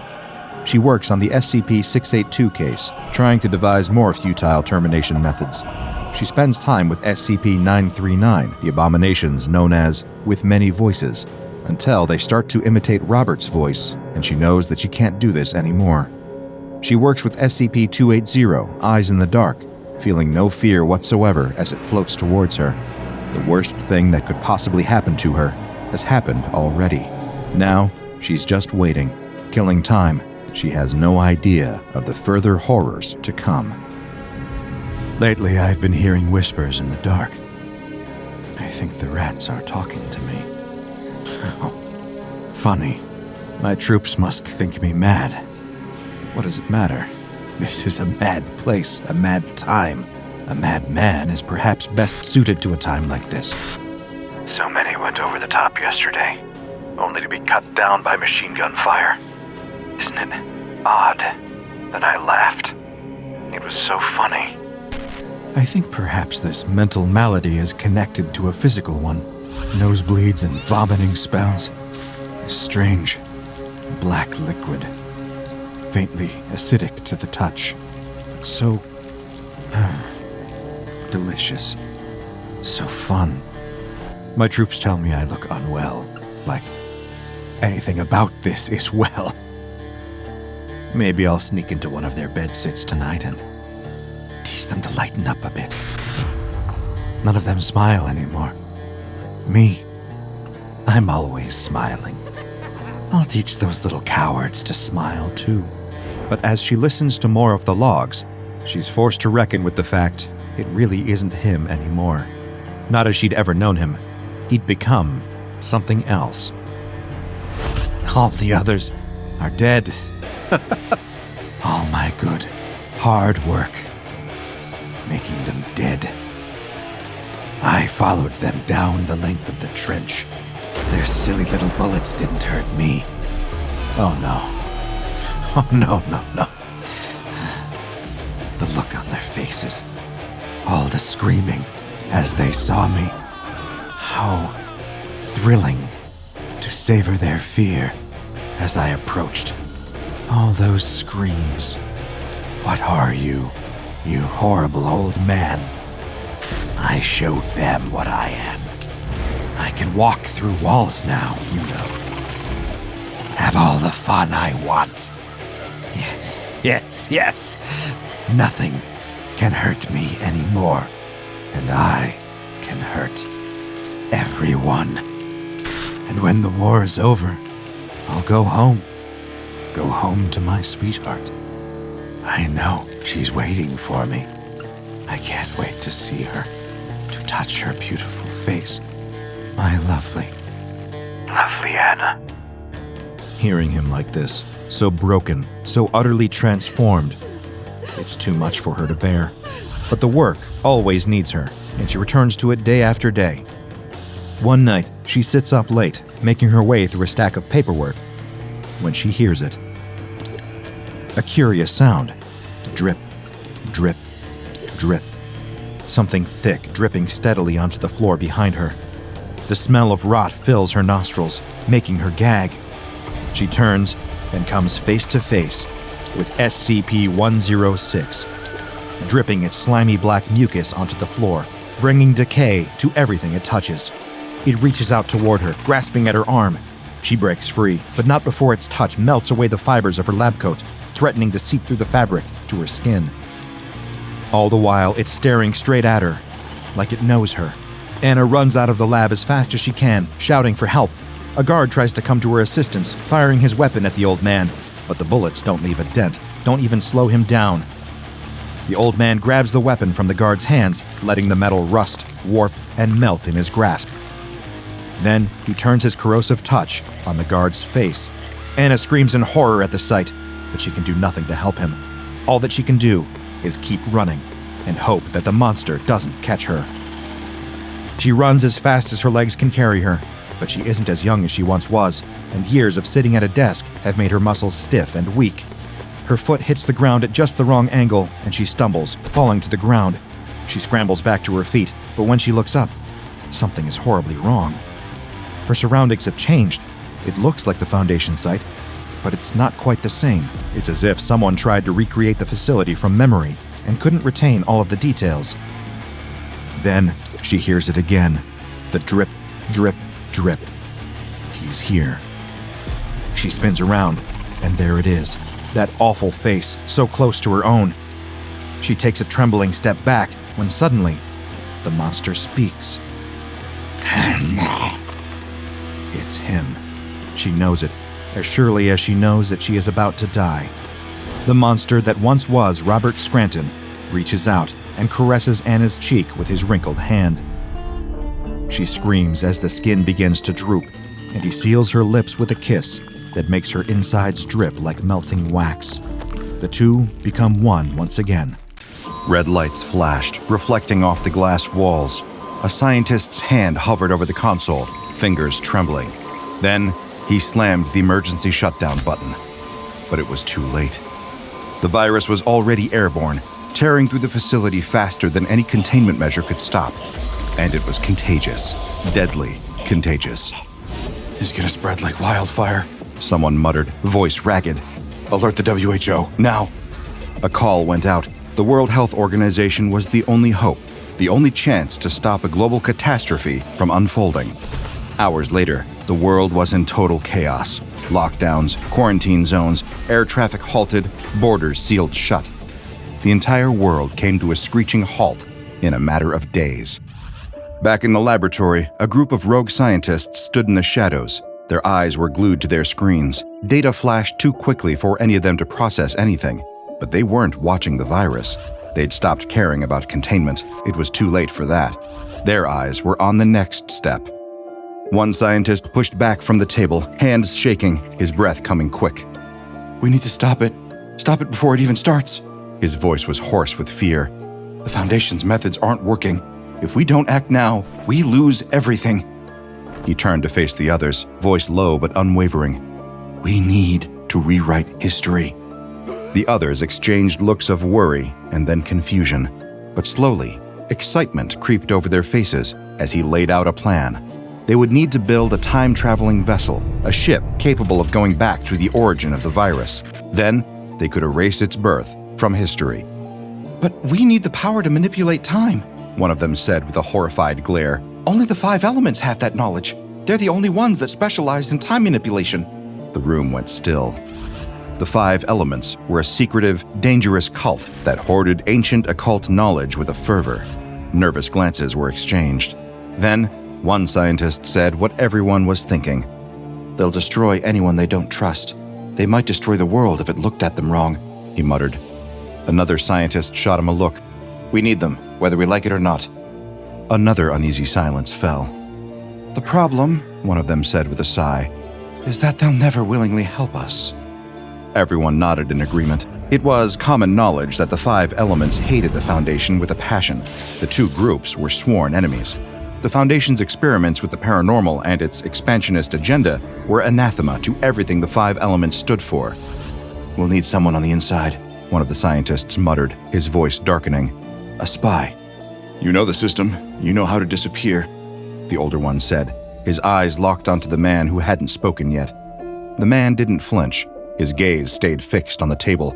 He wasn't just a scientist. He'd once been a covert ops field agent for the Foundation. He had the skills, the clandestine experience. I'll pose as a janitor, he said finally, his voice low. A ghost. Nobody. I'll gather their knowledge. We can't afford to fail. The others nodded in unison. Do it. Later that same night, the spy began his preparations.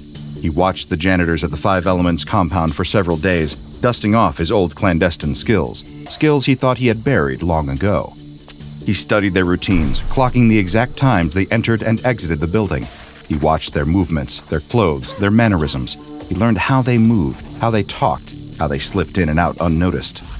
One evening, after observing for long enough, he saw his chance. He timed it perfectly, an accidental run-in with one of the janitors as he got off the bus. The janitor barely registered the nudge before the spy took what he needed. A quick swipe of the man's badge. The plan was falling into place. That night, standing in front of the mirror, the spy adjusted his uniform. His hands were steady, no tremor, no nerves. The reflection staring back was almost unrecognizable. The man he had once been was gone. He was just a janitor now. He took a deep breath. Infiltrate, steal, deliver, he said to himself. The lowly janitor's uniform felt tight around his chest as he grabbed the mop. He adjusted it one last time, glancing at his reflection. He didn't like what he saw, but he didn't have time to care. He slipped into the night to start his first shift. The spy slipped into the 5 Elements compound like a shadow. The hallways were cold, and the dim lighting gave everything a sickly glow. His feet barely made a sound as they glided over the tiled floor. He was in. But he had to be careful. The 5 Elements were paranoid. They didn't just guard their secrets, they coddled them. One mistake, and he was gone. He glanced around the hallway. Nothing. Empty rooms, too many bookshelves, and strange, arcane symbols that didn't belong in this reality. But he couldn't let himself get distracted. Focus. He moved toward the first corridor, where the janitors usually came through to clean. As he pushed open the door to the back hall, he almost walked straight into another janitor, one of the regulars. The guy squinted at him. Who are you? The janitor asked, voice gruff. The spy forced himself to smile, though it felt like his face was made of stone. First day. I'm new. The voice didn't shake, but it felt like it did. The man looked at him for a beat, his expression still uncertain. But then the guy nodded, still skeptical. All right, well, don't screw up the schedule. We don't do slackers here. He waved and trudged off, leaving the spy with his heart hammering in his chest. The spy's eyes flicked back down the hallway. He had no time for this. He kept moving. As he passed through the hall, something caught his eye. A small, empty room, half open with a faint flicker of light spilling through. He crept in, peeking through the crack in the door. What he saw almost made him freeze. Inside, 5 Elements practitioners were standing in a circle, hands raised toward the ceiling. The air shimmered with tension. There was a low hum, barely audible, but it thrummed in his chest, vibrating like it was coming from the core of the earth itself. They were in the middle of a ritual. and from the look of things, it wasn't a simple one. A circle of fire danced in front of the first practitioner. His fingers twitched, and the fire morphed, shrinking and expanding like a heartbeat. Beside him, another was manipulating water, swirling it in the air with his hands as if pulling it from the very air around him. A third practitioner had earth in his grasp, stones floating around him like a storm.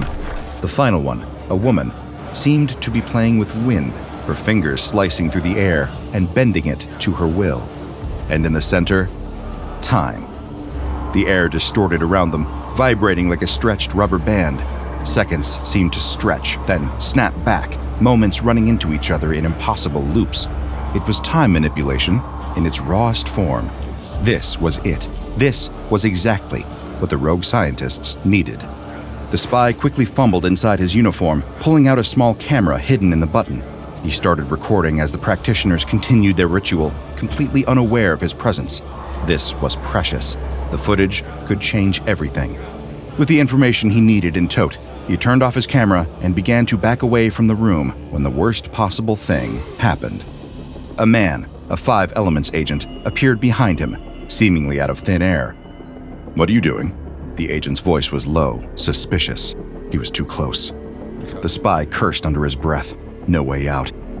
He turned, keeping his movements slow, his face casually confused.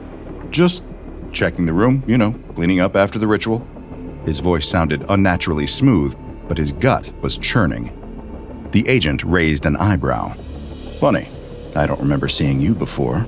You're not on my list." He stepped closer, eyes narrowing. "What are you really doing here?" The agent's suspicion was rising fast. If he didn't buy his story, he was done. The spy's mind raced. He could feel the pressure mounting. This was it. The end. Unless... In a split second, he reached into his pocket and tore open a small packet. The smell hit before he even had time to brace himself. It was terrible, like rotten food and old socks. Worse than that, like death itself had taken a bath in vinegar. The agent scrunched up his face, stepping back, hands covering his nose. I have stomach issues, sorry," the spy said, stepping away casually, like the smell was no big deal. The 5 Elements agent waved a hand in the air, grimacing. "That's disgusting." He took one last look at the spy, still skeptical, before walking away. The spy didn't wait for him to disappear into the hallway. He darted out of the compound, his legs moving faster than his heart. He wove through the darkened streets, but his steps weren't nearly as fast as the hammering of his heart. He had to get back to the laboratory, but not yet, not until he was sure he wasn't being followed. So he took the long way. He didn't need to go through the rundown part of the city, didn't need to grab anything from the corner store, but he did it anyway, buying food he didn't need, picking up a coffee he wasn't thirsty for. The first stop was a quick pit stop to throw off any potential tail. The second, a well-timed delay, just in case. He wandered through random streets, checked over his shoulder, and waited, pretending to sip at the coffee like it wasn't already lukewarm and useless. The whole time, his eyes flicked over his shoulder, checking the shadows. Anyone following him from the first stop? Didn't look like it. Best to be sure, though. At the third place, a bodega 10 blocks from the coffee shop, he finally let himself relax a little. No tails. He could go back to the lab, continue his mission, but every time he thought about that last run-in with the 5 Elements agent, a chill ran down his spine. So he decided to do a few more stops before returning to his colleagues. Back in the laboratory, the rogue scientists were preparing for the next phase of the mission, but unbeknownst to them, there was a rat in their midst. One of the scientists, a man who had always been a little too anxious, had gotten scared. Too scared. The Foundation's eyes were everywhere, and the thought of them catching wind of the rogue project and shutting it down was enough to make him a snitch. He walked briskly down the hallway, trying to avoid eye contact with anyone. The O5 council member's office was dimly lit, the only light coming from a single desk lamp. The mole scientist entered, his heart pounding. The O5 council member barely looked up from the paperwork. "You're here. Talk." The mole scientist hesitated, but the council member's command left no room for argument. He relayed everything: the rogue scientists, the time travel project, the spaceship, and the plague they were trying to stop. The council member raised an eyebrow. He mused. "I like that. But we're going to change more than just the plague. I have a more personal agenda. The mole scientist blinked, his throat tightening. He didn't understand. The council member continued, voice low, almost too calm. We need to change more than just that. I have a different point in time I want to adjust. The scientist's stomach turned. But the ship has to go back to stop the plague, or millions of people will die worldwide, the scientist timidly reminded him. The council member leaned forward with a menacing glare. I need there to be embryos aboard that ship. Embryos with the DNA of certain O5 council members. The mole scientist's heart skipped a beat. He tried his best to protest the idea, tried to protect humanity, but the council member's eyes narrowed, silencing him. Get both men and women on that ship, inject the embryos, and don't say a word. If you mess this up, he added, the threat sharp, your family, your life, gone. The mole scientist's face went pale. His hands trembled as he nodded reluctantly. Later that night, as the rogue scientists discussed their next steps, the mole scientist returned to the lab. His mind was reeling, but he had a job to do now. He didn't waste any time. With the janitor spy still absent, he presented his idea to the group. What if we take a few of us aboard the ship? He suggested casually, trying to sound convincing. We could monitor the mission, make sure the ship's trajectory is perfect. He kept his voice level, not betraying the weight of what was really happening. And maybe we put some embryos aboard the ship, to ensure even if something goes wrong, humanity will continue to exist throughout time. The rogue scientists looked at each other. There were murmurs, but they all agreed. It made sense. And with the janitor spy's return, everything began falling into place. The ship would be built, infused with the ritual power they had stolen from the 5 elements. The mole scientist didn't wait for anyone to question it. He got to work, injecting O5 Council DNA into the embryos. The night before the launch, the laboratory hummed with activity. Everyone was double-checking their work, making sure the ship was ready. The rogue scientists moved quickly, putting final touches on their time-bending technology. No one suspected a thing. Hours later, after the rogue scientists had left, the mole returned to the launch site, convinced that he was alone. He tiptoed into the darkened room, making final adjustments to the ship's time destination trajectory. But just as his finger hovered over the Enter key, he heard the distinct sound of footsteps behind him. He turned. The spy, the man who had posed as a janitor, was there, standing in the shadows, his eyes locked onto the computer screen. What do you think you're doing? The spy's voice was low, sharp. The mole scientist froze, his breath caught. How much had he seen? He knew there was no way out now. With a shaky breath, he stepped forward, hands held up in surrender. I had to do it. I had no choice. The O5 Council, they... His voice quivered, and tears began to stream down his cheeks as he spilled the beans to his clandestine colleague that the ship wasn't going back to stop the plague. The spy's eyes narrowed. What else? What's really going on? The mole scientist swallowed hard. I injected O5 DNA into the embryos, but that's not all.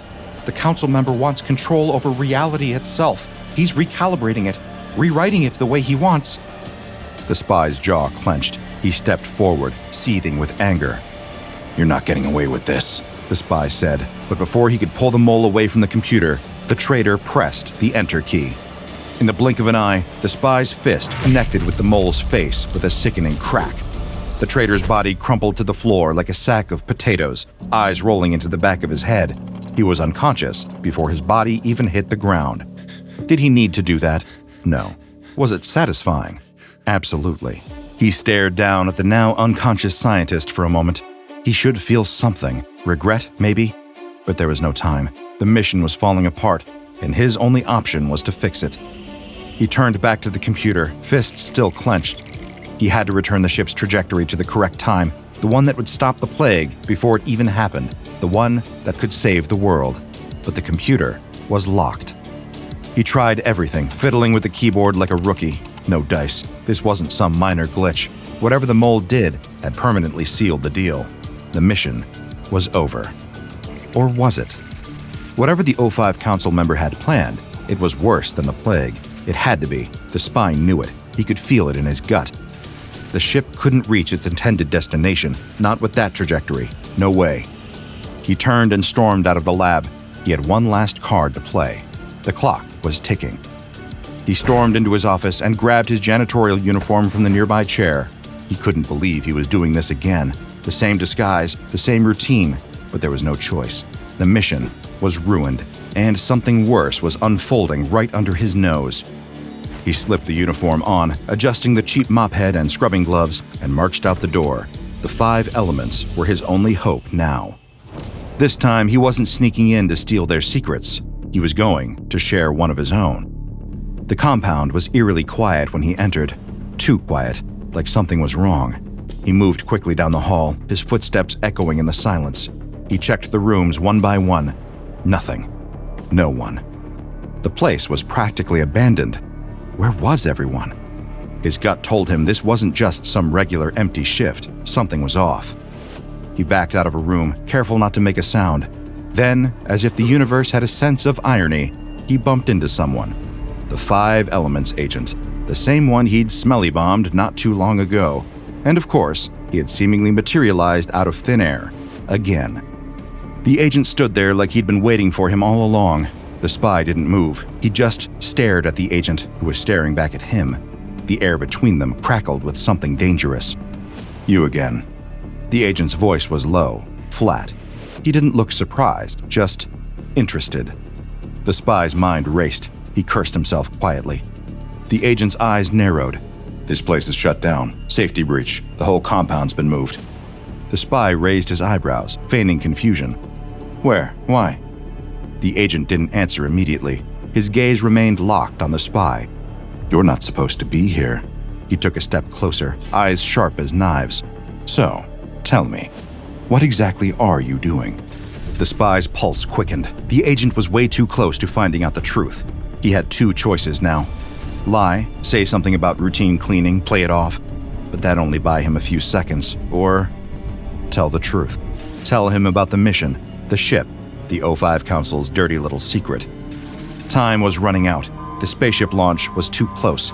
He needed someone who could help him, and the agent seemed to be his only shot. The spy took a deep breath and then blurted it all out. The agent stared at him, barely blinking. His expression was unreadable. "I don't know how to make you believe me," the spy cried, frustration creeping into his voice. "But I'm telling you the truth. If we don't stop that ship, whatever destination the O5 Council member has in mind, it's going to ruin everything. You need to trust me." The agent cocked his head, weighing the spy's words. There was hesitation in his eyes now. Doubt. This anomalous object, which was later designated as SCP-2002, first came to our attention when it was heading straight for Earth. Our deep space assets detected it, and at first, it seemed like just another piece of space debris. But it quickly became clear this was intentional. There was nothing random about it. So the Global Occult Coalition, the GOC, decided to jump in and take matters into their own hands.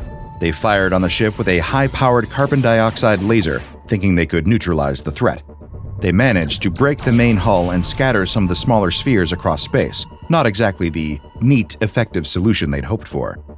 But here's the problem. Some of those smaller spheres survived the attack, and they didn't just disappear into space. Some of them made their way to Earth, which only complicated things for us. When we finally got our hands on the wreckage, it was clear that this wasn't just a random piece of junk. It was part of a bigger, more complex anomaly. And we began to realize we weren't just dealing with a broken-down spaceship. SCP-2002 was a temporal continuity anomaly, meaning it came from a different timeline or reality, one that didn't quite fit with ours. But before we could piece everything together, something even stranger happened. Bodies. When we combed through the wreckage, we found human remains. Some of them were badly damaged, but others were surprisingly intact.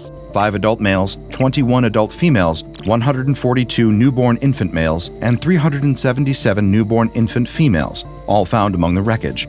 And to make things even more bizarre, DNA testing showed that some of these bodies matched partial DNA samples of current Foundation personnel. That includes several members of the O5 Council. You can imagine how jarring that was. A lot of questions popped up. Why were these bodies here? What was going on with this ship? Was this thing really a time traveler? And why were some of the bodies linked to us? None of that was supposed to be possible. And then, to make matters even more complicated, there were the messages from SCP-2002 itself, When we had tried to communicate with it, the ship had responded. We sent signals through our SETI systems, but the responses came on a frequency reserved for Foundation traffic. The ship seemed to already know that we were trying to make contact.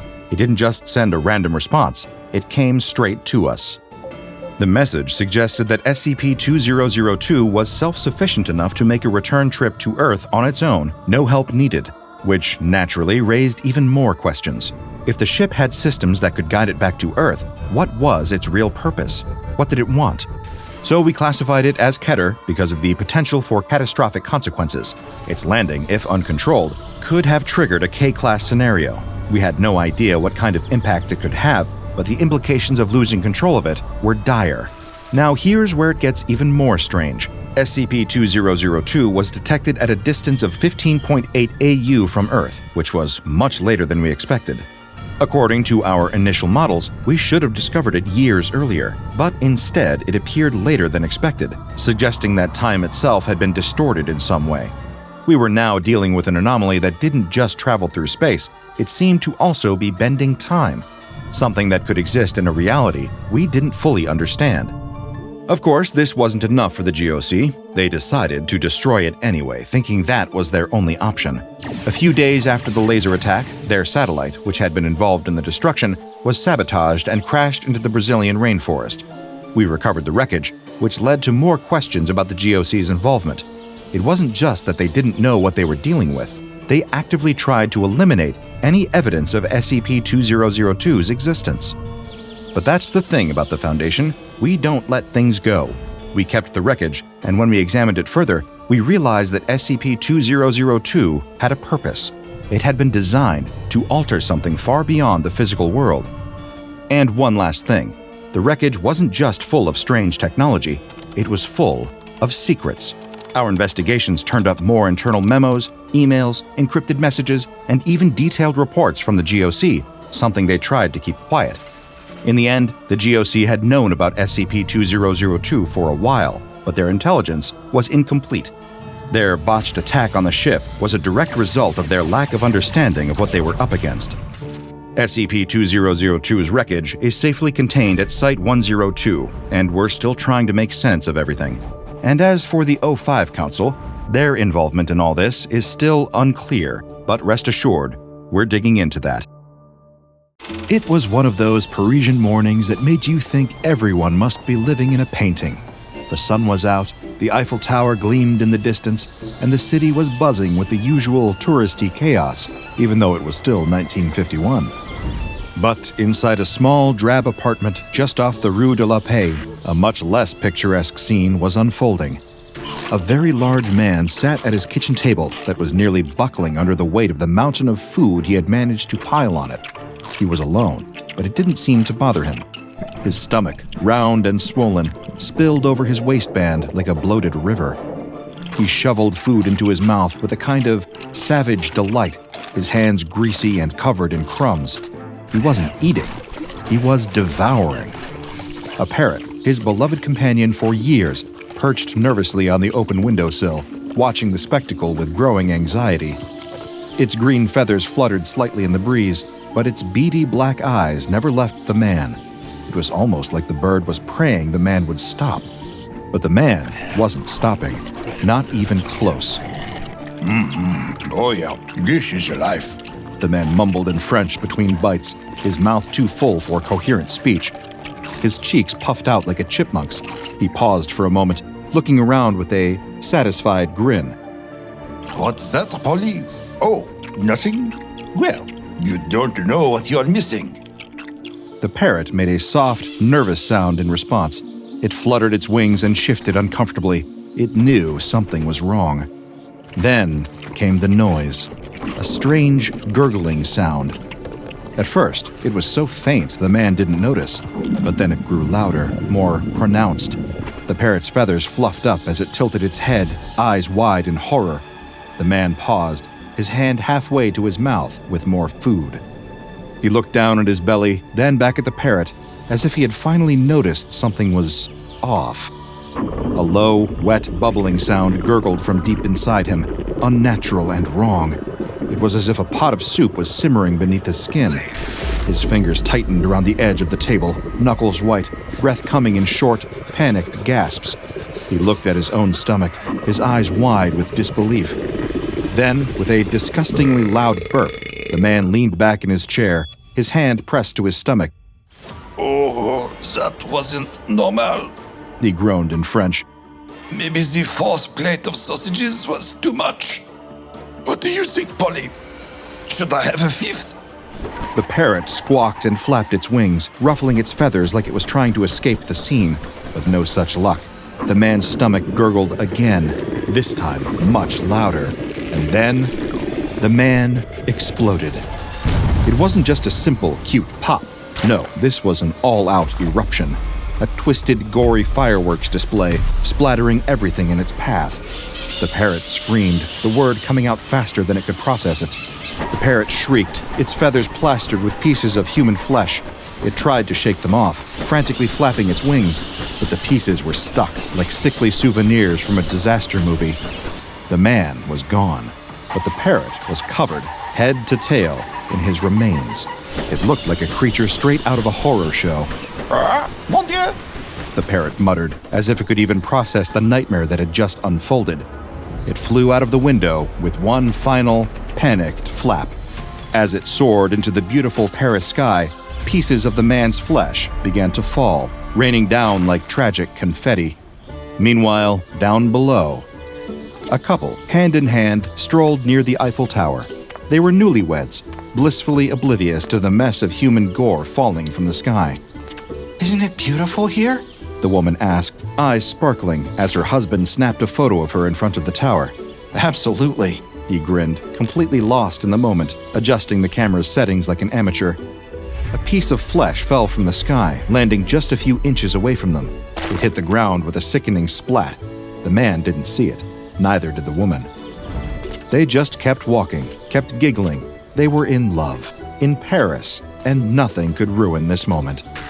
Above them, the parrot was still flying in a panic, trying to shake off the remnants of its dearly deceased owner. More flesh dropped scattering on unsuspecting people down below.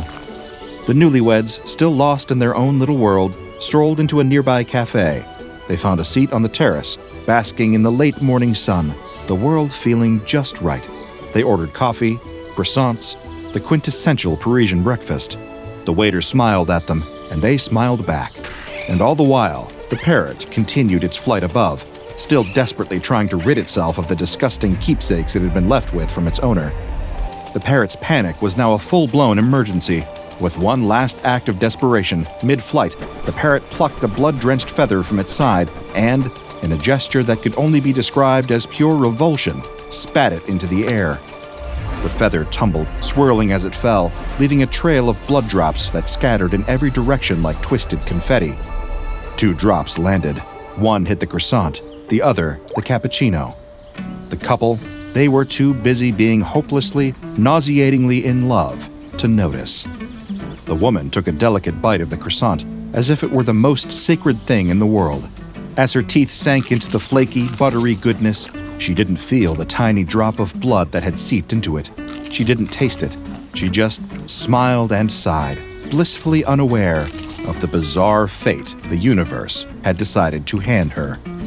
Her partner, eyes half closed, leaned back and took a long sip of his cappuccino, the blood drops sinking unnoticed into the foam. "Perfect," he muttered, savoring the taste. If only he'd known what he'd just consumed. The couple continued their feast, oblivious. They didn't see the parrot still circling above them, trying to shake off the last pieces of their gruesome passenger.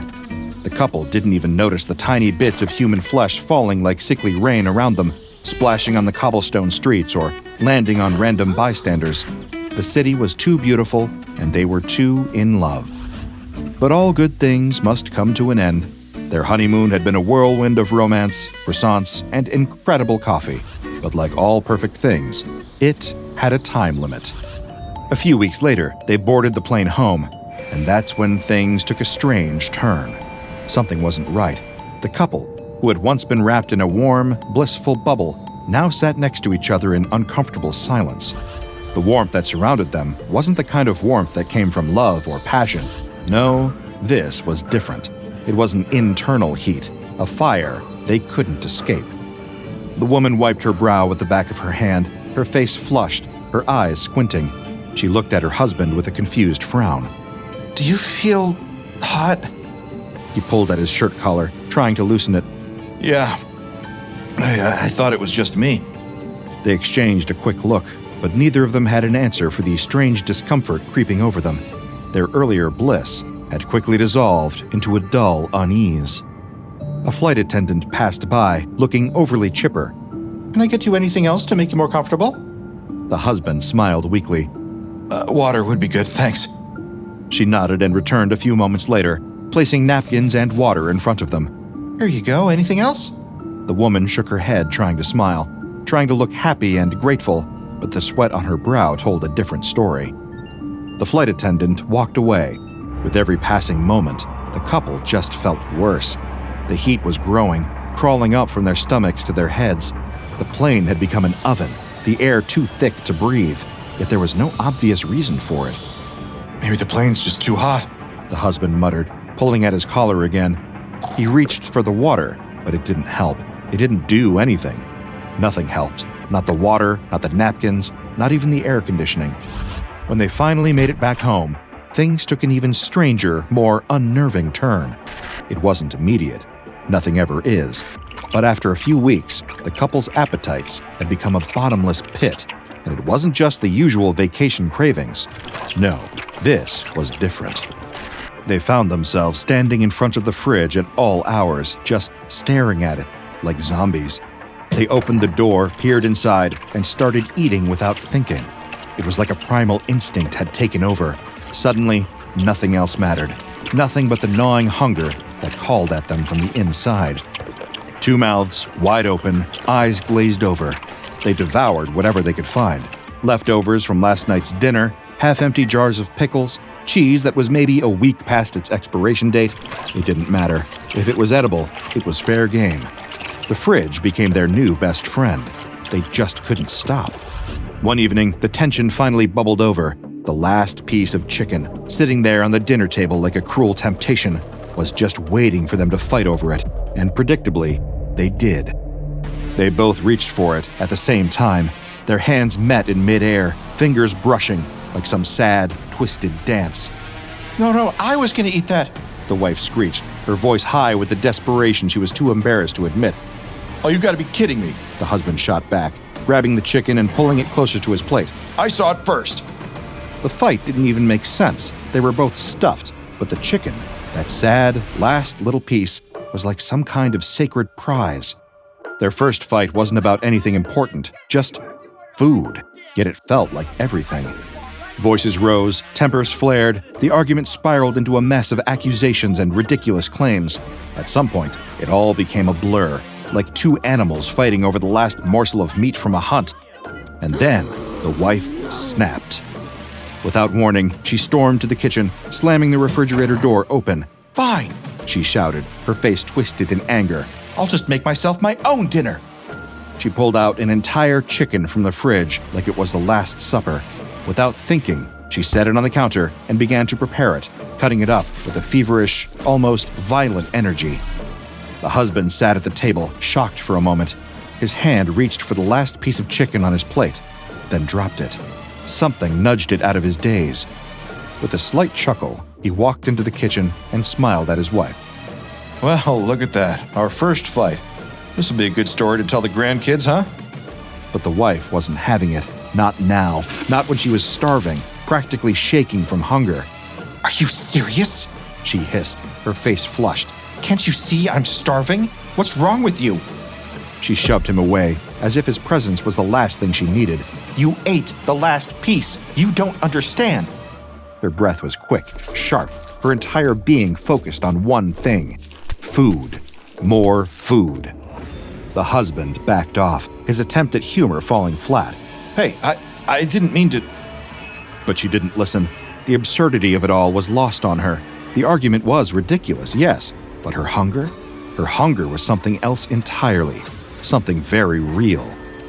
She finished cooking the chicken, her hands trembling with frustration as she piled her plate high. The husband, too stunned to say anything else, just stood there in the kitchen doorway, watching the woman he'd married devour an entire meal like it was the last one she'd ever have. And for some reason, it felt like it was. The tension didn't let up. It built, like the slow burn of a fire that nobody notices until the whole house is engulfed. Several weeks later, the wife's sister showed up, expecting a warm welcome and stories of their romantic Parisian adventure. She had visions of croissants and Eiffel Tower photos, of love-filled conversations and laughter. But when she walked through that door, she found something else entirely. The couple was different. They were, for lack of a better word, bigger. Sure, they had gained weight, but it wasn't just that. Their once cheerful, carefree energy had transformed into something less endearing, something raw, something aggressive, something hungry. The wife was sitting at the kitchen table, elbows deep in what appeared to be a tub of peanut butter, dipping a spoon in it like it was her job. Her eyes were glassy, and she was making strange, content noises, as if she were in a trance. Her husband was pacing, his hand constantly moving to his mouth, shoving crackers into it like his life depended on it. Every so often, he'd stop, wipe his mouth, and glance at the fridge like it was a secret lover he couldn't quit. The sister, standing in the doorway, had the kind of expression you'd expect when you've just walked into a crime scene. "Oh my God," she muttered under her breath before forcing a smile. You guys look amazing. How's everything been?" The wife didn't look up. She just took another spoonful of peanut butter and without even chewing, mumbled, "Great." The husband paused in his pacing. "Yeah, great, if you're starving all the time." The sister, feeling awkward, shuffled into the living room, eyeing the couple as if they might attack at any moment. "So, Paris, huh? How was it? Any fun stories?" The wife lifted her head, crumbs falling from her mouth. "Stories? Oh, sure, a lot of stories. But we've been busy." She licked some peanut butter off the lid, as if it were the most normal thing in the world. The sister, trying to make small talk, glanced at her. You look different. Have you been eating well?" The wife narrowed her eyes. The sister stammered, her eyes flicking to the husband for support, but he was too busy with his crackers, looking completely uninterested in helping her out. She looked back at the wife, who had somehow now managed to finish an entire jar of peanut butter. Are you pregnant?" There was an uncomfortable pause. "Excuse me?" The wife snapped, standing up so suddenly that the chair scraped loudly against the floor. "Pregnant? Are you calling me fat?" The sister froze, her face turning beet red. I just thought, well, with the, size change, maybe you had a bun in the oven?" There was a silence so thick you could cut it with a knife. The wife's eyes went from shock to rage. "A bun? You think I've got a bun in the oven?" She spat the words out like they were poisonous. The husband, completely unfazed, shrugged. "What's wrong with a bun? We all need a bun." The sister was now regretting every word she'd ever spoken in her life. She took a small step back, trying to hide behind the doorframe. I didn't mean anything by it, I just... Before she could finish, the wife stormed past her into the kitchen. "I'm starving," she muttered, practically kicking open the pantry door. "There's never enough food in this house." Meanwhile, across the street, an elderly neighbor had been watching the whole exchange through her window. Her old eyes narrowed with a smirk with the unfolding scene. She'd been watching for weeks, ever since the newlyweds moved in. She had a perfect view of their kitchen and living room. She'd seen everything. The endless trips to the fridge, the food hoarding, the strange stares. She peered through the curtains, one hand on her chin like she was observing a wildlife documentary. "Oh my," she muttered with a grin. "It's getting worse." Back inside the house, things were escalating. The husband, looking confused and defeated, started rummaging through the pantry like he was looking for the Holy Grail. "Where is it? Where's the last box of cereal?" he muttered, as if he hadn't just eaten an entire pizza an hour ago. The wife, now holding a frying pan, turned around. "What are you doing?" she demanded. "This is my meal. Don't even think about it." The sister, realizing she was clearly out of her depth, tried to make a quick exit.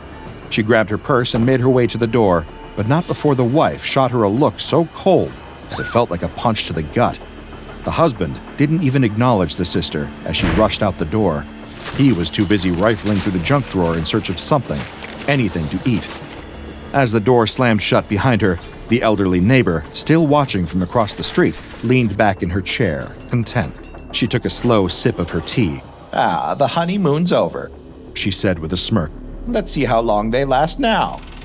Later that night, the inevitable came, and it came with a ferocity that no one, least of all the couple, could have anticipated. The wife was sitting at the kitchen table. She was halfway through a bowl of leftover pasta. She slurped down the spaghetti, not even bothering to chew properly. Her eyes were distant, glazed over, consumed by this insatiable hunger that had long passed the point of normalcy. Then, it happened. A low, gurgling noise erupted from deep within her. The sound was grotesque, like something was boiling inside her, just waiting to escape. Her body stiffened, and for a moment, her eyes locked onto the plate in front of her, as if she thought it might save her. But it was too late. Her chest heaved, her face contorted in agony, and with a horrific, unearthly pop, her body exploded. It wasn't like a balloon popping, no, it was a full-on eruption.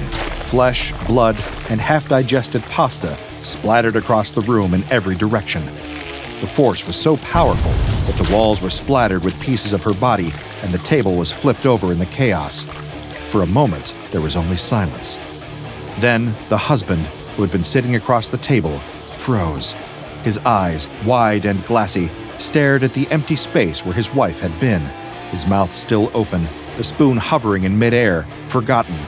He blinked twice, slowly processing what had just happened.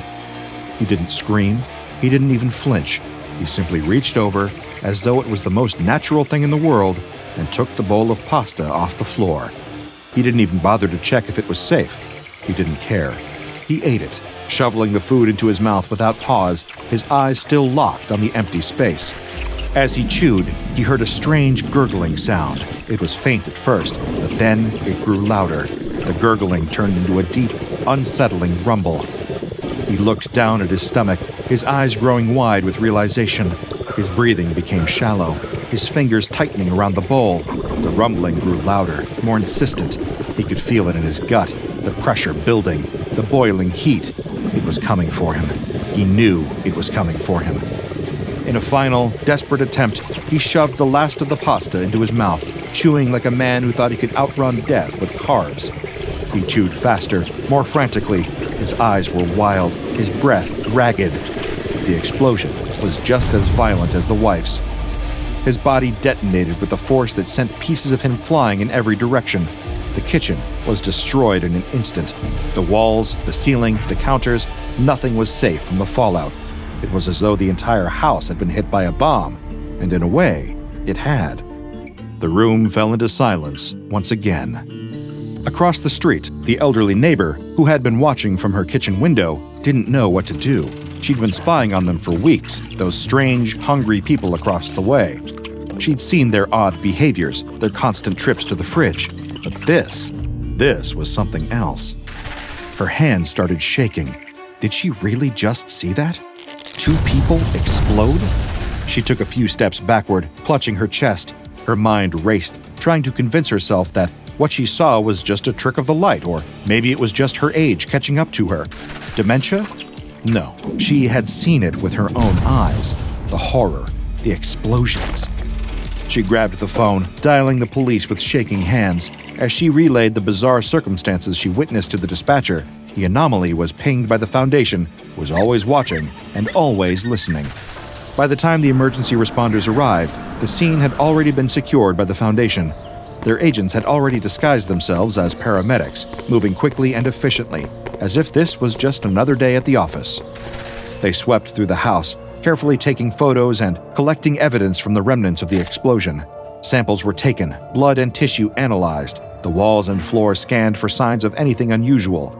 They moved with a precision that was almost surgical, as if the horror they were witnessing was just another puzzle to solve. By the next morning, photos of the incident had been leaked to the national media. The coverage was everywhere. 2 people just poof, gone. No warning, no reason. Some reporters claimed it was a freak accident. Others suggested it was some sort of serial killer on the loose. Regardless of the context, the public couldn't stop talking about it. People speculated, hypothesized, and made up stories. They needed answers. The Foundation tried to control the narrative, but the only thing they could do was plant seeds of doubt that these apparent cases of spontaneous human combustion were nothing but a hoax. SCP-081 is a delightful little virus that turns your unhealthy eating habits into a literal explosive event. This virus, which can be spread by rats, intimate contact, or even infected blood, gets to work by hijacking your fat cells and immune system. Its goal? To make you eat everything in sight until your body reaches a point where you explode in a fiery, uncontrollable burst of internal combustion. The virus progresses in 4 stages. First, you start off feeling a bit fatigued, like you've just had a rough week, but nothing too alarming.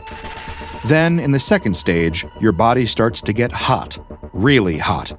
Hot flashes hit you like you're in the middle of a heat wave, and you develop an insatiable hunger. You can't stop eating. By the third stage, you're consuming food like there's no tomorrow, but no matter how much you eat, the hunger never goes away. Your body's metabolism slows to a crawl as you gain weight faster than you can count your calories. Finally, in stage 4, your body reaches 55% body fat, and that's when the real fun begins. At this point, you'll be so full, so bloated, and yet still hungry that your body will start to turn on itself, and you'll spontaneously combust. The explosion is violent, fiery, and a little too much like a bad cooking experiment gone wrong. SCP-081 first gained attention after a series of spontaneous combustion cases in the early 20th century, with the infamous incident involving Mary Reeser in 1951.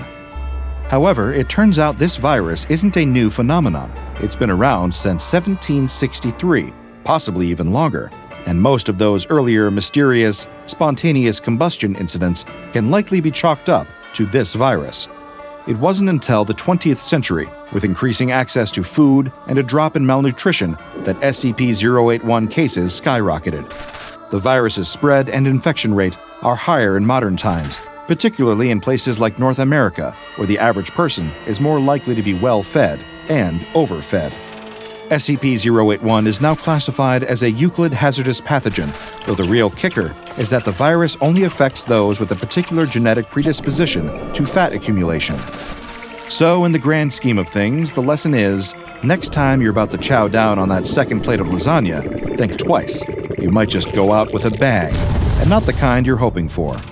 Oh, and for the diabetics out there, congrats, you are immune. Not that it really helps anyone else when they're literally bursting at the seams.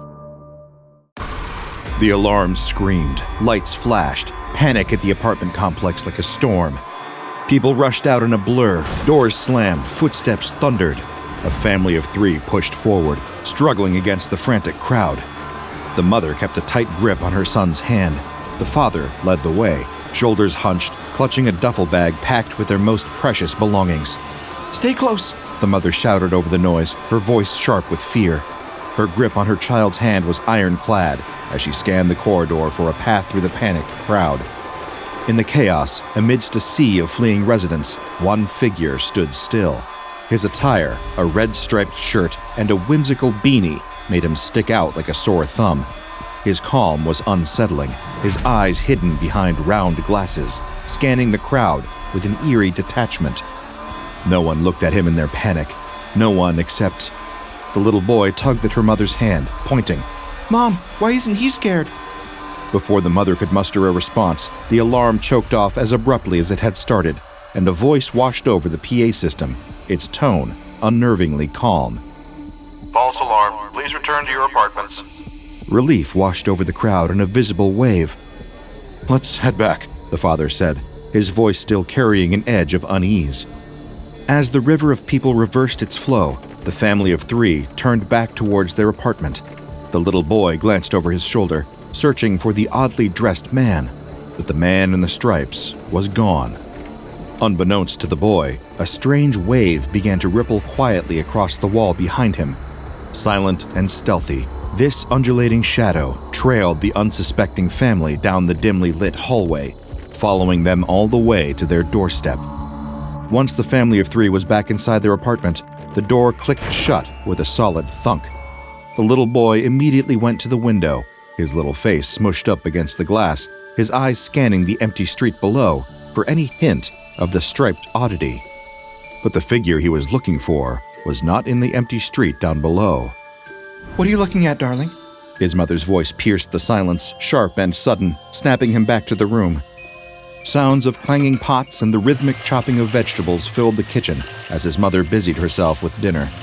The domestic noises clashed eerily with the boy's rising tension.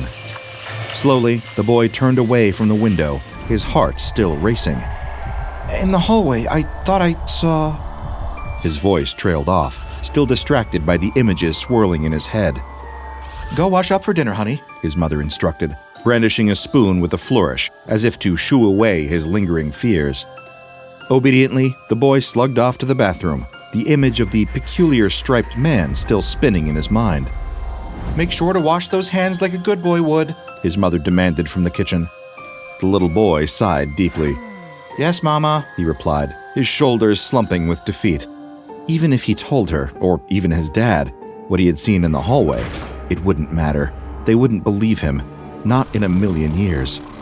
The little boy proceeded to roll up his sleeves and twisted open the faucet. Water crashed into the basin, a mini cascade echoing in the tiled room. As he lathered his hands, meticulously scrubbing between each finger like a good boy should, something eerie began to unfold just behind him.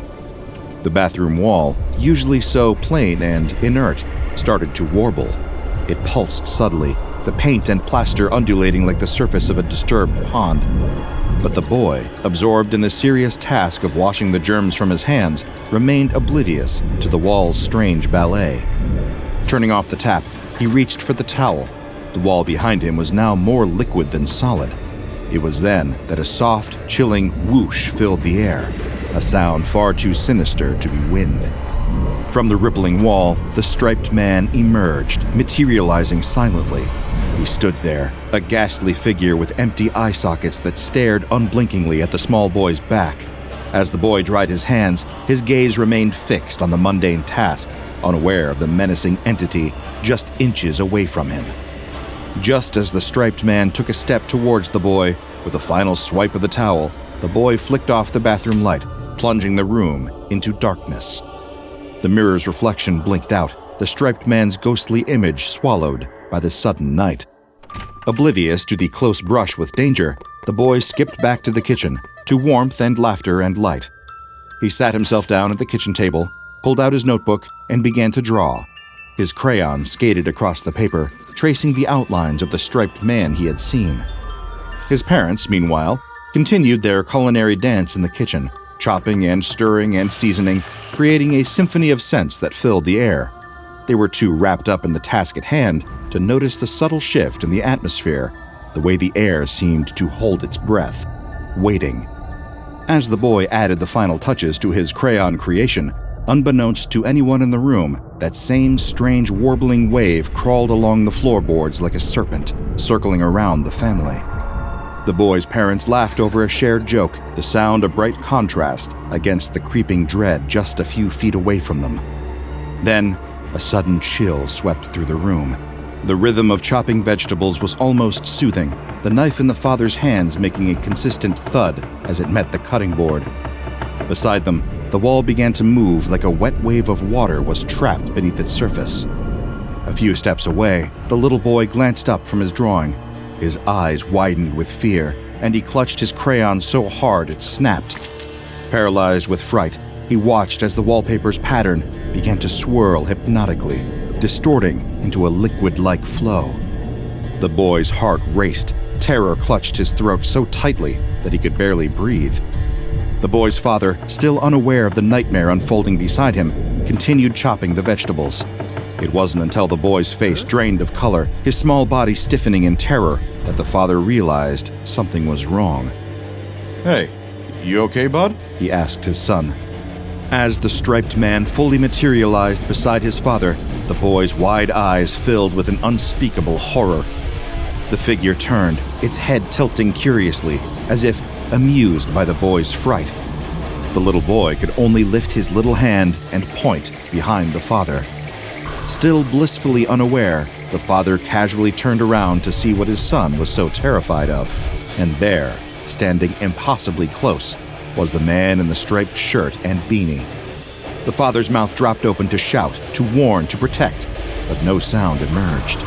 In a flash, the striped man reached out, his hands finding the father's jaw, stretching it open with a supernatural ease that defied human anatomy. The silent scream finally broke free from the boy. His piercing shriek filled the kitchen as he watched this nightmare invade his reality. The striped man turned his head slowly toward the sound, his empty eye socket seeming to stare straight into the boy's soul. The mother whirled around, her son's scream still ringing in her ears. The wooden spoon was clutched in her trembling hand, a useless weapon against what she saw. She screamed. Her husband's body was contorting violently, his limbs jerking, twisting in ways they shouldn't.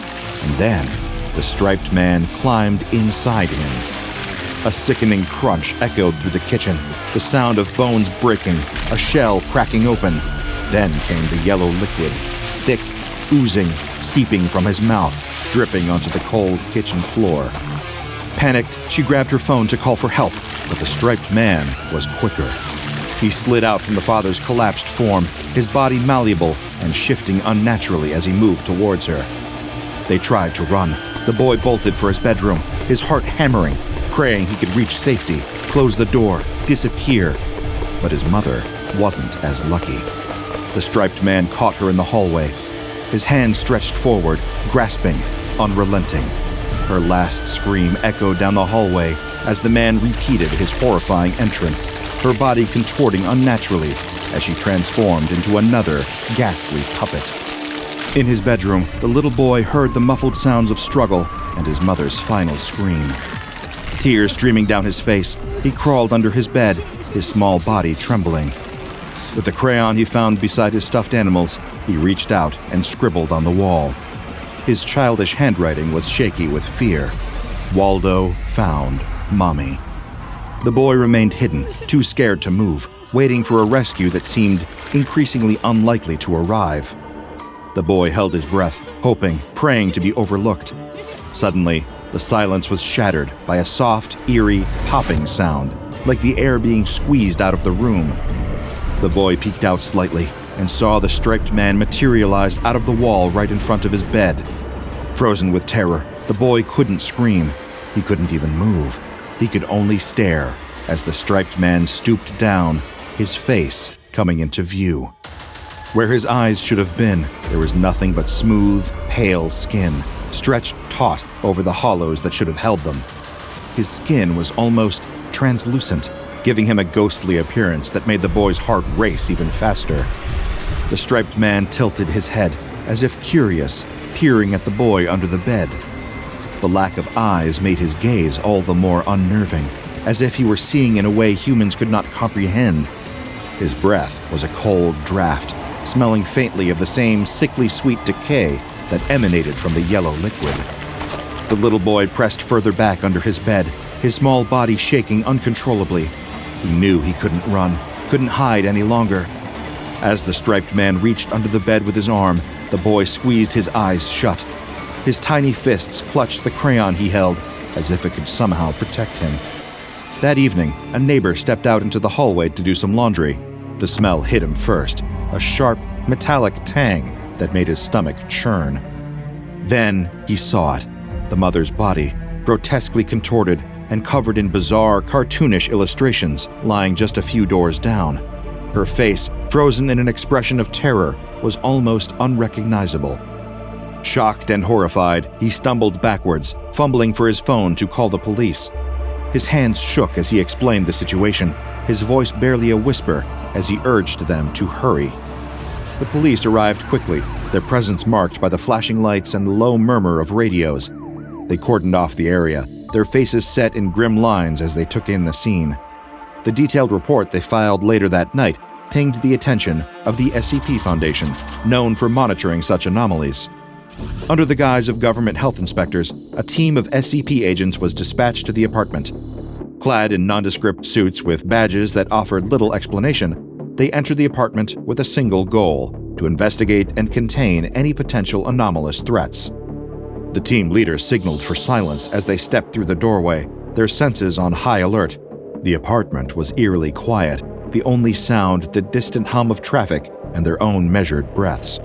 Scan everything. the team leader whispered, nodding to the agent with the biosensor equipment. The agent nodded, moving ahead to sweep the living area, where faint traces of the yellow liquid still glistened on the walls. As they moved deeper into the apartment, another agent, the team's photographer, took careful shots of the scene. As the tech specialist scanned the area with a device designed to detect anomalous energy signatures, their eyes widened. It's off the charts here, he muttered, his eyes fixed on the readings. Whatever happened, it was highly potent. Suddenly, a soft, eerie popping sound echoed through the apartment, like the quiet burst of a bubble. Do you hear that? One of the agents asked, tilting her head. There was a faint sound, almost like breathing, but when she listened again, it was gone. Stay focused, the team leader barked, giving her a sharp look. They continued, moving toward the bedrooms. That's when the team leader felt it, a sudden chill. She turned just in time to see a figure materialize from the wall behind them. It was the man in the striped shirt and beanie, his face eerily smooth and eyeless. Contact! She shouted, her hand darting towards her weapon. But before she could draw, the man in the striped shirt was upon her. With supernatural speed, his hands reached for her face, prying her jaw open with eerie precision. He twisted his body, contorting it as he prepared to crawl inside her. Her body spasmed violently as he slid into her mouth, the sound of her bones crunching under the strain of his invasion echoing through the apartment. Her eyes, wide with terror, reflected a final glimpse of horror before her face was obscured by his entering form. The remaining agents scrambled, their shouts and commands creating a cacophony of desperation. They fired their weapons as the man emerged from the fallen agent, his form shimmering like a heat haze, bullets passing through him as if he were nothing more than a wisp of smoke. Fall back! Another agent yelled, but it was too late. The man appeared suddenly from the shadows, his arms unnaturally extended to snatch and pull the agent towards him. The agent's screams were cut short as the man forced his way into his abdomen, contorting the agent's body in sickening angles as he maneuvered through him. Another agent tried to run, her footsteps thundering down the hallway, but the striped man intercepted her with horrifying fluidity, his body stretching and twisting to block her path. With a swift motion, he unhinged her jaw with his hands. Her mouth was now permanently agape in a silent scream as the striped man climbed inside. Moments later, she dropped to the floor, another grotesque puppet adorned with those macabre illustrations. The last standing agent watched in horror, unable to move. As the man in the striped shirt turned his featureless gaze upon him, the agent knew escape was impossible. In a desperate last act, the agent managed to pull out his radio, his voice trembling as he transmitted a mayday call to the command center. My unit's been compromised. They're all gone. The subject, he can face through walls, take over bodies. We need assistance ASAP. Help! His transmission was abruptly cut off as the man in the striped shirt enveloped him, his body contorting as he entered through his mouth and exited through his pelvis, leaving behind yet another corpse marked with twisted, cartoonish figures. In the silence that followed, the apartment was a tableau of horror, each agent transformed into a grotesque testament to the man's deadly capabilities. The man in the striped shirt simply phased back into the wall, disappearing as swiftly as he had appeared. In the dimly lit room of the O5 Council's Emergency Command Center, the air was heavy with a somber tension. The council members sat around the austere table, their faces gaunt, each line etched by the night's grim revelations. We're playing chess with a ghost, murmured the head of the council, breaking the oppressive silence. The time for underestimating our striped friend has long passed, declared another council member. He cleared his throat and continued. Henceforth, he shall be designated SCP-4885. Let this name be a reminder of our failure and our resolve. Nods of agreement circled the table as the gravity of naming the striped man, SCP-4885, settled among them. It was a formal acknowledgement of the anomalous threat, a commitment to containing it at all costs. We need a containment strategy that mirrors the unpredictability of SCP-4885 itself. One that's as slippery and elusive as the entity. Another member chimed in, sparking a torrent of tactical brainstorming. The result? Procedure Inveniant Eum, a masterclass in adaptive strategy, as intricate as it was desperate. This plan will harness chaos itself, the chief strategist outlined, pointing to the dizzying array of flowcharts that now filled the screens. 36 Class 17 containment chambers, each a piece in a larger, mobile maze, connected not by fate, but by a cryptographically secure random dance of numbers. The strategy was laid bare. A D-class subject, chosen for his mental resilience, would become the unwitting lure, ferried unpredictably among these chambers by an autonomous vehicle. Each chamber was rigged with a single digital monitor, its screen destined to flicker with the live coordinates of SCP-4885, information visible only to those with the highest clearance. Keep it disoriented. Keep it chasing shadows, the lead strategist added, her voice laced with a mix of determination and the macabre humor that had become their coping mechanism. Her eyes flicked across the room, daring anyone to counter her plan. Dispatched to the scene were agents trained for just this sort of pandemonium, a special task force with nerves of steel and not a jot of patience for supernatural antics. At the secured facility, they prepped the containment chambers, each agent moving with the precision of a well-oiled cog in a larger, desperate machine. Check every seal, every circuit, barked the team leader as they inspected the self-driving vehicle and its network of chambers. The D-class subject was equipped with a tracking device and briefed under heavy surveillance. The randomness of his movement through the chambers was crucial to luring SCP-4885 without falling into a predictable pattern. Then, the D-class subject was placed into the vehicle. The self-driving vehicle hummed to life, its path dictated by the unseen hand of the random number generator. The chambers lit up, one by one. This was a high-stakes game of musical chairs that none wanted to lose. Monitors live? Let's hope our ghost likes the show, quipped another agent as the first location data blinked onto the screen, a digital beacon in the dark. SCP-4885's location was only visible to Level 5 personnel and those directly involved in the containment effort. Hours ticked by, each passing moment stretching the tension thinner. The agents watched, their eyes flickering between screens as the D-class subject was shuttled from chamber to chamber, a pawn in their elaborate trap. Then, a flicker on a monitor, a shadow within a shadow. SCP-4885 had taken the bait. The containment chambers, scattered like pieces on a chessboard, were now conduits in a circuit of confusion, each transport adding another layer of disorientation to the entity's plight. Looks like our ghost is getting dizzy, muttered an agent, a smirk playing on his lips as he observed the entity's faltering movements. The final chamber locked into place, a digital fortress now holding what they hoped was an imprisoned specter. Back at the command center, the Council watched the culmination of their plan. Screens displayed the containment chamber holding steady, the location data, a constant beacon. Is it contained? Whispered a Council member, almost afraid to break the spell. Theoretically, replied the head of the Council, his voice dry. SCP-4885, the Foundation's own elusive version of Where's Wally, or Where's Waldo in the States. That is, if Wally had a penchant for phasing through walls and killing anyone unfortunate to spot him. Jokes aside, SCP-4885 does bear a striking resemblance to the character Where's Wally from popular children's puzzle books, characterized by its iconic red and white striped shirt and beanie. However, unlike its benign counterpart, SCP-4885 is distinguished by its paler skin and the absence of eyes, contributing to its unsettling appearance. Classified as a Keter-level anomaly, SCP-4885 poses significant containment challenges. To safeguard the specifics of its initial discovery, all related information was expunged using an automated system to prevent any unauthorized knowledge of its origins. In terms of containment measures, SCP-4885 is secured within Class 17 containment chambers. These chambers are strictly regulated, with stringent access controls. No personnel are permitted within 100 meters unless absolutely necessary, under threat of immediate amnestic treatment and termination of employment as mandated by the Ethics Committee. The management of SCP-4885 extends to its derivatives, known as SCP-4885-1 instances. These are monitored through an advanced AI system named FAR2.AIC, which has substantial access to CCTV systems, 80% coverage within the United States, and 40% globally.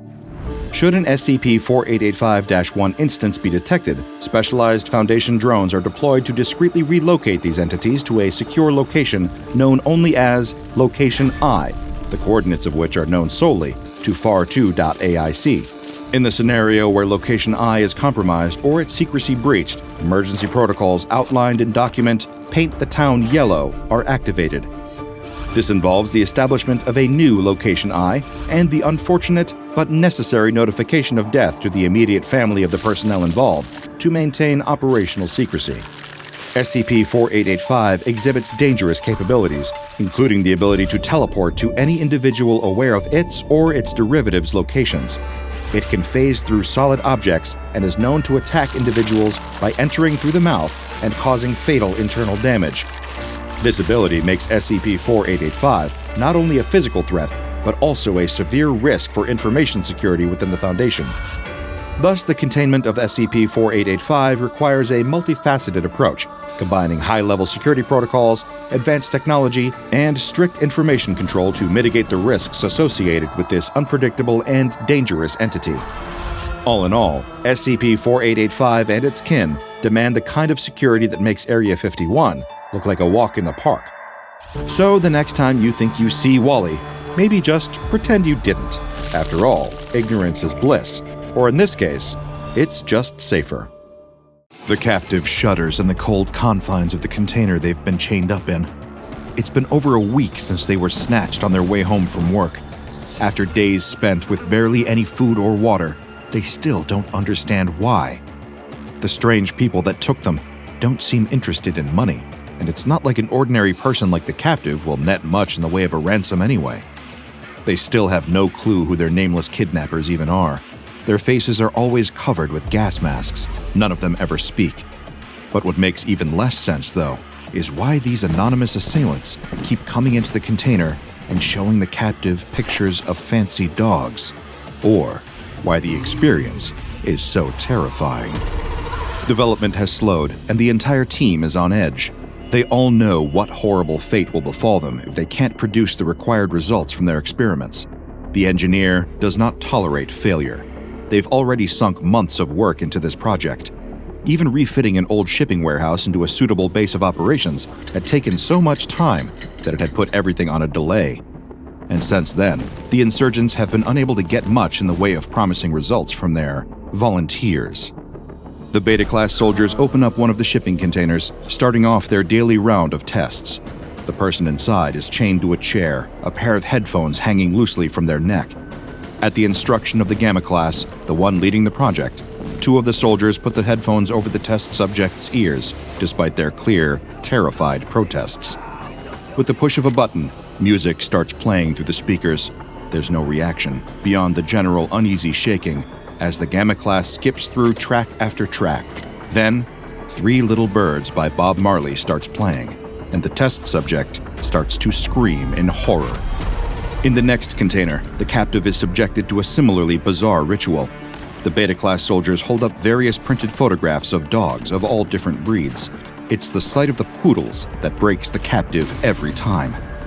Earlier, they'd barely been able to look at the pictures without their heart rate elevating. Now, even a split-second glimpse of a poodle makes them scared for their life. And the live one that the Gamma class is now leading into the container by a leash has them even more afraid. Their results, but hardly groundbreaking. Not enough progress has been made yet. The reactions are still too subdued, the effects only lasting for a short duration. It's still not ready. Or, it seems that way. None of the team notice a vial containing one of the samples is cracked. Tiny particles enter the air, gradually filling the warehouse. They cling to the fabric of everyone's clothes, get passed around from one person to another. Still, none of them notice, until a recon team radios in. They've located enemy agents in the area, heading for the warehouse. It's the Foundation. And everyone loses their minds. A frantic dash ensues, Beta classes ditching their gear and barging past the Alpha personnel recruited to aid with the project. The Gamma class tries desperately to gather up whatever he can carry, research notes, viable samples, any evidence that could reveal what he and the other insurgents had been doing here. Within minutes, the warehouse is silent, save for the sound of boots and people running away in fear. The findings made by the SCP Foundation on May 3, 2013 were alarming to say the least. An anonymous tip came in regarding strange activity at a warehouse in Redacted, reporting of suspicious figures entering the premises at all hours of the day. many of them heavily armed and highly aggressive when approached. Mobilizing an investigative team, the Foundation dispatched several operatives to the location of the warehouse where a raid was conducted. What they discovered could well have been one of the most devastating bioweapons ever conceived. Worse still, an anomalous bioweapon. The occupants of the warehouse, the aggressive and heavily armed group that the Foundation had been forewarned about, seemed to have vanished in a hurry. But they left behind enough evidence to piece together exactly what they'd been doing and who they were. The group had been a part of the Chaos Insurgency, a group of interest established by former agents of the Foundation itself. Since their defection, this rogue splinter group has grown their operations substantially in order to destroy the Foundation. The Chaos Insurgency is known to have access to several anomalies and have been even known to create SCPs of their own, making them a major threat among the various antagonistic groups of interest the Foundation monitors. The Insurgency utilizes any anomalies it obtains for their own benefit, and usually to either further their goals in undermining the Foundation or to consolidate more power on the world stage. Not only do they have a track record of illegally dealing anomalous items or creatures to illicit buyers, they also fund their organization through arms dealing and the sale of classified intelligence. Exactly what nefarious goals the Insurgency had been pursuing in the warehouse quickly became apparent during the investigation team's surveying of the area. The main room of the warehouse had been converted into a makeshift laboratory. Equipment had been seemingly stolen from nearby hospitals, chemical manufacturing plants, and, of all places, local labs used for cooking illicit compounds. Several police reports from the area indicated a spate of what looked like coordinated attacks on drug labs, with cooks and dealers being killed and their equipment being taken. Local police initially blamed these attacks on rival gangs, brushing off early signs of something far more sinister. But the forensic evidence told a different story. The assailants weren't ordinary criminals. They were highly trained operatives, wielding weaponry that rivaled military-grade arms. It seemed the Insurgency had been attempting to synthesize some kind of biological weapon, possibly in the hopes of deploying it against the SCP Foundation. The investigation team discovered petri dishes containing an unidentified bacteria, each marked with different post-it notes, the most notable of which read, Poodles, Jamaican Music, Not Owning a Dish Drain, and the Foundation. Within the hour, a Foundation anomalous biohazard containment team had arrived to cordon off the warehouse. The investigation team needed to stay under observation in quarantine for 72 hours in case any of them had unknowingly picked up any dangerous anomalous pathogens. Swarms of Foundation personnel in hazmat suits flooded the warehouse as the petri dishes containing the unidentified samples were carefully gathered up and stored safely, ready to be returned for testing and analysis. The Foundation was taking every step to make sure that whatever the Chaos Insurgency had made, that there was no risk of it causing an outbreak. Little did they realize, it was already too late. No preventative measures could change the fact that their bioweapon was already loose and spreading. The samples from the warehouse lab were transferred to a Foundation anomalous biochemical examination facility, where researchers began analyzing the unknown bacteria. The strain was highly contagious, spreading from cell to cell rapidly at a rate around twice as fast as the infection rate of the common cold. Yet it was hard to ascertain exactly what effects the anomalous bacteria would have on a living organism, or it would have been, if not for an incident that occurred shortly after the Foundation began examining the samples. The SCP Foundation internship program had just welcomed a new recruit in the form of intern J.R. Dilworth, who was assigned to the research team investigating the strange bacteria. While clearing the team's work areas of garbage and food waste, intern Dilworth mistook one of the petri dishes for the lid of a can of Pringles that one of the research team had eaten with their lunch.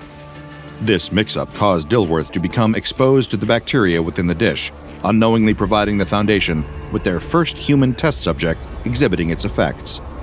Within a few days, intern Dilworth requested sick leave owing to what appeared to be symptoms of a common cold. A short leave was granted by Foundation personnel management, and the unwell intern was advised to stay away from work until feeling better, to avoid contaminating the bacterial samples. However, when his leave went on for several weeks longer than agreed upon, agents were sent to Dilworth's residence to check on him. The state he was found in suggested that intern Dilworth had been suffering from intense eremophobia, the morbid fear of being alone. This was noted as particularly strange given that at the Foundation, Dilworth often kept to himself and had expressed on multiple occasions that he enjoyed his own company. His eremophobia not only seemed to have come from nowhere, but was also so severe that Dilworth had reportedly taken to drawing a small, stylized cartoon of a dog and having conversations with it in order to feel less alone. It quickly became clear exactly what the anomalous bacteria was and how it worked. Upon contact with a living organism, it seemed to trigger abnormal responses within the amygdala, the almond-shaped structure within the brain that is responsible for processing fear. Once introduced into a subject's system, the bacteria affects the amygdala in such a way that the infectee begins to spontaneously experience new phobias that were not previously present. The fears instilled by contact with this bacteria are as baffling as they are irrational, often fixating on bizarre and seemingly random things. What's even more unsettling is that these phobias often target sources of comfort or joy. Subjects have spontaneously developed intense phobias, fixated on things that once brought them comfort or joy. In some instances, individuals become inexplicably afraid of their own careers. Others find themselves repelled by hobbies they used to love. Even more unsettling, some develop sudden fears of trusted friends or family members. These shifts happen without any warning. Subjects developing these phobias will remain entirely unaware of their new fear until such a time that they encounter a situation that triggers it. This means that an infection can remain undetected for a considerable amount of time, possibly even indefinitely, unless the infectee interacts with the subject of their newly developed phobia. Foundation researchers, along with those familiar with the Chaos Insurgency's methods, believe this difficulty with detection was intentional. They theorize that while engineering this phobia-inducing anomalous bacteria, the Chaos Insurgency ensured it could spread widely without the Foundation noticing immediately. The bacteria is highly contagious. Testing with controlled populations of D-Class personnel, Foundation anomalous disease control experts were able to determine that the plague spread by this bacteria seems to mutate in strange ways. When affecting a group of people, the phobia instilled in these subjects remains the same from person to person, but will usually be different from the phobias developed by another infected group.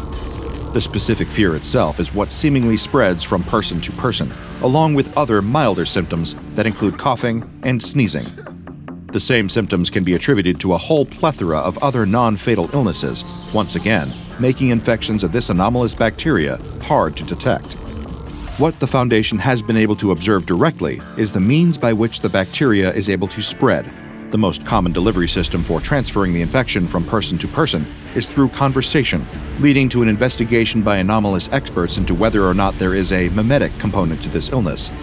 The bacteria cannot be transmitted by just any conversation with an infectee, however, only discussions related to the specific phobia contracted via infection.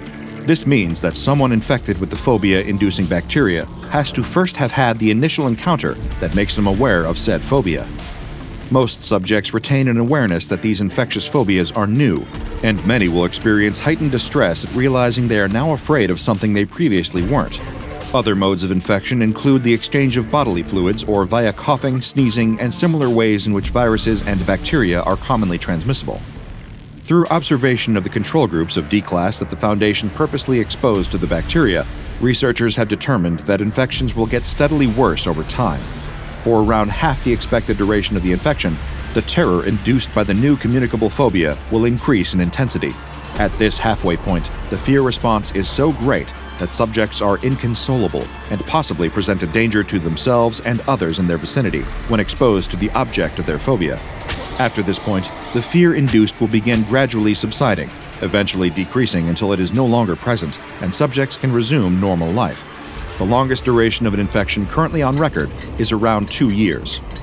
Foundation threat analysts have expressed some concern over how the Chaos Insurgency expected to deploy this bacterial bioweapon. If the infection steadily builds to a peak of fear, only for its effects to then become lessened, the Foundation has been left to wonder what possible application there could have been for it.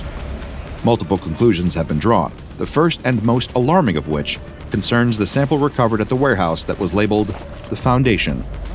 Inducing a fear of the SCP Foundation in a large enough population would be enough to spread the contagious phobia on a massive scale. If the Chaos Insurgency could somehow prolong the infection's effects, the consequences would be catastrophic. Widespread paranoia among the general public might escalate into fear-induced violence against Foundation operatives. Even more alarming, is the potential for this infection to reach world leaders or powerful groups of interest. Such a scenario could provoke further hostile actions against the Foundation on a global scale. Threat analysis teams have considered the possibility that the goal in creating this bacteria was to turn the entire world against the Foundation. In order to circumvent this, the sample known to induce a phobia of the SCP Foundation has been incinerated as a safety measure. However, another equally concerning possibility has been discussed. It's clear, given the state that the warehouse was left in, that the Chaos Insurgency left in a hurry, enough to leave behind the bacterial samples for the Foundation to recover. But what's concerning isn't what they left behind, it's what they could well have taken with them. Most infections contracted from the bacteria samples are relatively short-term, leading some to question its effectiveness as an anti-Foundation bioweapon. However, the fact that these samples were abandoned could be an indicator towards the existence of a more potent, longer-lasting strain of contagious phobia bacteria. If the Chaos Insurgency have already succeeded in engineering a more effective version of this anomalous plague, its effects could be devastating if it were ever to be released. As a result, the Foundation has mandated that the apprehension of anyone affiliated with the insurgency be considered a top priority, and that potential outbreaks of possible infections and phobias be monitored and investigated to assess their potency. Several cases have already been reported, with those considered noteworthy added to an addendum in the Foundation database. These incidents, while no more severe than those observed during testing, have been widespread enough for researchers to have ascribed a nickname to the bacteria, calling it the Phobia Plague. On the morning of April 16, 2014, Foundation agents embedded within a local police force in redacted United States notified superiors of a possible infection. In the early hours, a civilian had been flicking through channels, intending to view the morning news while getting ready for work. As they did, they passed a network broadcasting children's programming and subsequently experienced a massive panic attack upon witnessing an episode of Sesame Street that was going out live at that moment. Their reaction was so severe that it resulted in significant property damage and required police intervention. The incident appeared to be a sign of something far worse, a phobia plague infection that had gone undetected. It had progressed unchecked for so long that it reached the peak level of fear response without any prior warning. The phobia in question appeared to be a fear of metal garbage cans. A full report was saved to the Foundation databanks under the file name oscarphobia.file. Within 2 days, another infection of phobia plague was discovered when a different infectee set fire to a laundromat. The arson was initially considered to be an act of extreme vandalism, until the perpetrator was heard claiming after being apprehended by authorities that the laundry establishment was birthing demons. Closer inspection revealed that a pungent odor following the arsonist was due to them wearing unwashed clothing, indicating that they had contracted an intense phobia of clean laundry. The individual was kept in custody until the symptoms had subsided, at which point they were administered with Class A amnestics. They forgot the incident and were able to continue with their career as an online live-streaming personality under the username Asmongold. Later, during 2014, on July 3rd, an entire Ohio town was discovered to have developed a phobia of certain forms of entertainment that didn't involve clowns. In a state of collective terror brought on by the phobia plague, residents destroyed all forms of media that they could find within their homes, as well as in retail outlets. The fear-induced effort seemed to last the entire day, resulting in the burning of novels, DVDs, magazines, calendars, and any other materials, including VHS tapes, though excluding one. The sole remaining piece of entertainment media existing in the entire town by the end of that day was a VHS titled Bozo's Wild Ride. The Foundation was alerted to what appeared to be an outbreak of pro-clown mass hysteria and promptly intervened. The entire town was placed under strict surveillance until the symptoms subsided.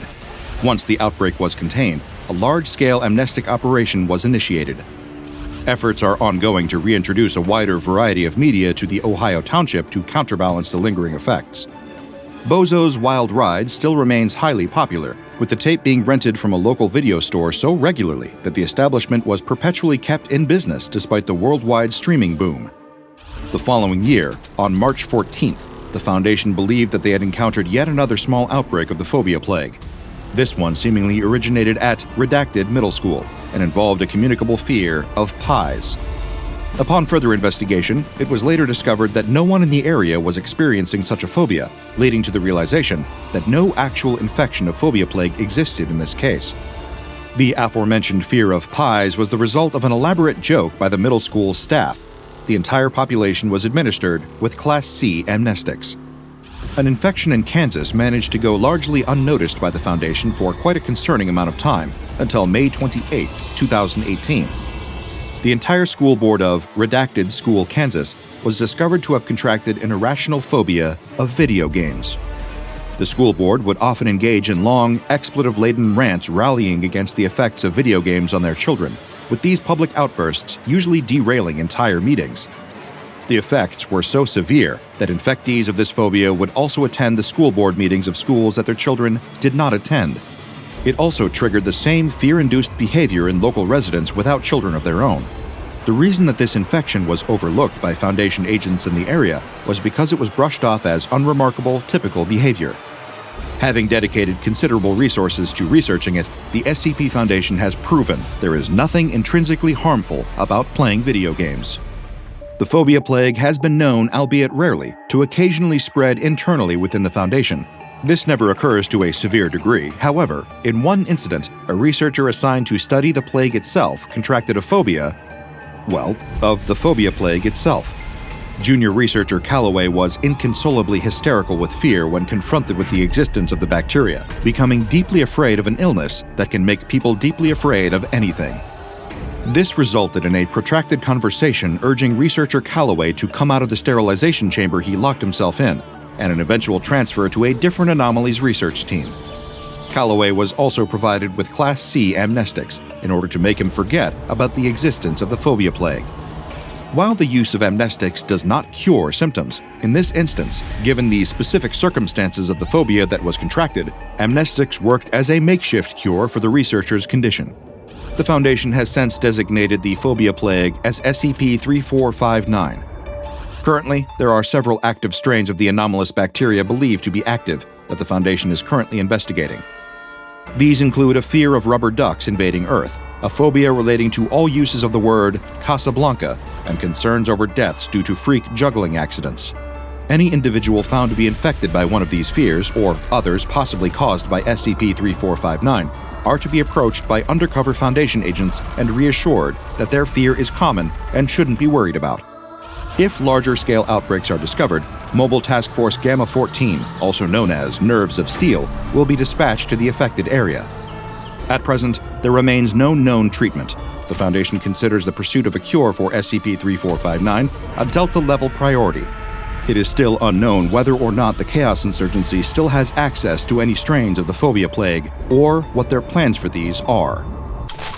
When the SCP Foundation conducted their raid on a seemingly ordinary house in Tennessee, none of the recovery team expected to unearth something so horrifically bizarre.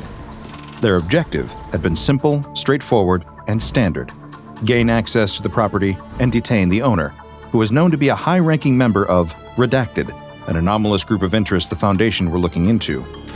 What the recovery team found, once the battering ram had smashed the front door out of its frame, baffled even the foremost experts in the anomalous. The house itself, while it might have looked unassuming from the outside, was anything but normal.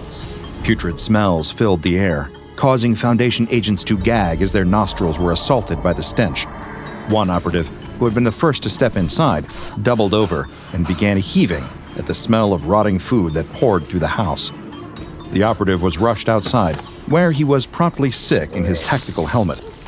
Once they had protected their faces with respirators, KN95 masks, fabric torn into makeshift bandanas, and anything else they could quickly get their hands on, the Foundation agents proceeded inside. Trash crunched and shuffled under each footfall. The floor was covered with discarded bottles, food wrappers, newspapers, and broken glass. Flashlight beams illuminated the walls covered in grime and dust. Mold had formed in the upper corners of the ceilings, draped with inhabited cobwebs. Everyone was on high alert, prepared just in case Redacted, their target, appeared from behind a corner brandishing a gun or a knife to defend his domicile. After all, he was active within a known group of interest. He also had the added benefit of Tennessee's Stand Your Ground laws, permitting him to use deadly force in self-defense while within his home, a place he had a right to be. There were little signs of life in the house beyond the shuffling of garbage caused by scuttering rats and foraging opossums. The elusive target must have skipped town before the recovery team could get to him. He had either gotten paranoid that he was due a visit from the SCP Foundation and fled, or somehow tipped off that a team was being sent to bring him in. He didn't work alone. There were other members of Redacted who could have warned him. The Foundation would soon be tracking down his list of known associates within the group of interest and bringing them in for questioning. Still, there was no reason not to be thorough. Even if he wasn't hiding somewhere in the house, Redacted might have inadvertently left some clue as to where he was heading. The recovery team made a sweep of the entire house, going room to room, each as filthy as the last, wading through ankle-deep refuse and litter. There was no way a person could live like this. Some of the team began to suspect that this was a secondary location used solely for Redacted's anomalous activities, and that the target must have lived somewhere else. Then again, maybe he liked the filth. Within minutes, the building was declared secure, and the recovery team made a radio check-in with the operations center at Site 23. They informed them that the chicken had flown the coop. Their target was nowhere to be found. Naturally, this was not an update the operational commander had been hoping to hear. In the effort of making sure the raid wasn't a complete waste of Foundation resources, the commander instructed the team to recover anything that could qualify as evidence of anomalous activity. Once the command came over the radio, some of the recovery teams sarcastically joked that the most anomalous thing about the house was just how gross it was. They were, it turned out, far from right. Scouring the house, the disgruntled Foundation agents donned thick rubber gloves and began begrudgingly sifting through the garbage surrounding them. It would take hours, if not days, to clear it all. It would be even longer if they had to check every crushed soda can and scrap of uneaten, moldy, maggot-infested food. The team split into smaller groups, each tackling a different area of the house. No one was eager to be the ones responsible for clearing the kitchen, which more closely resembled the site of a deadly biohazard than a sanitary environment for preparing meals. As they worked, the agents tried to bring levity with humor, joking that the target was clearly a single man, or that maybe they'd find him buried under one of the numerous piles of garbage. What little levity was offered by the bantering quickly dissipated the moment an agent in the kitchen discovered something even more stomach-turning than the smell. Several dark red-brown stains, almost like rust, were dried into the kitchen countertops. There were more stains on appliances, frying pans left unwashed in the sink, and on the outer door of the refrigerator. At first, it seemed indistinguishable from the dirt and grime that was smeared throughout other parts of the house. It was only when one of the agents in the kitchen caught a distinctly coppery scent permeating through his KN95 mask. Immediately, they were able to place the vaguely familiar reddish-brown coloration. It was dried blood. Immediately, the recovery team's forensic expert was called into the kitchen, gathering up samples of the blood from various surfaces. As they took a closer look at the refrigerator, someone suggested opening it in case the source of the bloodstains had been left inside. Bracing themselves, the agents gathered around, some half expecting to find the eviscerated remains of their elusive target Redacted behind the fridge door. But as it swung open, they discovered something far stranger. Inside, the refrigerator was almost bare, a stark contrast to the cluttered, filthy house around it. The only items the agents found in the fridge were 6 individual containers, each with 15 eggs inside. In total, there were 90 of them, and at first glance, these appeared to be ordinary supermarket chicken eggs. But on closer inspection, they seemed to be somewhat unusual. For one, while most of the eggs' shells had a white color to them, some were pink, others were red. Regrouping outside at their Foundation transport, the recovery team established a rudimentary examination lab to take a closer look at the extraordinary eggs. In a review of the case report compiled about this particular raid, the operational commander at Site 23 has noted their skepticism. It was speculated that the recovery team conducted an examination at the temporary lab as an excuse to get away from the house and its overpowering smells. The validity of this claim remains undetermined. What is known is that closer examination of the eggs revealed enough abnormalities for the entire contents of Redacted's refrigerator to be remanded into Foundation possession, with the eggs themselves being considered anomalous contraband. When several of the eggs were removed from the fridge for examination, spectral scans showed each one was fertilized. Most eggs bought from supermarkets, especially chicken eggs, are unfertilized, making them safe for human consumption. The eggs the recovery team had found were all carrying embryos, and as they would soon find out, These weren't eggs from a chicken, or any other kind of bird for that matter. Within half an hour of examination, the eggs were beginning to show signs of movement. Cracks began suddenly forming on their discolored shells as something inside began to stir. The recovery team immediately went into a state of panic, drawing sidearms and preparing for an incursion with an unknown anomaly. One of the eggs split, something protruding through the membrane beneath the shell and flexing in the air. Then another similar protrusion appeared, pushing outwards, breaking more of the shell, before being joined by a third. The Foundation agents witnessing this stared in disbelief at the appendages breaking free from their confines. They looked like tiny arms, tiny human arms. Within moments, the creature inside had broken enough of the egg to allow it and the fluids inside to spill over the examination table. The tiny life form inflated and deflated as it took its first gasps of air. It looked like a human fetus, yet somehow able to survive in the open.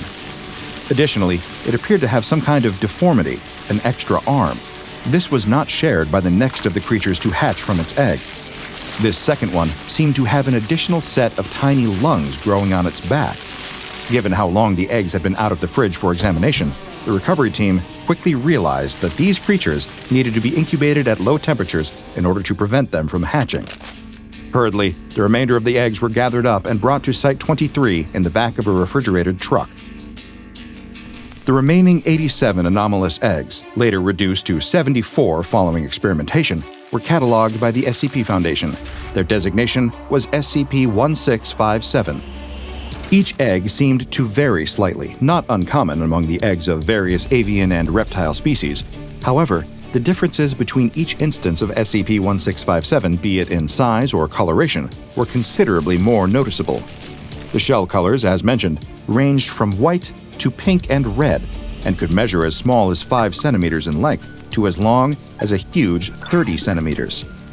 Foundation anthropology experts and leading minds in the field of anomalous evolutions theorized that the creatures that birthed these eggs must similarly vary in size, allowing for such potentially large progeny. Speaking of these creatures, the initial instances accidentally hatched by the recovery team were terminated prior to SCP-1657 being delivered to the Foundation. The justification given by Command was that the Foundation had no knowledge of the basic needs of these entities, or whether they posed any threat to personnel. Autopsies conducted on the 3 newborn specimens and experimentation involving other hatchlings in controlled environments have since indicated that they would not have been a significant danger to the recovery team. As was accidentally discovered by the agents who found SCP-1657, these entities, referred to as SCP-1657-A, hatch from the eggs when they are removed from a low-temperature environment. Anything between 0 to 10 degrees Celsius is considered an optimal temperature to avoid unwanted hatching. 11 to 15 degrees Celsius is still safe and will not trigger the birth of an SCP-1657-A instance. However, the temperature control staff at Site 23's frozen storage unit are instructed to never allow containers holding SCP-1657 to exceed the maximum of 15 degrees. Altering the conditions that the eggs are kept in particular changes to temperature and humidity levels, is likely to cause a hatching and yield an instance of SCP-1657-A. Any tests involving these eggs, including the hatching of new SCP-1657-A specimens, is prohibited unless approval is granted by at least 3 members of personnel with Level 3 clearance. With 3 specimens dead on arrival, all instances of SCP-1657 were handed over to a Foundation research team. In order to further examine the biological functions and behavior of SCP-1657-A, an initial control group of 6 eggs were removed from cold storage and allowed to hatch. Like the creatures that had emerged from the eggs on site, these latest entities closely resembled premature humans. They continued to maintain this resemblance as they matured, albeit at a considerably accelerated rate. Each one reached maturity within 13 days of hatching. SCP-1657-A appeared to be closely related to humans, retaining the familiar humanoid shape and most of the same internal organs. However, how close the resemblance stayed appeared to fluctuate wildly between specimens. Some appeared closer to Homo sapiens than others, with many exhibiting the same deformities as the initial 3 that were hatched by accident. The most notable physical difference was that each instance of SCP-1657-A seemed to lack any hair, nails, and teeth. Closer post-mortem analysis of specimens have confirmed what many researchers suspected, that SCP-1657-A instances' bodies have no natural way of producing keratin, unlike human beings. Further study of the creatures seemed at one point to have been hindered by a sudden discovery made by a junior researcher about 2.5 weeks after the specimens hatched. Sent to perform a bi-hourly check on the control group of SCP-1657-A specimens that were all being held in individual secure observation pens, the researcher found that all 6 entities had died in their enclosures. Immediate efforts were made to resuscitate the creatures. However, this endeavor was ultimately unsuccessful. Autopsies carried out on the 6 SCP-1657-As failed to establish a conclusive cause of death for all specimens. Researchers attributed their sudden expiry to a potential issue with the creature's diet, a lack of enrichment in the observation enclosures, or possibly an unknown illness spreading among the specimens. These were all variables that were accounted for during testing that was conducted with a new control group. 7 more of the SCP-1657 eggs were released from storage and were hatched into a new observational group. This time, they would be hatched incrementally, 2 at a time rather than all at once, with 1 spare. Once birthed, each one was placed in a clean pen, permitted for daily enrichment time on the outer grounds of Site-23, and given a synthetic probiotic supplement to ensure dietary health. Much like the prior deceased control group, these new 7 instances grew to maturity in almost 2 weeks. During this time, their behavior was closely examined by SCP Foundation researchers. The species themselves became referred to as Homo sine sapientia by one researcher who had hastily attempted a rough Latin translation using Google Translate. This was largely due to the fact that their behavior indicated a lack of sapience without any capacity for conscious thought. Each new instance of SCP-1657-A was unable to communicate and could not be taught to converse in any known human language, verbal or otherwise. No recorded instances exhibited anything that would constitute violent behavior, with all specimens appearing to be largely docile and compliant. They startled easily, though, and it was noted during interactions with personnel that they appeared fearful of other living organisms. Those specimens that hatched with the adequate sensory organs would use them to distance itself from other beings, staying as far away as possible at all times. SCP-1657-A instances born without sensory organs would react negatively to direct touch, never with aggression, but instead retreating away with haste. When the creatures were left alone in a soothing environment for a long enough period of time, they would lay further SCP-1657 eggs. The Foundation has opted to keep the remainder of the original stash recovered in Tennessee in storage, only using SCP-1657 laid by recorded SCP-1657-A specimens for hatching and further study. The total number of remaining eggs from Redacted's house is never to exceed 74. Over the course of testing, the creatures have exhibited signs that they possess a form of collective memory. They appear to pass certain experiences, usually pertaining to their own survival and preservation, onto those that are yet to be hatched. 2 weeks after being born, the first of the new control group, designated as SCP-1657-A-07, was placed in a basic endurance course to test its physicality. During this time, thanks to an unrelated experiment involving SCP-457 taking place nearby, a fire broke out, resulting in an emergency evacuation. Once Site-23's fire suppressant systems had activated and maintenance crews were able to verify that the area was safe, researchers returned to find SCP-1657-A-07 had perished in the blaze. However, reviewing security footage of the incident revealed that the creature hadn't been trapped by the fire, but had actively approached it. Surveillance cameras recorded it moving towards the flames and inspecting them with curiosity. It clearly lacked the relevant survival instincts or perhaps even the sensory awareness to be deterred by the fire's intense heat. The specimen subsequently died, but this footage prompted researchers to look further into the survival instincts of future SCP-1657-A specimens. Anomalous evolution experts reasoned that no species, even an anomalous one, could survive without a natural sense to preserve itself from danger. So, new SCP-1657-A instances were exposed to similar dangerous stimuli after reaching maturity. When presented with fire, newly born SCP-1657-A-09 and SCP-1657-A-10 showed a clear aversion to the flames and heat that didn't match the behavior exhibited by their deceased predecessor, SCP-1657-A-07. This was how researchers were able to determine the collective memory of SCP-1657-A. new specimens almost inherited an instinctive knowledge of dangers faced by instances that hatched before they did. The deaths of the original 6 specimens would remain a mystery for only a short while, as it was soon determined exactly why all of the control group expired simultaneously. 17 days after it was born, during which time SCP-1657-A-07 perished in the aforementioned fire, SCP-1657-A-08 also died from indeterminate causes. Given that the other specimen hatched at the same time as number 8 had already died, the pattern wasn't initially noticed. That was until the subsequent pair, the now naturally fire-averse SCP-1657-A-09 and SCP-1657-A-10 both died on the same day. This took place exactly 17 days after they had hatched, leading Foundation researchers to conclude this was the average natural lifespan of an SCP-1657-A specimen. Since then, only one other specimen has expired prematurely.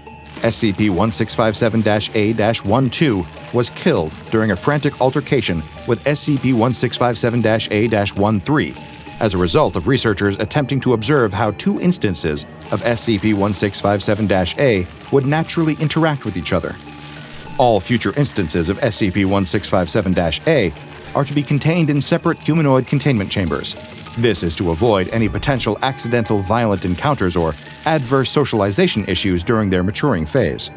The initial site where the collection of SCP-1657 eggs were recovered was eventually cleared. A full forensic analysis of the building was able to determine that the dried blood found in redacted sink was a genetic match to instances of SCP-1657-A. At present, it is unknown where these specimens were housed, but it is suspected they may have been used to lay the eggs found in the refrigerator. It is believed by Foundation agents investigating Group of Interest Redacted's activity that they may have been attempting to establish some kind of distribution operation for SCP-1657 eggs. Packaging discovered at the site seems to indicate these anomalous eggs may have been specifically bioengineered for this purpose, possibly as an alternative to chicken eggs.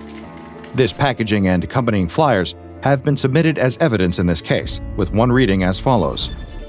Need more punch to your breakfast. Grocery store eggs not working for you. Wish you could have a masculine omelet for once in your miserable life. Then buy the man egg.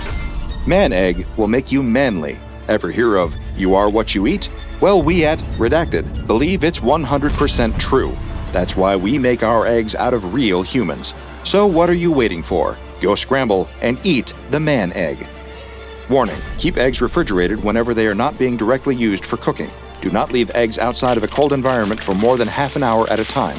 If anything emerges from your man egg, please call Redacted. The promotional material includes a disclaimer that states no actual humans are used in the making of SCP-1657. According to the flyers recovered at the site, a general human substitute is used. This material has also been found to include a symbol connected with known Group of Interest creations of men.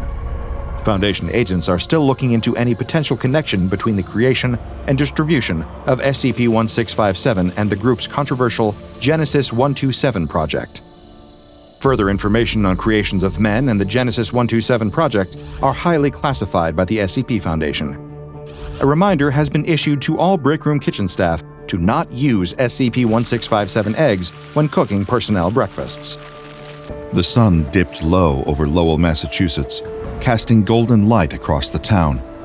At a corner hardware store, the bell above the door chimed softly, announcing a customer's arrival.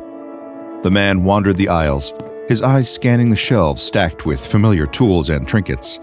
Among them, something unusual caught his attention. A sleek, metallic clock sat alone on a shelf. Its design was modern, almost futuristic, and its polished surface gleamed under the fluorescent lights. The man picked it up, surprised by its weight. The clock felt alive in his hands, the ticking faint and irregular, almost hesitant. At the counter, the cashier frowned, turning the clock over in his hands. Never seen this one before, he muttered. With no price tag or barcode, he shrugged. Take it, on the house. Later that evening, the clock took its place on a mantel. Its odd rhythm filled the quiet house, a faint ticking that seemed to stutter and syncopate. As the hours passed, the ticking softened, fading into silence. At precisely 2:13 a.m., an explosion ripped through the stillness. The blast shook the neighborhood, shattering windows and causing alarms to blare. In the living room, the mantel was scorched, the clock obliterated. Scattered across the floor lay the remains of its owner, their chest torn open. Among the debris was something that didn't belong, brightly colored fragments that shimmered in the moonlight. Candy. Smoke billowed from the chimneys of Metzger's factory mill, painting the horizon in shades of gray. At the gates, workers shuffled in before dawn. Their movements were slow, their breaths shallow. The clang of the iron gate closing behind them marked the start of another endless day. Inside, the factory floor was alive with noise. Machines roared and clattered, their steel arms moving in perfect rhythm. The air was thick with the scent of oil and the metallic tang of sweat. Metzger stood on the platform above it all. His eyes swept over the workers below, cold and calculating. The roar of the machines seemed to flow through him, a sound he knew intimately. "Faster," he said. The foreman at his side stiffened. He didn't question the command. Instead, he barked orders, his voice sharp enough to cut through the din. On the floor, the workers picked up their pace. Hands blurred as they fed the machines, faces twisted with strain, but no one dared stop. The rhythm of the factory demanded it. One worker, a boy barely old enough to be there, hesitated. His fingers fumbled over a bundle of thread, and the machine jammed, producing a metallic groan. The boy froze. His eyes darted toward the looming figure of the foreman, who was already moving toward him. The cane came down hard across the boy's shoulder. He winced, but didn't cry out. "You jam the machine, you waste time," the foreman snapped. His cane pointed to another worker nearby. "Take his place." The boy stumbled back, clutching his arm. The machines didn't stop. They were relentless. Metzger sat in his office. The roar of the factory floor below was a constant hum beneath his feet. He didn't mind it. It was familiar, a reminder of the work being done. His desk was covered in ledgers. Numbers filled the pages, precise and clean. Profits, losses, expenses. Metzger's pen moved steadily, each stroke deliberate. He paused only when the door creaked open behind him. The foreman stepped inside, hat in hand. He hesitated, lingering near the threshold like a man about to deliver bad news. Metzger didn't look up. He merely gestured for the foreman to speak. "There's been talk," the foreman said. The pen stopped mid-stroke. Metzger's eyes flicked up, narrowing slightly. "Talk?" The foreman shifted his weight, glancing at the floor. "Some of the workers, they're unhappy. Hours, conditions." Metzger leaned back in his chair, the leather creaking under his weight. His hand rested on the desk, fingers tapping against the wood. "They're saying things, sir, about striking." The room fell silent, except for the muffled roar of the machines below. Metzger's gaze didn't waver. "Stop it," he said finally. The foreman blinked, as if the simplicity of the command caught him off guard. "Sir?" "Stop it," Metzger repeated, leaning forward slightly. His voice was calm, but his words carried the weight of a blade. "Do whatever it takes. They work here because I allow it. Let them remember that." The foreman swallowed hard. "Yes, sir." Metzger picked up his pen again, the conversation already forgotten. That night, the factory gates stood open, their iron bars slick with mist. The machines had finally gone quiet, their relentless rhythm stilled. Metzger stood alone outside, his hands tucked behind his back. The street beyond the factory was dark, save for the faint glow of a distant gas lamp. Beneath it, shadows moved. He saw them clearly now, a small group of workers gathered in whispered conversation. Their faces were tired, but there was something else in their eyes, something sharp. Defiance. Metzger watched from the shadows, his jaw tightening. Their voices were too soft to hear, but the energy was unmistakable. They were planning something. He could feel it. His breath was slow and measured as he turned back to the factory. "Let them try," he muttered. His lips curled into a faint smile. The factory gates were blocked at dawn, workers standing shoulder to shoulder, their faces pale but resolute. They carried signs hastily painted on scraps of wood, the words smudged but clear enough. Fair wages, safer conditions, No more 16-hour shifts. Inside the factory, Metzger watched from the second-floor balcony. His foreman stood behind him, shifting nervously. "They're not budging," the foreman said, his voice tense. "They will," Metzger replied, calm as ever. He gestured to the gates below. "How long can they hold out without pay? Without food?" The foreman hesitated. "Some of the townsfolk are on their side. They're collecting donations." Metzger's eyes narrowed slightly, the faintest crack in his composure. He gestured to be left alone. Metzger leaned back in his chair as the foreman left, the sound of boots fading down the hall. He reached for the ledger on his desk, flipping it open. Metzger spent hours at his desk, poring over ledgers that refused to balance. The profits he'd built his empire on were bleeding out, lost to strikes and delays. The lamp on his desk flickered, the glow barely illuminating the room. Outside, the faint echoes of chanting lingered in the cold night air. Metzger closed the ledger with a sharp snap and leaned back in his chair. The numbers were worse than he'd feared. He traced a finger along the desk's edge, his jaw tightening. "They'll break before I do," he murmured to himself. The flickering light caught his attention again, drawing his gaze. The shadows in the corner of the room seemed to stretch unnaturally. He blinked, convinced it was a trick of the failing lamp, but when he looked again, the shadows moved. "You've done well," a voice said, low and smooth. Metzger froze. His eyes darted to the corner, where a figure now stood. He hadn't heard the door open. The figure was tall, impeccably dressed in a dark suit that seemed to shimmer faintly, almost as though it weren't entirely solid. "You shouldn't be here," Metzger said, keeping his voice steady. The figure stepped forward, its movements deliberate. Its features were wrong.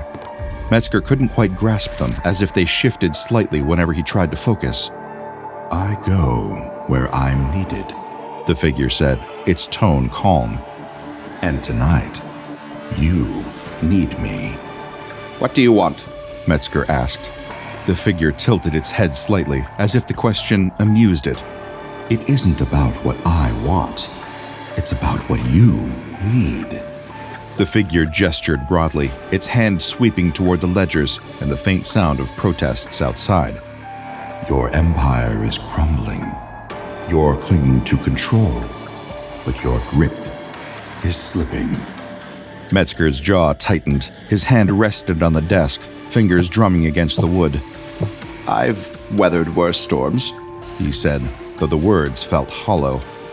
The figure leaned forward slightly, its shadow stretching unnaturally across the desk. "Not like this. You've done well with the tools at your disposal, but they're crude, outdated. I can refine them." Metzger didn't reply immediately. His gaze shifted to the flickering lamp, the tension in his shoulders growing heavier. "What are you offering?" he asked finally. The figure reached into its jacket and withdrew a slim, black case. It set the case down on the desk, its movement smooth and deliberate. "Salvation," the figure said.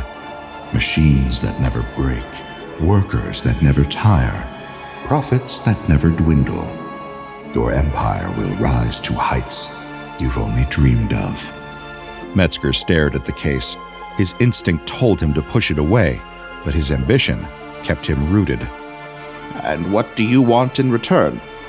The figure's smile widened, though it wasn't reassuring. "Only what's necessary." The room grew colder, the flickering lamp casting erratic shadows. Metzger reached for the case, his fingers brushing the cool surface. It clicked open easily, revealing a single sheet of paper. The symbols on the page shimmered faintly, their shapes shifting and writhing, as if alive. Metzger leaned closer, squinting at the incomprehensible script. "What does it say?" he asked, his voice quieter now. "You expect me to sign something I can't even read?" The figure chuckled softly, a sound like metal grinding against stone. "You don't need to read it. You only need to understand this. Progress demands sacrifice. You've always known that." The words struck like a hammer. Metzger's fingers curled into a fist, his gaze shifting from the paper to the figure. "And if I refuse?" he asked, The figure didn't blink. Its presence filled the room, its shadow stretching along the walls. Then your empire falls. You become just another name forgotten by history. A lesson for the next man who dares to dream as you have. Metzger's breath slowed. His eyes dropped back to the paper, the symbols seeming to pulse faintly, matching the rhythm of his heartbeat. He picked up the pen.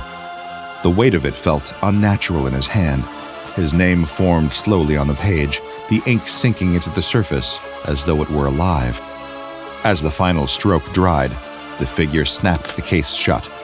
You've made the right choice, it said, stepping back. The room dimmed as the figure retreated into the shadows. By the time Metzger looked up, he was alone again. Beneath him, the floorboards hummed. The factory changed overnight. It began with the machines. They arrived without warning. Metzger had not ordered them, yet here they were, hulking, gleaming things unloaded from unmarked wagons in the dead of night. The workers whispered about them in hushed tones, their voices trembling with unease. The machines were unlike anything they had ever seen. Their surfaces gleamed unnaturally, untouched by rust or grime, and their designs defied logic.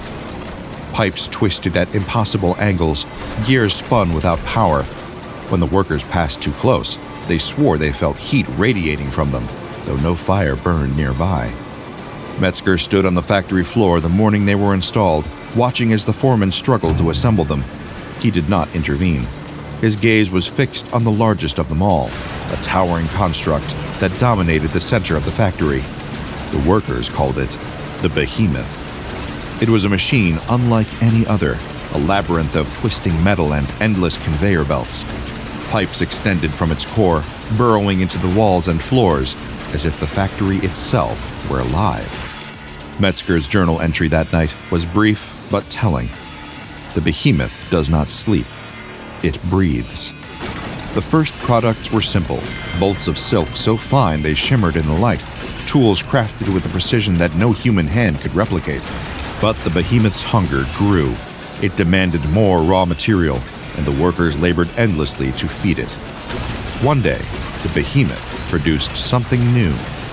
Metzger inspected the line personally. His eyes widened as he lifted a small, shining object from the conveyor belt. It was a toy, a delicate, mechanical bird with wings that fluttered when he turned a hidden key. He tested it once, twice. The wings moved perfectly, almost lifelike. Remarkable, he murmured. But the workers didn't share his awe. They whispered about the Behemoth in terrified tones, swearing they had heard it groan and shudder late at night. Some claimed it spoke, though they dared not repeat what it said. And then the Behemoth began to consume more than raw materials. Metzger noticed it first in the missing time cards, workers who had punched in, but never punched out. "Where are they going?" he asked one morning, his voice sharp as he stood before the foreman. The foreman looked away, his hands tightening around his cane. "I haven't seen them, sir." Metzger's eyes narrowed. "You're lying." The foreman swallowed, but didn't answer. The truth revealed itself soon enough. Metzger had descended to the lower levels one night, drawn by the rhythmic pounding that reverberated through the factory walls. His lantern cast jagged shadows as he followed the sound to a cavernous room he had never seen before. The Behemoth's pipes extended here, their surfaces slick with an unidentifiable substance. The pounding came from within. Metzger's lantern shook as he raised it higher, illuminating the walls. Bones. They were small, almost unrecognizable, but there was no mistaking what they were. His breath caught. The sound of footsteps behind him made him spin. Standing in the doorway was one of the new overseers, its faceless mask glinting in the light. Metzger opened his mouth to speak, but the overseer didn't move. Instead, it tilted its head slightly, as though observing him. Metzger turned and fled. The overseers became the new masters of the factory.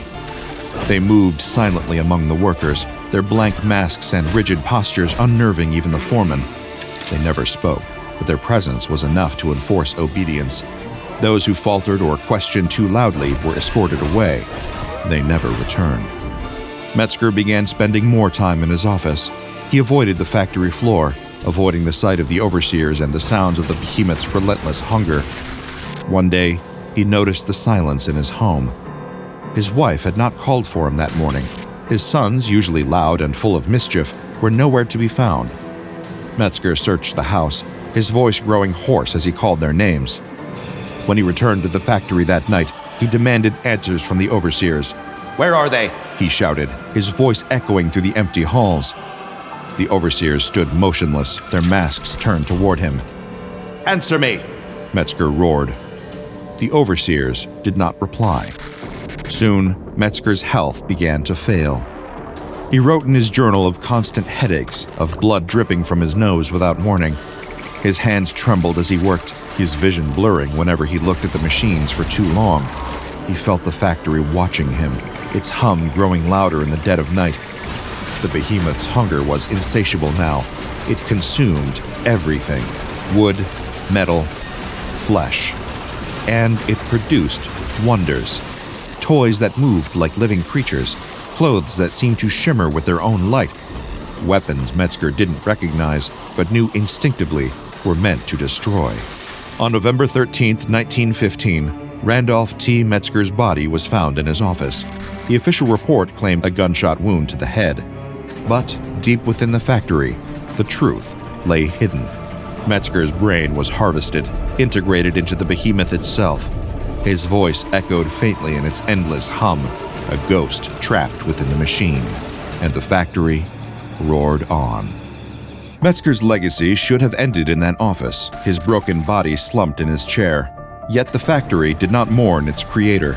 It roared on, its labyrinth of pipes and machinery twisting deeper into the earth, consuming and transforming.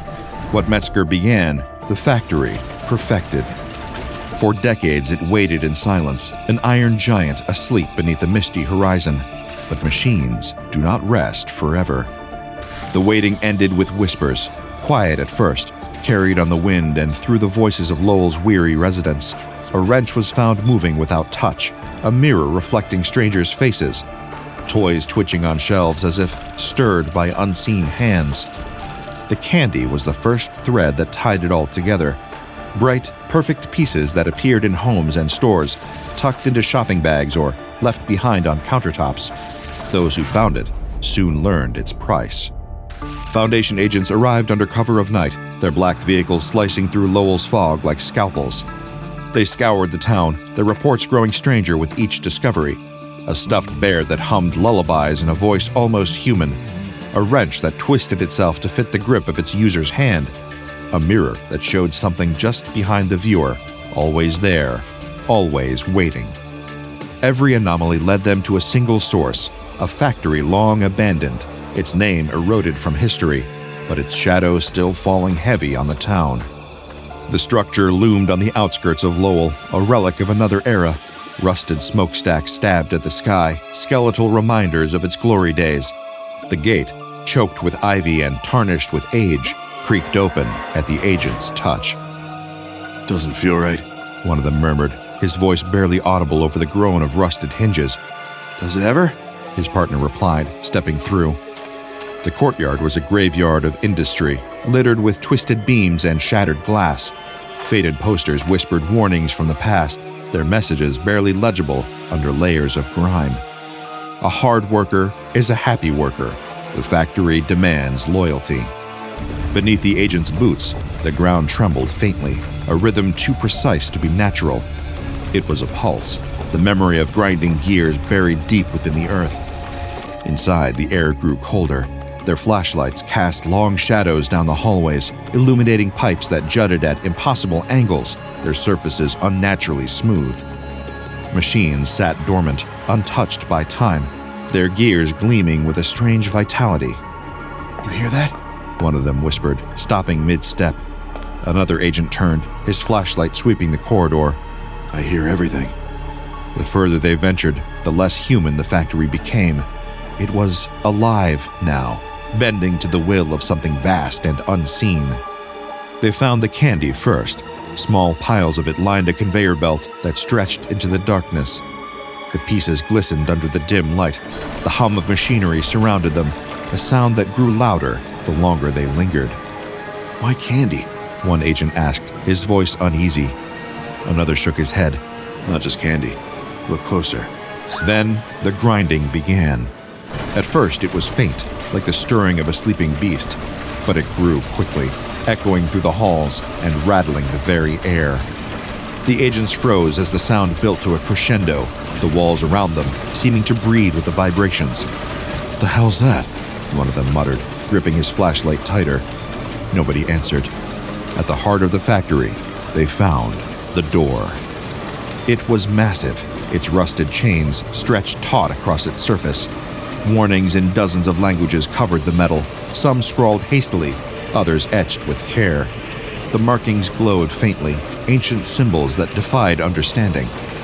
The ground vibrated in perfect rhythm, a heartbeat that pulsed through their boots and up their spines. The air itself seemed to shift, heavy with a presence they couldn't see, but felt pressing against their skin. Do we open it? Someone asked, his voice barely above a whisper. The team leader hesitated. His hand hovered near the rusted chains, but the grinding sound grew deafening. No, he said finally, stepping back. Whatever's behind that door, it doesn't need us to let it out. Something stirred behind the door. They felt it before they saw anything. A vast, unknowable awareness watching from the shadows. The grinding sound reached its peak, a deafening roar that drowned out every other thought. And then, the door moved. The agents stood frozen as the chains rattled and the warnings burned brighter. The factory had waited long enough. It was awake. And somewhere deep within, a voice echoed through the endless labyrinth of steel and gears. Gentlemen, it said, smooth and triumphant, I do declare, the factory is back in business. The anomaly in question, that has come to be designated as SCP-748, is no longer confined to Lowell. GPS readings suggest that it operates in tandem with hundreds of similar facilities scattered across the globe, from Tokyo to Liverpool, Sao Paulo, and beyond. These instances are linked through dimensional anomalies, allowing them to function as one unified entity. While the exact number of linked factories remains unknown, their combined scale defies containment and comprehension. At the core of the factory lies the Infinity Engine, an immense, self-sustaining production system. Its primary function, to create. From everyday consumer goods to horrifying weapons of destruction, the factory's output is boundless. Its raw materials are anything it can consume: metal, wood, flesh, or even the ground itself. The factory's products appear worldwide in what the Foundation designates as Mammon events. There are the Alpha Mammon events, in which the factory harvests materials through SCP-748-5 entities and converts them into products. No distinction is made between living and non-living matter during this process. And there are also Omega Mammon events, in which anomalous items, ranging from toys to weapons, manifest in retail stores globally. These products are irresistible to consumers, but carry deadly consequences. Transactions involving them leave no trace. Money vanishes upon use, and digital records dissolve into nothingness. The first Omega Mammon event resulted in 33 fatalities, a precursor to widespread chaos. Site-68, once the Foundation's primary containment site for SCP-748, has been lost. Personnel were systematically converted into SCP-748-5 entities, while the site itself was salvaged and absorbed into the factory's growing infrastructure. The factory's metamorphic state, walls shifting unpredictably and machinery erupting without warning, renders surveillance and containment impossible. Efforts to recover control have resulted in catastrophic failures. Drones and CCTV are destroyed or distorted, and personnel sent into the factory are rarely seen again. The workforce that once powered Metzger's mills has been replaced by humanoid machines known as SCP-748-5. These entities are the remnants of human workers and Site-68 personnel, surgically and mechanically altered into grotesque industrial automatons. SCP-748-5 entities lack skin, their bodies plastinated with an advanced, flexible material. Their faces have been replaced by phonograph-style horns, emitting static-laden sounds. Their left hands are replaced with industrial tools, such as circular saws or sickles, while iron cages on their backs carry harvested materials. SCP-748-5 can phase in and out of physical reality, rendering them intangible and impossible to physically restrain. They can self-destruct, leaving no recoverable evidence for research. The overseers roam freely, harvesting materials indiscriminately, spreading the factory's influence with surgical precision. The factory's inner workings are dominated by machinery that defies logic and physics. There is a vast network of alien devices scattered throughout the factory, each one operating autonomously and self-repairing. These machines have been designated as SCP-748-2. They are all eerily pristine, untouched by rust or decay, and appear to shift subtly when unobserved. Then there is SCP-748-3. They are pillar-like structures housing preserved human brains, submerged in green liquid, and functioning as storage units for the factory's memory. These brains are thoughtless tools, extending Metzger's influence across the network. At the center lies the Behemoth, or SCP-748-4. Metzger's brain serves as the factory's central intelligence. Now a biomechanical entity weighing over 275 tons, SCP-748-4 communicates in distorted tones, issuing orders and proclamations to the global network of factories. Metzger's voice declares the factory's ultimate purpose. The world will be divided, producers and consumers. Those who resist will be industrialized. The Foundation has officially classified SCP-748 as Keter. It is uncontainable. Instead, they are focusing on mitigating mammoth events and limiting the spread of its products.